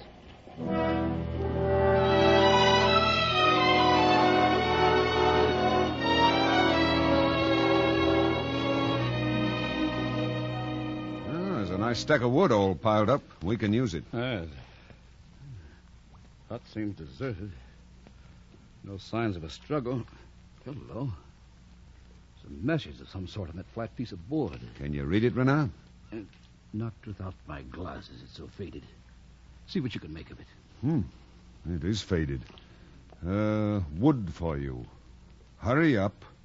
Approach cautiously. Well, there's a signature, too, but it's too faded to make out. It's a foolish message. Hurry up. Where? Approach cautiously. Where? Obviously not here. We weren't very cautious approaching. Idiot. Writes a message as if we were writing a telegram. The devil with it. Let's load the wood aboard and get on our way.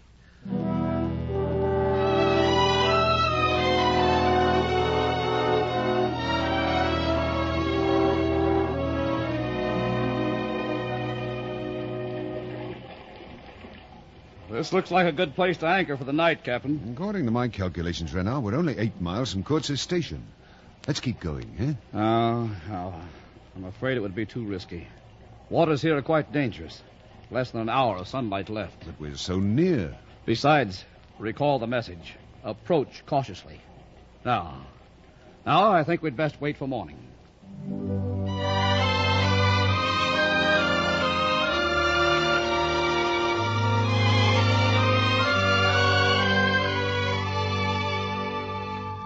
The manager was right.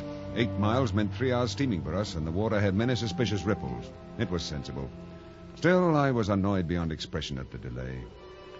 When the sun rose, there was a white fog, hot and clammy, more blinding than the night. It just lay there like something solid. At 8 or 9, it lifted all at once like a shutter lifts. Oh! Well, thank heavens for that, Captain. I thought that fog was going to lay in all day. You spoke too soon, Renard. It's rolling down on us again. Forget it. Drop anchor. Drop anchor. What was that? Savages. Did you hear that? Did you hear that? Malapart, get the others. Get your rifle quickly. Cover all sides of the boat. Keep your rifles ready. Fire as soon as you see them.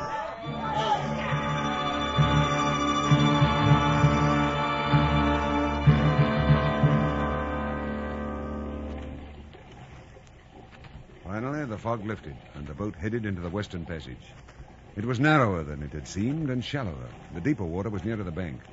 I ordered my steersman, an athletic-looking native whom I called Boy, or various of the more pungent names a sailor learns, to steer inshore, whilst I kept a sharp eye ahead for snags and rocks.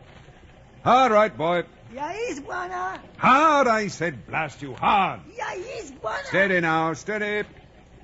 I looked below me where I could see the fireman, and suddenly he stretched himself out, prone on the deck. I was amazed. But then I had to look at the river again mighty quick. There was a snag dead ahead. And sticks, little sticks were flying about, thick. Hard left, Boy.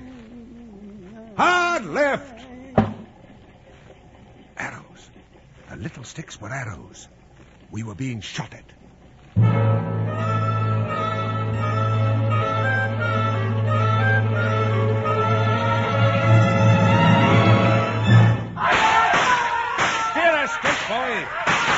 Boy, where are you? That fool native had left the wheel, grabbed the heavy rifle that was on the wall of the wheelhouse, opened the side shutter, and was shooting. I grabbed the whistle cord and jerked out screech after screech, while with the other hand I held the wheel. The whistle checked the tumult, and the attack ended as it began, abruptly. Boy, the steersman, was on the floor with what appeared to be a long cane sticking out of his back. It was the shaft of a spear that had pierced him through. He was gashed horribly. A pool of his blood gleamed dark red under the wheel. Captain, the manager wants you. Oh, no. Is he dead? I suppose. Here, hold the wheel. But I can't. I don't know. Hold it, blast you. Just hold it steady. I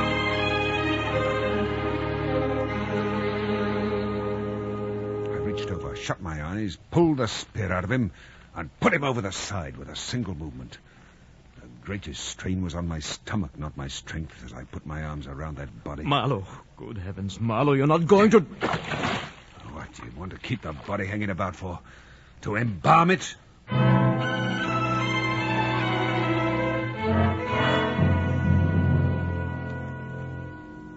The manager and Malapart and the other whites were scandalized. And so was my crew, and for a better reason. Oh, I admit their reason was inadmissible. Besides, I'd made up my mind that if my late steersman was to be eaten, it would be by fish only.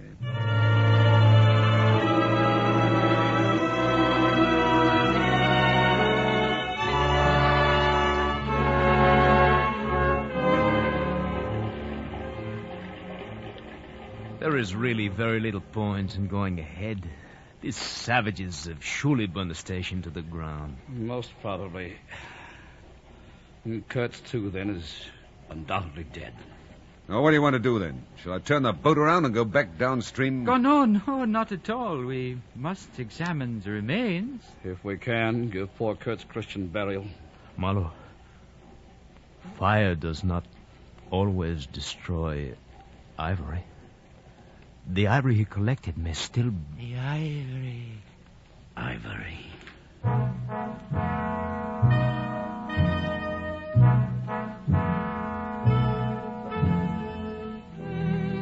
I felt sick. I felt like crying. All I could think was I will never hear Kurtz speak. I felt somehow as if I'd been robbed of a belief or had missed my destiny in life. I was gripped by the sense of tears in my being. I was mourning within me, for I'd lost the inestimable privilege of listening to the gifted Kurtz.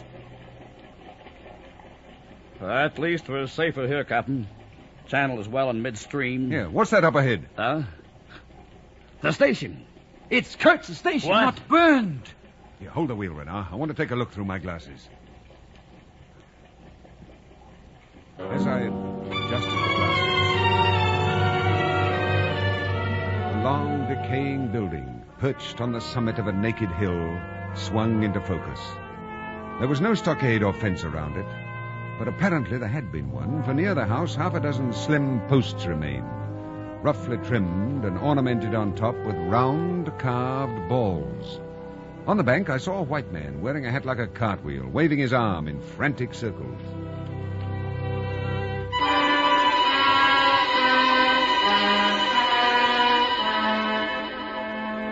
As we pulled in close to the shore, I could see him clearly. Ahoy! You there ashore! Are we in time? Yes, I think so. He's up there in the house. We've been attacked. I know. It's all right. Come ashore. It's all right. You stay here with the boat, Captain. The rest of you, come with me and bring your guns.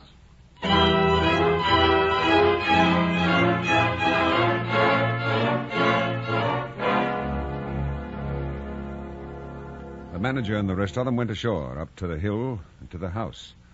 And the other chap came aboard. They are simple people, but I'm glad you have come. It took me all my time to keep them off. Oh?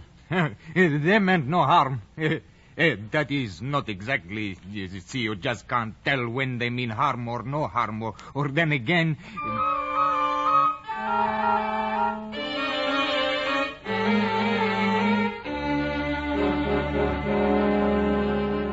You rattled away at such a rate he quite overwhelmed me. He seemed to be trying to make up for lots of silence. I'm afraid I'm talking too much, but I can't help myself. I've got so much talk bottled up in me. Why, don't you talk with Mr. Kurtz? With Mr. Kurtz? No, my friend, you don't talk with that man. You listen to him. And I tell you, this man has enlarged my mind. Not just me, no. The natives, too. Not that I mean they have minds, but whatever it is they have, he has captured it. Then why did they attack us? Oh, they don't want him to go. Oh, don't they? No. But you must take Kurtz away quick. Quick, I tell you. He is very badly off. Very badly. I have been doing my best to keep him alive. Calm yourself. I'm sure you've done very well. No, I have no abilities. And there isn't a drop of medicine or invalid food. There hasn't been for months. So shamefully abandoned. A man like this with such ideas is shameful. I can't do any more. I haven't slept for the last 10 nights. I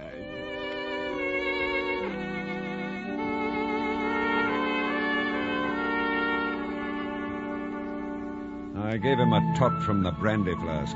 Medicinal. After a bit, he began to talk again. His words were satellites, revolving about the sun that was Kurtz. We met by accident in the jungle. And ever since you've been with him? Oh, no, hardly ever, except twice when Kurtz was ill. Most of the time he'd be wandering through the jungle looking for ivory. But he's had no goods to trade for well nigh a year now. There's a good deal of cartridges left even yet. Oh. Let's speak plainly.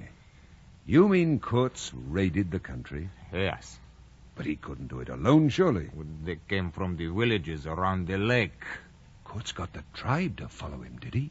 Well, you see, they adore him. What can you expect? He came to them with thunder and lightning. And don't you see, they had never seen anything like it before. He was terrible. He could be very terrible. He sounds vile and horrible. No, you can't judge Mr. Kurtz as you would an ordinary man.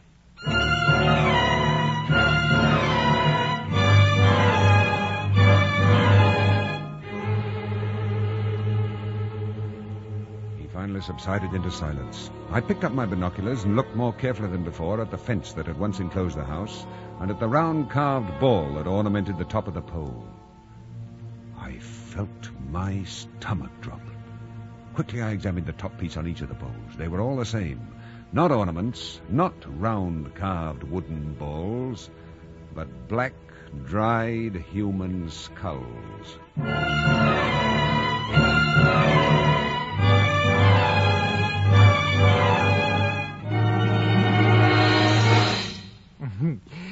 He should have taken them down, but I didn't dare.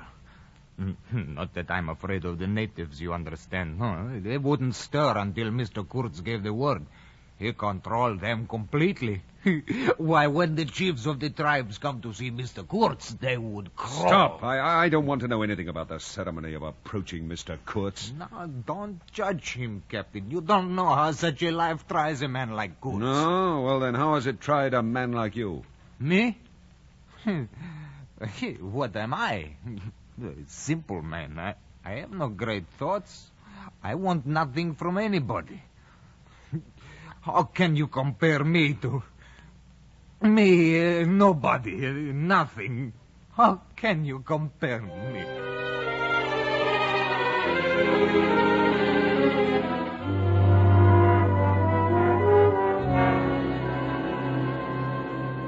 We were silent, he and I. We watched the sudden tropic nightfall. It shadowed the house, and the shadows were lengthening down the hill toward the river, which still glittered with a dazzling splendor. Not a living soul was to be seen on the shore. Not a single bush rustled. Suddenly, around the corner of the house, a group of men appeared, bearing an improvised stretcher in their midst. And instantly, in the emptiness of the landscape, as if by enchantment, streams of human beings, naked human beings, seemed to rise from out the very ground to surround the group of men bearing the stretcher. If he doesn't say the right thing to the natives now, we are all done for. Well, let's hope that the man who can talk so convincingly will find some particular reason to do so and spare us this time. Oh, they're so far away. If only I could hear him.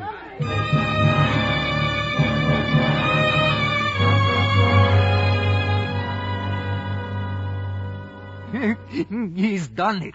They're gone. Gone? They disappeared. I was watching, and they never moved, and they were gone. As if the jungle had drawn them back with a single enormous sucking breath.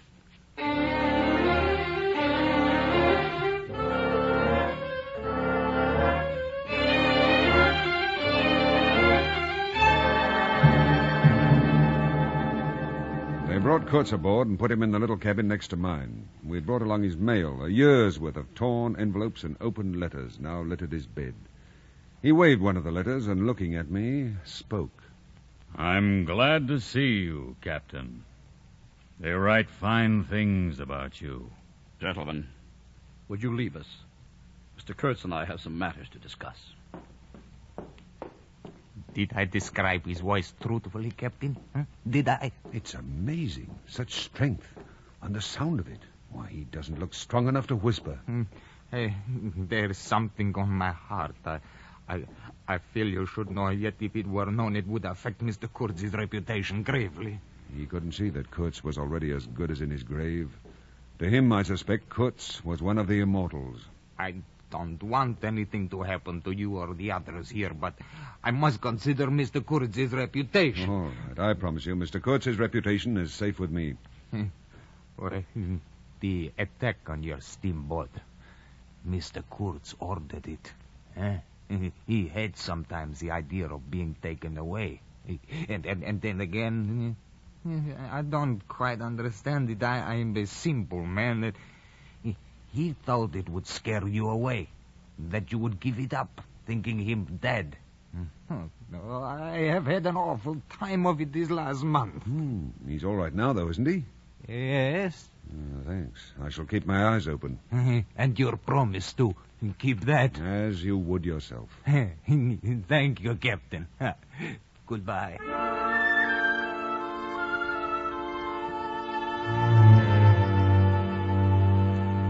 Before I could quite catch the full significance of his goodbye, he was gone, and I never saw him again. I stood there in the darkness, and suddenly, like a clarion, Kurtz's voice rang out, although I was some considerable distance from the cabin where he and the manager Renard were closeted. Save me! Ha! Save the ivory, you mean? Don't tell me you've saved me. I had to save you. Now you're interrupting my plans. Sick? Not as sick as you'd like to believe. Never mind. I'll carry my ideas out yet. I'll return. I'll show you what can be done. You and your little peddling notions. You're interfering with me. I'll return.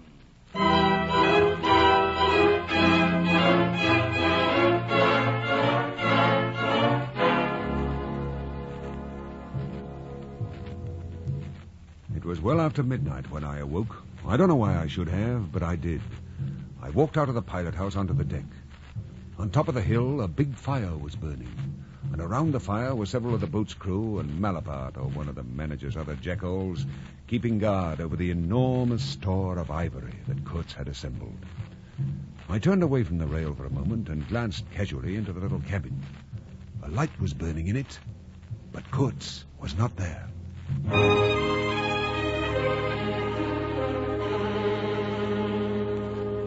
In that moment, I knew pure terror. Kurtz was going back to the jungle. And once he reached the natives, he would order our massacre. He would never allow us to return to tell. I went ashore quickly, and as soon as I got on the bank, I saw a broad trail through the dew-soaked grass. It was obvious. Kurtz was crawling on all fours, too weak to walk. I ran rapidly, bent close to the ground, following the trail, and suddenly, so suddenly that I almost fell over him, I was upon him. Go away. Hide yourself. Come back to the boat, quietly with me. I was on the threshold of great things. Now this stupid scoundrel, this Renard... Doesn't matter. Your success in Europe is assured in any event. I already have it here. Look there by the fire. See him? I looked. Not 30 yards away was a fire, and striding up and down before it, a black figure, majestically erect, wearing horns, antelope horns, I think, on its head. He is a witch doctor, a priest, and I am the god he worships, and all the rest of them, it is I. The love of your own, your family, the girl you're to marry, the awe and fear and respect of your own goods. Don't you want that? What more have I ever wanted? And yet... And your mind, Kurtz, your mind and your talents, your genius. Where can they receive proper recognition here? Who can appreciate them here? No one. And I am a great man. I am.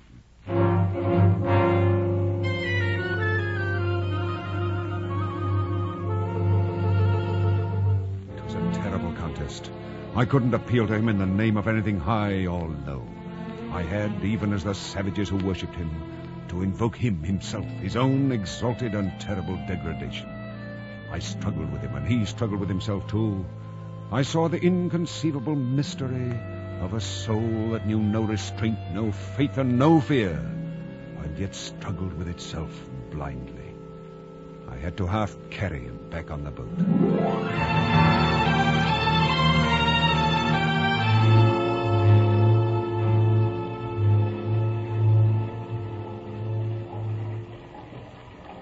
The brown current ran swiftly out of the heart of darkness, bearing us back with twice the speed of our journey into the jungle. And Kurtz's life was running swiftly, too, ebbing out of his heart into the sea of inexorable time. And I saw it, for he was not in the little cabin, but in the pilot house, where there was more air. And Kurtz would talk, discourse abruptly, without preamble or explanation, much as a gramophone record blares out music from whatever spot the needle is put to it.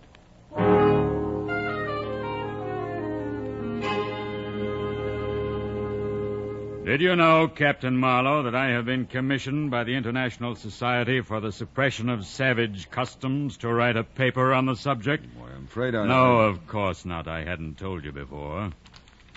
Well, here, Captain. Read it for yourself.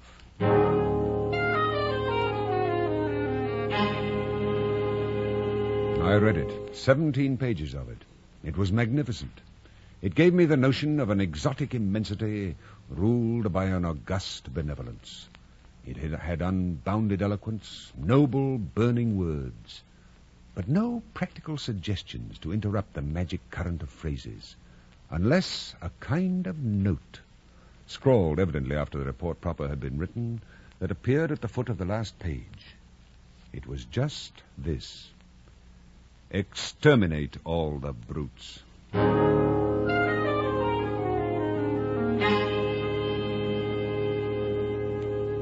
Why have we stopped, Captain? It's only mid-afternoon. The engine's broken down. It'll be a few days before they're repaired, I'm afraid. Close the shutter.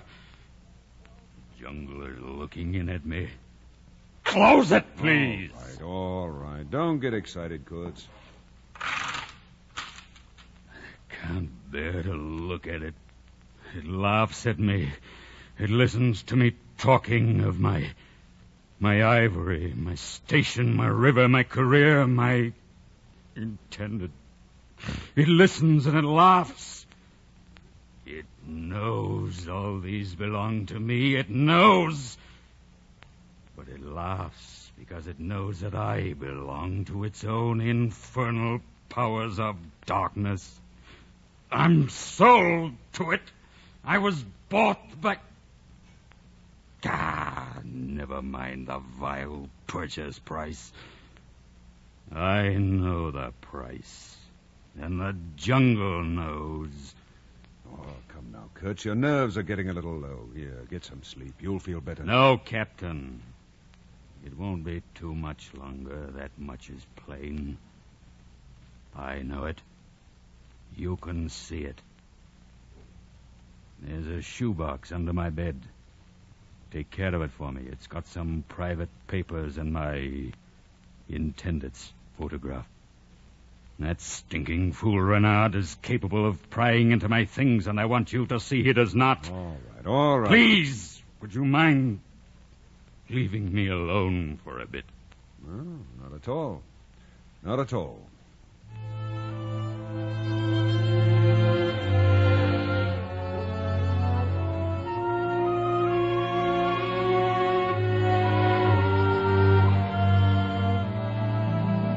I spent the rest of the day working on the engine. It was evening before I returned to the pilot house. Kurtz lay on his bed, staring straight ahead, unblinking, immobile. I'm lying here in the dark, waiting for death. Oh, stop talking nonsense, Kurtz. Why, there's a candle within a foot of your eyes.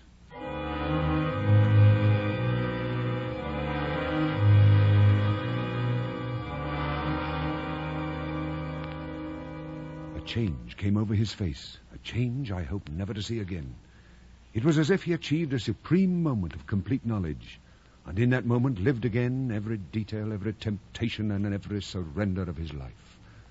And he cried out twice, "The horror!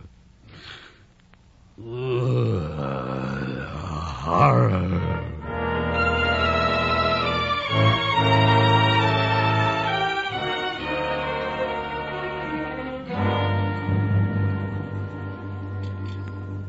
Pass the salt, please, Malapart.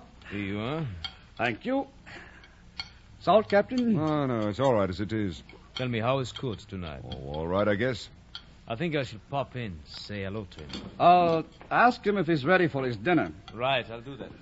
You know, when I get back to Europe, Captain, I'm going to find the man who sells us this tinned beef, and I'm going to shoot him. Why not torture him? Make him eat some of it. That's very good, Captain. That's very good. Kurtz! He's dead. Oh. Come on, let's see. Come in, Captain. No, I haven't finished my dinner.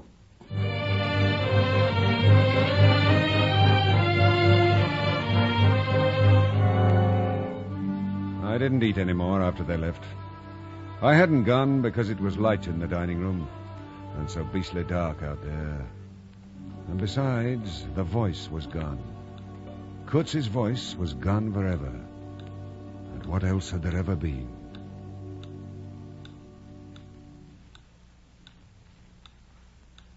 His last words, please.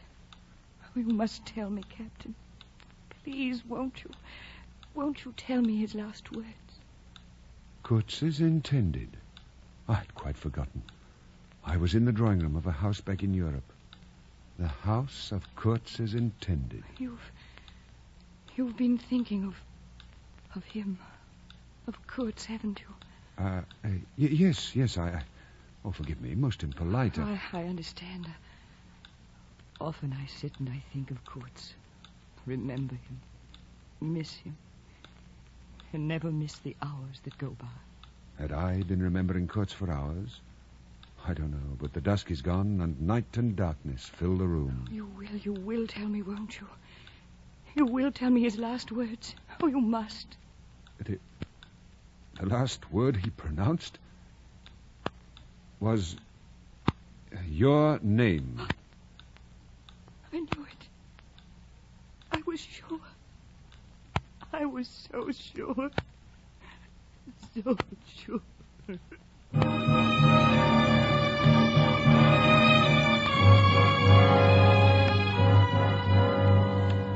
I fled the room and the house. She was weeping. She didn't notice. I didn't matter. But I thought the house would collapse on me before I could escape. That the heavens would fall upon my head. For I had lied. Lied completely. I couldn't tell her the truth. I couldn't. It would have been too dark. Too dark altogether.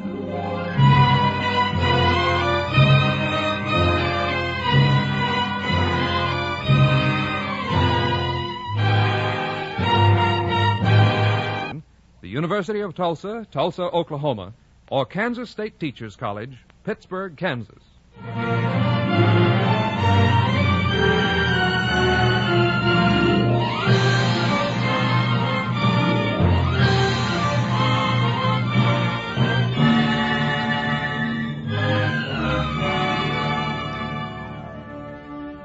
The Heart of Darkness was adapted for radio by Morton Friedman. Our intermission commentator was Granville Hicks. The part of Marlowe was played by Brian Ahern, internationally celebrated star of stage and screen.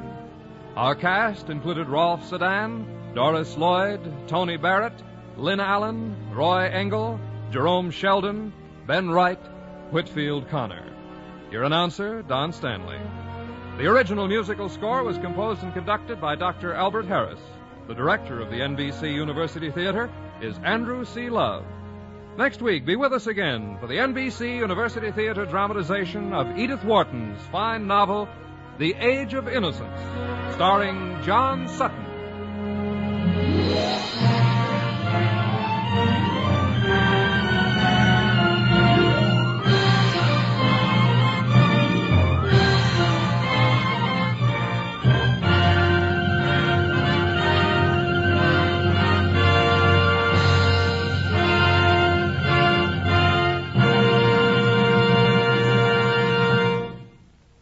This program came to you from Hollywood's Radio City.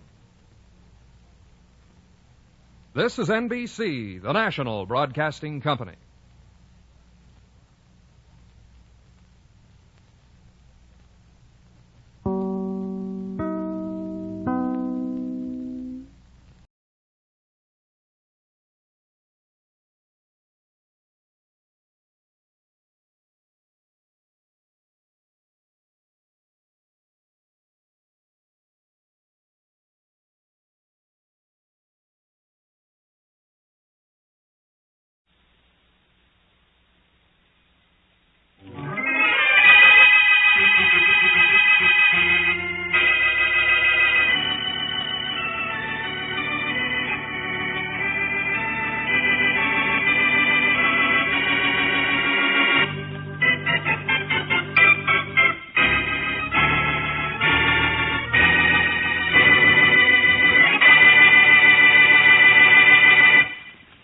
Carter.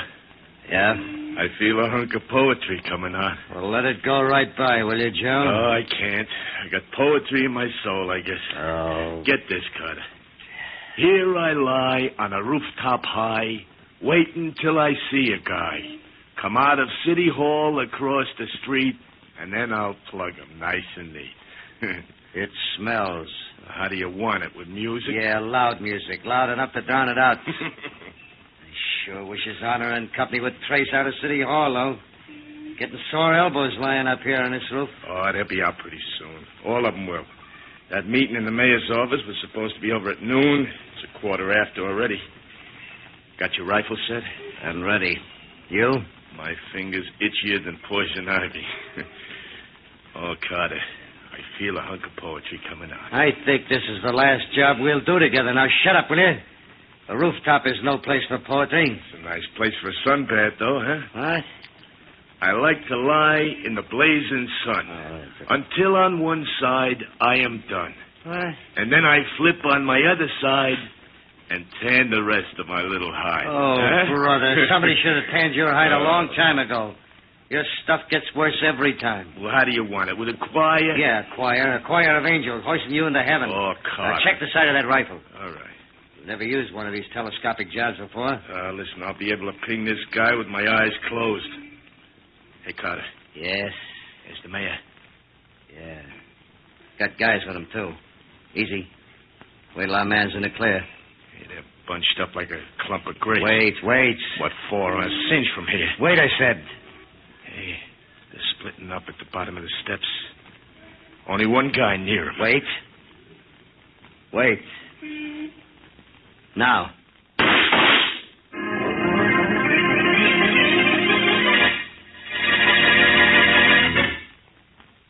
And now on to Dick Calmer as Boston Blackie.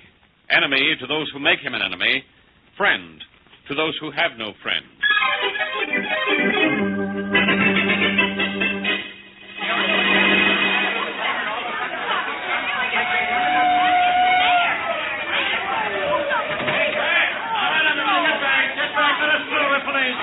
Oh, hello, Inspector Faraday.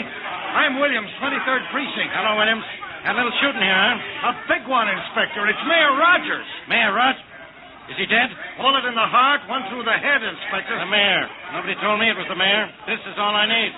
Hey, move away. Yeah, move away. Get right back. High caliber bullets, too. Keep everybody back. Clear the sidewalk if they don't stay back. Get back. Williams, any witnesses? Yes, sir. There were several men with him when he got it, but no one knows where the shots came from. No one even heard them. Yeah, that's not good. How was he standing when he was hit? The men with him all agree he had his back to the street. He's hit in the back of the head. I can see from the wounds the bullets entered in a downward direction. Williams, those shots came from the roof of that building across the street. Well, no one knows where they came from. I do. We're going to get to the bottom of this by getting to the top of that building. Anyhow, Boston Blackie would say it that way. Probably. Oh, Blackie's really going to burn at this. This is one time I figured something out before he's even shown up at the scene of the crime.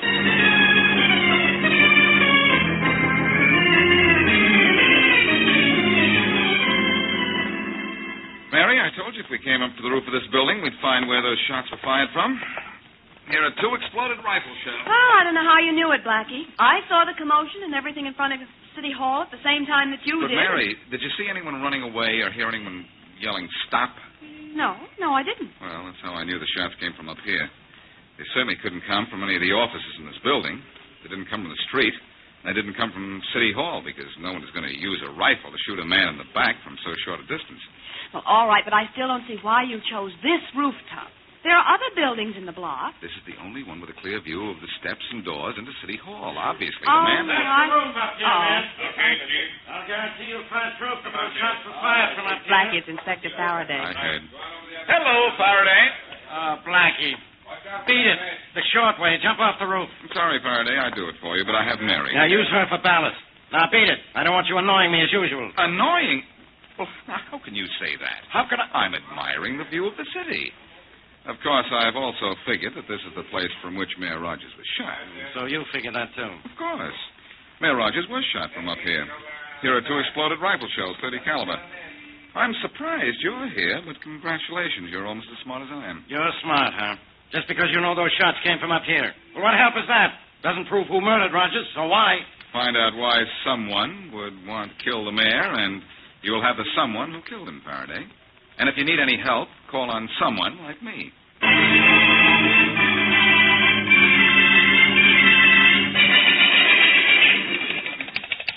Hello? Hello? Hello, Johnson. Harry Johnson. This is Johnson speaking. Well, this is Martin, Rex Martin. Oh. Yes, your favorite business rival. You were with the mayor when he was shot, weren't you? Yes. Well, I just thought I'd, call up and tell you things are going to be different from now on. A lot different. Are they? You ought to know they are. Times have changed. I don't think so. You're hard to convince, aren't you, Johnson? Maybe. I've got a little logic some friends of mine are arranging that you're going to find very easy to understand and very hard to argue against.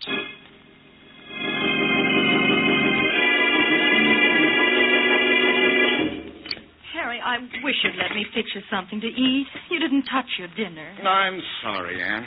I can't think of eating. I keep seeing Mayor Rogers being shot down not 2 feet away from me. And that phone call I got from Rex Martin today. I know, darling. I know you're terribly upset about the mayor, but think, darling, it might have been you. I almost wish it had been. Oh, maybe it's the weather that's making you so depressed. It's cleared now, but we practically had a cloudburst until an hour ago, and you know how low you get when it rains. Don't look for excuses for me, darling. I'll be all right if I can... Oh, will you answer the door, dear, please? I'm going out in the backyard a minute. All right. I hope this isn't company, Anne. I just couldn't face anyone tonight. If it's company, I'll be back to see to it that they won't stay long. Thanks. Yes? Are you Harry Johnson? Yes? Well, we got something for you, Johnson. What? A present? How do you want it? With mustard and piccalilli? Oh!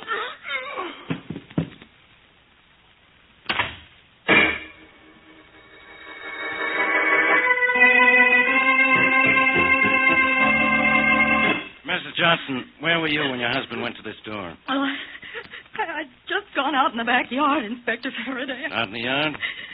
Doing what? I went to see if the wash was dry. I see. Did you...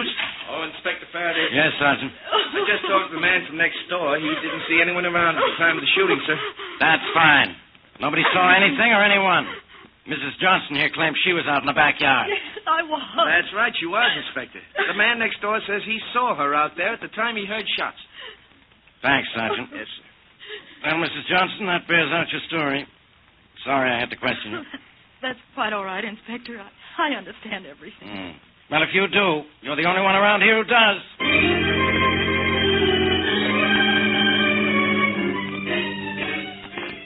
There's the city recorder's office at the end of the hall, Mary. Blackie, I hope you find what you're looking for. I think they will. Mayor Rogers was obviously shot by accident by the same person who later shot Johnson. That's why the bullet hit the mayor in the back of the head. He probably walked over to Johnson just as the gunman fired. But why was anyone gunning for Johnson? Because he was going to get a contract someone else wanted. If you know what you're talking about, and you usually do. I'm sure I know what I'm talking about this time, Mary. Well, here we are. Okay. Oh. Place looks empty. There's a guy in the back of the room there. Now we're going to find out all about a man named Rex Martin. I know he was Johnson's business rival. Blackie, if Rex Martin was in line for a big contract that you think Mr. Johnson was going to get, you're not going to be very happy. Johnson was going to get the contract, all right, and Martin may have wanted to stop him. Oh, you, may I see you for a minute? Sure. What can I do for you? I want to find out something about a contract. Sorry, mister, I'm not... This is important. I think it has some bearing on the Johnson murder case. I can't help you, mister. Look, all I want to do is to see the last city contract. That's private city business, mister, and none of yours. Look, son, there's no such thing as private city business. Rex Martin wanted that big contract, but Johnson was getting it, wasn't he? I'm not going to talk, mister. Maybe you don't understand. I'm Boston Blackie. Blackie? Well, why didn't you say so?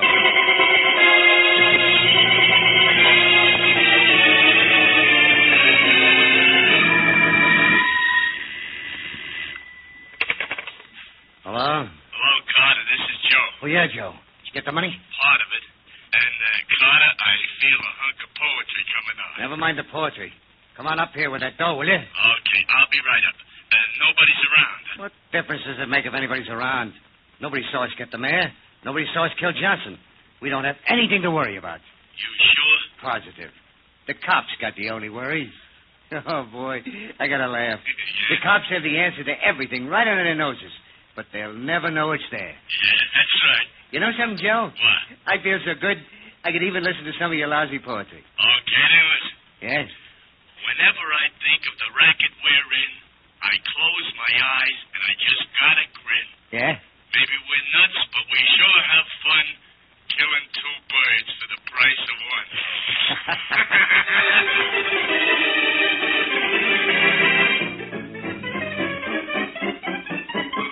Blackie, can't you find a better place to loaf than in my office? Now beat it. Can't you understand the mayor's been murdered? What's the matter with you, Faraday? Why don't you listen to me and pick up Rex Martin? He's the answer to this thing. What am I going to pick him up with? Radar? He's out of town. He won't be back till tomorrow. And I don't have any reason to pick him up. What's he got to do with this? You get a look at the last city contract, and you'll have a reason. I looked for it at the recorder's office, but couldn't find it. Yeah? I'll bet anything that was going to Harry Johnson. And I know Martin's been trying for years to get a big city job. So when Johnson was due to get the contract, Martin had Johnson killed. Yeah, what about the mayor? Martin kill him, too? Blackie, stop trying to confuse me. Faraday, the mayor was killed by mistake. Look, ask Mrs. Johnson if her husband wasn't set for a big contract. She doesn't know anything about anything. She was at home when her husband was killed, wasn't she? She was out in the backyard. A neighbor saw her. She went out to see if her wash was dry. She's no help. Neither are you. That's what you think. What? I'm going to see Rex Martin when he gets back to town tomorrow. And then this case will be closed as tight as your mind.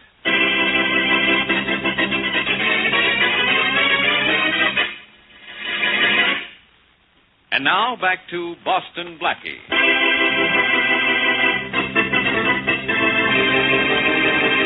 From a rooftop, a gunman named Carter and his partner Joe shoot and kill Mayor Bob Rogers as he walks out of City Hall with friends. Later, the same two men murder Harry Johnson, who was with the mayor at the time of the assassination.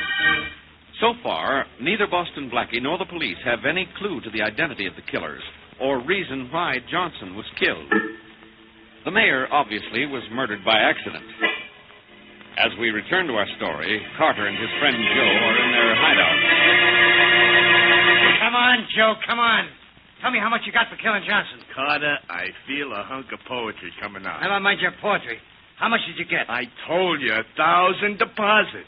I thought we were getting 15 grand. We got one. The rest later. I don't believe it, Joe. Now, wait a minute. Now, look, you're holding out on me. And so help me if you are. Now, take it easy, Carter. You can bust bones grabbing a guy like that. And the bones will be in your neck if I ever found out that you... All right, let me go, stupid. Go answer the door. We'll take this up later. Anytime you like. Go on the door. Okay. Hello, Mr. Carter. Oh, Mrs. Johnson. Come in. Thank you. Joe, take off your hat. There's a lady present. Yeah, I know the lady. You like the job we did on your husband, huh? It was quite satisfactory. How about the police, Mrs. Johnson? Have you had much trouble with them? None at all, Mr. Carter. They asked me a few questions, but outside of that, nothing. They can't possibly suspect. Well, I sure hope not, lady. If you get caught, we don't get the rest of our dough. You'll get the rest of your money as soon as my husband's insurance policy pays off. Oh, that's why we only got 1,000 so far. When does the company pay, Mrs. Johnson? Well, it shouldn't take more than a few days. By the way, I heard arguing just before I came in. What's the matter? Oh, Carter here thinks I held out some of the advance you gave me. He claims it was only 1,000. I say it was more. 1,000? It was 2. Oh, 2, huh? Now, wait, Carter. Well, what do you know, Joe? Carter, Come here. Okay, Carter, it was $2,000. I'll give you your half. You can't blame a guy for trying, now can you? You're not going to be able to try any longer. Mr. Carter, Joe, no fighting. Yeah, no We've done beautifully so far. Everything's perfect. Let's not spoil it. I'd like to spoil that guy's kissing. No, don't fight, you two. That's a mistake. You've made a slight error already. Killing the mayor? Yes. We made up for it, didn't we? Yes. Now suppose you make up with Joe. The next mistake may not be so easy to correct.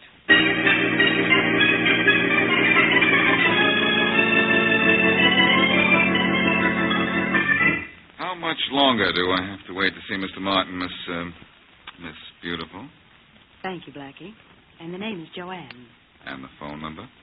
My husband doesn't like me to give it out. I'll just write that. Huh? Well, that's different. And may I use this telephone here to make a call while I'm waiting for Mr. Martin? Of course, there's one on the desk there. I'll give you an outside line. Thank you, Mrs. Beautiful. How long have you worked for Rex Martin? About a year. Lucky Martin. Faraday speaking. Hello, Faraday, old pal. This is Blackie. Don't old pal me. Okay, old pal, I won't. Instead, I'll old pal Rex Martin. Rex Martin? Why don't you leave him alone? Faraday, I've told you I know just why Johnson was killed, and Rex Martin is it. Sure. And I'm the queen of the May. Well, look, Queenie. Johnson was killed by someone working for Rex Martin because Martin wanted a city contract that Johnson got, or was going to get. I told you that. Now I'll prove it. Oh, Blackie, Mr. Martin will see you now. Thanks, Joanne. I'll call you back in 5 minutes, Faraday, because I'll prove Johnson took a contract away from Martin and sew up your case for you when it won't take longer than that. This way, Blackie. Thank you. Mr. Martin, Mr. Boston Blackie. Come in, Blackie. That'll be all, Joanne. Yes, sir. Sit down, Blackie. No, thanks. I'd rather stand. Martin, are you in the habit of killing all your business rivals? What? What did you say? You heard what I said. Yes, I did. But I'm afraid you're in the wrong office. Or am I? You're the head of the wrong company, Martin. The company that didn't get a big city contract it wanted. Am I? You know you are. Johnson's company got it, or was about to get it. That's why you had it killed. I checked at City Hall and found out you and Johnson were bidding for the same job. That's right. We were. And Johnson got it. So you sent a gunman or two to give him something else while you were out of town. You base your assumptions on that contract, do you, Blackie? Certainly. With him out of the way, the contract would be yours. I see. Blackie, take a look at this. Here's the contract Johnson and I were bidding for. And I got it. Signed, sealed, and delivered. 2 days ago. The day before he was killed.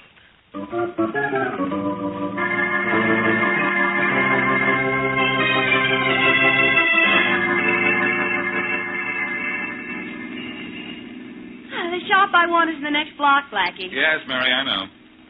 You're really upset about this case, aren't you? The case is upset, too. Something funny about this somewhere. And I don't know what it is. Martin's not the man I want. Maybe your reasoning's been all wrong. Maybe. I know it's been all wrong. Here's your shop. Thanks. Pick me up later? Mm-hmm. When? Oh, in about an hour. I don't take as long to pick out a hat as you think. A hat? Again? Yes. What's wrong with the bonnet you bought the day Johnson was shot? I didn't buy one that day. It was raining cats and dogs. Remember? Oh, yes, of course. Well, I'll be... Mary, I've got it. You've just solved this case. I have. It wasn't only raining cats and dogs that day. It was raining clues. And I've been all wet for not figuring what happened till now.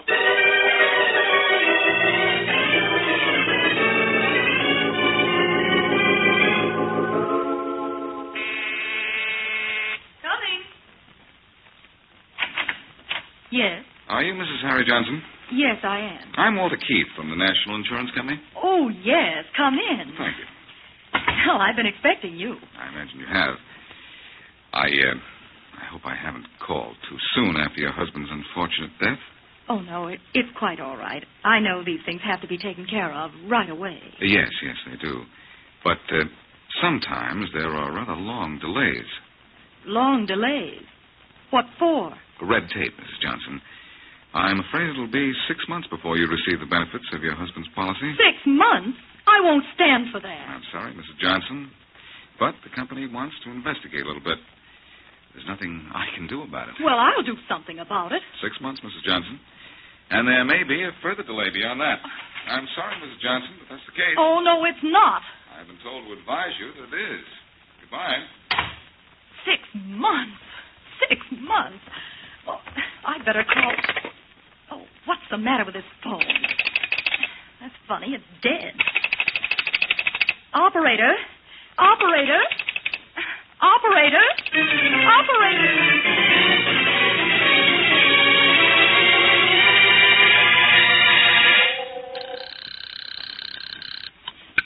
Hello? Mary, this is Blackie. Oh, hello, Blackie. Well, how did Mrs. Johnson take the news about her insurance? The same way she'd take a dose of medicine.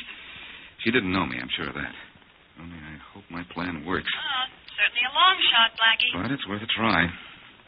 She ought to come into the store to use the phone any minute now. I hope so. I think she'll be here. If she hired someone to kill her husband, she probably has to collect her insurance to make the payoff. So she'll have to report what I told her, that the payoff will be delayed. Maybe yes, maybe no. Well, there's no maybe about her using the phone at her house. I cut the wires before I went in, and she wouldn't dare use a neighbor's phone to call a killer. This is the nearest phone, and Oh, here she comes now, Mary. In fact, she's going into the booth next to mine. It's the only other one. I'll call you back later. You mean much later, too, I know. Well, I hope you hear what you want to hear. Well, if she's making the call, I think Faraday and I will be making a call ourselves.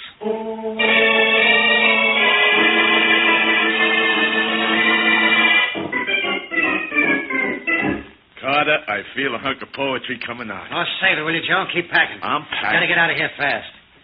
Carter, I don't think the dame's double-crossing us. Maybe she can't get the insurance, though, for 6 months. Well, if she can't, it's because the case is going to be investigated. We're not going to be around when it is.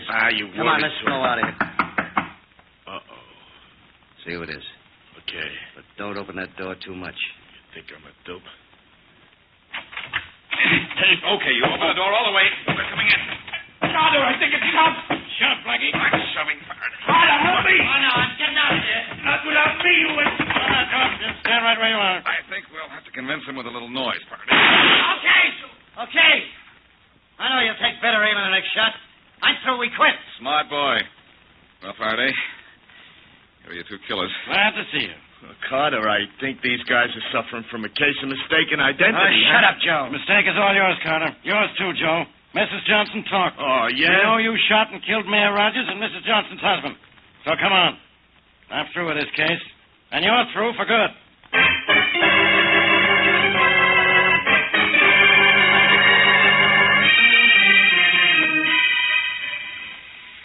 Rain, go away. Little Mary wants to go out and buy a new hat. I hate rain. You hate it. Imagine what Mrs. Johnson thinks of it. Blackie, how long did it take her before she confessed? Oh, not long. As soon as I told her she couldn't have gone out in the yard to see if the wash was dry because it had just stopped raining, well, that broke her down. All she wanted to do was have an alibi for the time that her 2 hired killers shot her husband. And when her neighbor saw her in the yard at the time the shots were fired, she was in the clear. She thought. How did you find the 2 killers, Blackie? You never told me. Well, it was Mrs. Johnson's phone call to Carter that led me to them. When I heard the number she called, Faraday took it from there. From the phone number, Faraday got the address, and then it was easy. You think that was a stroke of genius, don't you? Oh, the stroke of genius was the idea to cut the wires to her phone at home. Oh. I had to force her to call Carter from a phone where I could hear her talking.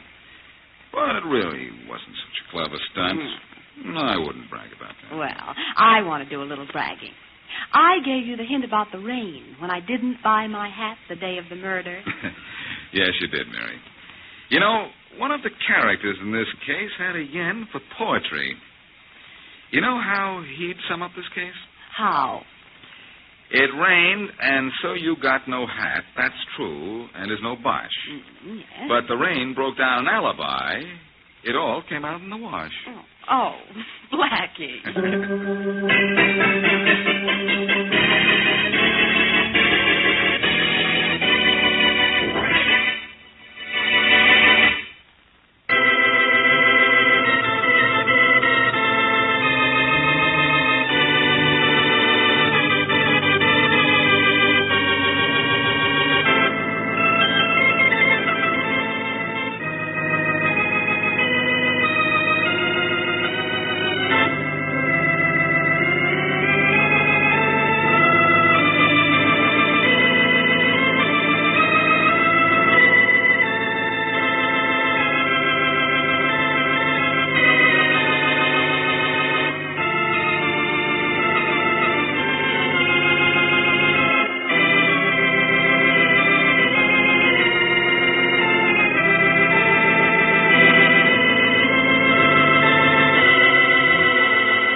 Saturday Night Theatre.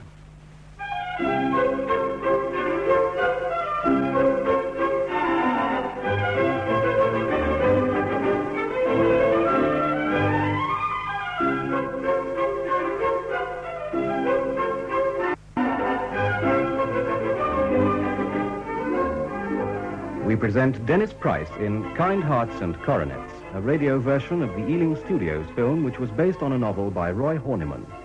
The screenplay by Robert Hamer and John Dighton has been adapted by Gilbert Travers Thomas.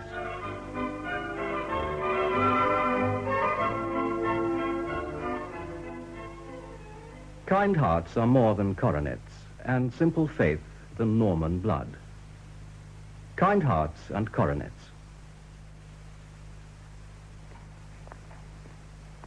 The sentence of the law passed upon Louis Gascoigne Mazzini, Duke of Chalfont, found guilty of murder, will be carried into execution at 8 a.m. tomorrow.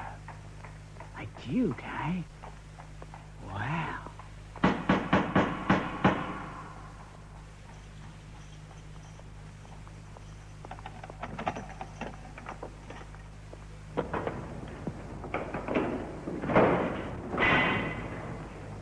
Good evening, Mr. Elliot. Good evening, Warder. Nice drop of rain? Yes. Oh, just sign the book, if you will. Thank you. Been keeping you busy, Mr. Elliot? Oh, just nicely, you know.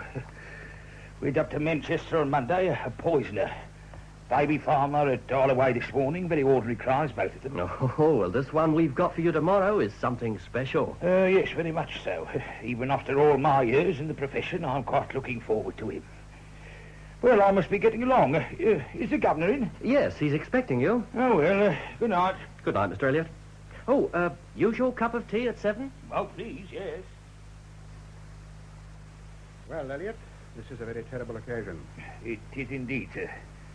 Even my late lamented master, the great Mr. Berry himself, never had the privilege of hanging a duke. Quite right. What a finale to a lifetime in the public service.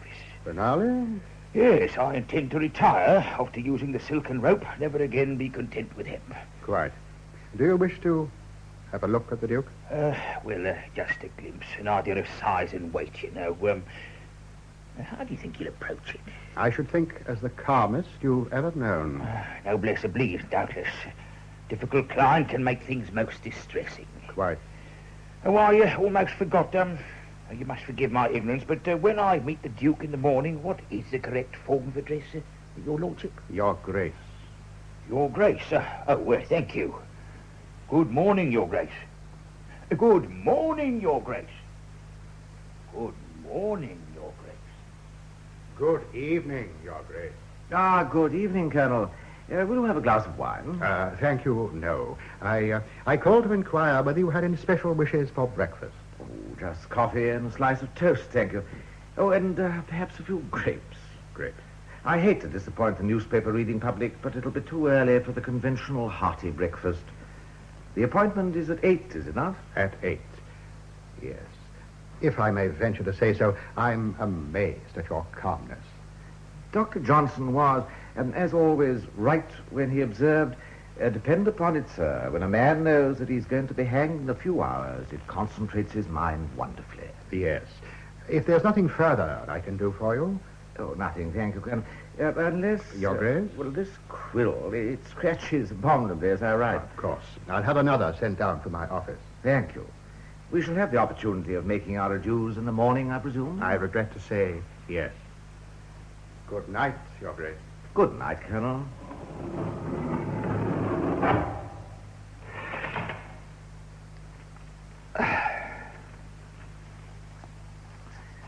A brief history of the events leading thereto, written on the eve of his execution by Louis Gascoigne Mazzini, 10th Duke of Chalfont, who ventures to hope that this confession of his guilt may prove not uninteresting to those who remain to read it. With so little time remaining to complete my story, it's difficult to choose where to begin it. Perhaps I should begin at the beginning. My mother was the daughter of the 7th Duke of Chalfont. As soon as she was of age, she eloped with a handsome Italian singer called Mazzini, who succumbed to a heart attack at the moment of first setting eyes on me.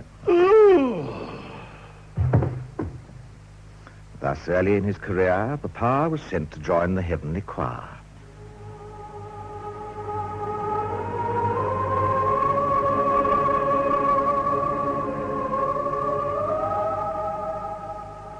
Reduced to penury by my father's death, Mamma swallowed her pride and made an effort of reconciliation with her family. They did not even reply to her letter. So, in order to keep us both alive, she was reduced to the horrible expedient of taking a lodger. And this is the sitting room, Mr. Perkins. Oh.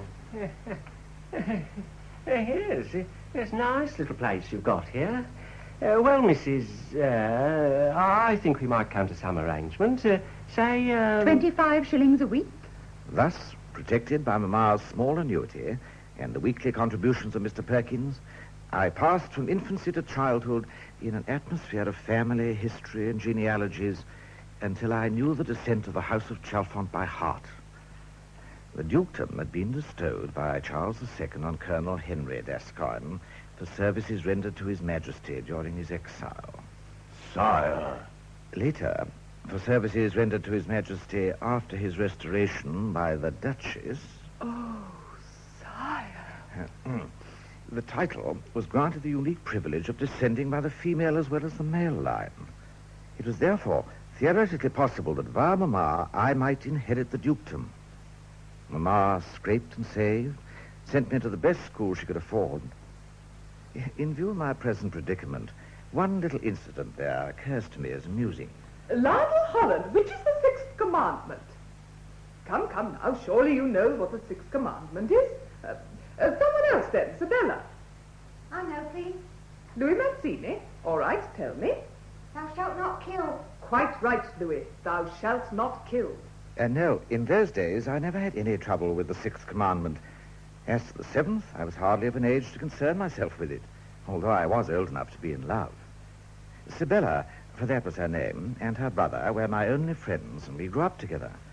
In their case, Mamma relaxed her objection to my associating with local children. At least their father, Dr. Hallwood, was a professional man. But alas, those carefree school days soon passed, and when I was 17, Mamma decided to have a serious talk with me. Now, Louis, the time has come to think very carefully about your future. Well, it should be quite easy to get a job. Not a job, dear. A career. Now, who do we know who could help us? We don't know anyone, except the family, and they don't know us. The least we can do is to try once more. I shall write to Lord D'Ascoyne. He can surely do something in that bank of his. Bank, Mamma? This is a private bank, Louis, dear. They don't pass money over the counter. The letter was duly dispatched, and this time we did get an answer. Madam, I'm instructed by Lord D'Ascoyne to inform you that he's not aware of your son's existence as a member of the D'Ascoyne family. Signed by his secretary. It's very stupid of him, of them all, not to admit your existence, when one day you might be the Duke of Chalfont. But even potential dukes have to eat. Mr. Perkins, our lodger now for nearly 15 years, did his best to be helpful. Well, Louis, I've had another chat with Mr. Parsons, our manager. He says you can start any time you like. Did he say anything about wages? Well, times are hard, so in the circumstances, the firm don't feel they can offer you more than 25 bob a week. Thus, the possible future Duke of Chalfont became what was known as a general draper's assistant. And this humiliation continued for 2 dispiriting years. Then, one day... Louis. Oh, Mr. Perkins, whatever's the matter? Louis, I've some bad news for you. Oh, my job? Your mother. She's had an accident. Ma? What happened? Where? She's been knocked down by a tram at Clapham Junction. Oh, is she... You must hurry, Louis. Hurry.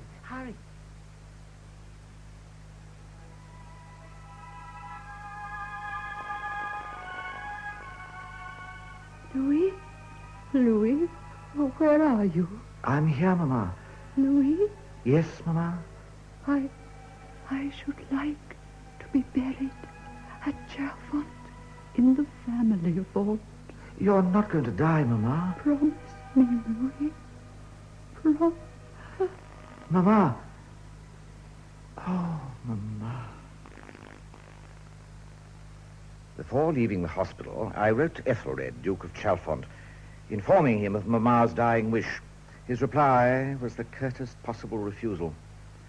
2 days later, Mamma was buried, and standing by her poor little grave in that hideous suburban cemetery, I made an oath that I would revenge the wrongs her family had done her. It was no more than a piece of youthful bravado, but it was one of those acorns from which great oaks are destined to grow. But there were other and more urgent problems, one of which was how to live on 25 shillings a week. Fortunately, this was solved for me by Sibella's father, the kindly Dr. Hallward. Louis, my boy, I've known your mother a long time, and if anything had happened to me or Mrs. Hallward, I know she'd have done the same. Oh, but I can't come and live here permanently. Why not? It's a big house. You can have your own room. Besides, you'll be company for Sibella. Hello, Father. Ah, my dear. Hello, Louis. I didn't know you were here. I was having a talk with your father, Sibella. Louis is going to swallow his pride and come and live with us, Sibella. Oh, how nice. Well, I've got a surgery in 5 minutes. Goodbye, Louis. You can move in whenever you like. Oh, thank you, sir. Well, Sibella? Louis, I'm so glad you accepted. The certainty of seeing you every day was too tempting to be refused. I let you into a secret, Louis. It was my idea. It was? Oh. Well, who's that? I've got to go out. Oh, who with? Lionel Holland. Oh, you remember him. He's rather dull, but his father's very rich. See you later, Louis. The next few years brought many such heartaches, but they also brought promotion. I decided that if I was to be a draper, at least I would not be a suburban draper. So I migrated to a larger modern store which had just been opened in the West End at the gigantic salary of £2 a week. There, each lunchtime, I went to the reading room at the public library to see how my inheritance was proceeding. Sometimes the deaths column brought good news. On April the 1st, peacefully at Chalfont Asylum, Cyril Letbitter Gascoigne, no flowers by request. No, indeed. Sometimes the birth column brought bad news. The advent of twin sons to the Duke was a terrible blow.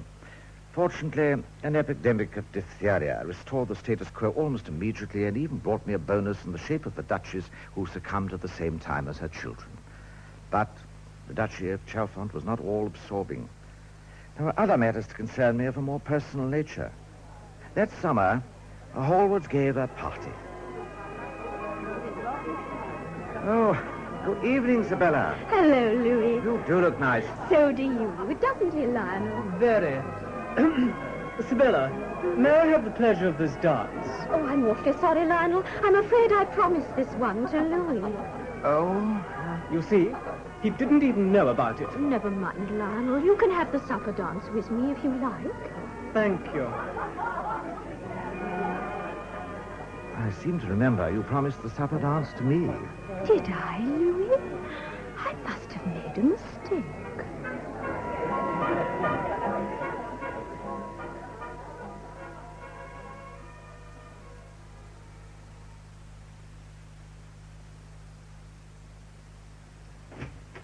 Well, that's the last of them, thank heaven.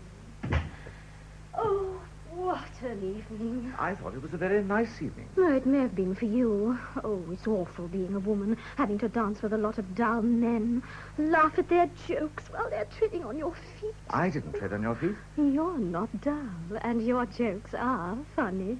Thank you. Sibella. Sibella, will you marry me? Louis, of course not.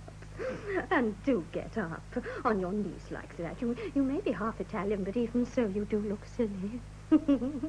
Playing stage lover. Oh, I look silly, do I? Yes, very.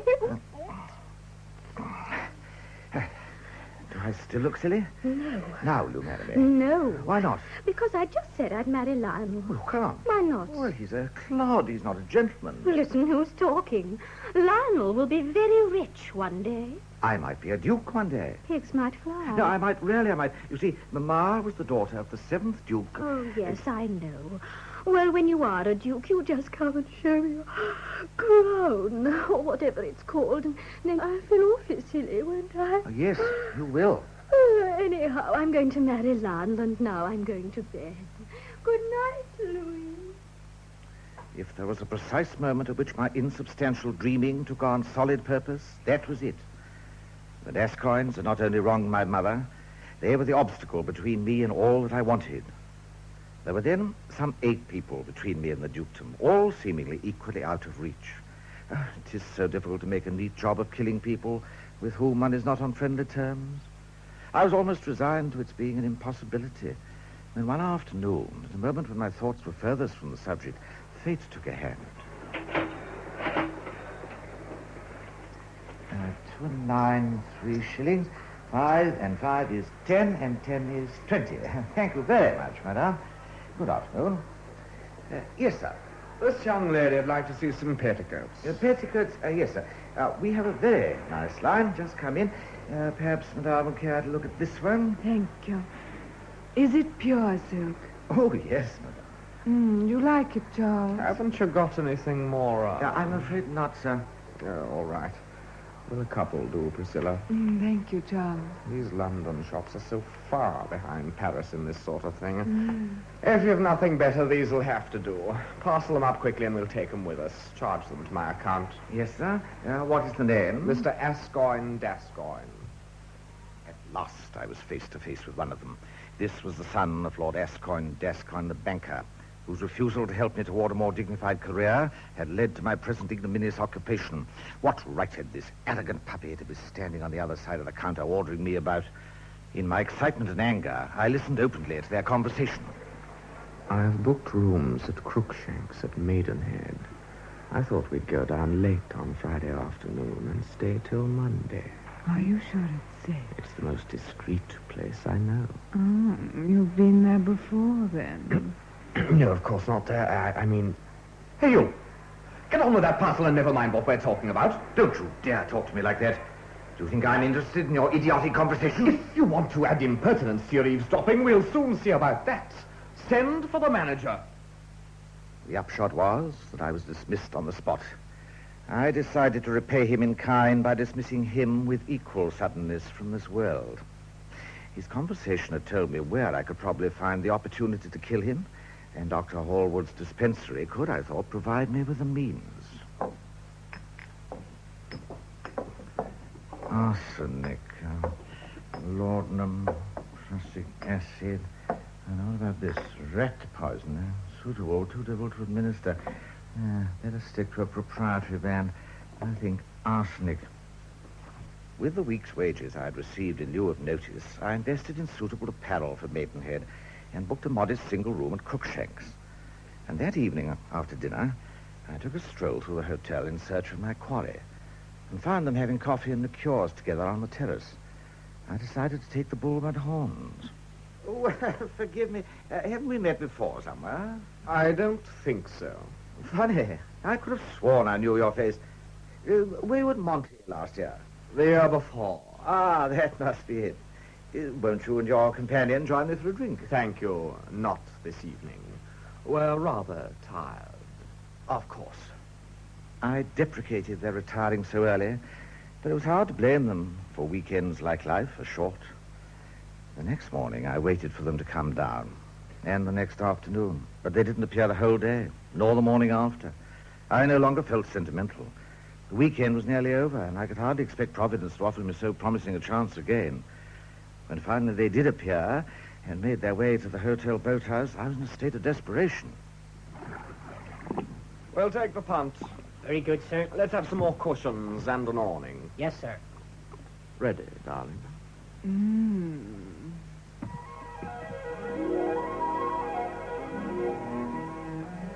They drifted gently off downstream, and for a while I followed them on foot, hoping for I know not what. I had the poison with me, but they hadn't even taken a picnic basket. It was possible, however, that they might stop somewhere for refreshment. They did stop shortly afterwards, but not for refreshment. And judging by past experience, they would be there for hours. I decided to hire a boat myself. I shouldn't take her down there if I were you, sir. Oh, why not? Well, they open the weir gates at 2 o'clock. Oh, is that dangerous? Oh, yeah. There's been 1 or 2 nasty accidents. People getting carried over the weir. Really? Ah. You'll see a notice further down telling folks to moor secure. Do you get any warning? Oh, They haul up a red flag and sound the neuter. Thanks. I'll be careful. The rest followed automatically. I found the punt moored under some overhanging branches further up the reach. I tied up my canoe by the bank about 30 yards upstream and, pulling off my clothes, slipped over the side into the water. Fortunately, I'd learned to swim at the Clapham Municipal bars, though I'd never had occasion to try it underwater. I decided to make for a point about 5 yards or so away from them, as I'd no wish to surface under their noses, though, judging by their rapt attention to each other, I doubted they would notice me even if I had. Darling. My positioning was perfect, and it took me about a second to untie the clumsy granny knot by which Mr. Gascoigne had secured the punt to its pole. It was beautifully timed.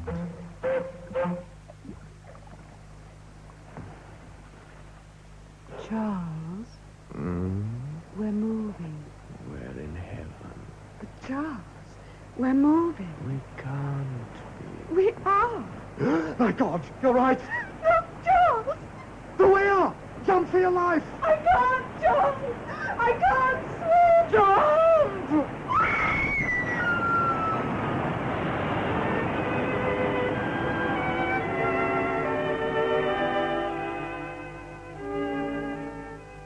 I was sorry for the girl, but found some relief in the reflection that she had presumably during the weekend already undergone a fate worse than death. I then conceived a brilliant idea. I would write a carefully phrased letter of condolence to old Ascot Gascoigne. There would be an agreeable feeling of revenge for his cruelty to Mamma. And further, it didn't fail to occur to me that there was at the moment a vacancy at the banking house. Lord Gascoigne duly rose to the bait. Lord Gascoigne will see you now, Mr. Mazzini. Thank you. Mr. Mazzini, sir. Come in, Mr. Mazzini. How do you do? How do you do, sir? Please be seated. Thank you. That photograph, isn't that... Yes, my late son, yes. A great loss. He was young and foolish, but I believe had he been spared until his maturity, we might... It was my consciousness of that which led me to presume to tender you my sympathy. I am glad that you did so. A loss so tragic serves to put lesser matters in their proper perspective. If I remember, Mr. Mazzini, some years ago I received a communication from your mother. My late mother? Oh, yes, yes. It was, I believe, in connection with your career. Hello, Louis. You look very pleased with yourself. Ah, so you, Isabella. I have news. And so have I. Oh, what is it? No, yours first. Lionel and I have fixed a date for our wedding in 2 months' time. Oh, my congratulations. No, I should congratulate him. I compliment you. Now, your news. Oh, nothing so exciting as yours. I went today to see Lord Gascoigne, my cousin, you know. He has a private banking house in the city. He offered me employment at once at £5 a week with excellent prospects of promotion. Louis, I'm so glad for you. Louis, do you remember? What? Once in this room after my party. I kissed you? Yes. And you were horrible to me? Yes. I made fun about you being related to the Gascoignes. I'm sorry, Louis. You take it more seriously now? Oh, yes. Louis, kiss me to show you've forgiven me. No. It would be wrong. You're pledged to Lionel. I behaved like a cad that night. I like you when you behave like a cad. The next candidate for removal seemed to be young Henry Gascoigne, 24 years old, recently married, as yet without issue. I had quite an accumulation by now of Gascoigne data, culled from newspapers and periodicals, and I looked through it for a possible approach to Henry. I soon found one. This interesting view of the picturesque village of Wimborne was taken by Mr. Henry Gascoigne, an enthusiastic photographer who has contributed many a beautiful study to our pages. Well, I bought the necessary equipment, second-hand, and bicycled down there the following weekend. It seemed to me that I could find no better subject for my first essay in photography than the village inn, and it was through the viewfinder of my second-hand Portland Rogers that I first saw Henry Gascoigne emerging from the saloon bar. He watched me for a few moments, then came over. Excuse me, isn't that a Portland Rogers? Yes. Are you a photographer? Dabble in it, you know. Got a Cobra Colton myself. A Cobra Colton? Nice little camera. A focal plane, shutter, rapid, rectilinear, and all that. Look here. Why not come up to my house and I'll show it to you? I'd like you to meet the wife, too. Delightful. My name's Gascoigne, by the way. Mine is Mazzini. How do you do?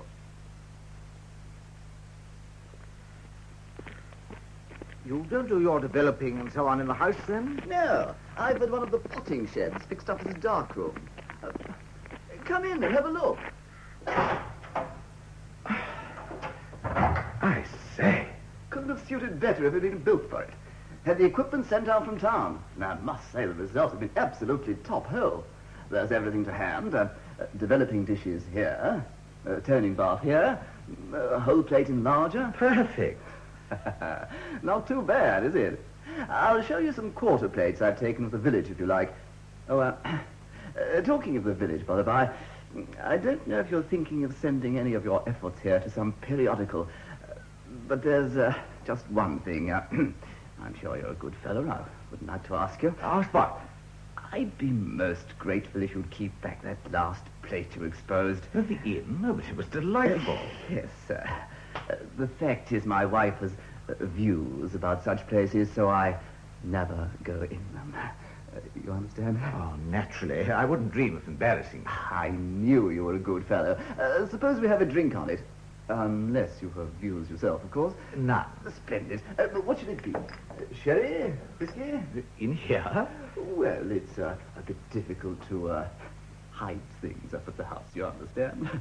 So I've washed out some of these bottles and substituted something more interesting than, say, a developer or fixer. Oh, well, in that case, I think a small developer, if I may. The mental picture of his wife that I formed from Henry's words left me unprepared for the charm of the woman I was to meet. She was as tall and slender as a lily, and as beautiful. I'm no photographer myself, Mr. Mazzini, but I share my husband's pleasure in welcoming a fellow enthusiast. You'll take some sherry? Well, thank you, My husband and I never touch alcohol, but we see no reason on that account to enforce our views on our guests. I have some printing frames out in the sun. If you don't mind, I'll just run out and see to them. Of course, Henry. Here you are, Mr. Mazzini. Thank you. Have you been in the neighborhood long? Well, a few hours only. I was cycling through the village and felt compelled to stop and make a study or two of the inn. It looked so charming. It does look charming. But I'm afraid it's by no means an influence for good on the lives of the people here. Mrs. Gascoigne was beautiful, but what a prig she was. I wondered how to ingratiate myself with her and decided to attack her on our own ground with our own weapons. I'm afraid we can offer you only a simple luncheon, Mr. Mazzini, but if you would care to stay, we should be pleased to welcome you at our table. You are most kind, but I feel I should not intrude. Oh, it is no intrusion. I'm afraid it is. May I explain? Please do. It was only when your husband told me his name that I realized that I'd come by chance into the most embarrassing situation. Oh? My mother was a member of the Gascoigne family. She married as they thought beneath her, and from that day they refused to recognize her or my existence. I feel, therefore, that although in the circumstances you might hesitate to say so to my face, you and your husband will prefer not to receive me at your table. Perhaps you'll be good enough to explain matters to your husband for me. I shall naturally leave the neighborhood at once. Mr. Mazzini, please sit down. Oh, well... You have exhibited the most delicate feelings. I know nothing of the history to which you refer, but I have often felt that the attitude of my husband's family has failed to move with the times, that they think too much of the rights of the nobility and too little of its duties. The very honesty of your behavior would appear to me to prove them wrong. Was Lord Tennyson far from the mark when he wrote, "Kind hearts are more than coronets, and simple faith than Norman blood"? I hope you will stay to luncheon. Oh, in that case, I shall be delighted and honored. My impersonation of a man of striking character was such a resounding success that Mrs. Gascoigne invited me to spend the following Saturday to Monday with them. On the following Friday, I left London in the middle of the night and reached Henry's house just before dawn. It took a mere 5 minutes to get into the potting shed and substitute petrol for paraffin in the darkroom lamp. Then I repaired to a meadow, took a few hours' sleep while awaiting the hour at which I could reasonably arrive at the house. Come in, my dear chap. How nice of you to come so early. Oh, not too early, I hope? Of course not. Did you bring that new lens with you? I did indeed. Splendid. Now, we don't want to waste a minute. And Mrs. Descon? Oh, Edith will be down presently. But the day dragged by in an agony of suspense for me. Henry took photograph after photograph, but seemed to have no urge whatever to follow it up with a visit to the darkroom. I began to fear he'd suddenly taken the pledge. This is the last one. Still? Like this? Hold it. That's perfect. There. I think that'll do. Look, Edith, if you don't mind, I'll just go and develop these before tea. Yes, dear. Care to come, Mr. Mazzini? I would indeed, but I have a slight headache. The sun, I think, and I'm afraid the chemicals wouldn't improve it. Mr. Mazzini and I will have tea under the tulip tree. I've always found that most beneficial for a headache.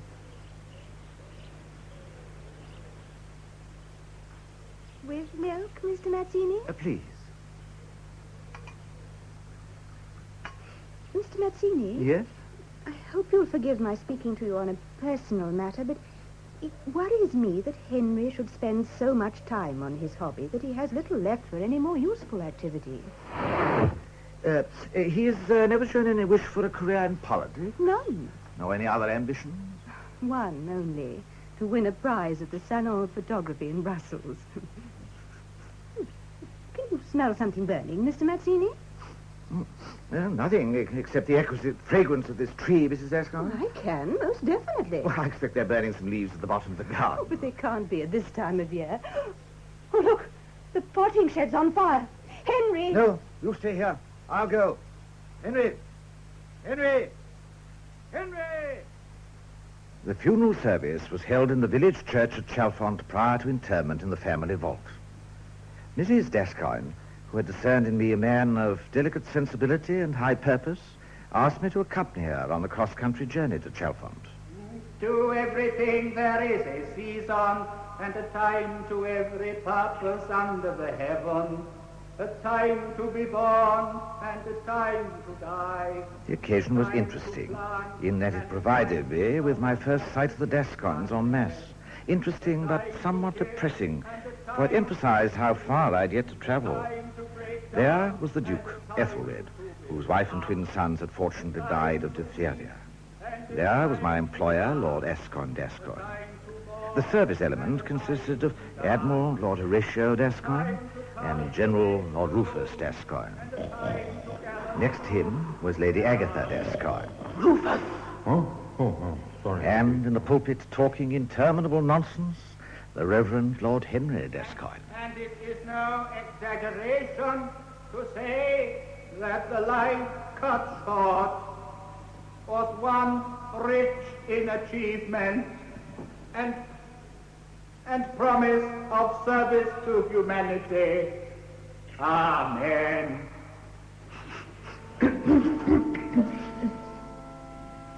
The Dascoynes certainly appear to have accorded with the tradition of the landed gentry and sent the fool of the family into the church.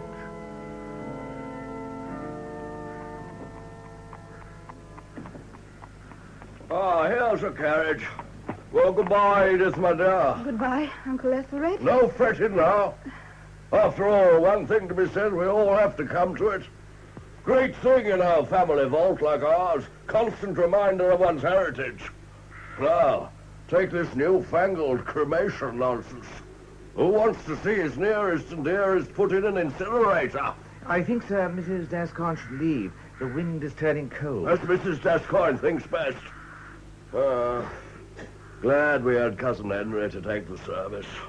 Boring old ass, but he keeps the thing in a family.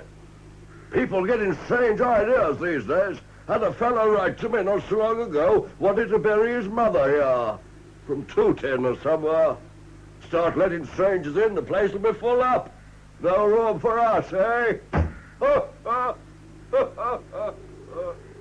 I privately promised him that I should make it my business to see there was room for him.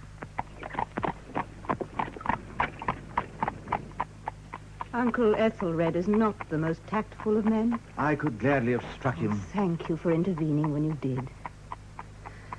Oh, the house will be so empty when I get back. And yet he will be in it everywhere. I find the thought of life there hard to face. Must you stay there? A new Oh, I environment. must. For one reason, if no other. They would say I was running away, that there was truth in all these rumors. Rumors? In the village, there's been gossip. Gossip? They say Henry drank in secret. They even say that that was the cause of the accident. Oh, I'm sure that Henry would never have professed one thing and practiced another. I, too, am sure. Otherwise, I think I could not survive. We have a long way to go. Try to sleep a little. Sleep does not come easily. Please try.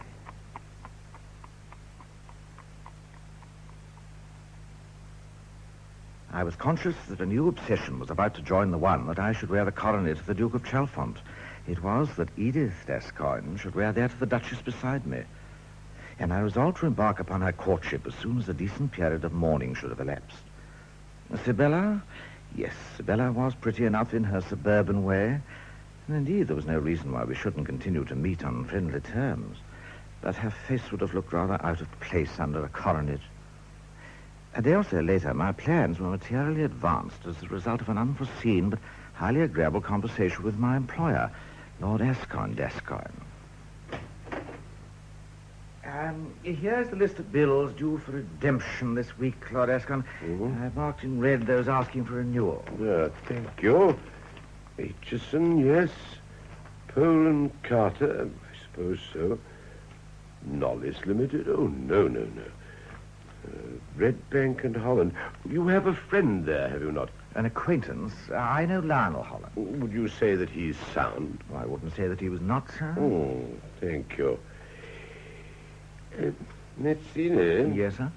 I've watched your progress here with great care and have been gratified to note that it has fully justified my judgment in inviting you into the firm. In view of that, and in order that you may be able to adopt a style of living befitting a member of the Gascoigne family, I have decided to appoint you my private secretary at a salary of £500 per annum. I left the Hallwoods house and took a bachelor apartment in St. James's.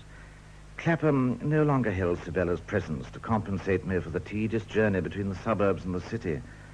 Anyhow, it was vastly more convenient for her to visit me in my new surroundings. Now, let me have a look at the beautiful Mrs. Holland. No, I think I prefer Miss Hallwood. So do I.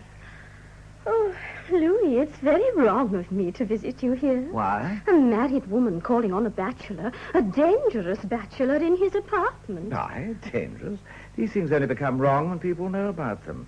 This is a very discreet apartment. That's why I chose it. So that young women could call on you in safety? So that one young woman could? How did you know she'd want to? I hoped.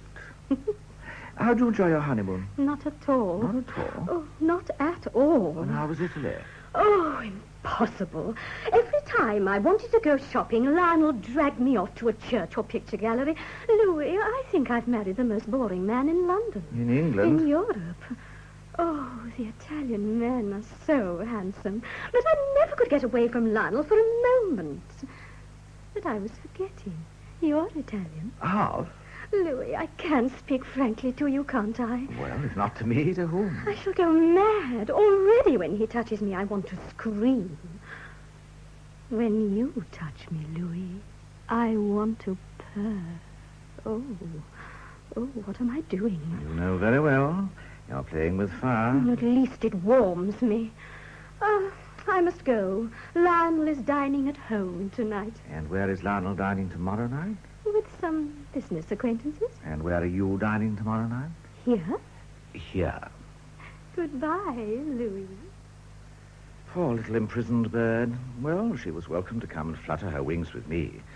I could think of many more disagreeable ways of killing time, pending the arrival of the moment when the conventional decencies would permit me to make my declaration to Edith. As to the other undertaking, I had not forgotten or forgiven the boredom of the sermon at young Henry's funeral, and I decided to promote the Reverend Lord Henry Gascoigne to next place on the list. I therefore assumed the garb and character of a colonial bishop, spending his vacation making a collection of brass rubbings from country churches. Good evening, my lord. Good evening, my lord. Good evening. I was just taking a rubbing of this most interesting brass. An ancestor of my dear late wife. Allow me to introduce myself. Henry Gascoigne, rector of this parish. Septimus Wilkinson, Bishop of Matabeleland. How do you do? I'm spending my vacation taking a cycling tour around your beautiful country churches. Ah, have you noticed our clerestory? Exquisite. The corbels are very fine. You will note that our chantry displays the crocketed and finialed ogis, which marks it as very early perpendicular. The bosses to the pendant are typical, and I always say that my west window has all the exuberance of Chaucer, without, happily, any of the concomitant crudities of his period. Quite. Now we approach the farm. At last he did as I'd hoped and invited me to dinner. That will do, thank you, James. You can leave the full decanter on the sideboard with the cigars. The Reverend Lord Henry was not, I'm glad to say, one of those newfangled parsons who carry the principles of their vocation uncomfortably into private life.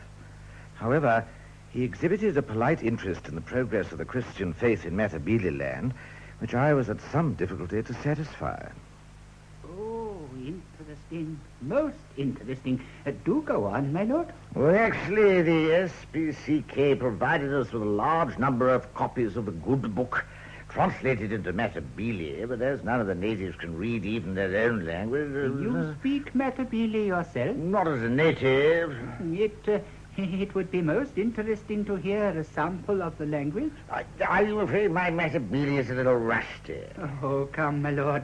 Daniel cast into the lion's den, for example. Excalibro, Daniele, Zampora, Bishbawe, Boo. Oh, good gracious. If Daniel had been able to speak to the lions in that vein, assuredly his deliverance would have been as complete as that effected by his heavenly Father. Well, that was a colloquial rendering, of course. Most interesting. My lord, the port is with you. Oh, thank you. How did you find the wine? Admirable. Rathbone 69. Oh. No finer year, in my view. My doctor, though, is of a different opinion. And what does he favor? Total abstinence, I regret to say. Oh, dear me, dear me. Would you care for a cigar? Thank you. Excuse me while I get you one. No, my doctor is continually warning me about the state of my arteries. But I say to him, what possible harm can there be in one glass of an evening? Or even two. What harm indeed? You do not condemn me, then? Not in the least. My lord, I think you will find this cigar as admirable in its way as the Rathbone 69. Thank you. If I may say so, without disrespect to my superiors, your visit has brought me something which I could not expect from any churchman in this country. It had indeed. For the arsenic which I had purloined for young Henry and had not used was now dissolved in old Henry's fourth glass of Rathbone 69.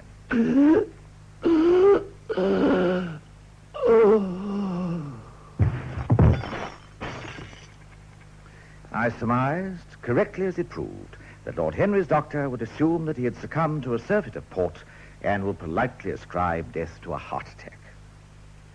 On my return to London, I decided to proceed methodically with the elimination of the remaining minor obstacles.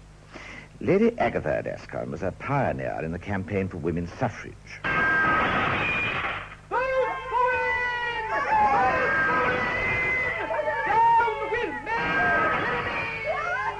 The trouble was, Lady Agatha's public appearances were invariably made under the watchful eyes of the Metropolitan Police. And when she was not making public appearances, she was in prison and still more inaccessible. In fact, before I could learn of a favorable opportunity, I had to join the movement myself. Secret plans had been made for Lady Agatha to celebrate her latest release from Holloway by sending in a balloon and dropping a shower of leaflets over Whitehall in the West End. On hearing of this, I had a brainwave. Well, not for nothing had I been an ardent toxopholite in my late teens. Yes, sir? I want a bow and arrow. A bow and arrow, sir? Certainly, sir.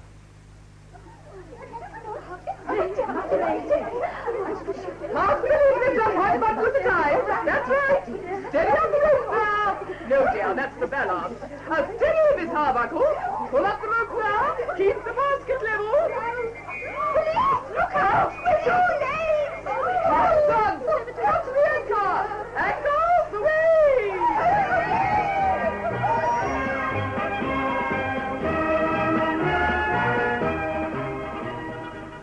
Perfectly composed, I waited by the open window of my apartment. My meteorological calculations proved correct. Borne steadily along on the prevailing southwest wind, Lady Agatha hove in sight. I took careful aim and fired. I shot an arrow in the air. She fell to earth in Berkeley Square. Admiral Lord Horatio Gascoigne presented a more difficult problem.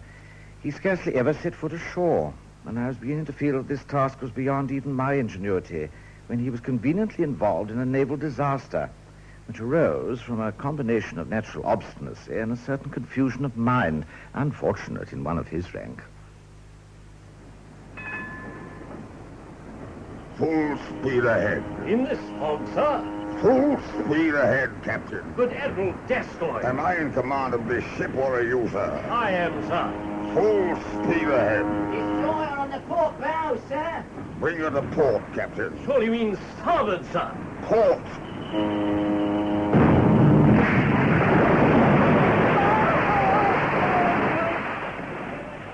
Both ships sank almost immediately, though fortunately all hands were saved, save one. Admiral Lord Horatio, obstinate to the last, insisted on going down with his ship.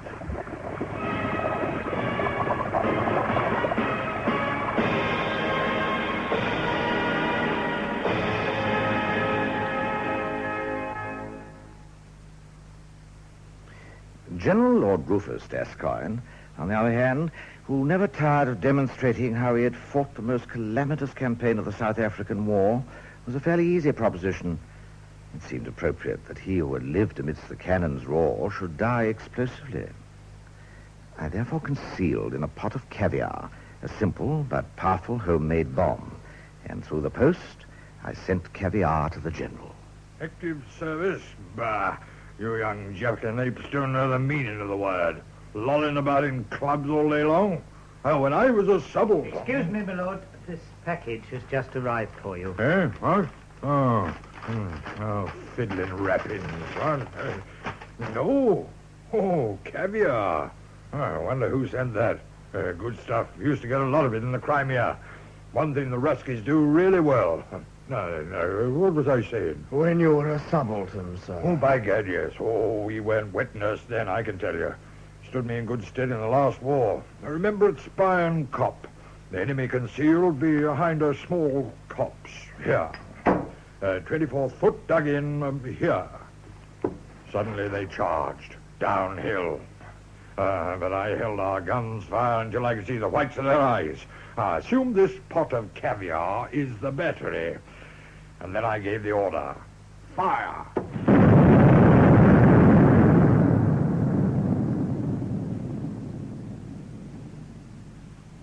One could almost believe there was a curse on our unfortunate family, Mazzini. Indeed, Lord Gascoigne, one could. I don't know if you realize how close this series of tragedies has brought you to the succession. I had not actually given the matter any thought, sir. Well, then it's time that you did. Do you not realize that you are heir presumptive to the dukedom? That is to say, in the event of the present Duke Ethelred dying without issue, I alone intervene between you and the title. And I am an old man. I've never really recovered from the first of these calamities. You mean that I might become Duke of Chalfont?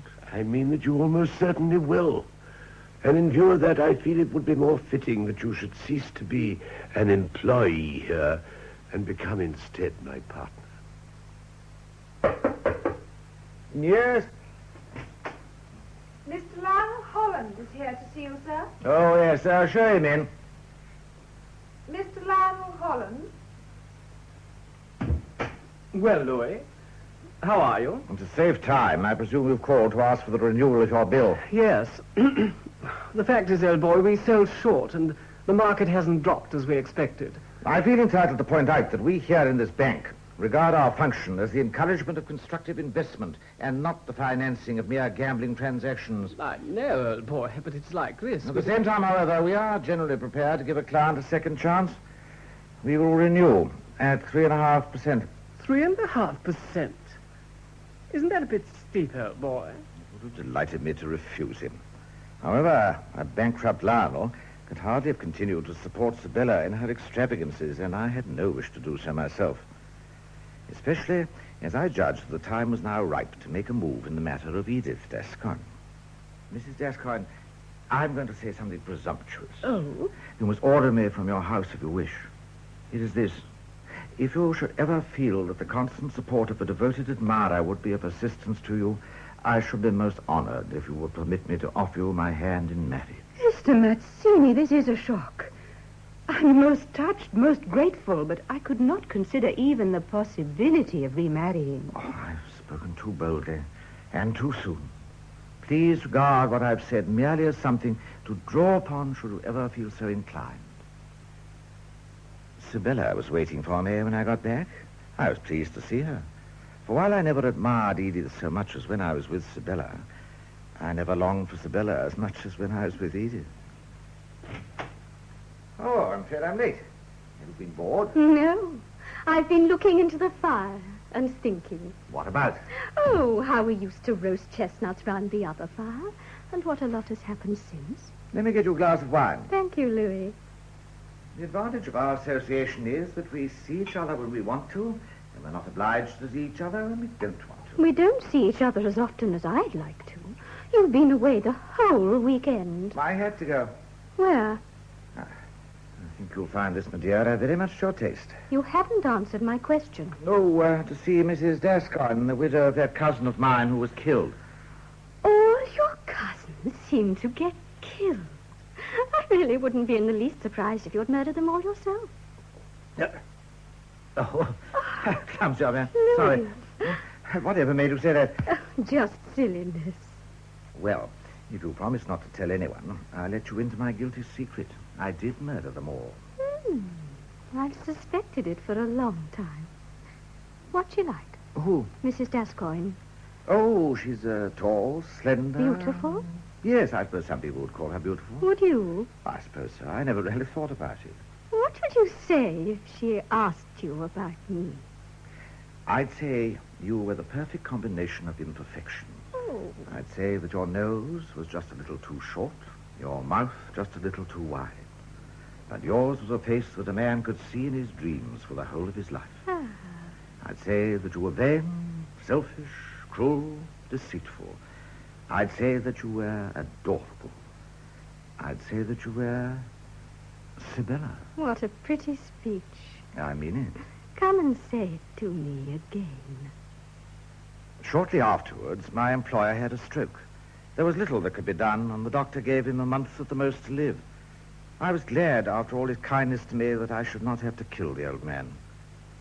Soon, the only obstacle between me and my inheritance would be Duke Ethelred himself. I could lay no plan for disposing of him, as the life he led within the great stone walls of Chalfont Castle was a closed book to me. I was gloomily examining the problem for the 100th time as I awaited one day the expected arrival of Sibella at my apartment. Oh, coming.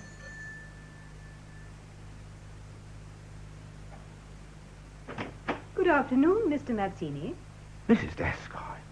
I was passing through St. James's and thought I'd take the opportunity to call on you. Well, was that wise? Discreet, I mean? There are some conventions which must be governed by individual circumstances. Surely it is safe for a woman to visit a man of your reputation. Well, it is of your reputation that I'm thinking. Without being inhospitable, I would be happier if your visit were not a long one. Won't you come in? Thank you. I appreciate the scrupulousness of your motives. I have anyhow only one important matter to speak of. And that is? I have thought a great deal about what you said at our last meeting, and I've tried to think what Henry's wishes would be. I remember he said to me once, You have too much good in you, Edith, for one man. I sometimes wish that others could have a share of it. I have reconsidered the offer you made to me. Thank you again for it. And accept it gladly. Oh, you robbed me of words. I think, however, we should make no announcement for 3 months at least. As you think best. Do you not think, though, that perhaps Uncle Ethelred, as head of the family, should be told at once? Perhaps so. Yes, I'll write to him. Goodbye, Louis. Goodbye, Edith. You leave behind you the happiest man in London. This was not a piece of news that I was looking forward to breaking to Sibella. She had no rights in the matter, but women have a disconcerting ability to make scenes out of nothing, prove themselves injured when they themselves are at fault. A day or so later, I received a letter from Lionel. He requested an interview with me at his house on a matter of some delicacy. I was somewhat perturbed, for 9 times out of 10, what is referred to as a matter of some delicacy is, in point of fact, one of extreme indelicacy. 2 days later, therefore, I made the tedious journey to Bayswater. It was typical of Lionel that he should live on the wrong side of the park. Always admired the sporting way in which you took Sibella marrying me and not you. So I thought, as you'd been keen on Sibella at one time, and you and I are old friends, I'd ask you to help me. Help you? I told you some time back, business hasn't been going too well. Since then, it's gone worse. I'm bankrupt. So I said to myself, why not talk to my old pal Louis Mazzini, who we used to have such jolly times with round the old nursery fire, roasting chestnuts. I'm afraid your memory is deceiving you. By no stretch of imagination could you and I be described as ever having been pals. Always thought of you as a pal. Always have done. Well, that's why I said to myself... It's only fair to warn you that any further expensive breath on this subject will be a waste of time. You know what you're doing? Condemning me to death. What you mean? Only one way out for me. Do away with myself. If you knew how absurd these histrionics sound. I'm insured. At least the little woman will be provided for. Oh, don't be ridiculous. Oh, Louis, I appeal to you. On my knees, I appeal to you. Not for my sake, but for the sake of the little woman. Please rise from that absurd position. All I can say is, I think you're a cad. A selfish cad. Let me remind you of a little not-so-ancient history. When I was a draper's assistant, and you, a rich father's son, you showed me no kindness. Now our positions are reversed, and you come whining to me for favors. Draper's assistant. That's right. Rotten little counter-jumper, that's all you are. Oh, very high and mighty now, but your mother married an Italian organ grinder. Get up out of that chair. I said get up. Oh! I will not tolerate hearing my mother's name on your coarse lips. So you want to fight? Well, whatever else Lionel Holland is, he's not a coward. Well, there seems no point in prolonging this vulgar brawl, and I refuse to demean myself by fighting with a drunken oath. If you take my advice, you'll pick yourself up. Go and put your head under a cold tap.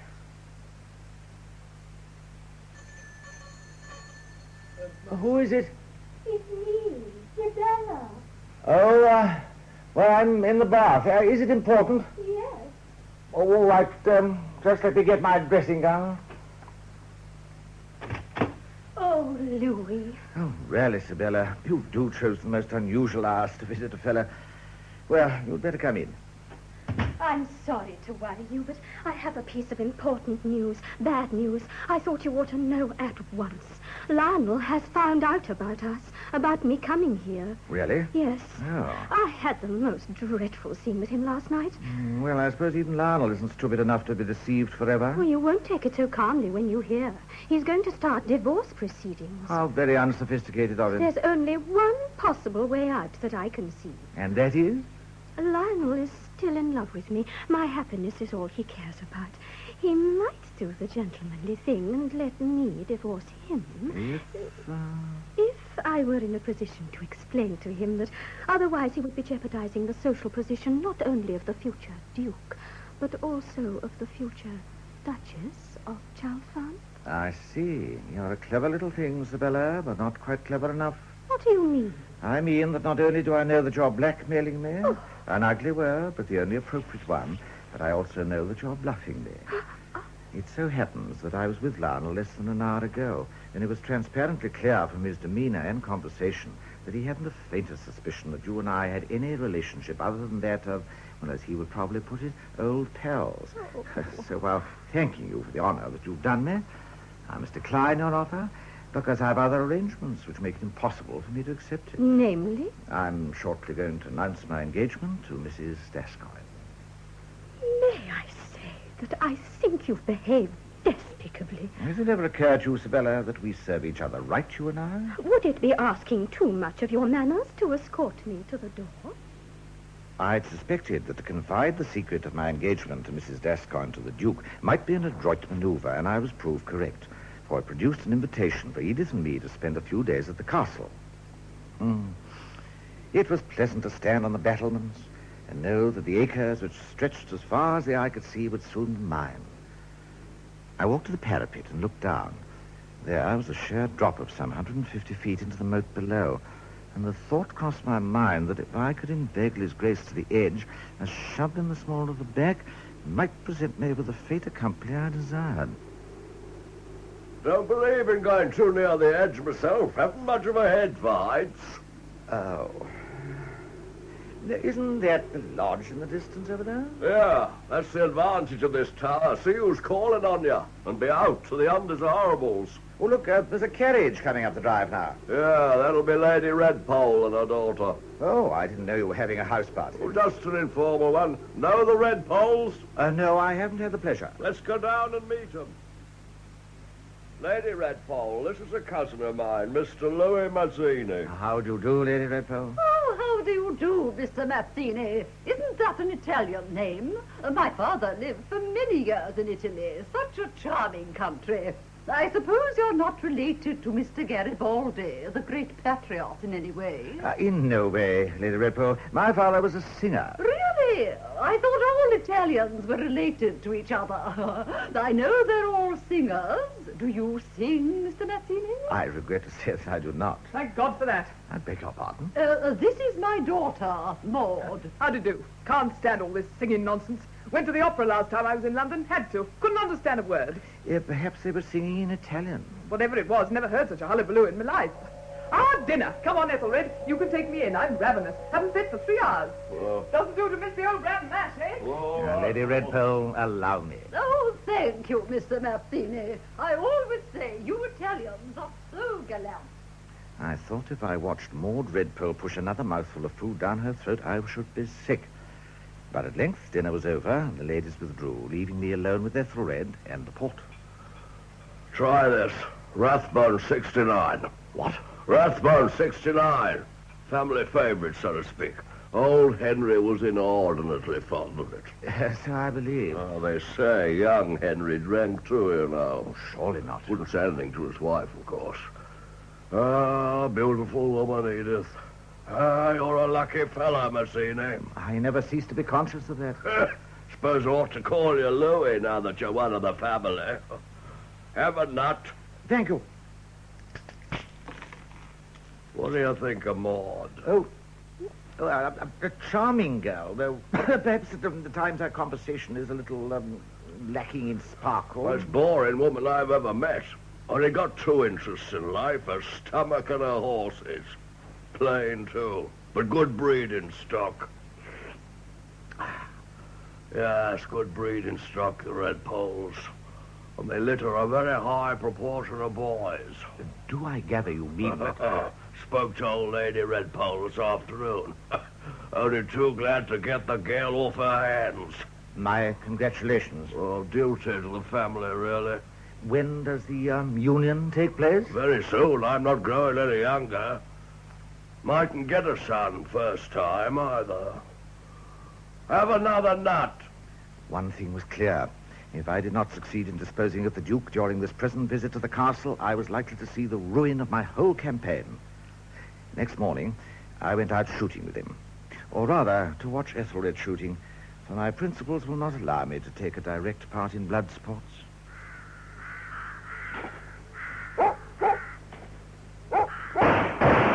Left and a right, by gad. What do you think of that, Louis? Remarkable. Morning, Your Grace.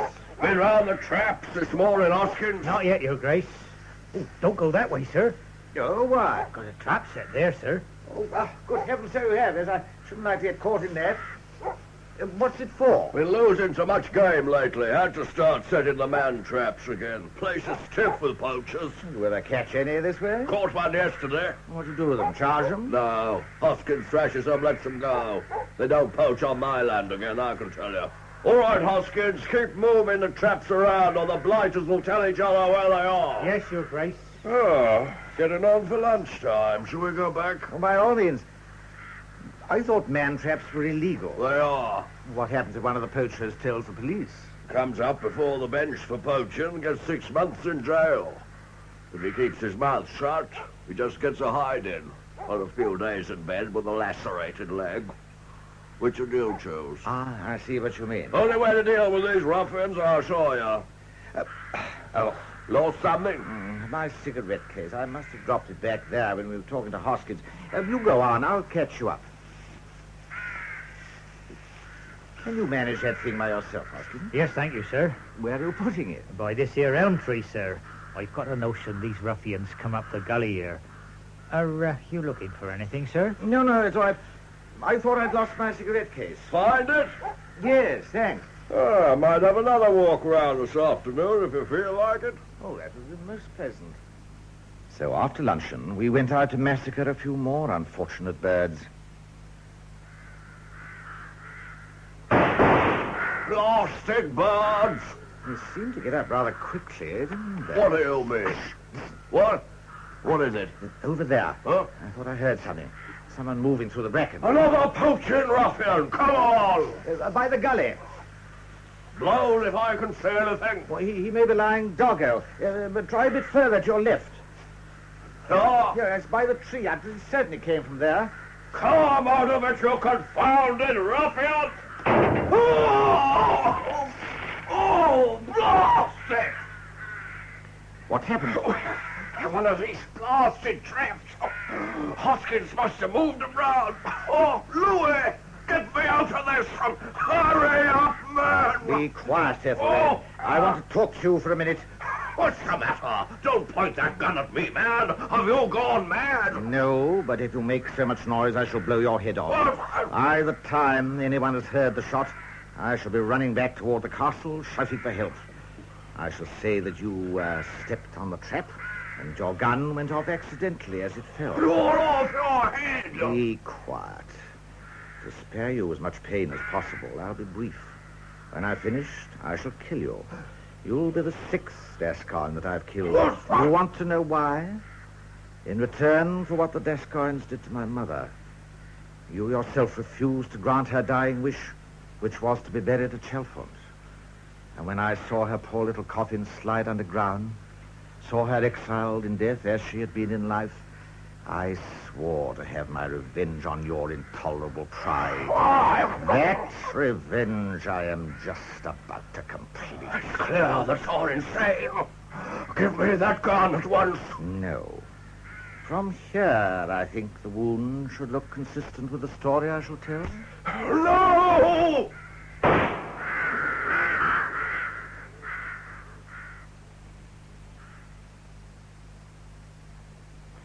And so Ethelred, 8th Duke of Chalfont, duly came to his place in the family vault.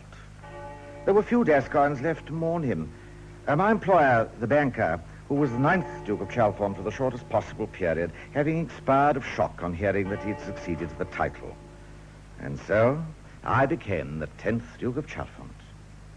And one evening, a few weeks later, an affecting little feudal ceremony took place to welcome me into residence at the castle.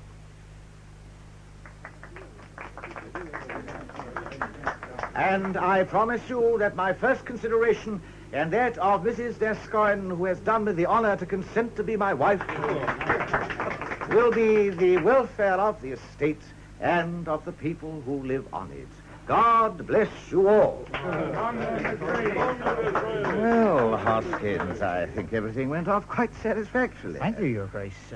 Oh, there is one thing, Your Grace. Oh, yes? Some of the older tenants on the Chalfont estates are waiting to meet Your Grace in the Great Hall. Oh, of course. This is customary, I believe. Yes, Your Grace. Well, you better come with me, Hoskins, and tell me who they all are. Certainly, Your Grace.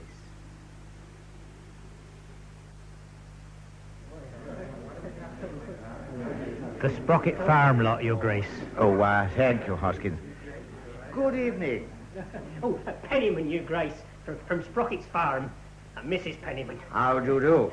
My son, Tom. Oh, do you work at Sprocket's farm, Tom? Yes, Your Grace. Oh, he's a good lad, Your Grace. Mr. Wyville, Your Grace, chief herdsman at Sprocket's farm. I've heard of you, Mr. Wyville. Thank you, Your Grace. Mr. Burgoyne. From Sprocket's farm? No, Your Grace. From Scotland Yard.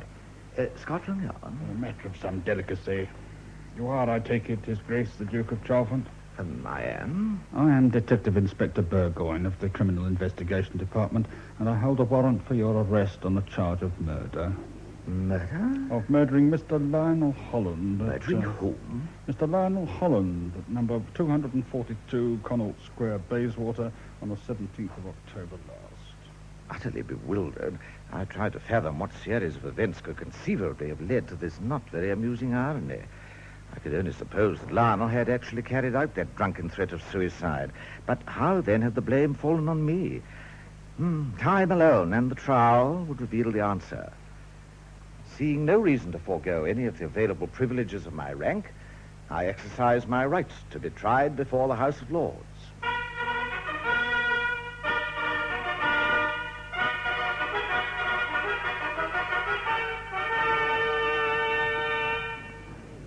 Louis Gascoigne Mazzini, Duke of Chalfont, you, as a peer of England, are indicted for murder.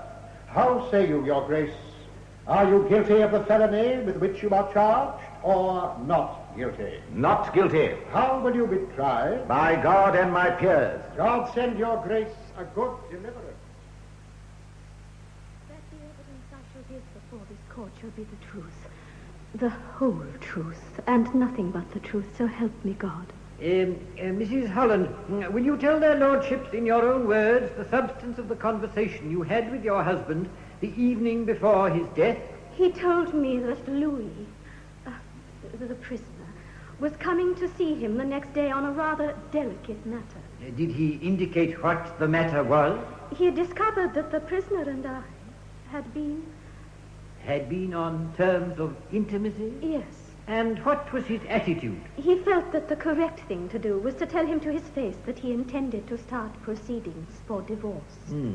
From your knowledge of the prisoner, how would you expect him to receive that news? I should expect him to be very angry. Now he was heir to a dukedom.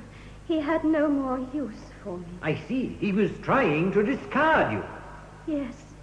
Mrs. Holland, I apologize for submitting you to this ordeal, but will you tell their lordships how you found your husband's body? I came back about 4:30. I went into my husband's study. He was lying on the floor with a dagger stuck in his chest. One last question, Mrs. Holland. Had your husband ever at any time threatened suicide? Never. Thank you, Mrs. Holland. My client craves their lordship's permission to cross-examine the witness himself. Their lordships grant their permission. Thank you. Mrs. Holland, you understand the meaning of being on oath? Of course. You realize that a life may depend upon the truthfulness of your evidence. Yes. I put it to you that your story of your conversation with your husband on the night before his death is a complete fabrication. It is not. I put it to you that your husband committed suicide. He would never have done that without leaving a message for me. Can you swear that he did not? The police searched the room very thoroughly. They didn't find anything. I suggest that your evidence is a tissue of lies dictated by motives of revenge. It is not. Oh, it is not. I presume that the prisoner has some purpose in these submissions other than that of distressing the witness. My purpose, my lord, is to determine the truth. Well, that, Your Grace, is the whole purpose of this assembly. Shall be the truth, the whole truth, and nothing but the truth, so help me God. You are Edith Gascoigne Mazzini, Duchess of Chalfont? I am. When and where did you become the wife of the accused? Yesterday morning, in Pentonville Prison. I wanted to publish irrevocably before the whole world my faith in his innocence. I wanted to show by my marriage that though he was led astray, as I believe, by that innate kindliness and courtesy of his, which made it so hard for him to rebuff the advances of a woman, I nevertheless regard him as a man to whom I can happily entrust the remainder of my life. My late husband and other members of the Gascoigne family, unfortunately unable to testify today, would, I know, have echoed every word that I have said. Thank you, Your Grace. Does counsel for the prosecution wish to cross-examine the witness? No, my lord. The witness may stand down. Court is adjourned for 1 hour.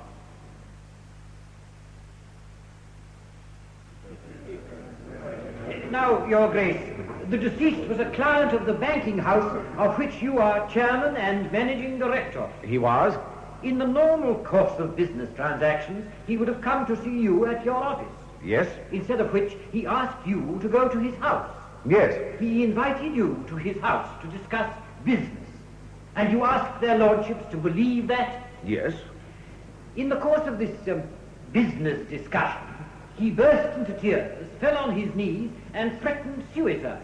Yes. Is that usual in business discussions? Not usual, no. But it happened on this occasion. Yes. And you asked their lordships to believe that? Yes. Then this business discussion became so heated that blows were exchanged and he made a murderous attack upon you. Yes. Is that usual in business discussions? No. But it happened on this occasion. Yes. And you asked their lordships to believe that? Yes. Very well. You've heard of cases of a jealous husband and his wife's lover coming to blows? Yes. Frequently? It is one of the cliches of the cheaper kind of fiction. I put it to you that in this case it happened not in fiction, but in fact. I put it to you that it did not. I put it to you further that being unaware at that time of your future wife's forgiving nature, you assumed that if you were cited in a divorce suit, it would ruin your chances of making this advantageous match with a wealthy and beautiful woman. No, not at all. Still, you were proposing to discard Mrs. Holland? No. I mean, no. Even though you were about to be married to the other lady. Thank you, Your Grace. That is all.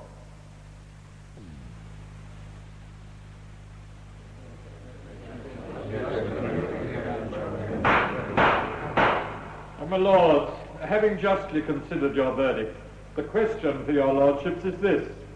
Is the prisoner guilty of the felony whereof he stands indicted, or not guilty?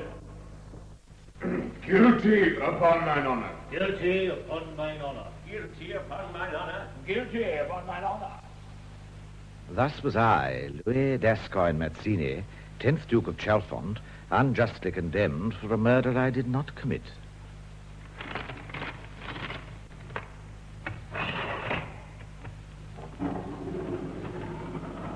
You have a visitor, Your Grace. My wife? No, Your Grace. Mrs. Holland. Louis. Sibylla. Louis, I was thinking, that question you asked at the trial about Lionel leaving a suicide note, suppose he did. Suppose that one were found even now, this last evening. It would savor of a miracle. Miracles can happen. Miracles could happen. A note might be found. I see. It's strange, isn't it, how things turn out? Now, if you had married me instead of Edith... Oh, you would marry me instead of Lionel? He would still be alive. And you wouldn't be going to be hanged tomorrow morning. Unless, of course, you'd murdered somebody else. All of which is rather beside the point, isn't it? Is it? Do you remember in the old days how we used to play eeny, meeny, miny, mo? I catch a nigger by his tail. If he hollers, let him go. Out goes he. Quite a lot of little niggers have gone out, haven't they, one way and another? And every one of them a Gascoigne. We do seem to be a very short-lived family, I must admit. Of course, Edith is only a Gascoigne by marriage, so I suppose her prospects of a long life are better. Perhaps. Except for a miracle, like the other one we were talking about. So now we have two miracles in mind, do we? Lionel's note and Edith's early demise. Yes. I wonder if they are in any way dependent on each other. Well, they might be. What do you think? Time's up, Your Grace. What do you think? Poor Edith. I'm afraid all this is going to take years off her life. Do you think so? I'm almost certain of it. Au revoir, Louis. Au revoir, Sibylla. So there it was. She would find the note if I, in return, would murder Edith. What could I do but accept? But the night has gone by and nothing has happened. It is now but a few minutes to 8. signed under my hand, this 8th day of August 1902, Louis d'Ascoyne Mazzini, Duke of Chalfont.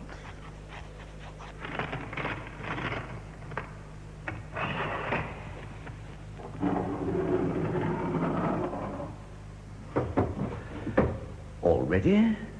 I am afraid so. If you have any last instructions... I think, Colonel, it only remains to thank you for your many kindnesses. Oh, Your Grace. Oh, won't you introduce our friend? Mr. Elliot, His Grace, the Duke of Chalfont. Good morning, Your Grace. This won't take a moment, but first, if Your Grace will pardon the liberty, I should like to read some verses composed by myself for use on these melancholy occasions. Your Grace permits? With pleasure. As you see by this pile of manuscripts here, I too have not been idle. A fellow artist, Your Grace.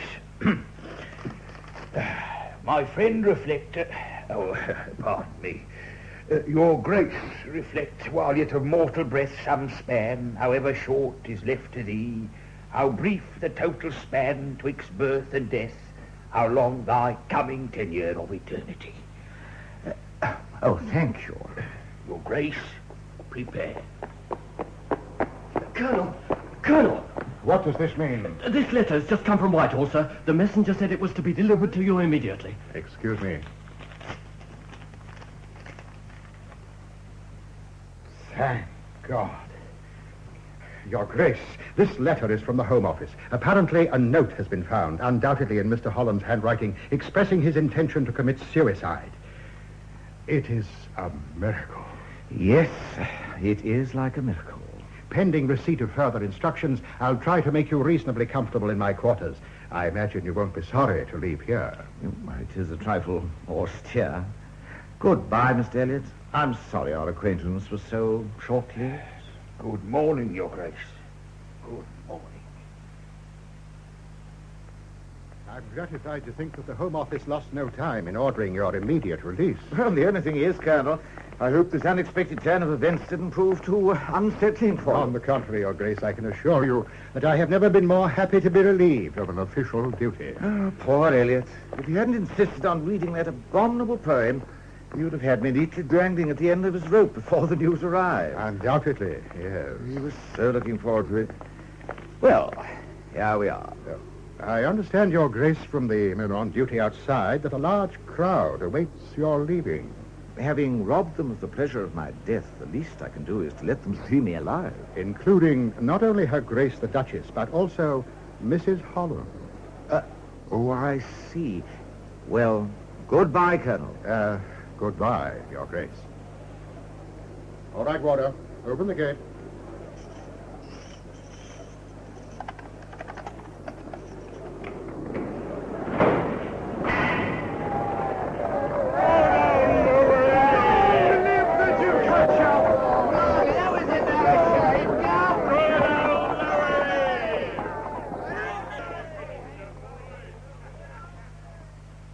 There were two carriages waiting for me outside the gates. In one sat Edith, erect, beautiful, aristocratic. In the other, Sibella, purring with satisfaction, and how did the song go? How happy could I be without her, where t'other dear charmer away.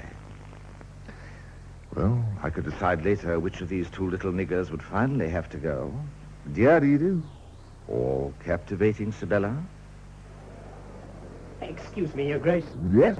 I represent the magazine Chit Chat, by whom I'm commissioned to approach you for the publication rights of your memoirs. My memoirs? Oh, my memoirs. A brief history of the events leading thereto, written on the eve of his execution by Louis d'Ascoyne Mazzini, 10th Duke of Chalfont, who ventures to hope that this confession of his guilt might prove not uninteresting to those who remain to read it. Well, My memoirs? Yes, Your Grace. Your memoirs. Oh, my God! My memoirs! Kind Hearts and Coronets was adapted for radio by Gilbert Travers Thomas from the screenplay by Robert Hamer and John Dighton. The part of Louis was played by Dennis Price. Sibella by Jane Wenham. Edith by Diana Olson. Members of the d'Ascoyne family Ethelred, 8th Duke of Chalfont, David March, Lord Ascoyne, Edward Chapman, the Reverend Lord Henry, Wilfred Carter, Admiral Lord Horatio, Hector Ross, General Lord Rufus, Hamlin Benson, Lady Agatha, Margaret Wolfett, Charles, Nigel Graham, and Henry, Fraser Carr. Mr. Elliot was played by Gordon Faith, the prison governor, John Boxer, warder, Leonard Woodrow, Mrs. Mazzini, Eva Stewart, Mr. Perkins, Alan Haynes, Lionel Holland, Gordon Gardner, Priscilla, Rosalind Shanks, Boatman, Timothy Harley, Hoskins, Kenneth McClellan, and Crown Counsel, Noel Howlett. The play, which was recorded, was produced by David H. Godfrey.